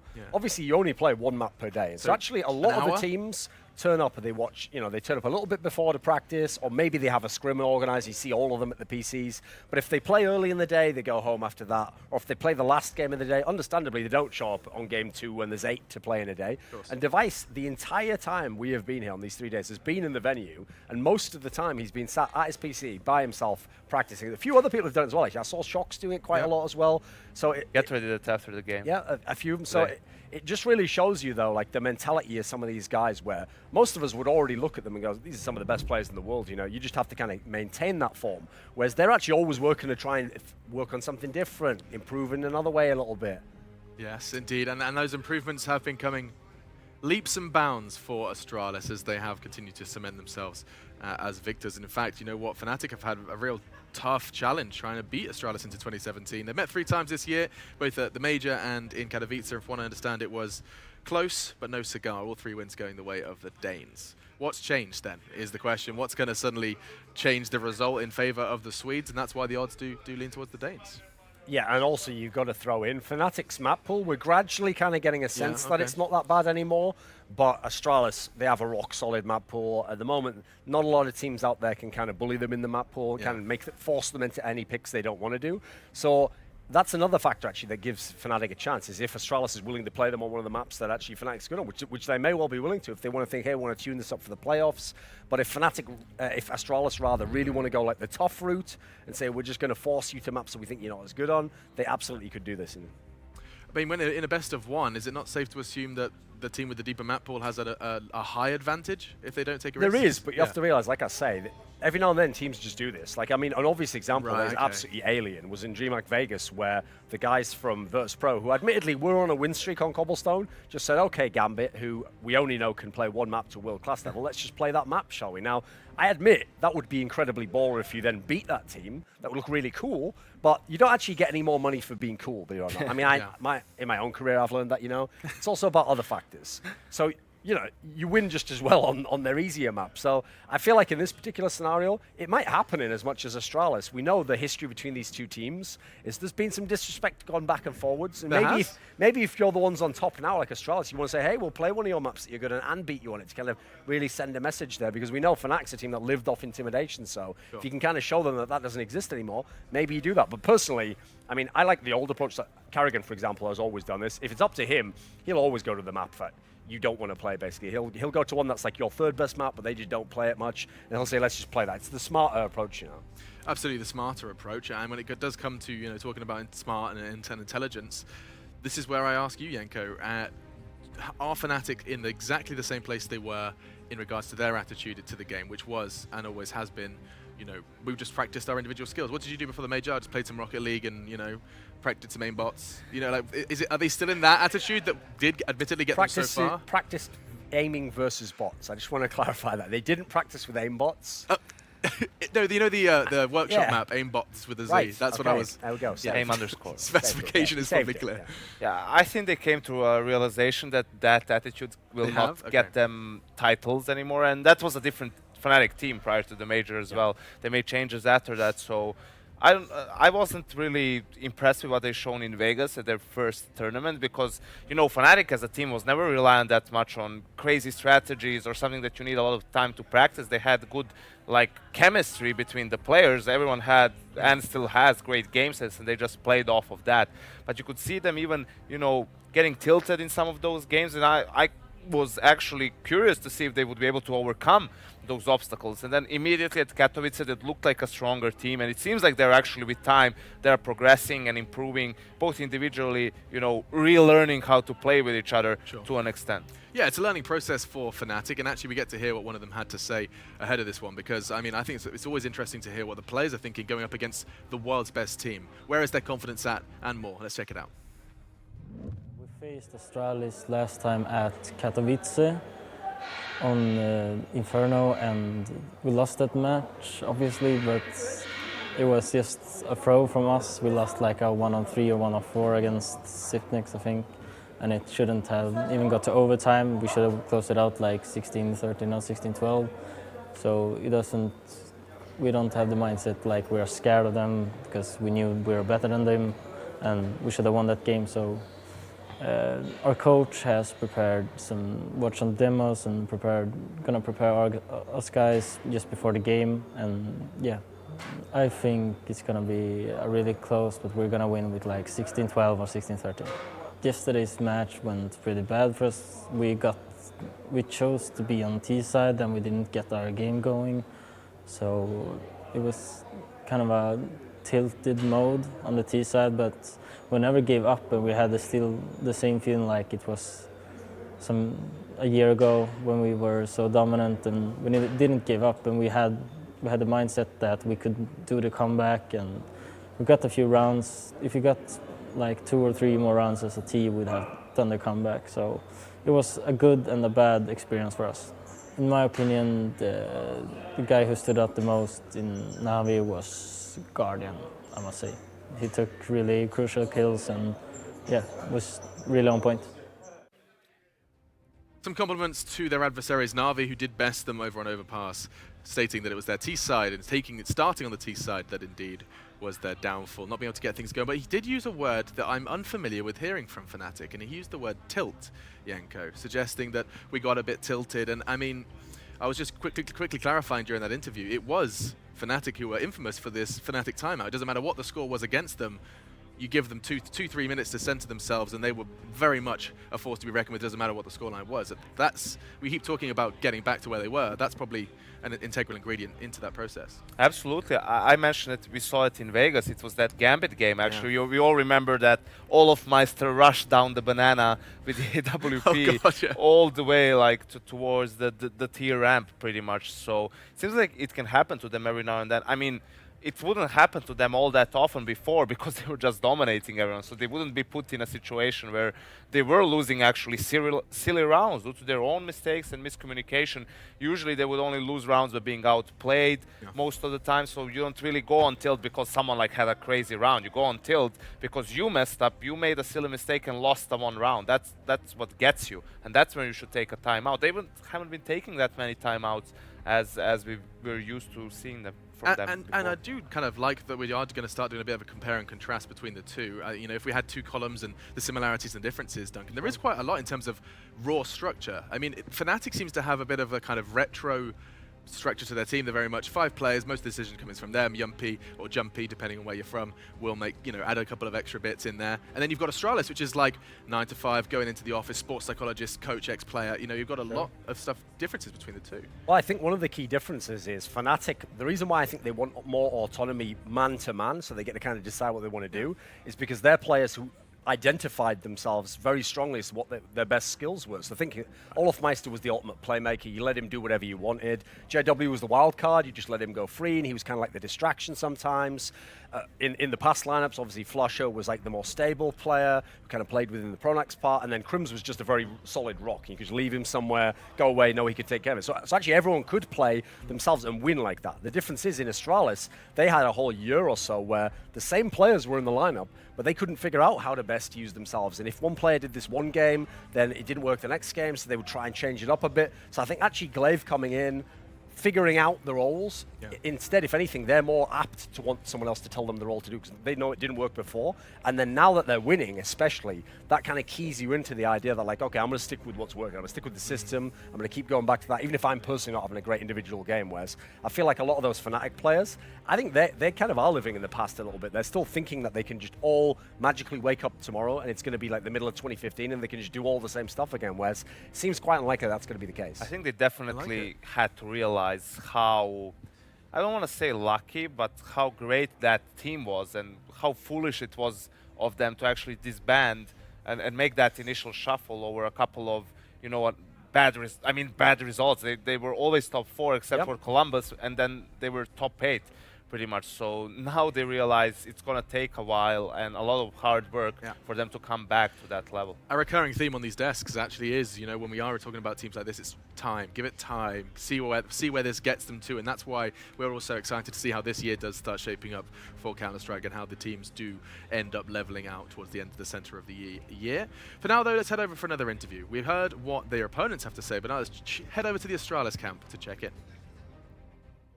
Fnatic is always a tough matchup. They are a bunch of really experienced guys, and they have been playing really well lately since the roster change. So I believe that it's going to be a tough match today. I still think we're going to be favorites, and if we go into the right map, I'm pretty confident we can end up winning. I think if a player on Fnatic is there to make a difference, I think it's going to be Olaf Meister. If he can find his A game, I think it's going to be really tough. But everyone on Fnatic is really strong players and they're really good individuals. And if they can get their teamwork to work out, then I think they're going to be a really strong opponent. I think the reason why it went so close and the reason why they didn't close it out actually because it was their game to win. I think they made some really crucial mistakes, and we in general just played really bad in that tournament, so, at least in the group stage. So I believe that if Fnatic can end up making those mistakes, less of those mistakes, I think they can actually end up playing a really good match. And same for us, if we just fix our mistakes, I think we're going to play even better than we've done. So. Respectful words towards Fnatic, expecting them to be capable of big things. However, that is the general shared opinion here on the desk as well. This is the roster, though, that has led Astralis to worldwide success. I mean, the Danes are, pretty mild, pretty well-mannered, except for occasional retweets every now and then. Yeah, absolutely they are. It was a or if you divisive dare play. to wish someone, you know, to get better or something, if they have a horrible illness. Yes, yeah, all right. Crimes like that, obviously. We get to unacceptable. We get Thorin's Twitter arguments on the desk now as well. They're leaking. They are leaking out of the Twitter sphere. But we are almost ready for that map veto, so that's where we should start, you know, talking about this one. A Scandinavian showdown between defending world champions and Fnatic. Of course, while we're talking about things, Could be an open shut case, just like with Hellcase here. If you were to put in the code SLTV, you would get a free case. Boom! Look at that, Yeah, Master. Master, I'm but the Padawan in the sellout. Maybe game. shift that sponsorship over to me. Yeah. And I'll tell all my viewers on YouTube about that, but not until you pay me. What is this? It's not a business meeting, Duncan. Okay. We've got map vetoes I'm to just do. telling I'm Hellcase standing if they here want to next offer to the their two, game. next to two of the biggest sellouts in the game. God. Although Alex specializes in mobile applications. I feel like if you're a sellout, you have to get paid. Okay, so Fnatic, I wonder if they will ban Nuke. They have only done it every single time I've seen them in the last 2 years. So yeah, there was a Nuke ban was fairly obvious. And actually, Astralis have been pretty good on Nuke, despite what you probably saw at DreamHack Vegas, where they got destroyed by Virtus Pro. Astralis will be banning Cobblestone at this point in time. They always do it. They continue to do it. They don't even play the map online. Now, interestingly enough, Astralis have, in a weird way, moved away from Train a little bit. So I want to know if Fnatic will actually bother to ban that early on. Will they play that? Because I mean, they're going to go with the ban early on as it is. That's the funny thing. The reason why Astralis never plays Train online is people just ban it against them, actually. Now, for Astralis, I think they have to consider at some point possibly an Infernal ban, despite the fact they have been pretty good on it. It worked out for them last time they played, so they go with the ban there. Now, with what's left, I feel as though for the last ban from Astralis, Mirage is probably the logical one. It feels like Fnatic started to play that a bit more. But Fnatic's going to take out Overpass, fairly obvious, actually. I mean, we know how fantastic Astralis has been on a lot of the time. Yeah. And so with the choices that are left, we've obviously got Mirage, and we've got Cash. And so I think there's got to be the Cash ban here, surely. I mean, and we go to Mirage as the map. So what do you think of this, Yanko? Do you think actually Mirage is good for Fnatic? I think it is, because it is one of those maps where they can pug to an extent, right? Everyone knows how to throw the basic smokes, right? How to go for mid control and stuff like that. I'm very interested to see actually how Astralis approaches this game against Fnatic, especially how are they going to try and be more aggressive on the CT side to deny that mid control, or are they on the contrary going to play super passive because maybe they don't feel like Fnatic can do a proper late round execute, right? It's one thing to get mid control, but you need to have a good way of either splitting that A bomb side through connector or maybe going through to B through catwalk. So you can play passive, it's a bit more risky, but if you feel that a team is unable to, that they don't have maybe enough structure to do it properly, then it's something that can also work for your defense. Well, we know the map, we don't know the sides. That's what we're venturing into the knife round. I feel like this is a nice juncture to just get those closing thoughts and predictions. I mean, I think we got a double Danish desk, but I'll let you say for yourselves. Yeah, I'm going to go with Astralis on this one, but I do think this can be a good map, actually. When I saw this matchup, I thought if we can head vaguely in this sort of direction, it at least gives Fnatic something of an in, you know? And I do actually think that on this particular map, it's going to come a lot down to the Astralis T side. Like, this methodical style they have can be really effective on this. I think Fnatic's just very up and down. And frankly, I mean, you'd expect it with this line. I think it goes by the fragging. So I think if some Fnatic players show up and we see some really big performances, sure, they could win, but I'll side with Astralis as the safe pick. Yeah, I think in general, actually, not just on Mirage, it has to be like, if Fnatic's going to win, it has to be the individuals, they have the X factor, so that would apply to every map. And Mirage is actually one of the better maps for them to try and do that. So I predict that Fnatic, because they just won the knife round as well, so I'm guessing they're going to start CT. Fnatic wins, and then Astralis play VP in the elimination game. Okay. I'm going for the nightmare scenario here, Alex. Okay. Well, to guide you through the nightmare, it's a dreamy roster. It's going to be Tom, Biz, and Moses. Yes, it is going to be Mirage as the stage, a map that has at one point defined Fnatic in the dominant era that they had. This was a map they were very, very good on. This is going to be tough, though. This is a long way to go. #1 team in the world, Astralis. I mean, the desk highlighted it perfectly, how good they are and how much Fnatic, I mean, we haven't seen them hit that level again where we feel confident they can take this.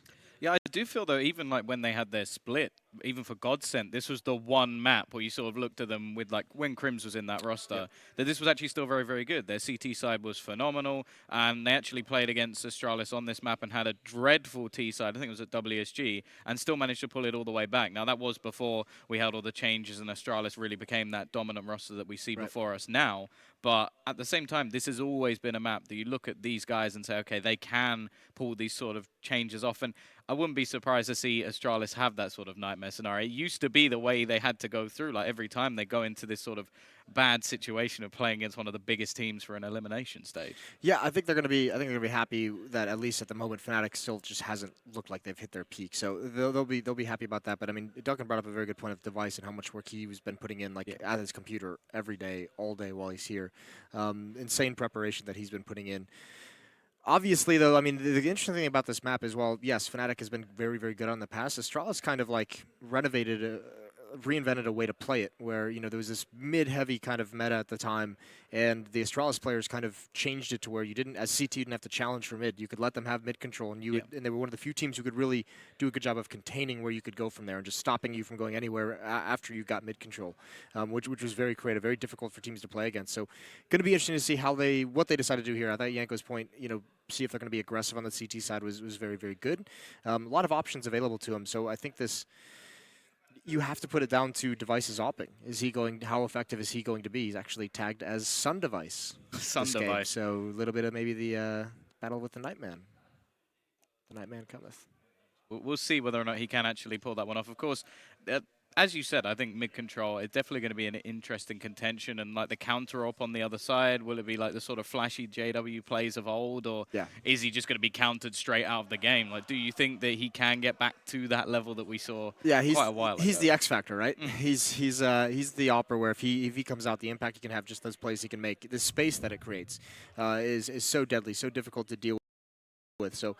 Yeah, but I mean, that's like the story we've had with Fnatic for some time now since this roster got back together right after the major. Was like, if we see the old version of Olaf, if we see the old version of JW, if we see the old version of Crims, and much like some of the other teams that we've talked about in this tournament, you know, like Na'Vi with Guardian and Simple, and like NIP with Force and Get Right, you know, it remains to be seen if that if is actually going to come true. We are going to be making our way into the pistol. This is where Dennis normally has his domain, so see if he can start off in that same sort of fashion. But again, it's sort of that if once more with this whole team and how they are going to show up. They're starting on their trusty CT side, and at least initially we are going to see a challenge for mid-control from the Ts. Just waiting, though, for any sort of aggression. Not getting any either. Olaf is going to be spotting flushes over in B, and Crimson JW playing pretty passively at the ticket booth over in A. Molotov out towards window. Here's that mid control for Astralis. Are they going to jump right through the smoke, or are they going to cut up? Oh, what a shot from Debris. Just deletes Dennis off the map, and now this gets tough. Olaf is forced back. It's all about JW and Crims from here.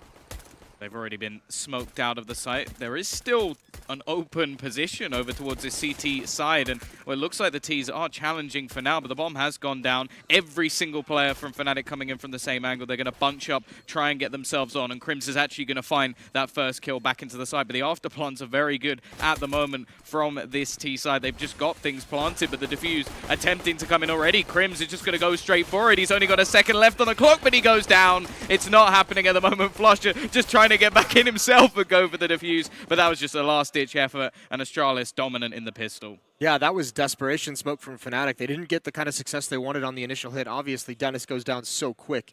But Crimson JW over at that ticket booth didn't get enough kills. They didn't get any, actually. So once the plant goes down, you could just see 4 different players from Astralis just peppering the smoke with Glock bullets, Caribbean Glaive, nice shots. And Fnatic is basically just trying to put bodies in front of the diffuser and distract and stay alive long enough, and it doesn't pan out. So Astralis with the pistol lead, force up in the second round. JW the Deagle takes 1 shot, falls away. No damage dealt.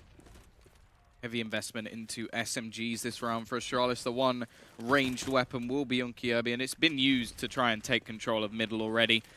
CT side haven't really got any presence in that scenario whatsoever, and most of the players, in fact, are over towards this B site. Yeah, gambling a little bit towards the B-bomb site. Crims has the scout, interestingly enough, so he's playing deep into the window room. He's going to be smoked out, denial of information. These are those basic smokes that Yanko is talking about that everyone knows. Even when you have an AWP, even when you have any scoped weapon, I mean, it's so popular on this map, but it's easy to deny information. Dennis gets a kill, stays alive as well. He's over at Tetris, though, and he's got to be careful. There goes Flusha, though. JW gets one more, so damage is being dealt, but it's down into a 3-on-3. Actually, 3-on-2 make that Olaf with the flank. They're actually going to go and try and get back in for this retake. Both players over towards the same spot as well. There isn't a kit for the CTs to actually play with. And it looks like Kyobi's going to go running all the way around the map to try and get onto short. Now, it's a 10-second defuse, so this really isn't a problem whatsoever. You can see Olaf trying to look back. He sees where the bomb is planted. He's trying to make the read that they're going to go back around, but he may just be that little bit too late. He takes the peak, in fact, early. And now, well, they do get that one, but it's just going to be Kyobi defending. They've got to try and get someone on that bomb as well with the time ticking away, but they take him down, and they will have enough time just about, I think, to defuse that bomb. This might be just the closest defuse we've had of the tournament, but they are going to get it right at the end. Unreal from Fnatic. Look at Olaf's face as well. He knows it. And here's the other if that we haven't really mentioned. If Fnatic can pull off some of those miracle rounds, it will help out immensely, and that is incredible. Especially considering, I mean, Kirby got there and actually pulled the diffuser off initially. They had to readjust and making sure that was shored up, and just instantaneous kills from the Fnatic players. Not really going to see much of an investment back in from Astralis. They do keep around that 2K margin after getting the bomb plant, and they know that they can get themselves a buyback into the next round. But this is going to be great for Fnatic at least. Winning that second round, they're going to look to try and make as much money as they can in this one by just keeping everyone alive. Obviously, Crims does has himself that UMP, which will make $600 per kill that he gets. And in terms of the T's play at the moment, they're looking to challenge mid through underpass and possibly boost up into that window. Dennis with the scout nade out from JW. He spotted one top mid. Know there's presence, and that's an easy kill. Flashbang blinds Glaive. Astralis is down 2. They haven't had a huge investment in this round. You can see they have a deal. They had some upgraded pistols, but no armor, so not any kind of massive detriment of their economy by this kind of a buy. But the remaining 3 members are all split, and with that deagle, Dupree is essentially the only one that has any real danger of picking off a Fnatic player. And you can see the way, after realizing what sort of investment was that Fnatic are actually going to be playing, they're taking these more ranged battles. Olaf playing very far back and just in a crossfire. If Dupree tries to jump back out, he is going to go down to the player on short. JW just cleaning things up across the map, and, well, there we go. Flawless round, keeping every single player alive, but the buy is coming back now for Astralis. Yeah, and smart play from Olaf there. I mean, it's low risk in terms of losing the round, but, I mean, not even really peeking, not giving an opportunity to Dupree get that pick. He knows he's got backup in Flusha with the M4, so he's just kind of hiding, knowing if Dupree wanted any chance at even trying, he had to commit to the bomb site. So just being safe with the guns that they have. Scout is still in Dennis's hands. And like you said, buy out of Astralis. 4 AK-47s, 1 Galil. There's a smoke used. They only have 2 smokes and 2 flashes, so whatever they do, they don't really have a great opportunity. Yeah, it's a miss smoke. That's no good. But, I mean, they don't really have a great chance to grab mid-control and then, like, keep it. They don't have the utility for it, so it'll be interesting to see what exactly they decide to do. And when you do have such minimal smokes, missing the first one is not going to be helping out whatsoever. Flusher already making his way up short, taking the peak. He has the crossfire with JW at the moment, and he is looking to just try and find something, but JW is going to go down, quickly traded out. Nade will go down into Laura, and that will do a nice bit of damage. Kyobi down to 43 HP already. They have gained mid-control, and they do have 1 player just waiting over towards ramp at the moment. They're looking to try and get back into window. Yeah, they boosted one up, so Fnatic's got to be careful about that. It's going to be Olaf Meister who's in the most danger of it. But look at Crims. This kind of a play. He's gathering a lot of information. There goes Olaf down to KRB. So Dennis is going to be the one under pressure. But actually, with that kill, looks like the mind changes from Astralis. They decide to readjust. Where it looked like they were going to go towards A, now going towards B. There's the timer. Like, when does Crims decide to make his move? Because if he pushes forward and sees nothing there, that would be a phenomenal read for Fnatic to have. And the problem is that they seem to have a little bit more of a read over towards this A site. Flusher was making his way back a little bit, but obviously they know that they've already taken over that window control and just wary that somebody could push in behind him. They have very little in terms of knowledge, and now the push is going to come in with just Flusher on the site. He has to do everything here. His teammates are nowhere near the action, and he's going to get spotted out and, well, removed very, very quickly. The round should be done from here as the remaining CTs do look to try and rotate back, but Dupree's just going to be holding any sort of cross. Crims will be spotted. And while Dennis may be able to catch one, in fact, still loses the duel. And now it is just Crim's left. He's got his UMP. May try and make a little bit of money, but shut down by Device.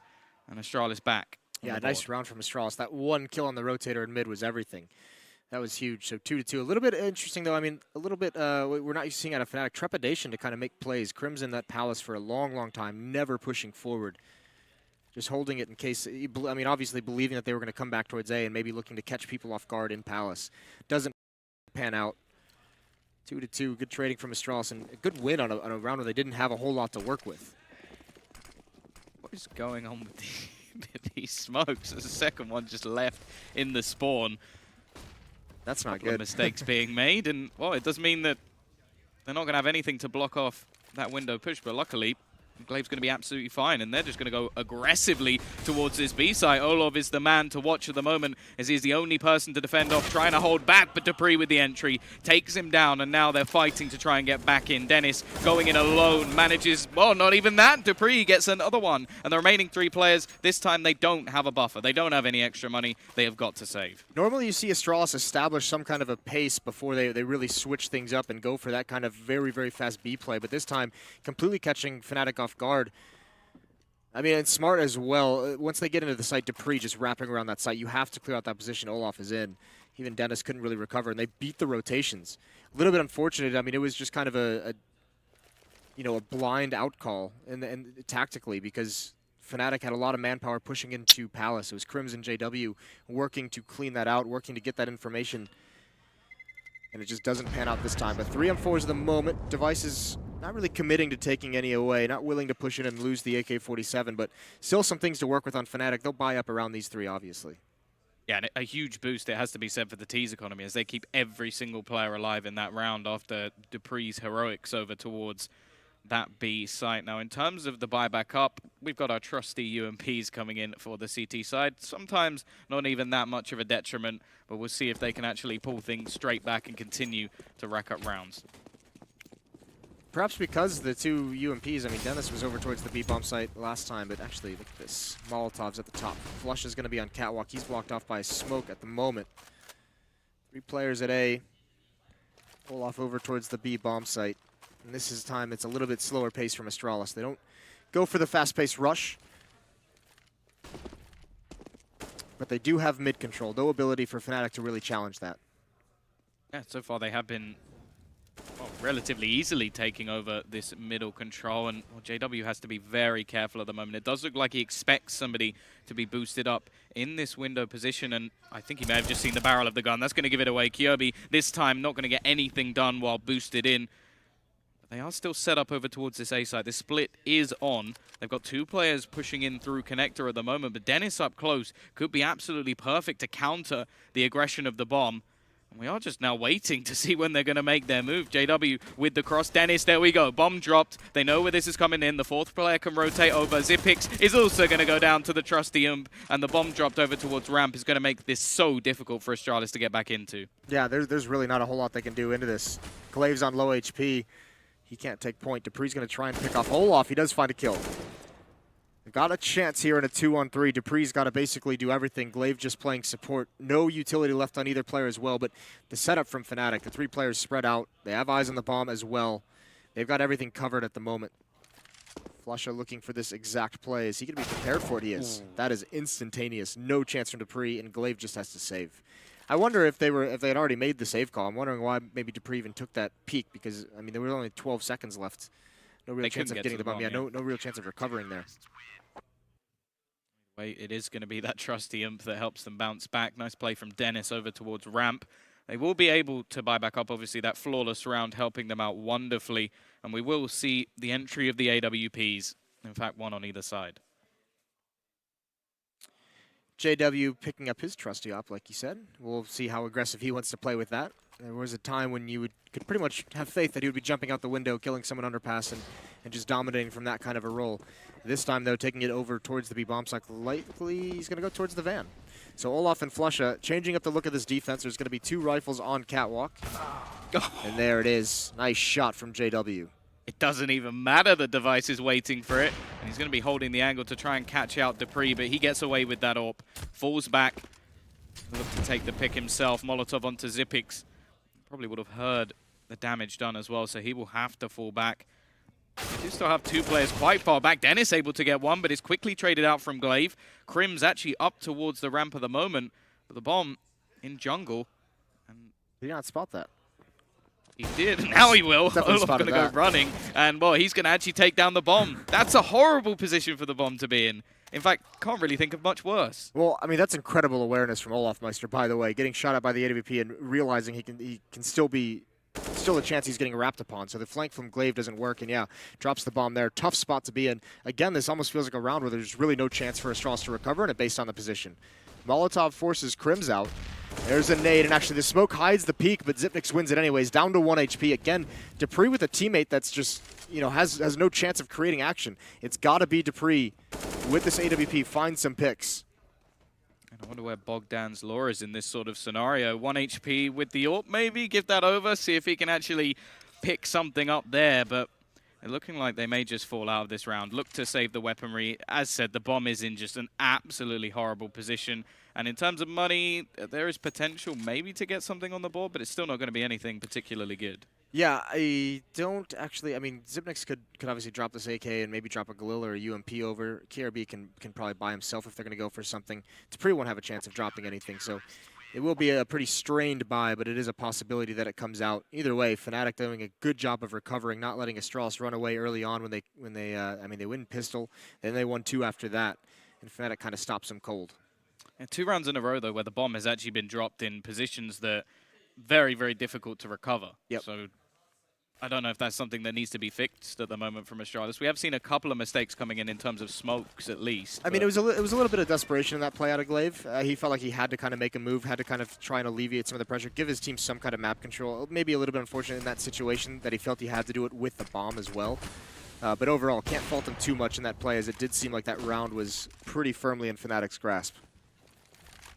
Again, we are going to see mid-control going over to the T side. JW not quite able to hit the timing shot, and will rotate back over towards jungle, but it's going to be the quick push again, speeding things up over towards this B side, making their way out of shore. Flusher is going to drop the bomb. Nice shot from Olaf, but it's Flusher and this combo just doing all of the work. Only one man left. This device with the AWP, managing to get himself the first, looking for a little bit more, but that nade does so much damage, down to just 10 HP. And well, this bomb plant could be so valuable, but Dennis, is he going to deny it? Not quite, so there is a little bit more of a chance, but no. Bomb down, that's something at least. But the money, still not going to be too good over on that Astralis side. No, it's not. This is going to have to be a little bit more of a relaxed round in terms of what they could bring to bear. Maybe some deagles, maybe some upgraded pistols, but we're going to see the pause out of Astralis. So wanting to talk things over before it gets too far out of hand. Either way, you're exactly right. Olaf and Flusha. It almost seemed like a very awkward setup to have in that bomb site. Flusha was actually playing in the site, and Olaf was just on the other side of the pillar. I mean, if Flusha falls there, Olaf's going to be in a really tough spot, but he had some very, very sick precision shots with great reaction. You could say about either player, really. Yeah. Either one goes down, and the other one is just absolutely stuffed with the positioning, but well, this is why we talk about these individuals just able to spray away, and well, that's ridiculous that he survives versus both players. And then, well, we already had Olaf in this scenario just tapping bullets away, and it doesn't even seem like Zipix has any clue where those bullets are coming from. So that's what I'm thinking. Maybe it's almost like, because that's just like an interesting setup, right? Because that's a spot that normally I think you check if you're coming this way, especially if you see a teammate die. But the fact that there was already one in the site maybe just threw him off. Sometimes you have to make those kind of educated guesses where the second player is going to be based off where the first player is. And at least, obviously, this time it was a little bit wrong. 3-5, and we're seeing a little bit of a reconnect, so a little bit of extra time on this pause. I think it was actually due to technical. I think they said in the chat. So I think that this is just going to come down to something being up at the moment for Astralis. Now, in terms of their T side, is there any sort of number of rounds that you would be expecting to see Astralis get, or the amount they need to get to finish it off on the CT side? It's not really too dire yet at the moment. It's very, very early on in the game. No, it's not even close to dire at this point. I think they're going to be happy in terms of like safety. Like if they get 5, it's all of a sudden not a bad half, right? It's not like disaster. 5 is definitely manageable for Astralis going into the CT side. Trouble is going to be, these Fnatic players, we saw them the past few days not looking that great. I mean, they did get kind of beat up pretty badly by Na'Vi on overpass, but here on here on Mirage, they're looking good individually, and that's what starts to get scary. Olaf with some of those very nice shots. JW's having a good game so far. JW's up at 7 kills.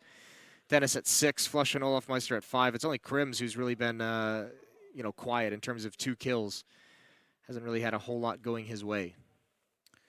Yeah, the other thing to mention is if they're on this CT side and get everything rolling and then move on to the T side, right, and they're already hot, then that is where Fnatic are just, well, still potentially one of the scariest teams around, individually at least. And while JW starting off on that AWP has looked very, very good as well. So if he can get things rolling over towards mid, then that's really been the main avenue that Astralis have been able to attack through. Like, they've been splitting through short, they've taken over window control quite a bit. Yep. If he then starts denying that, that's where things will really become a little bit scary. Yeah, I mean, we saw what? He's been mobile as well. The first round he had that AWP, went over towards the B-bomb, set in the van, and actually picked off Device. And that's something as well, this offense from Astralis, a lot of it is dictated by where Device believes he can get that pick. Every round Device is saying, this is where I want to go with the op, this is where I want to try and get my kill, this is where I can have an impact, and kind of what they call is based around that. And at least for the first time we saw that duel, especially head-to-head, it's not successful.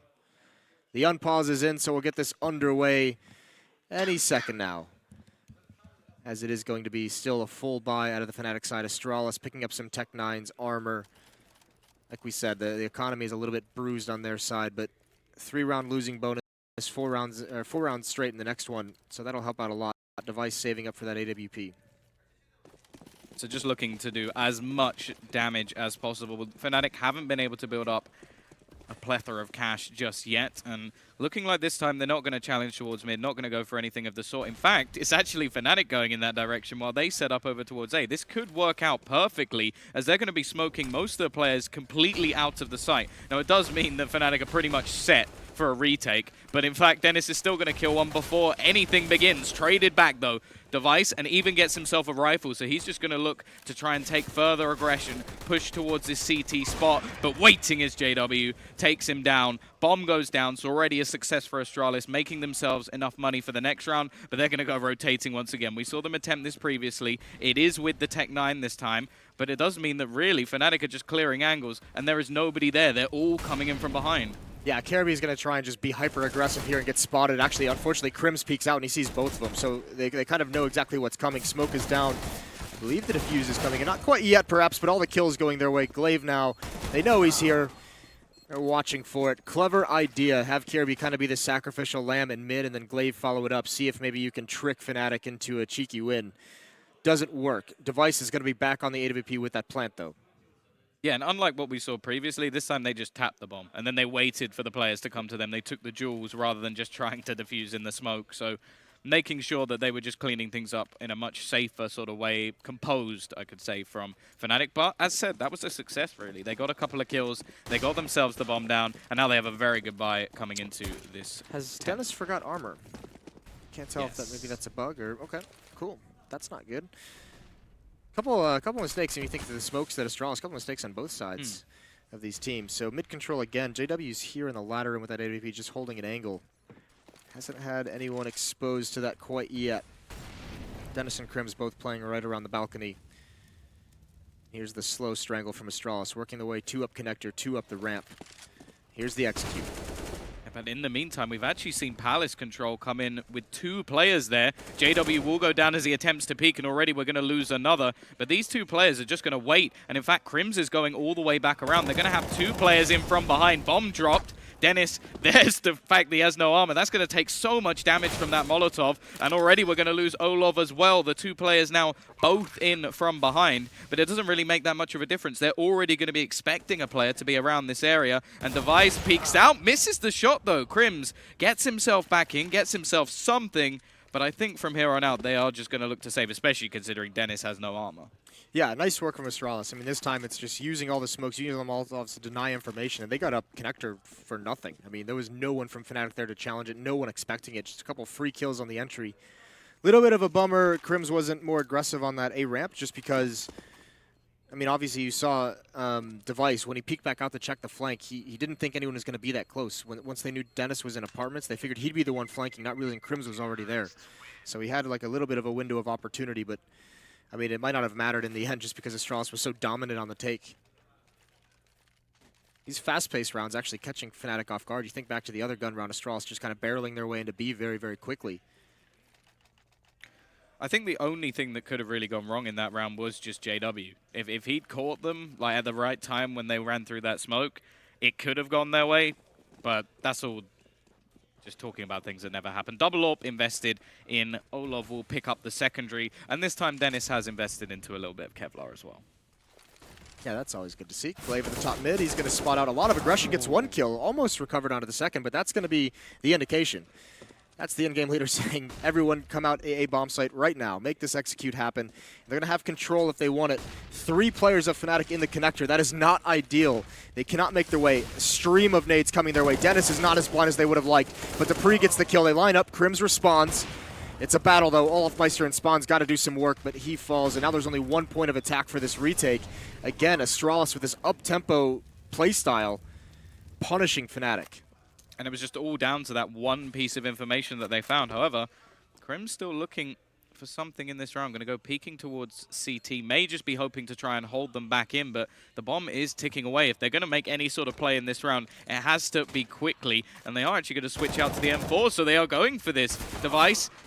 He gets tagged, but Xyp9x has already traded back onto Crims, and while JW with the last bullet able to connect, but at this point, he should just be getting out of there. There's no hope. He's got no kit, in fact, and all he can really hope to do is maybe hold them towards the bomb, but not going to happen. 5th round on the board. That's the safety margin gain for Astralis, and now, well, the money comes into contention for Fnatic. Yeah, now it's the bummer situation for Fnatic because they're going to be starting to run low on money. They've got a couple buys them if they want to force up here. I think they could have 2 rifles and you know, I think an upgraded pistol and a UMP if they want to go for that, but might just be safer to concede 1 round and just stay back on the pistols. Let Astralis get up towards 6 and get started again with the rifles in the next round. Yeah, they're still all around that sort of 2K margin as well, and with 2,400 coming in the next, much more of an opportunity. JW is going to be peeking out with the pistol. Can't find anything just yet, and already pushing over towards B aggressively as Dupree finds the first kill, looking for more, knows that Flusher is on shore. He's just trying to take this site alone, and in fact, there's 3 players now just challenging him. He finds one, gets the second as well. So smart in his play. Dennis will eventually shut him out, but in the meantime, the bomb already looking to rotate back towards this A site. Yeah, as well, Caribbean is going to be in position as also to stop Dupree from just running away and saving that AK-47. That's something with the economy where it is. Maybe Astralis is not so committed to taking it out of his hands, but they would love to have it. And actually, Dennis is even rotating over to see if he can make any magic happen. If Crims gets one of these digs, that would help out, but timing, looks away at the wrong moment. Crims talked about tilt in his pregame interview, and nothing is more tilting than feeling like you're always looking away at the wrong time. Does have armor behind this AK, so there won't be any aim punch at least, but runs around the corner. Glaive finishes him off, and that's another round on the board with 4 players surviving for Astralis, so making up more and more money. Now, Fnatic has to figure out how they want to slow down this fast-paced style of Astralis. The tough part is, I mean, the last round obviously just on pistols, but even before that, maybe not having the utility required, not enough Molotovs, but maybe not recognizing that it's coming out this consistently. And it's been Dupree on the Astralis side who's just shot up the standings. He's having a phenomenal game, 12-9, really picking up some of the slack to get Astralis tied up. This time, though, Astralis changes things. They go a little bit slower, but it does look like it's going to be that same kind of idea. Strangle towards the A bomb site, smokes are out in mid and catwalk, information denied for Fnatic. And Connector is exposed. And I think the other thing is, with these faster plays, we are seeing the sort of baiting out of a lot of utility early on, down to 1 minute 25, and you can already see how many nades have just been thrown out by the Swedish. They're just scared that these pushes are going to come in, and already they have lost that mid-control. Again, straight through, taking over jungle. 2 players currently in towards Dark, but they're going to win the first duel, but Glaive very quickly trading things back. Another lost as well, and this pincer movement currently going on to A.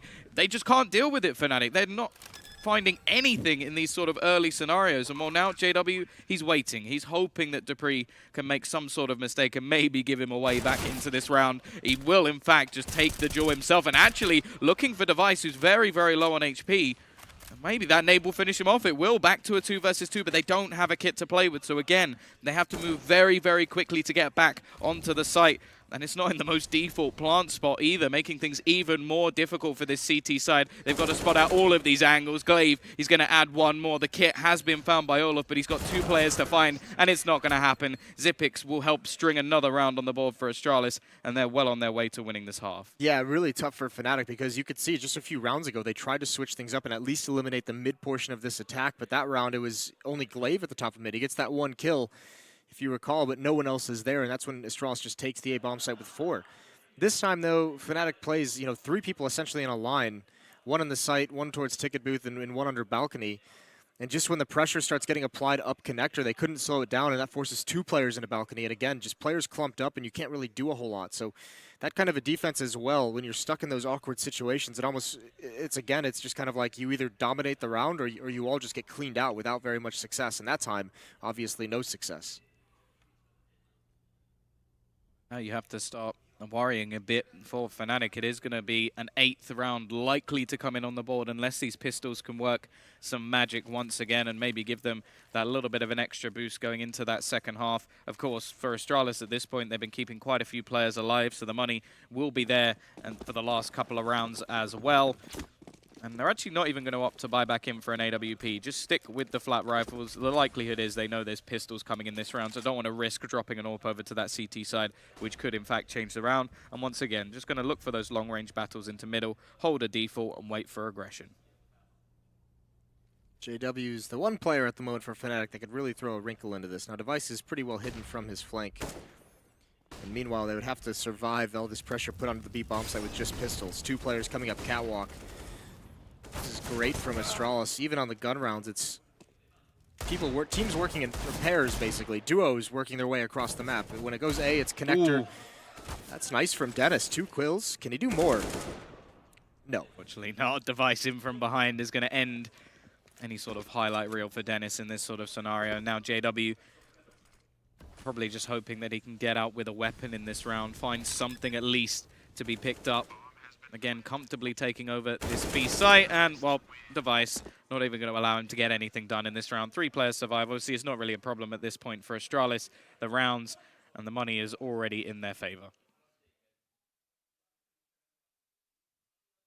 I mean, it's interesting that Fnatic hasn't had the money to really do this, but the ops might be the solution. If they can find a way to at least give themselves, I mean, Astralis is doing a great job of denying information, denying line of sight to those AWPs, but they can find a way. JW, it's basically his job in this round to find a kill in middle, and he's going to have a chance. Another duel with a Device potentially coming up. Device just looking for a peek at connector, and is he going to swing out wide? I imagine it's going to be a flashbang or someone jumping across. And there it is. Oh, not quite yet. That smoke is pretty much going to delay that fight coming out. Spam from Crims into the smoke, it's not going to do much. And it does seem like at the moment JW really hasn't had much of an opportunity to try and get that AWP in play. The boost will come in over the smoke. JW just playing passively, watching for Underpant's presence. Obviously, they have taken control in that sort of area very often in this game so far to split back through connector. This time, Crims is waiting in the connector itself with JW actually supporting. But again, they're just going to be able to get this mid control and decide where they want to go. And by the rotation that's currently coming out, it's looking like it may be A site again. This time, Crims in the top of connector. Oh, he's out in the open. That's actually very, very risky from Crims. Still a lot of utility. I mean, not a lot of smokes in the Astralis side. Plenty of Molotovs to kind of use in its place.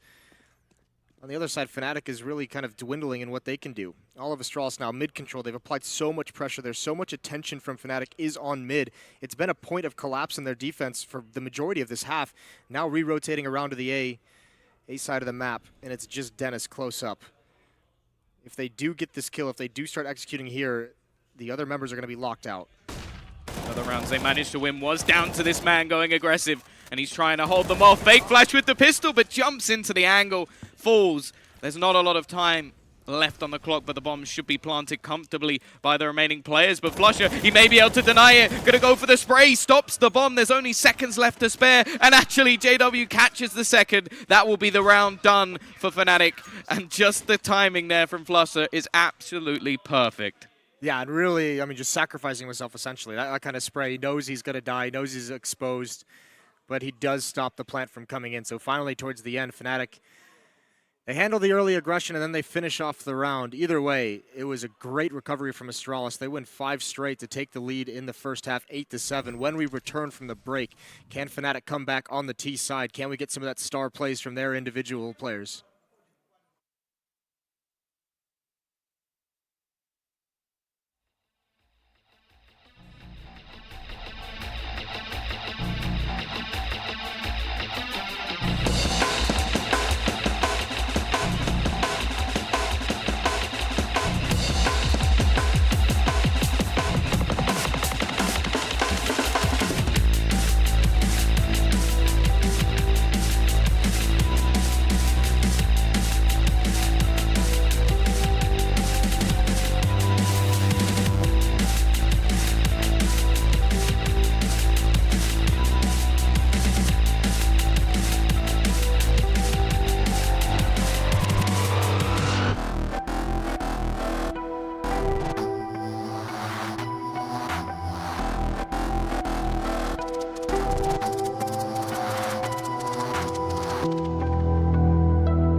Welcome back. Fnatic taking on Astralis.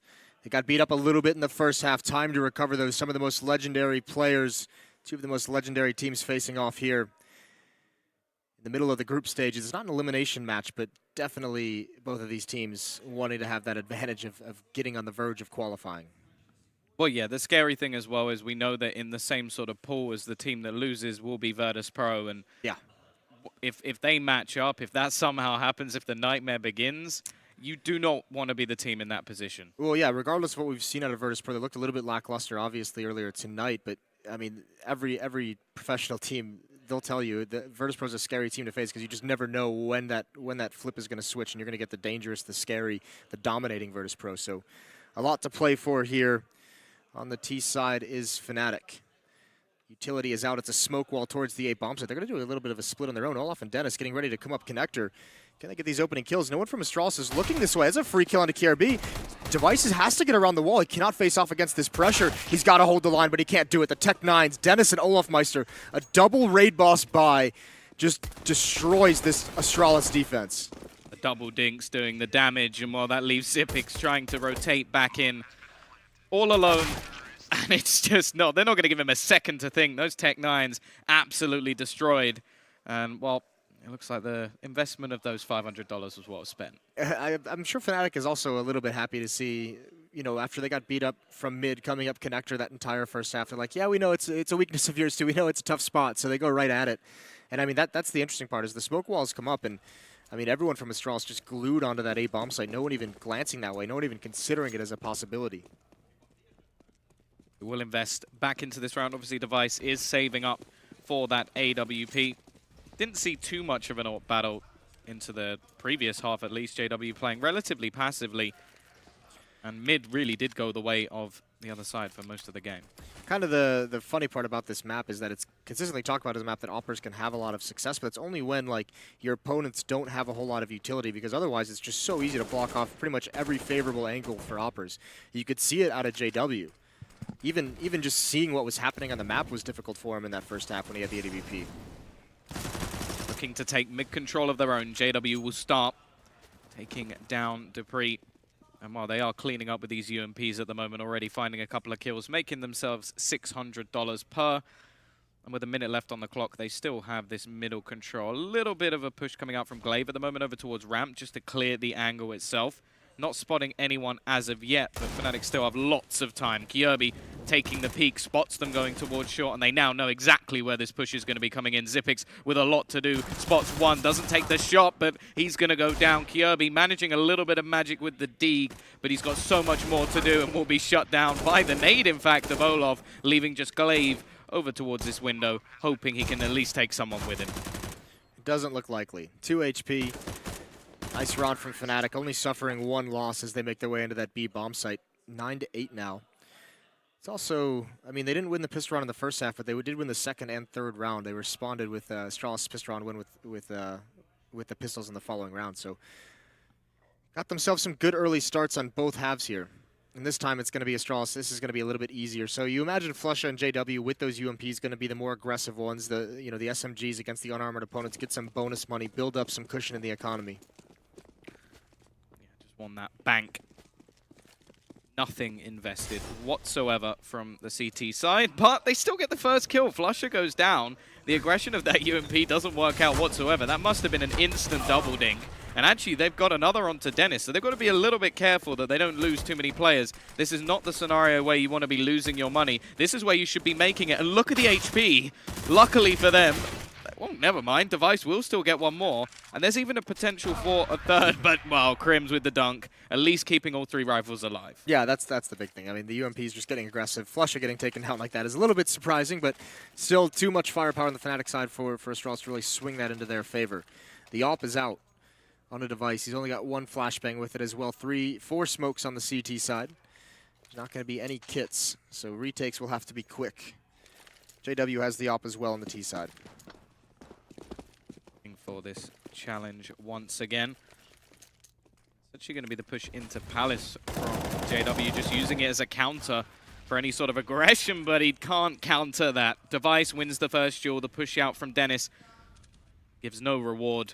And now the T's are actually just going to fall back and try and challenge mid once again. And the bomb will rotate away from the A site. Only 1 man will stay there, and it's JW looking for that pick. Yeah, I wonder what the thought process was for Fnatic there. Maybe they figured that there was going to be a little bit more attention from Astralis for mid control on the CT side and just, see if 1 flashbang can help Device get up and find a one-on-one duel. Either way, obviously, it doesn't work that time. JW, on the other hand, with his own AWP, is up in Palace. He's just going to hold an angle, hope someone rotates or just wanders into his crosshair. And look at Device. This has become a trademark of this Astralis team on the CT side. He finds a pick somewhere and rotates to the other side of the map. Try and be as unpredictable as possible. The rotation away, though, was just for a moment, as now the T's look to try and push back in. They've still got a lot of utility to play with, actually, so they could try and at least smoke off a couple of angles. They've got some Molotovs as well to play with, but there's 3 players ready and waiting. The split will be in from Flusha as he looks to try and make his way a little bit late through Connector, but it's Glaive just holding the angle, a little bit of an off angle, in fact, but that's a lovely shot from Flusha. Still gets dinked himself, and now Glaive looks away. The timing just perfect there, working out for Fnatic, but they've still got to get past the remaining 2 players on this side. The rotation a little bit slow from 1 more. And we will actually see Kyobi picking up a kill. So back to a 3 versus 3. They're all going to be around this site as well. Lovely shot from Crims to bring it into that 3 versus 2. And the AWP of Device is now trying to push back in through Connector, but they're just holding this angle. They're waiting for him to go for this peek. And Crims switching to the wrong one will actually give him that way back into it, but they don't have any kits. They've got to make their move. They've got to get there just that little bit quicker. Otherwise, Olaf can just burn down this time. But Debris still managing 1 more. It's all onto the AWP of JW. And, well, Device will hold the angle, get himself the kill, and hold onto that defuse. Yeah, though, does he have the time? No, he doesn't. Not at all. They've won it, so Fnatic does take it in the end. And he goes down. Yep, that's heartbreaking, but Dupree has swapped out his M4 for the AWP of JW, so, I mean, silver lining there. Not a bad retake, though. Some awkward situations all players are put in. I mean, normally on a standard gun run when Astralis has everything they could use, Glaive inside that bomb site, you saw he had to shift his attention once Flusha gets that kill towards Connector. If they have utility, that's going to be smoked off by the defense, so he doesn't necessarily have to worry about it. That's a very tough fight to take if you're coming up Connector as a terrorist. But because they don't have the nades, because they don't have the utility, he has to switch his focus, and that's when the A-hit comes into play. They just swing wide on him, and he's not even ready. Close loss for Astralis either way. They almost managed to recover. The op still in Device's hands, and he's being aggressive. He's trying to make an impact in the early stages of the round so the Pistols can have an advantage to help clean up. Got to be that catalyst player, using a little bit of a gap in the smoke that he actually threw. JW is going to be holding onto this connector, though, expecting some sort of push. They are going to challenge for this mid-control early on. They've got players waiting for any sort of aggression. They know that the CT economy is not going to be in the best of states, so they're just going to wait, try and force mistakes out of these CT players. He's using that smoke at the top connector to peek up towards Catwalk. Does spot one. Likely knows there's two there based on the nade, and he's almost catching Dupree off through the smoke, just spamming. No commitment anywhere yet. Olafmeister going to come back towards Palace. This could be an interesting fight because Caribbe's pushing up. They're going to get into a little bit of a duel here, and there's Olafmeister with the win. Focused and prepared as always, and now you can see the Fnatic offense readjusting, coming back towards the A-bomb site, but so is Device with that AWP. It's still in play, so there's still danger out on the map. Actually, this is a nice little angle coming in from Dupree just to try and hold off this split flusher. The man again to try and push in through connector. Glaive will be up close, and he's just sort of baiting out for that AWP that will be holding the angle. He'll look to try and push, try and take the damage, and he actually gets a couple. Lovely stuff from Glaive. He's going to get 3, leaving it all onto Olov in a 1 versus 2. Dupree very low on HP, but he's going to go for the plant. He doesn't have much time, and tapping away his Zipix. Huge stuff from Glaive, winning a round out of nothing. That was such a dirty bait and switch, and normally you think that's going to have the most effect if that op on Device gets the kill. He's going to catch on to that. Fnatic has now used that same flashbang to force him back out of that position three times or so. So, I mean, he's going to get used to that. He's going to change how he's playing so that flashbang won't have as much of an effect. But either way, Glaive, some stunning shots. How many times have we seen Glaive bail this team out on some CT sides? Whenever they need a round to get back on the board, shift the momentum, he always seems to come up with the goods. And this is an interesting buy out of Fnatic. Op on Olaf isn't that bad, but op on Crims is a little interesting, and then 3 Tech 9s beside it. Yeah, this is a sort of risky strategy to take. Of course, they can just pick up these AWPs again if those players go down. So really, this is the ultimate pick style of play coming out from Fnatic at the moment. And, well, already one being spotted. Device just using that boost on the bench to try and find an off angle. He has used this before, and I don't think they're going to be too worried about it again. I think one of the last times I saw it, he actually killed JW using that exact spot. But still going to be these Tech 9s in middle. Olaf with the AWP. It's just so weird how they expect to get kills with this at the moment. It's gotta be slow, obviously, with a double op, but Crims isn't even necessarily peeking aggressively out Palace. So Dennis boosted up. When that smoke clears, he's going to be in a very awkward position. Olaf is the one leading the way up Catwalk with that AWP, and he's got the unenviable task of clearing out ladder room. Dennis and Olafmeister both go down quickly. This double op buy doesn't look like it's doing much good for Fnatic, and there's JW coming through the smoke. An easy kill for KRB, and they're just getting mopped up. No danger whatsoever. Yeah, this is just doing a huge favor for Astralis, spending a hell of a lot of money in that round. And, well, they've done no damage at all. That's going to be around probably brought up. Remember it, because I think the analyst desk, I'm sure Yanko and Duncan will have something to say about that kind of a buy at this stage in the game. Because look at what follows it. I mean, everyone's sitting right around 2K, so a lot of money spent, and to get no kills, you're not only, I mean, delaying when you can get a solid buyout again on the T side, but you're also allowing Astralis to just build up some money in their own banks and survive some losses, make it harder to reset them in the future. You sort of think, like, normally you go for those force buys when in the next round there's not something better coming, but you think what they could have got in this round off the back of that, it is a bit of a weird scenario to take. Either way, very aggressive push, double, make it 3, 4 from Device. It's eco frags, but it's still impressive. Dennis just holding from behind. Can he get one at least? That's something. An extra $300 for him, but Device just cleaning shop. That's some big boy opping right there. That's so sick out of window, especially that 4th kill. Device picking things up here. First, I mean, a collateral, obviously. The double kill is nice. But yeah, I mean, no real danger to begin with in this rush. This was just kind of Device maybe getting into the mode a little bit, warming up. Shooting gallery. Some of that aimbots that Alex was talking about on the desk earlier. Yeah, well, he has been practicing for days now, so just a little bit more practice mid-game. Well, now the 5 AK-47s come out, and this is tough. Good call in the middle of this match for Astralis. Kirby is pushed all the way up mid. He's going to have so much intel of what's coming. He'll have a fast flank as well. And the real crippling thing is the bomb is left behind. If he spots that, he's going to be so happy. He'll have a big grin on his face. And even maybe even being able to pick one off as they fall back to go get it. Yeah, he's got it now. Yeah, he's standing on it at the moment. It's interesting to see how they'll actually react to this. He's just going to be holding in the back lines as they fall back to try and get this bomb. They line up for Kirby. Impact done. And now, well, what do you do here? You've got map control if you're Fnatic. Maybe JW can make a similar sort of play. Kirby going to go running in. This is the round of surprises. Nobody knowing where the opponents are, but Device is still going to pick one more off with that AWP. And JW, not quite this time. Glaive is aware. The in-game leader outsmarts JW. And now, well, Olaf, he can at least retrieve the bomb. He's got 45 seconds and 3 men to find. This would have to be just a god performance out of him in this 1-on-3. It would be so nice for Fnatic, but yeah, a little bit unfortunate. They find exactly what they wanted, but I mean, maybe one of the few rounds no one's watching mid whatsoever. They wanted to just come back and pick up that bomb. They didn't want to dedicate themselves to that B bomb site, and KRB just happens to find it. Easy double kill for him. But Olaf, his position's given up, and I don't think he's even going to come close to clearing closet. He's not. Dupree sprays him down. Astralis take the lead, 12-11. Now, well, not going to be much of an investment in this for Fnatic.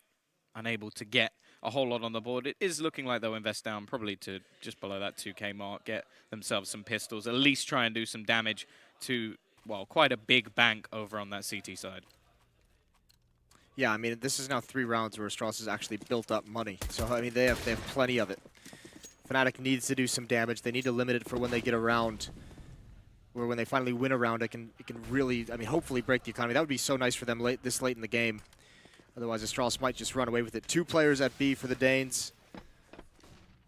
This is where Fnatic is heading. Actually, going to take some players in the underpass route. Dennis and JW, they're KRB watching in mid, but now comes the push. Pre, does he realize this pressure? He drops that for if they come out the window, but no one really moving forward from Fnatic quite yet. And they're actually going to boost back into the window, and Dennis has just done exactly what was needed. It leaves just Zipix on the site. He's got to do so much as he's being pincered in, and he's only going to get 1. That is the round over. They've taken the site. It's going to have to be a ridiculous retake from the remaining 2 players. They do, however, have mostly pistols, but it doesn't even look like Glaive is attempting this at all. This is one of those miracle rounds that's always mentioned when Fnatic comes into play. There's no good reason why that should have worked outside of the fact that Dennis just goes beast mode. Boosted up, quick kill, salvages the rifle and 1 more. Just a heavy individual play. Because over at the B bomb site, there were 2 Astralis players zoned in on that push. I mean, they were locked in. There was no way they were going to have success in that kind of an environment. Zipnix and Dupree there. But it's all Dennis with that 1 kill. Pulls the attention away of Dupree, and then even cleans him out.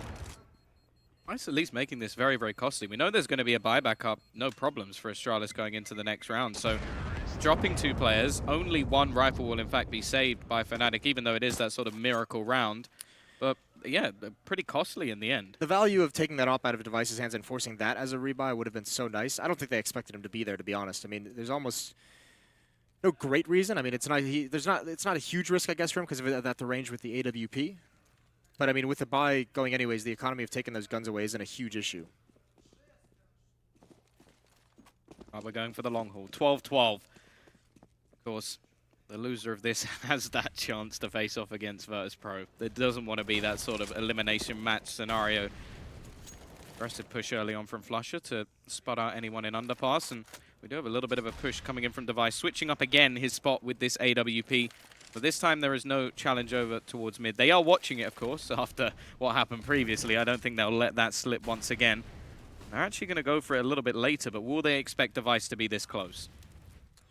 Yeah, that's the question. Are they how dedicated are they to taking mid control? They're waiting for Flush and Crims to come from underneath, so actually smoke is used or attempting to be used to disguise the fact that he's holding that angle. One really obliging for that kind of a peek. So Crims, he's going to be left where he is, and actually this is going to be a hit from Fnatic, rotating through T-spawn at the moment. Even Crims slinking back just a little bit. He's going to be delayed up connector. Maybe to just try and help alleviate some pressure as they make their way into the site. The question is, what is Flusher going to do? Maybe a fake towards that B bomb site, just throw his nades out and have some presence, trying to freeze Device and Zipnix there. Either way, this could be deadly for Astralis.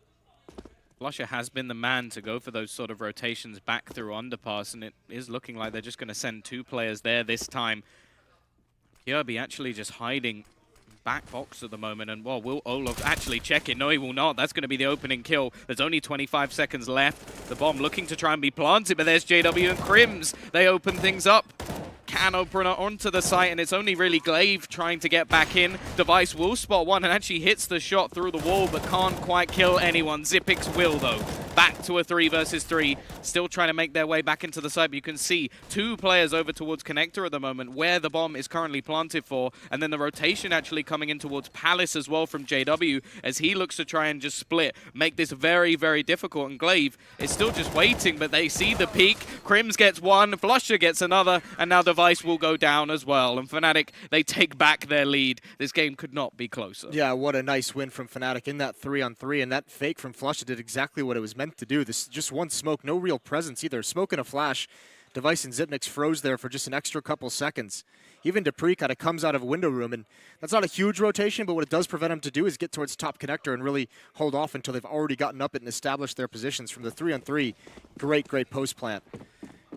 Now they're starting to do it. Now the money is low for Astralis, 13-12, and if Fnatic gets an economic reset here, it might be the end, but Device has something to say. JW falls, 5-on-4 advantage for the defense.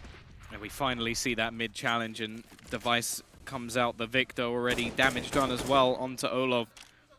And well, a few praying shots from Flusher as he wants to try and take away that advantage that Astralis have just gained. Majority of players are just waiting around this sort of back apps point for any further aggression from the CT side, but they don't really need to. They've got no need to make these sort of plays when they're already a man up, and their utility, actually, considering that this is their lower portion of their money, is still pretty good. They've got the incendiaries ready and waiting to slow down any aggressive pushes that come in.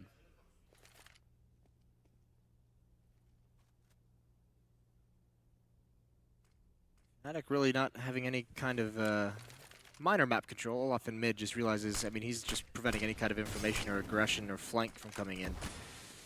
With the AWP, no one's really peeking this time around. Device still over at the A bomb site. Again, Fnatic poised to go exactly where he's not. Olaf in mid with that op. Doesn't want to be too aggressive, wants to stay alive, wants them to have success over at the B bomb site and be able to pick off rotations. Here it comes. Molotov is going to split them up. Crims makes his way through, but that's it. They have to wait. They have to delay. Smoke is out. There goes Olaf in mid. Here comes the hit. Xyp9x holding it down perfectly. Still alive. There's dupreeh. It's all down to Dennis in a 1-on-4. They have made no progress whatsoever.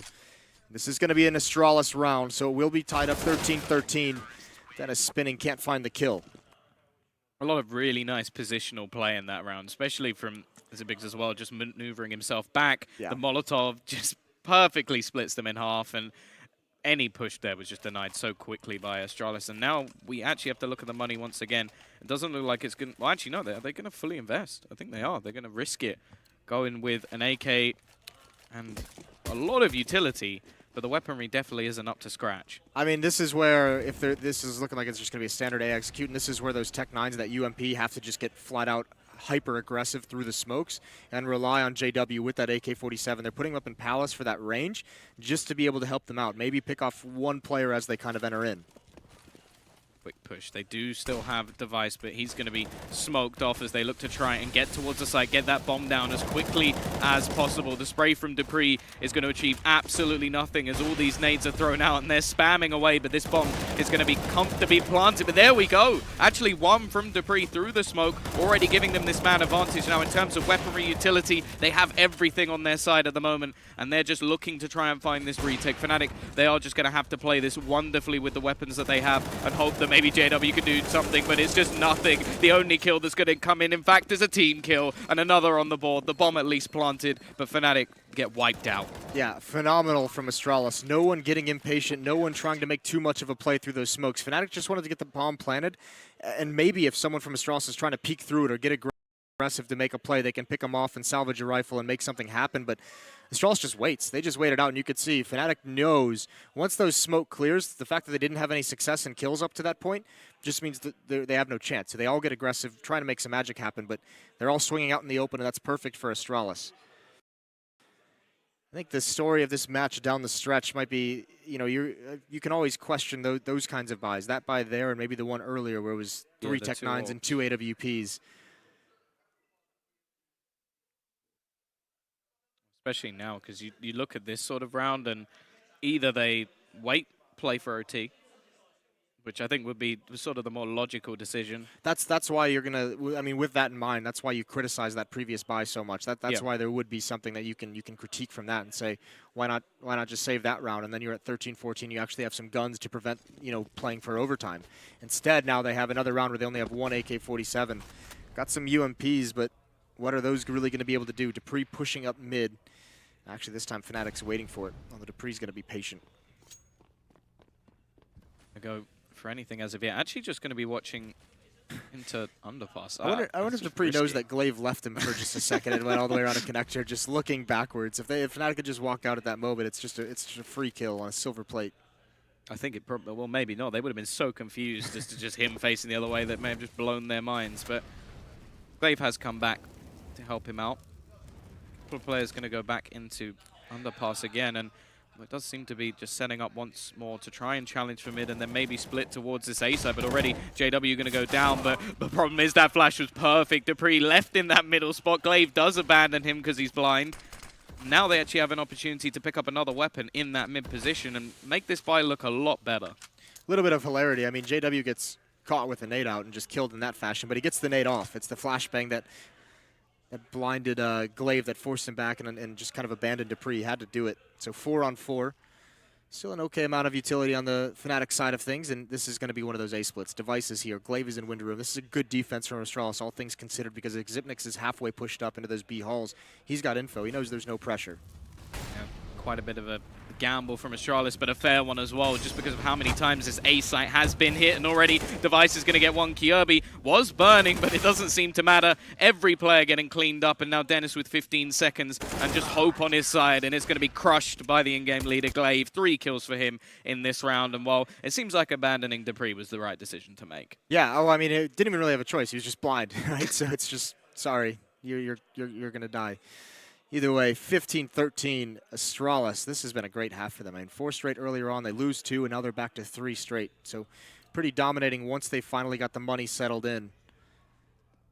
And for Fnatic, this has been 3 very, very poor buys to end this game. Yeah, just sort Or of... excuse me, it would be 2 very poor buys to end this game.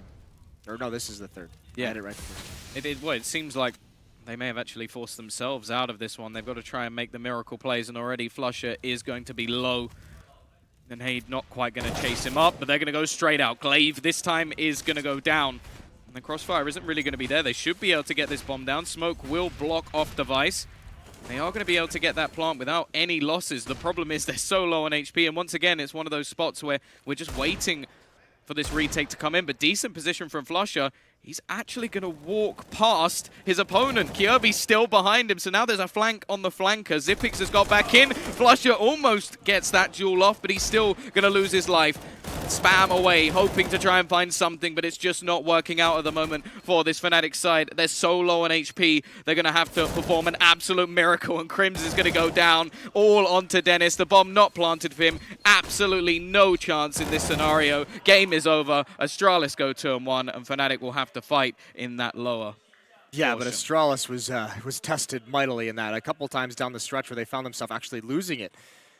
Helped out a little bit maybe by some of those buys from Fnatic, but I mean, it's no doubt these two teams have had a lot of memorable best of ones in group stages, over the years. But this one right here, nice recovery from Astralis, some very good play on the CT side.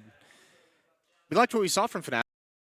I mean, they started out very, very well. Maybe some decision making, but overall, I mean, probably the best we've seen them play as a team in this event so far. Yeah, I think if you actually take out a few of those sort of T-sided risky buys, they could have taken this and probably much earlier. Yeah, I think they took those risks. You can kind of see why they did a couple of them, but like the double AWP was really odd, just the way that it came in. That was very...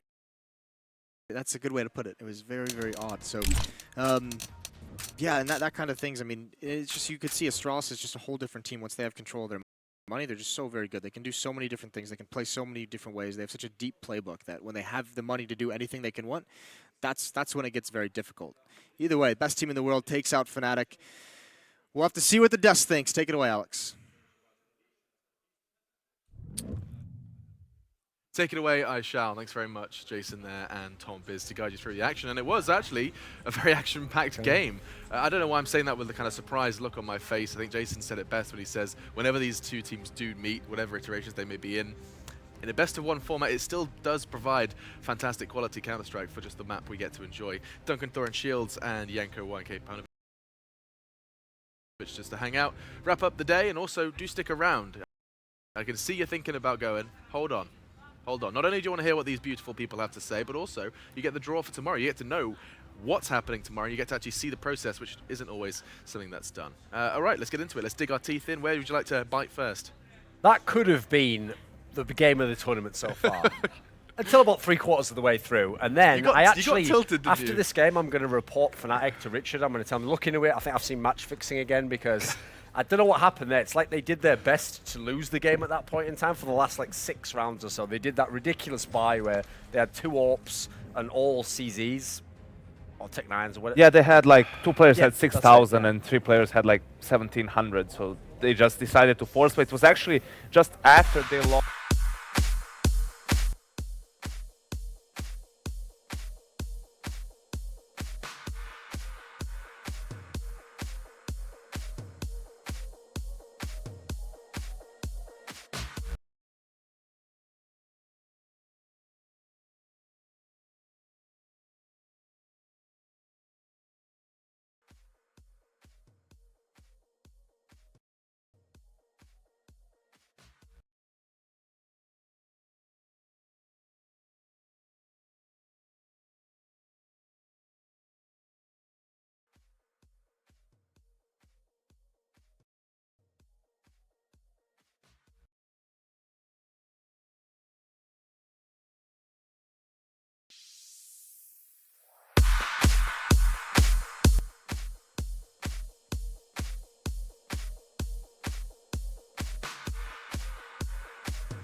You go and I'll be okay. I can dream the rest away. It's just a little touch of fate, it'll be okay. It sure takes its precious time, but it's got rights and so have I. I turn my head to the sky, focus one thought at a time. I do know that the little piece under my tongue but sleep. It couldn't be a longer time. I feel like I'm walking blind. I have no arrival time, there are no legible signs.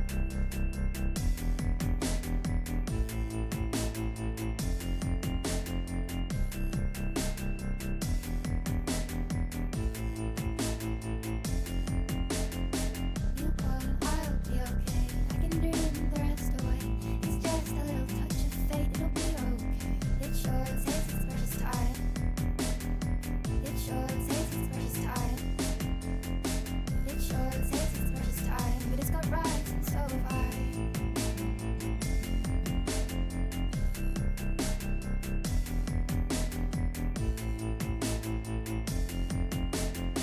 I turn my head to the sky, focus one thought at a time. I do know that the little piece under my tongue but sleep. It couldn't be a longer time. I feel like I am walking blind. I have no arrival time, there are no legible signs.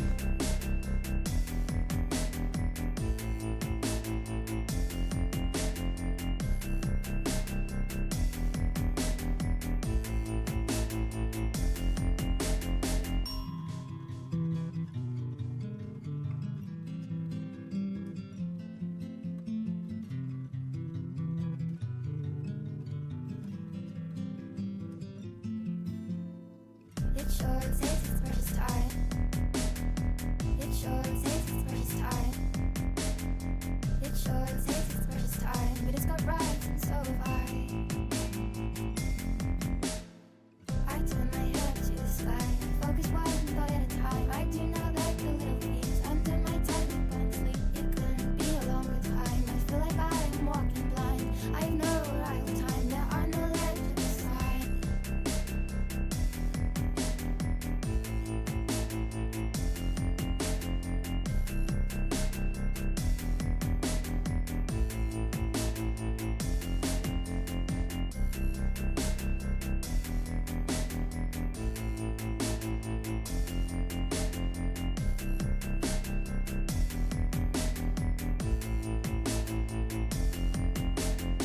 You go and I'll be okay. I can dream the rest away.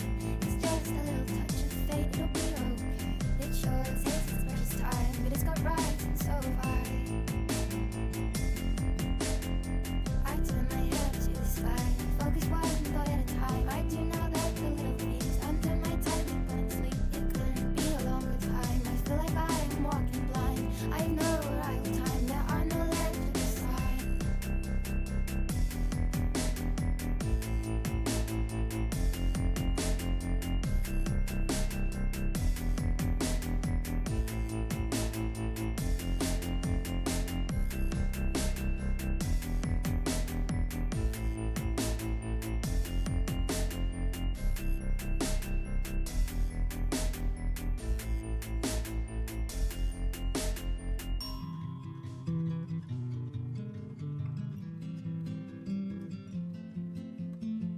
It sure takes its precious time, but it's got rights and so have I.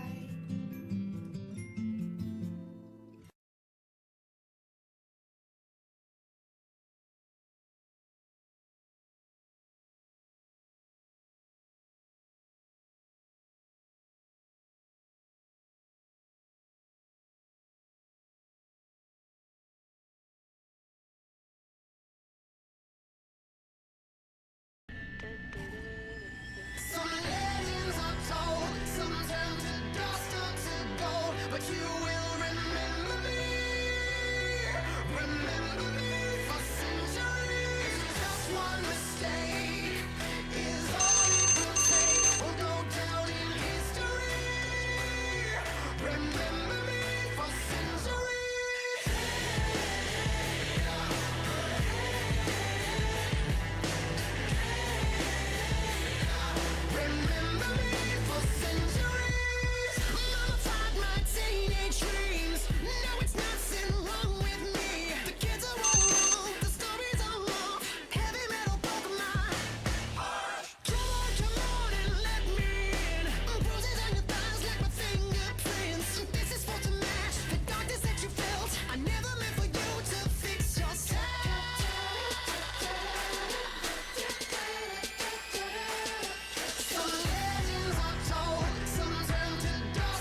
over you, 'cause I am the opposite of amnesia.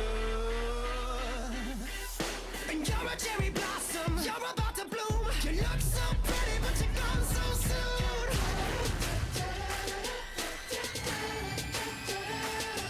Some legends are told, some turn to dust or to gold, but you will remember me. Remember me for centuries. Just one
Lately, I've been losing sleep, dreaming about the things that we could be. But baby, I've been praying hard.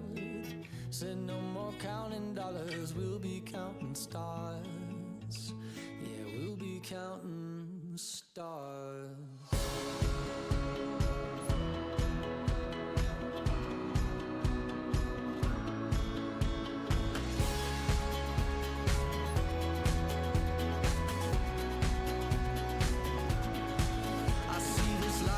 Like a swinging vine, swing my heart across the line. In my face is flashing signs. Seek it out and ye shall find. Old, but I'm not that old. Young, but I'm not that bold. And I don't think the world is sold. I'm just doing what we're told. I feel something so right, doing the wrong thing.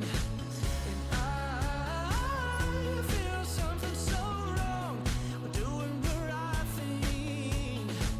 I could lie, couldn't lie, could lie. Everything that kills me makes me feel alive. Lately, I've been losing sleep, dreaming about the things that we could be. Baby, I've been praying hard. Said no more counting dollars, we'll be counting stars. Lately, I've been losing sleep, dreaming about the things that we could be. But baby, I've been praying hard. Said no more counting dollars, we'll be counting stars. Hey, I feel your love and I feel it burn down this river every turn. Hope is our four-letter word. Make that money, watch it burn. Old, but I'm not that old. Young, but I'm not that bold. And I don't think the world is sold. I'm just doing what we're told. And I feel something so wrong. We're doing the right thing. I could lie, couldn't lie, couldn't lie. Everything that drowns me makes me wanna fly. Lately, I've been losing sleep, dreaming about the things that we could be. But baby, I've been praying hard. Said no more counting dollars, we'll be counting stars. Lately, I've been losing sleep, dreaming about the things that we could be. But baby, I've been praying hard. Said no more counting dollars, we'll be counting stars. Oh, take that money, watch it burn, sink in the river, the lessons I learned. Take that money, watch it burn, sink in the river, the lessons I learned. Take that money, watch it burn, sink in the river, the lessons I learned. Take that money, watch it burn, sink in the river, the lessons I learned. Everything that kills me makes me feel alive. Yeah, I've been losing sleep, dreaming about the things that we could be. Baby, I've been praying hard. Said no more counting dollars, we'll be counting stars. Lately, I've been losing sleep, dreaming about the things that we could be. Baby, I've been praying hard. Said no more counting dollars, we'll be counting stars. Watch it burn, sing in the river, the lessons I learned. Take that money, watch it burn, sing in the river, the lessons I learned. Take that money, watch it burn, sing in the river, the lessons I learned. Take that money, watch it burn, sing in the river, the lessons I've learned.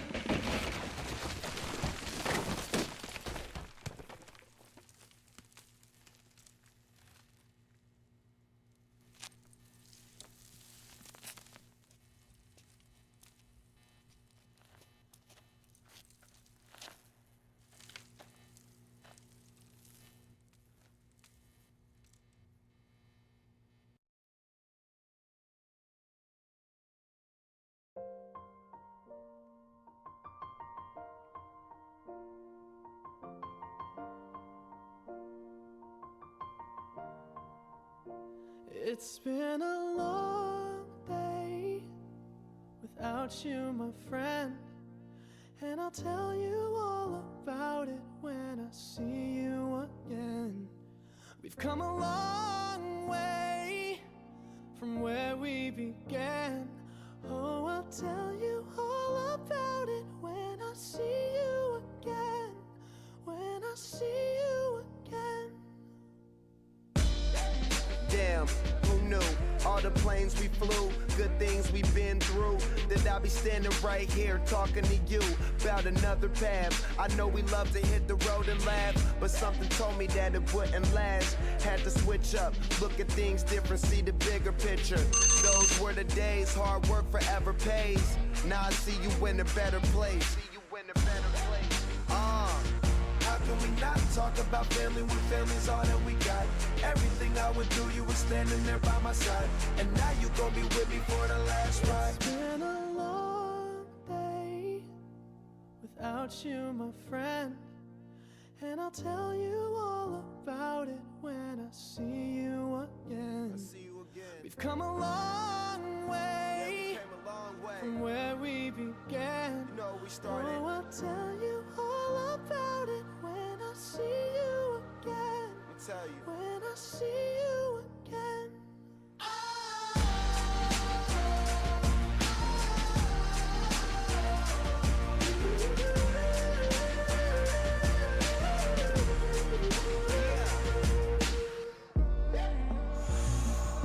First you both go out your way and the vibe is feeling strong. And what's small turn to a friendship turn to a bond. And that bond will never be broken, the love will never get lost. And when brotherhood come first, then the line will never be crossed. Established it on our own when that line had to be drawn. And that line is what we reach, so remember me when I'm gone. How can we not talk about family when family's all that we got? Everything I went through, you were standing there by my side.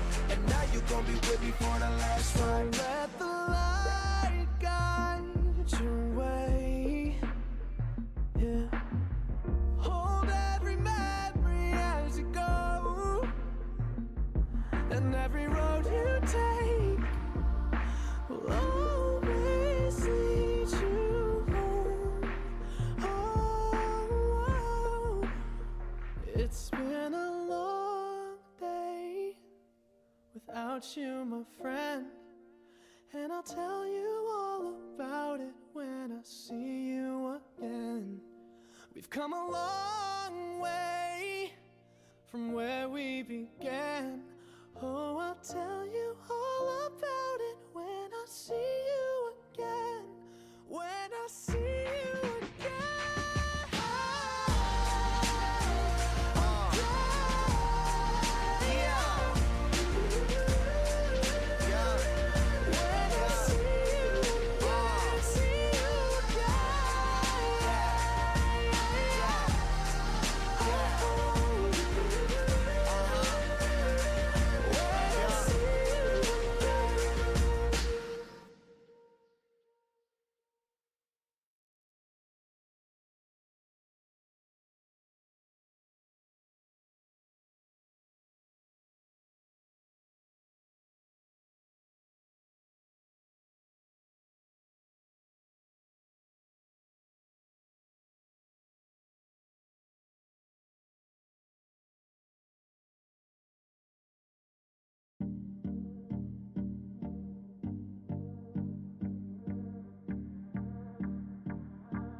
When you need that, I'll provide that. You will always have it. I'll be on deck, keep it in check. When you need that, I'ma let you have it. Beats in my drum like dum diddy day. I like the dirty rhythm you play. I wanna hear you calling my name like hey mama, mama, hey mama.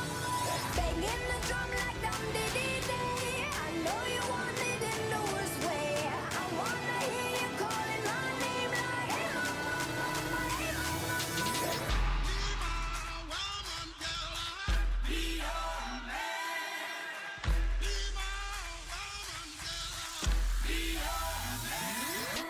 Yes, I do the cooking, yes, I do the cleaning. Plus, I keep the nana real sweet for your eating. Yes, you be the boss, and yes, I be respecting whatever that you tell me, cause it's game you be spitting. Oh, best believe that when you need that, I'll provide that. You will always have it. I'll be on deck, keep it in check.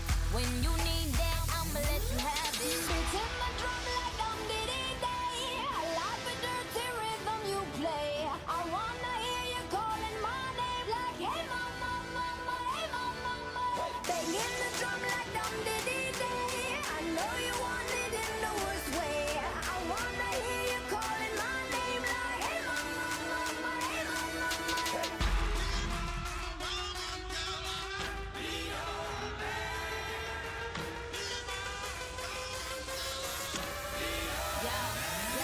Whole crew got the juice, yo came the truth. My screams is the proof, them other dudes get the dues. So I speed in the coupe, leaving this interview. It ain't nothing new, I've been f***ing with you. None of them niggas ain't taking you, just tell them to make a you, huh? That's how it be, I come first like debut, huh? So baby, when you need that, give me the word, I'm no good, I'll be bad for my baby. Make sure that he's getting his share. Make sure that his baby take care. Make sure I'm on my toes, on my knees, keep him please, rub him down, be a lady and a freak. Oh. Beats in my drum like dum diddy day. I like the dirty rhythm you play. I wanna hear you calling my name like hey mama, mama, hey mama, mama. Banging the drum like dum diddy day. I know you want it in the worst way. I wanna hear you calling my name like hey mama, mama, hey mama, mama.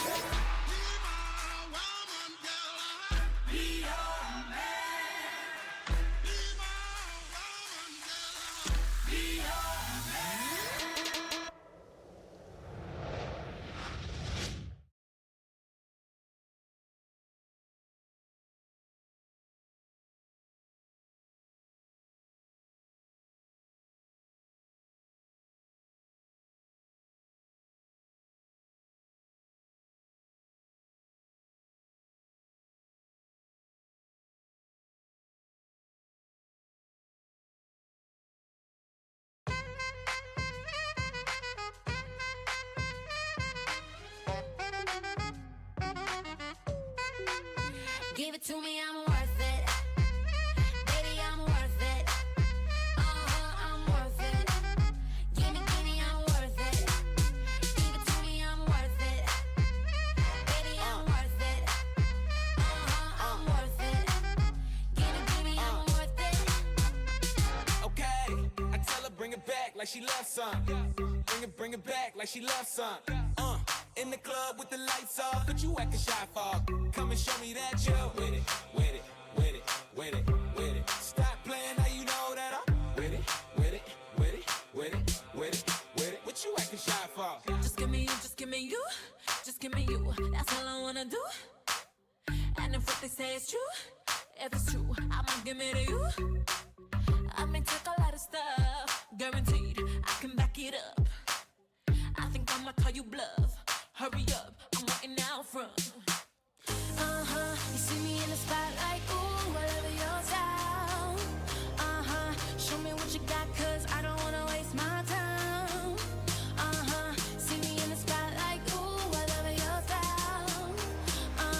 Show me what you got now, come and make it worth my while. Give it to me, I'm worth it. Baby, I'm worth it. I'm worth it. Give me, I'm worth it. Give it to me, I'm worth it. Baby, I'm worth it.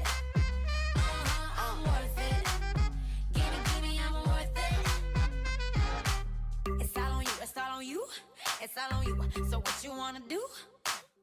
And if you don't have a clue, not a clue, I'll tell you what to do. Come harder just because I don't like it too soft. I like it a little rough, not too much, but maybe just enough. You see me in the spotlight, ooh, I love your style. Show me what you got, 'cause I don't wanna waste my time. See me in the spotlight, ooh, I love your style. Show me what you got now, come on, make it worth my while. Give it to me, I'm worth it. Baby, I'm worth it. I'm worth it. Give me, I'm worth it. Give it to me, I'm worth it. Know what I mean? Baby, I'm worth it. Give me everything. I'm worth it. Give me, I'm worth it. Okay, I tell her bring it back like she loves some. Bring it back like she loves some. In the club with the lights off, but you acting shy for. Come and show me that you're with it, with it, with it, with it, with it. Stop playing, now you know that I'm with it, with it, with it, with it, with it, with it. But you acting shy for. You see me in the spotlight, ooh, I love your style. Show me what you got, 'cause I don't wanna waste my time. See me in the spotlight, ooh, I love your style. Show me what you got now, come on, make it worth my while. Give it to me, I'm worth it. Baby, I'm worth it. I'm worth it. Give me, I'm worth it. Give it to me, I'm worth it. Know what I mean? Baby, I'm worth it. Give me everything. I'm worth it. Give me, I'm worth it. Give it to me, I'm worth it.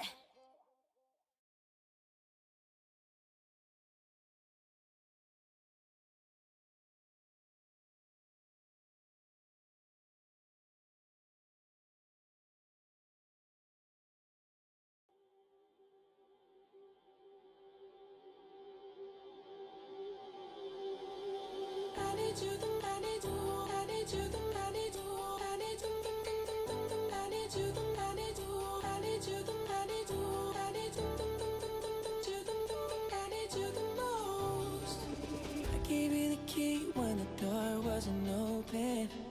Just admit it. See, I gave you faith, turned your doubt into hope, and can't deny it. Now I'm all alone and my joys turn them open.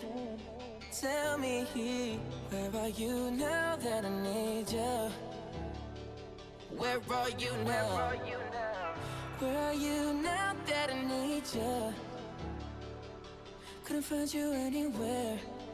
When you broke down, I didn't leave you.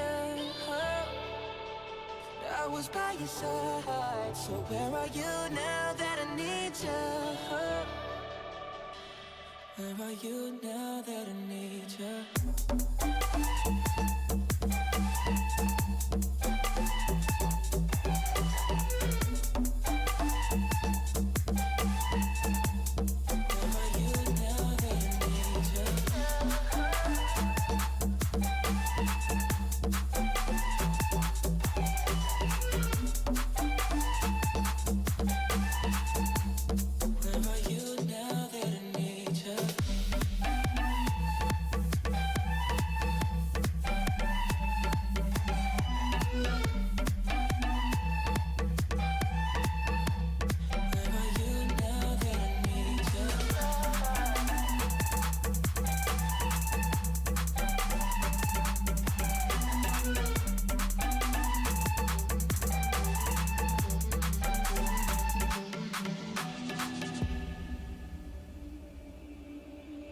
I gave you attention when nobody else was paying. I gave you the shirt off my back, what you saying, to keep you warm. I showed you the game everybody else was playing. That's for sure. And I was on my knees when nobody else was praying. Oh Lord.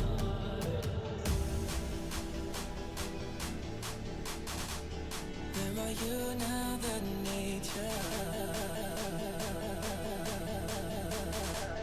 Where are you now that I need you? I need you, I need you, I need you, I need you.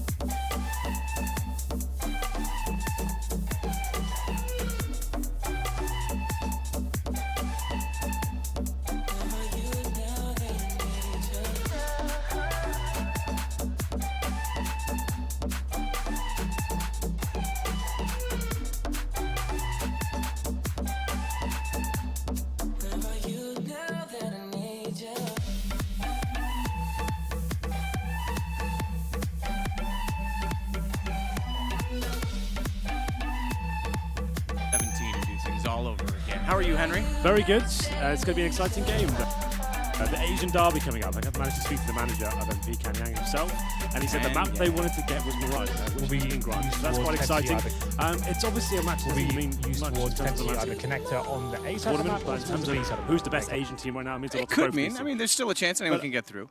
Of course, but I mean, like what we've seen so far from both of these teams, they've both looked quite weak, and obviously Tyler's playing with a stand-in. MVP can't really go head-to-head with many of the top teams here.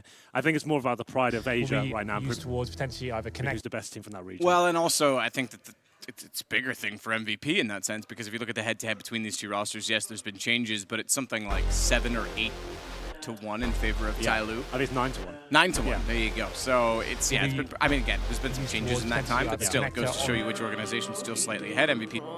He's trying to fly the Korean flag and bring them into Counter-Strike, whereas China's had a little bit more teams and involvement in the scene. So it's a big thing for MVP to beat these guys. It's a monkey off the back, if you want to put it that way. MVP, a massive organization. They've got like one of the best League of Legends team. They also have Rambo as a coach. Exactly, and I spoke to him last night as well, and like he's obviously still trying to find his place. Wasn't a professional CSGO player, obviously. The legendary 1.6 guy for 3D. He lives in Korea now, still working on his career, and so he's like trying to bring the communication together as a team. Like it's not his native language, but he does speak it. So it'll be interesting to see how he develops. So far, they've been kind of struggling. They headhunted him as well. Yeah, right. They poached him. He was working for Zowie. That's right. As a product manager, or I don't know what his position was. I think like player manager or whatever, community liaison rep. He would deal a lot of the pro players and whatnot with their gear. And then MVP picked him up, Kan Yang went after him. So much like they did in 1.6, where he built a dream team that was capable of winning a few events, Kan Yang's trying to do the same thing now in CSGO with MVP. And it's going to be a long-term project, hence the name MVP Project. Yeah. But it's something they're willing to commit to. Well, here we go then. So we Tyler on the CT side and MVP. Like we said, they wanted Mirage, they've got it. T-side start for them. 5 sets of armor. Interesting on Mirage. That's quite rare to see. I have to say, normally you get 2 smokes almost every single time in the T-pistol. This suggests something quite slow and methodical, but we have got a bit of aggression towards middle from the CTs here. It will be Didi and Joking pushing up towards mid, but they have fallen back slightly here. So going back with Didi all the way. So they didn't even really peek around the corner. They started to look and then fell back immediately. Well, for now, we do have Didi pushing up towards middle. Not getting anything for this. A very passive hold from the terrorist side. Bombs down towards the B apartments as well, but you can see that mid control coming in. Didi is pushing a little bit further. Argency is waiting for him. We said this would be a battle of wits, really. These guys practice against each other every day, and Jason pointed it out. This would be just a battle of the anti-strats coming in. Yeah, I think so. I mean, to go up mid and then fall back and go again is kind of interesting that you're getting that much of a read, trying to go early on them, trying to know what they're up to. But MVP strikes first. Good kill. Look at somebody, though. Gets in behind. Hello. Easy, quick kill bomb. Will be dropped temporarily. He's got one on either side. Knows it. Takes the next fight. Down goes Rinda. And it's going to be somebody that holds off Zion inside of the B apartments. He'll be pinched off from both sides, so does win one battle to get himself away, but watch the underpass. Was occupied temporarily, or was it? No, I take that back. It's Catwalk, so I thought Zoking was down below. He's actually on the mini-map, just wrapping around the L turn. And HSK is going to greet him. So this actually gives the advantage back to MVP, despite that it looked like somebody had put himself in such a good position. Well, this round should be tied up at this point. It's a 3 versus 1. They're heading towards B with 15 seconds. The plant will come in momentarily. Captain Mo, unfortunately, doesn't really have much ground to win this one, but he has got the kit and smoke. So it's going to take a bit of heroics here, but maybe he can get something going. He's going towards short. And in terms of utility left of the T's, like we said, 5 sets of armor. So they'll be holding up and just trying to have, as you would say, that trifecta of doom towards the B side. Yeah, I would say that. I feel like you're just part of Illuminati, and that's your way of promoting the triangle. We've just seen that bomb timer coming in as well, Matt. We haven't had that yet. And as someone had it yesterday. It's true. That's pretty cool. 40 seconds there. Looks a nice little feature added here at Starlighter. But there it is. Quite a strange pistol round, I have to say. It's always going to be a little different from what we're used to casting. The fact that Tyloo are getting towards B apartments like this and pushing all the way towards top and middle before any sort of kills are coming in, that's quite strange, but still interesting nonetheless. And it's going to be MVP picking that one up. Just holding very passively to the start, waiting for the Tyloo aggression to come in. And 3 AKs. They do go for 2 UMPs, but a lot of teams will go with 1 or 2 rifles and predominantly SMGs. So the fact that they're going rifle heavy is interesting to note. Force buy obviously on the CT side. Round 2, they'll go for CZ75s and Deagles 157 and then armor on everyone, including head armor. Yeah, and Captain Mo joining in as well. Obviously the AWPer for the team, and he'll be going for the force buy. So that limits him with the AWP in that first gun round. That's if they lose this, of course. They're obviously going to be very confident in these pistols. It's going to be a bit of an aim fest going forward. Both teams very talented in terms of the mechanical skill of Counter-Strike. As we get into it. Basic map control coming in from MVP here, obviously getting towards short, a bit faster than the previous round, just waiting for a CT to maybe overextend. And unfortunately, for Argency there, gets absolutely battered by the CZ, but the HSK reply comes in. Barely comes in. 7 HP left for him. He's got to be careful. That nade would have taken him down if he went back toward ladder. He stays at the corner. Somebody knows that he's likely far away, given that the nade didn't find him. So peek far and then look to the ladder room. It comes out with the former. He gets the first kill. Miss from HC. What a snap around from Kaylee. I thought he still had him dead because his back was turned, and then he finally realized where he was being shot from. This is looking all right from Tyloo. Bomb down on Catwalk. Both players over toward B, but 3 players, the 3 remaining from Tyloo, all around that bomb, looking toward the smoke. One to consider behind the inside of the window, but the shot comes in from Captain Mo. It's down to Kaylee. He's only got 16 HP, and he'll be taken down by Zilking.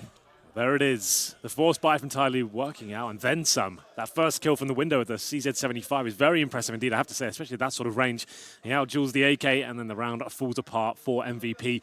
They didn't really seem to have any sort of idea as to where they were finishing up that round. They got a bit of short control, but they were so exposed from short, ladder room, window, connector as well. Weren't really covering the ground too well, but there it is. Tyloo will be picking that one up. 1-1, we have a force buy. In return, of course, MVP will be getting Deagles, PD50s, and some Tech 9s. They have 2 smokes to work with. That suggests a basic execute coming in. Not really giving anything away so far. The bomb's heading towards the B apartments, and Zine heading towards the Palace area, trying to just see if any CTs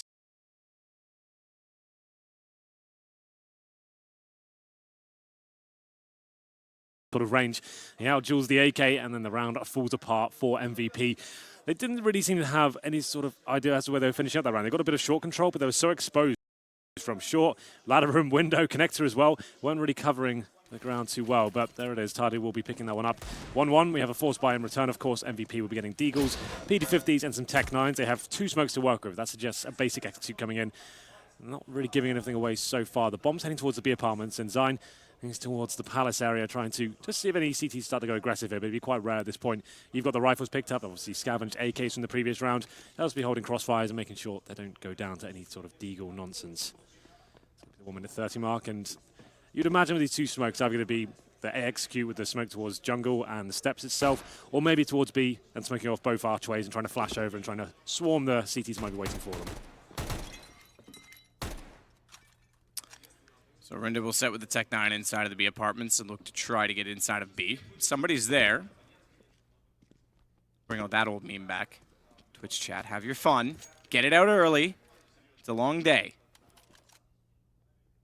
Today's the day with 9 best of ones, in fact. Is it not? I think it is. It's going to be a long one. Yeah. Well, let's just go in. Blinded off on Catwalk. This is a reasonable time to use the split screen because you can see both approaches of the defense. The crossfire that is set. Somebody snaps back well to take out Rinda. Zine and Argency left alive, excuse me. Zine's done well, but he's in a 1 versus 3, 12 HP. Gets it down to just 2. Chances of winning limited. He needs an ace. And like I say, 33 seconds. He may have the bomb. They know where he is, and they've got 2 players waiting for him. Low HP is going to take 1 bullet. If he gets the bomb down, he's done well here. Both players toward Checker gives him a chance. 20 seconds remaining now. Didn't go for the plant. It would have been possible for him, but he fancies going back to the A side here. Definitely has time to get the bomb down, but whether they'll let him do this is yet to be seen. They don't seem to be moving from this kitchen area, so he might well get the plant down. Considering they're actually swarming the B side now, it's almost certainly going to happen, and he might just have a chance of winning this one. Maybe. Yeah, that's pretty good to get to A that quickly. So he can jump on the first shot quickly. Ooh, thought they were going to confront each other right away. He may do. Thinks about A main. Decides Tetris instead, wants to peek aggressively as well because of the HP. Needs to catch them off. If he's predictable, he goes down. They're both going to peek. Needs a headshot. Gets 1. Surprisingly, no response, and Zine walks back out. He's got 2 with 12 HP, and that's an ace to clutch out round 3. Not bad at all there from Zine. An ace. Amazing work. And considering he had 12 HP there in limited time, he makes the call to go towards the A site. And you can see what Tyloo was trying to do. That was technically the correct decision. Stick together and try and retake the site once he gets the bomb down there. They didn't want to be separate and give him 2 one-on-one situations. Want to give him 2 targets. But unfortunately, they just assumed he was still on the site there, maybe in towards Palace. Tetris seemed to be the perfect position in that manner. And he manages to find the spray down and win the round with an ace, no less. It's going to be 2-1 now as MVP steal the round back. Another force buy in return there from Tyloo. CZs, UMPs, and a Deagle. Joking has got the M4A4 though, so maybe he can get something going here. We're having a look towards mid here. This is DD with the UMP. And we saw some crazy games so far this tournament in terms of force buys back-to-back and no one being able to run away with certain games, but I feel like this could be a similar prospect going forward. Well, urgency toward Catwalk and into ladder, clears that position, rounds the corner, but taken down by a pistol. CZ75 seems to be the pistol of choice for the Asian teams. I have to say they use it quite frequently and with good success. 3 of the 4 remaining players for the terrorist side. MVP going to be sitting inside of the apartments, as we dubbed them yesterday. But there's 2 who make it 1.5. Somebody naded down to 13 now. Inside of the B site, waiting on the defense. They're going to Molotov off toward bench. They may have overlooked, because that Molotov didn't spill the fact that somebody's in the corner, but good pickup from, I'm told it's pronounced Kale, like Christian Bale, so I'm going to call him Batman as he gets the shot in the back of the site. That's not bad. Well, here we go. Then the bomb's down. It's going to be a 4-on-3. No kits available for Tyloo here. They need to make a decision. They're going for this. They do have the M4 towards the B apartments as well. Joking smoked out, and the Deagle will go down as well towards Kitchen. Not really much they can do at this point. I'd say save the M4, and it looks like that's exactly what they're going to do. Almost impossible to win the round without the kits here. Trying to take the M4. Maybe you can make something happen in towards the next round. So MVP finally get a couple of rounds in a row here. Towards the B side they went and managed to trade effectively. Kale picking up 2 frags. As you're calling him Batman, I'll call him Patrick Bateman. Okay. I thought you were going to go with Joker, Robin. Oh, no. Patrick Bateman's another Christian Bale. Yeah, no, I know. I'm aware. Why would I go Joker? American Psycho, is it not? Yes, exactly. Yeah, well done. that's what I thought. Don't worry about the plastic. I'm just painting or renovating or whatever he says. I've got to return some videotapes. It's my favorite line. Yeah. There you go. I heard that you wanted to actually reenact that movie in real life. Wouldn't mind. Who would you pick as the supporting actors? Just so I know that I'm not on that list. We'll think about that. We'll get back to it. Here we go then. It's going to be that saved M4. And Joking was still with that M4A4. Towards A we go, though. Contact play, this makes a lot of sense, right? The A side, lots of trading potential here for the AKs. And they're just waiting up for the initial aggression comes in. Captain Mo tries to face towards A ramp, and he gets taken down. No need to commit at this point. You've got the 5-on-4 that quickly. That's a dream scenario for the T side, especially up against the anti-eco. But it's going to be Joking finding one of the players actually walking up towards the A ramp there. Equals it to a 4-on-4. So a lot of work to do here. If they can recover that AK, it's a UMP, I beg your pardon, but that's at least something to work with. Pop flash down toward A main to clear it. HSK doesn't want to risk any further damage going in toward that position, so now that he knows it's clear with an 8 as well, he can start to set with his teammate. Ooh, Molotov, I think, bounced off the high part of the arch and didn't quite land where it was intended, but they can start to split A is the point now that they've cleared that back. Good shot from Argency to take down Zoking is going to leave that as a possibility, because if he goes down, take out the second prong to the approach. Bomb planted safe behind triple. DD still wants to try and fight back in the window. Drops the UMP out the window, though, which is going to make quite a noise. They should know they're in there. And around the corner, Kale's got 1. Goes down to DD. HZ from range. Ooh, actually dinks up Zine, you know? But it's DD already saving his M4. He's gone toward the apartments. I'm going to make that a thing. You're trying. I always have the great Jaden rounds. Yeah. Apartments. What else do we have? I think that's about it. Money, baby, you've got. Yeah, that's what you like. We've got a few things. Yeah. We're making it happen. Yeah, so you can see the bomb timer coming to an end there. Bomb goes off, and DD will be saving the M4, so... Oh, well, apparently not. They get a few frags towards MVP, but it's going to be 4-1 now. They're certainly the underdogs. We saw the odds go into this one. It was like 4-1 in favor of Tyloo. So the fact is... I was going to pick MVP, too. Yeah, really? I really was. I thought today was the day. I felt Can Yang. I felt it in my waters, as Chad would say. Like we said, like they wanted to play Mirage here, so it was interesting that Tyloo allowed them to get onto one of their favorite maps. Well, Tyloo also like it. Yeah, of course, but you'd think at this point, now, obviously Tyloo being the better team, you maybe wanted to get rid of your opponent's best maps, but I guess at the same time maybe play to your own strengths as well. We'll get into round number 6, and it's going to be a weak buy for Tyloo. Captain Mo, this kind of force buy mentality they've had is damaging them slightly going forward. Captain Mo, very, very proficient AWP. He's going to be down to the M4 here. No kits available for Tyloo. They probably need to get a little bit more aggressive here. You can see them kind of flirting with the idea of pushing towards a ramp. HZ will be waiting in that position, maybe going to be flashed over momentarily. They really do need to find a frag to get them the man advantage right now. They can't handle a full execution. You can see the 1 minute 20 mark. No kits, 1 smoke and 3 flashbangs. That's not going to be enough to hold off a full set piece. That smoke's gone as well. HSK wants to try and open things up with the AWP. Captain Mo yet to have his out based on the way things have transpired. So he'll have to wait a little bit longer, even though he does have an M4 in this round. The only silenced M4.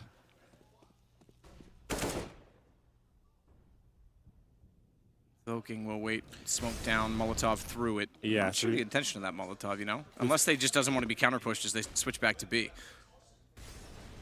Towards B we will go, and now how do they hold them off? No smokes or incendiaries. Comes down to real fragging here, and DD lights them up with 2, and it's going to be the heavy man advantage as well, but HSK is fighting back with the AWP. Yeah, decent shot up close. Op's going to be ready, posted as well. Bomb, problem is not planted, is down inside of the site. He needs a little bit of support to get to it. He can't elect to go alone. Oh, he spotted one window. Elect to go alone. He was hoping Argency could get a little bit closer. He's going to leave the bomb, then pick it up and give it right back. But then get set for the window. Argency's already found a kill, and HSK makes up for it. It seemed like indecision, but somehow they find the man advantage. And HZ has only 30 HP to work with.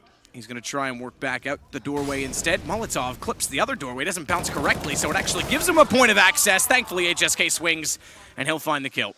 Another big round there for MVP. They had some heroics from Zyne to allow them to get the ace clutch coming in, and now MVP fighting back after it was a heavy man advantage for Tyloo. The retake is so difficult there. They didn't have smokes, flashbangs to even get out of kitchen. And HSK stepping up with the AWP, some close range actions you pointed out towards our bench area, and then nice intelligent play as well. His teammate Argency was actually in the connector the whole time they're executing towards B. He's holding rotations, didn't find anything from it, but makes his way up towards short. Time was ticking away. He comes up and calls that area clear to take a bit of a risk, and no flanks are coming in, and it's the right call. Tyloo all rotate through kitchen, and he gets dropped the bomb, and then HSK protects him with the AWP, hitting every single shot, and DD did everything he could. He said he comes up the fragging at this point with no grenades, and they had that heavy advantage, but here's the replay of the AWP, and poor old HZ only had 30 HP to try and win the 2 versus 1. Not really going to be possible, especially when he didn't have the kit as well. Couldn't really buy himself much time. So, 5-1, MVP starting to run away with this one. Has to be another eco here, as we get DD on the UMP. There are some Caesars and Deagles. They managed to cause some damage with these weapons before, but don't really have much to work with. No armor, well, apart from the 2 players who have body armor, but you find it hard to believe they can actually do anything with this. Mo's going to be in position to get an op with armor in the next round. If he didn't go Deagle here, he might get more utility along. He's got 2250. They're going to get a loss round bonus of maximum. So the $3,400 to win, he'll leave himself with enough. But we'll see if they can do better than that in this round. We already saw them win one with limited pistols and weaponry. That was round 2. Not quite the same buy from MVP then, though. They had 2 UMPs and 3 AKs. Now they've got an AWP and 4 AKs, plus full utility, of which they'll start to deploy it onto the B site to clear out the position toward Van. Yeah, this is looking promising, though. They're just eradicating risk, uses the Molotovs to flush out any kind of tight choke points. See if they can get that first pick once again. That's always an idyllic situation if you can find the 5-on-4 nice and early as a T side against these ecos. It can spread the CT defense a little bit thin, and you can see them getting a bit antsy now. The CT's trying to make something happen. 2 towards A ramp as Zyne. He finds jockeying, and it's going to be that 5-on-4 we were talking about. Smoke will go down. Up flash in towards A main. I thought I was going to see a smoke. I hear one, but I thought I was going to see it closer into connector. It's actually gone toward the window. HSK is going to take down DD, but bomb is down. You're right. HZ pushes through and takes out Argency. So even though they take the site from connector, oh, look at somebody. He's waiting, gets the AWP player down. That's going to cause some confusion because they've got to go 2 directions to try and find him. They do manage to get him, and it becomes a 1 versus 3. Look at the flank timing, almost perfect. Captain Mo with the flames down in front of him is going to try and slip through that as soon as they extinguish now. And a gap in the smoke. 2 go toward connector. Bomb planted for it in a smoke because they wanted the safe plant. They didn't have the information as to where Mo was. But he's made it in toward Tetris. Oh, Kale just barely spots him. If he wasn't spotted, he may have gotten 1 in that situation. I don't know about the round, but he'll go down. And now it is 6-1 for MVP, but the op is out. Yeah, that was a bit dicey for MVP there after getting the bomb dropped at a round of time ticking away. The CZ player on the A side manages to cause some damage, but not quite enough. And a double AWP setup comes in that for Tyloo now. Somebody and Captain Mo picking those up. Obviously, Mirage lends itself to the double AWP setup. We've seen in many top European teams presenting this, and we'll see whether they can make it effective. 6-1. Tyloo not picking up the second round force buy. Haven't really got much going on Mirage as of yet. This is a best of 1. Loser is going home. Both of these teams on 0 for 2 at the moment. That's true. It's our first elimination match 3 days into the event. The Swiss system reaching its final stages. Good shots and exchanges. Mo finally gets the op going. He's got 2. He's got an up-close position. Argent's is scared to take it. He knows what Mo is capable of.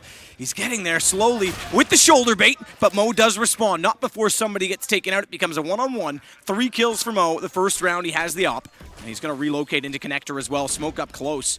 Interesting because it leaves Mo with only one side to peek, but Zine is actually going to, I thought, stay above on top of the box. He's actually going to watch toward jungle. He's got to be very careful. Mo's going to walk out. Swap to the M4, and he's on the right to nail it. I'm interested in the position that Zine went for there. When he deployed that smoke as well, right? He knows he's going to be coming from jungle or the connector. He stands in the open and almost exposes himself. It's Captain Mo who's got to strike first. He should be touching the bomb before he even gets the chance to see the terrorist at that point. Run the time down. You know the money's going to be tight for them. He didn't have a kit either. He's actually probably quite happy that happened. I'd be hiding in Palace towards a ramp. Tetris, just buying as much time as I possibly can. Don't give him a jewel. You've obviously lost track of him. You know he's going to be coming from these 2 positions. Just buy yourself as much as you possibly can, and Captain Mo stepping up tremendously there. 4 kills in total, and I thought this was the end of the round. Ooh. But Captain Mo, the little no-scope there, and that's the angle I find very strange. Considering he had so much time and he knew exactly where he was, get yourself somewhere hidden, but there it is. Tali do bounce back, but unfortunately only 1 player surviving for them that round, so 3 UMPs. Captain Mo still has the orb. Lose this, it's definitely going to be a double eco. That's the thing, though. Captain Mo has the op. Look at what it did in the last round. Yeah. Indeed, he does have a rifle to complement it, but he's going to go aggressive. I would have expected one of the UMPs to try and take this fight inside of middle. But he'll put the M4 on the catwalk instead. Kale sits down at Horseshoe, doesn't want to try and push up to the top of the ramp. Just waiting for perhaps the aggression from DD. Again, these 2 teams know each other very well. It's not an interdomestic rival in terms of Danish versus Danish or Swedish versus Swedish, but it is the Asian teams, and they themselves are very closely knit. Yeah, exactly.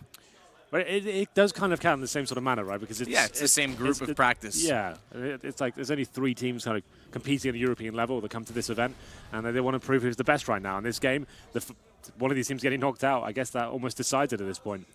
Well, DD's going to finally strike. Does so when the nades come down, tries to spray transfer. Can't quite get to HSK in time to take him down, but puts him on 70. And then he runs back down smartly onto catwalk to get toward B, knowing as well that they were over toward the apartments. Good pickup from DD to burn Kale. He'll go down to Rinda, but great job from him in the round to get 2 kills and a significant amount of damage on a 3rd. It gives Zoking the perfect opportunity to flank. Makes a bit of noise, but down goes HSK. Rinda's a sitting duck. Somebody hits him with a jump shot. And Zine is in a 1 versus 4. They'll avoid that reset and double eco potential. And I think Zine's just going to give this up 16 seconds, back away with the AK-47. Yeah, I hope you can hear the Asian casters on our headsets. You can hear them getting absolutely hyped for this one. Obviously, they bring the entire team over to cast these big games and kind of represent the scene itself. And every kill that comes in, they're going absolutely wild. It's really cool to hear. But there it is, Tyloo picking up that round. Some nice aggression towards middle there. As soon as he sees the flashbangs come over towards middle, he uses that opportunity to strike. He's always going to get 1 frag at that point. The reset time for the flashbang, he always guarantees himself a kill, as he did not get flashed at all. And then the backstab coming in from Zoking as well, managing to pick up a couple of frags. Good work by them. And in terms of the money left over for the T side, it's not looking great. We have 1 AK purchased by Zine at the moment. They're trying to balance the books right now and drop some weapons over. I don't think they'll be fully investing this round. They will take a pause at this point. And here's the frag charts for you, Zine. 10 frags after that ace he got. That does make a lot of sense. Yep. And there it is, frag leader for them. And somebody on the Tyloo side, 9 kills, 7 deaths. They're starting to get into this game now. It looks like it will be a force by overall. They are using the rule set of 3 pauses per team. And like we said, the MVP have the coach Rambo with them. This is their tactical pause, and he'll just be deciding how they approach this next situation. 6-3 is the current scoreline. The buy is starting to come in now. 2 AKs, a UMP, and I think I spotted a good little as well. I think I can see it on the floor. There it is. Yes, indeed. As we get into round number 10. A big one, I have to say. This is, Tali money is not amazing right now, but they have got that double orb set up back out once again. And this makes sense from MVP. It's a tight buy, get some smokes out, full execution. We haven't seen these set pieces as of yet. Let's see if they can get that bomb down and force a clutch situation, perhaps. Zoking will sit toward jungle and watch off window as well. He's got dual responsibility, given that they go for the aggressive stance inside of A, and they're also pushing into the B apartments for early information. There's a lot of ground in mid. Oh, that's got to be a hit. Mo's got to hit that. Back turned on the way in, tries to beat the flash, misses it. Instead, will burn Kale alive. That's a direct trade from the grave because he's already gone down to the same hands, but it's somebody to peek back out with an AWP, one of 2, the double op setup. And it's going to give them the man advantage temporarily as Rinda, stuck against the walls, trying to find his way back through a smoke, turns in time to find Zoking. 3 HP left to work with, sure to go down to DD therefore. But it's Zine and HSK, one of which is on a Galil. HSK, limited in his weapon, to pull this back. And he's stuck inside Sandwich, like spotted. Mo knows he's there, double scope to make sure. Твое лицо рассказывает историю. Оно отражает твои желания, выражает твою страсть. Твое лицо рассказывает о твоих страхах. Оно помнит обещания, дороги, которые ты прошел, сердца, которые разбил. Оно может рассказать истории о великих завоеваниях и забытой боли. Твое лицо рассказывает историю, которую ты хотел бы скрыть. Оно выражает твои тайны. И даже те, что глубоко внутри. Твое лицо показывает твою несовершенную красоту. Твое лицо рассказывает историю. Прими это. Совершенство в каждом портрете. С двойной камерой от Leica. Huawei P10. Идеальный на десятку. Pull this back, and he's stuck inside Sandwich, like spotted. Mo knows he's there. Double scope to make sure he doesn't make a mistake on a shoulder peek. And the bomb is there. He's also called to his teammates. So, ooh, DD thought he could easily walk in, but they overlooked the second player. It's Zine to get another, and HSK goes down, but Zine's still there. Mo with 2 big misses in the round is going to cost them. Yeah, huge misses there as well. That's the force buy from MVP. What really works about the set piece in that scenario, the double orb setup, that's a bit of a nightmare. The full set piece, if it gets in and you don't find those initial frags, and like I said, Captain Mo misses some key shots there, that's going to cost Tyloo overall. And MVP do strike back and have a big clutch situation. 7-3 coming in, and the money is in the proverbial bin at this point. 7-3, and they have to go for UMPs and a scout. DD brings out an M4. This is the must-win round at this point. It's going to be double eco after this. Let's see what they can do. And it looks like we're sending ourselves towards another A execution. 4 players heading towards A side of the map. We do have one towards the connector as well. Ardency making fast work towards middle, but it looks like, Captain Mo was going to spot him, but he's going to be smoked out. As we get into the 1 minute 35 mark, this will be a contact play. No smokes coming in, and he said needs to find some kills there. Can't make it happen. Jokin gets 1, but he's going to be taken down shortly after. Yeah, just a scout from Mo as well. He's just trying to spam it down through mid. We saw those 2 quick shots. Mo jumps out window. They've got the rotation back around from B. Good play from DD. Brings it to 3s. Low HP on Zine and Kale could be a problem for them, but Zine again continues to fight forward aggressively despite his HP disadvantages. And he finds yet another kill as Mo has to back away. Well, it's how it does damage, but yeah, I think low HP. Desperate for information at that point, I guess, trying to figure it out, but you're right, it's low HP, and this is the bigger problem. They flank out 1 on Zine. There's no need for it, and Rinda's in a weird position on the site. Mo's got that with the scout and Tyloo. Welcome to round 4. It's so hard to watch sometimes, though. You know they're on UMPs and scouts. They're not going to have kits or even grenades. Why are you giving them the jewels on your low HP? It doesn't make any sense. 3 players alive, you've got the man advantage, and you're running towards them 1 by 1, not watching your flanks. You're so tunnel vision and trying to find the kills straight away. When the bomb goes down, the attackers become the defending side, right? You should be making them come to you and committing, touching the bomb before they even see anyone. The CTs are loving that. They don't even have to go near the bomb. They don't even tap it to fake someone out. Like, they just get given targets at low HP as well. Poor flashbangs towards connector. And that's another misplay from MVP, I have to say. Forced by in response. We said that was a must-win round for Tyloo.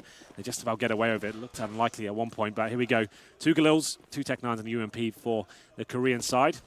And aggression coming in from Tyloo here. We can see DD pushing his way towards top and middle.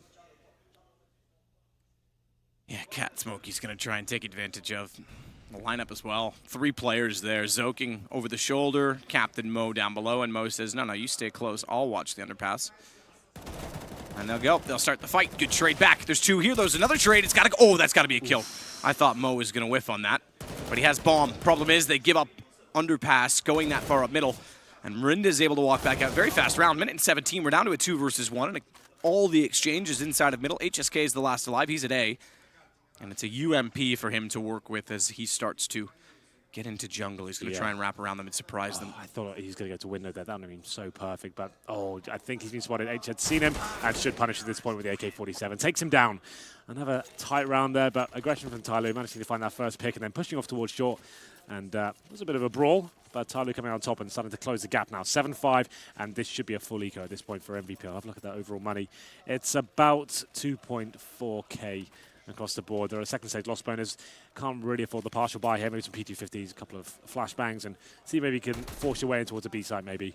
A bit of buy up next round with the loss bonus coming in at 2,400.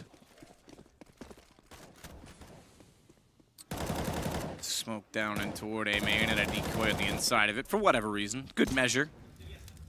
Ooh, Molotov deep. Rinda's inside of it, only with a pistol. Second nade, somebody moving.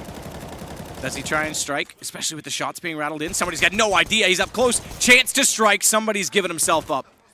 A little bit, I guess, aggressive and ambitious toward B. Timed it well, Rinda, and he's got an M4, but Mo is ready for it as he wraps on the inside of the smoke. Didi in toward the B apartments will take down the bomb and back off into the underpass as Zine tries to track him down. Bomb will be grabbed again. That'll allow them to work with it, but 13 HP left for Zine. And Argency on 100. I'd give the UMP to Argency.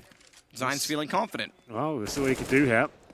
He's going to be spotted. That's Argency towards underpass. Surely not long for this world, as he wants to take the duel with the PT50. Interesting decision. I guess he's taking the aggro away from Zine, who was going to face towards top middle, and this duel decides it pretty much. And nice work from Zocking and HZ there to finish the round. And it's going to be 7-6. It's going to be a very close half indeed. And like we said, third stage loss bonus. No bomb in that round, but there is enough to buy AK-47s. They could get an orb. It'd be glass cannon for sure. But I don't think that's going to be the play. We'll probably get 5 AKs here and see what they can do going forward. Buying just yet. But DD, he's on the AWP this time, not Captain Mo. To be fair, Captain Mo, like you said, some big whiffs there. Maybe he's not feeling 100% confident with the weapon today. Started great. Yeah. First round of the 3K and then swaps to the M4 to clutch the 1v1. But yeah, the next round, weren't able to succeed. Next round where he was in an important situation, I should say. It wasn't the immediate round after. Somebody waiting toward Cat does spray down toward one. Decent damage to Rinda, but does lose that duel, leaving us in 4s. He goes toward connector, but not quite deep enough to do anything to Mo. He's just burrowing his way into the corner, and it landed at the bottom of the steps. Head shown. DD takes the bait. Lead 4-on-4 for now. AWP going to be positioned towards the B side of the map. Looks like he's heading towards short as well. Two players, in fact, actually going towards that position. They're going to maybe boost up here, and it's actually going to be coming in. Oh, we can spot ahead. Easy kill there for DD. Might get a second as well. Well, I'd fall back at this one, considering you flashed in a position given away. They're still going to be fighting their bomb down towards connector. That might decide the round, as this duel going to be very important indeed. And maybe we do have a lifeline here for MVP. Just DD now in the 2-versus-1. Bomb yet to be planted. It's down in connector, but KO will be picking it up with a smoke down. There is a gap, and that shot misses it. That could decide it now. Could indeed. Bomb going to be planted. DD on the op this time, not Mo, as you mentioned. And the flash out. Kale's able to escape. DD doesn't get anything from that. He's still going to look firebox. Did he even see that? No, I don't think he did. I think the flashbang was actually effective. It was a high-risk maneuver to get towards CD Spawn, but they pulled it off. I thought maybe he saw it and couldn't get the shot off in time, but he has no awareness. So yeah, he's definitely pulled it off. And him burrowing that far into CT, and the second player being this far out toward A, that's so much ground for DD to have to try and cover. This should be MVP, 100%. Oh, nice. Yeah, that's done. And Zine peeks it as well. Yeah, that looked like it was Tyloo for sure. After the boost comes in, easy kill towards connector, and that gap in the smoke. If DD hits that, so many small little plays there that could have been, didn't work out, and Tyloo will not be winning this half. It goes 8-6 in favor of MVP Project. We have a little replay here of Kale's great work towards the connector in short position as well. Finding frags as he goes, but here's the replay of what we've seen so far in the pistol. And we go to the final half. We do have Captain Mo on the AWP there. They're swapping the roles around here. It's a weak by CZ UMP 1M4. Captain Mo really needs to step up here, and he's heading towards middle from what I can see. He's in the window position. And in terms of the buy for MVP, no AWP for them. HSK down to the UMP himself, and he's towards the B apartments. Apartments. Apartments, sorry. You're right. It's okay. Forgiven. Somebody will spot HSK. Back off the position on the platform, not wanting to get naded down. Rightfully so. One smoke remains. Glass cannon for Captain Mo. CT's very, very limited with 1:12 for MVP. Loaded to do whatever they like in this last round. Absolutely. They know the money's going to be weak for Tyloo, considering they've been going in with the double orb setups and some tight rounds as well. Lots of these coming down to clutch situations. Even when Tyloo are winning rounds, it's like 1v1s every single time. So difficult last round for them here. We hit the 50-second mark, and no one fully committing As of yet, it looks like MVP are setting themselves up for an A split. You can see those guys adjusting at A ramp to throw some smokes in. That looks like the jungle and step smokes. And they're swing off towards short as well. Boost towards window. This is looking promising. Not going to find any contact just yet, but this is lovely from HSK. Close range weaponry, and he finds the first frag as well. Good recovery from somebody, though, to get him back. HZ tries to find Zyne. Strike, well, the iron is hot toward Palace and catch them off guard, but not going to work. And Mo is already forced back down the CT stairs as well. Good flash, secondary flash. Lots of time to try and move away from that, but unfortunately didn't look away in time and had to back off. 2 versus 2 though. DD does manage to get Kale. He's going to smoke off the bomb right away. Molotov towards C2. Lucky DD didn't jump in front of that and ruin it. But the full rotation, this is actually get on it. They've got a kit on somebody. Get on that. The smoke's still going to be deployed. Argency's just getting there. He's got the lineup. Oh, he's perfect. He's perfect on the lineup. Very common. People miss that. DD's picked up the same kit, gone for a wider angle. I think he may have it because little does Argency. No! DD gets off it, nails the shot, back on it with the kit, and I think he's just got the time. It's going to go 8-7. Tyloo. Close round, and DD with 3 kills. Yeah, it wasn't the most beautiful CS play this half, but it's certainly very close. Lots of tight clutches there, and that's another one. It seemed like MVP had that one tied up, and the CZ kills coming in back and forth, and the lineup, like you said, perfect. We thought he had it locked down, but DD holds his nerve and manages to pull it off. Well, that said, it means we're 1 round the difference. We'll take a short break and be right back.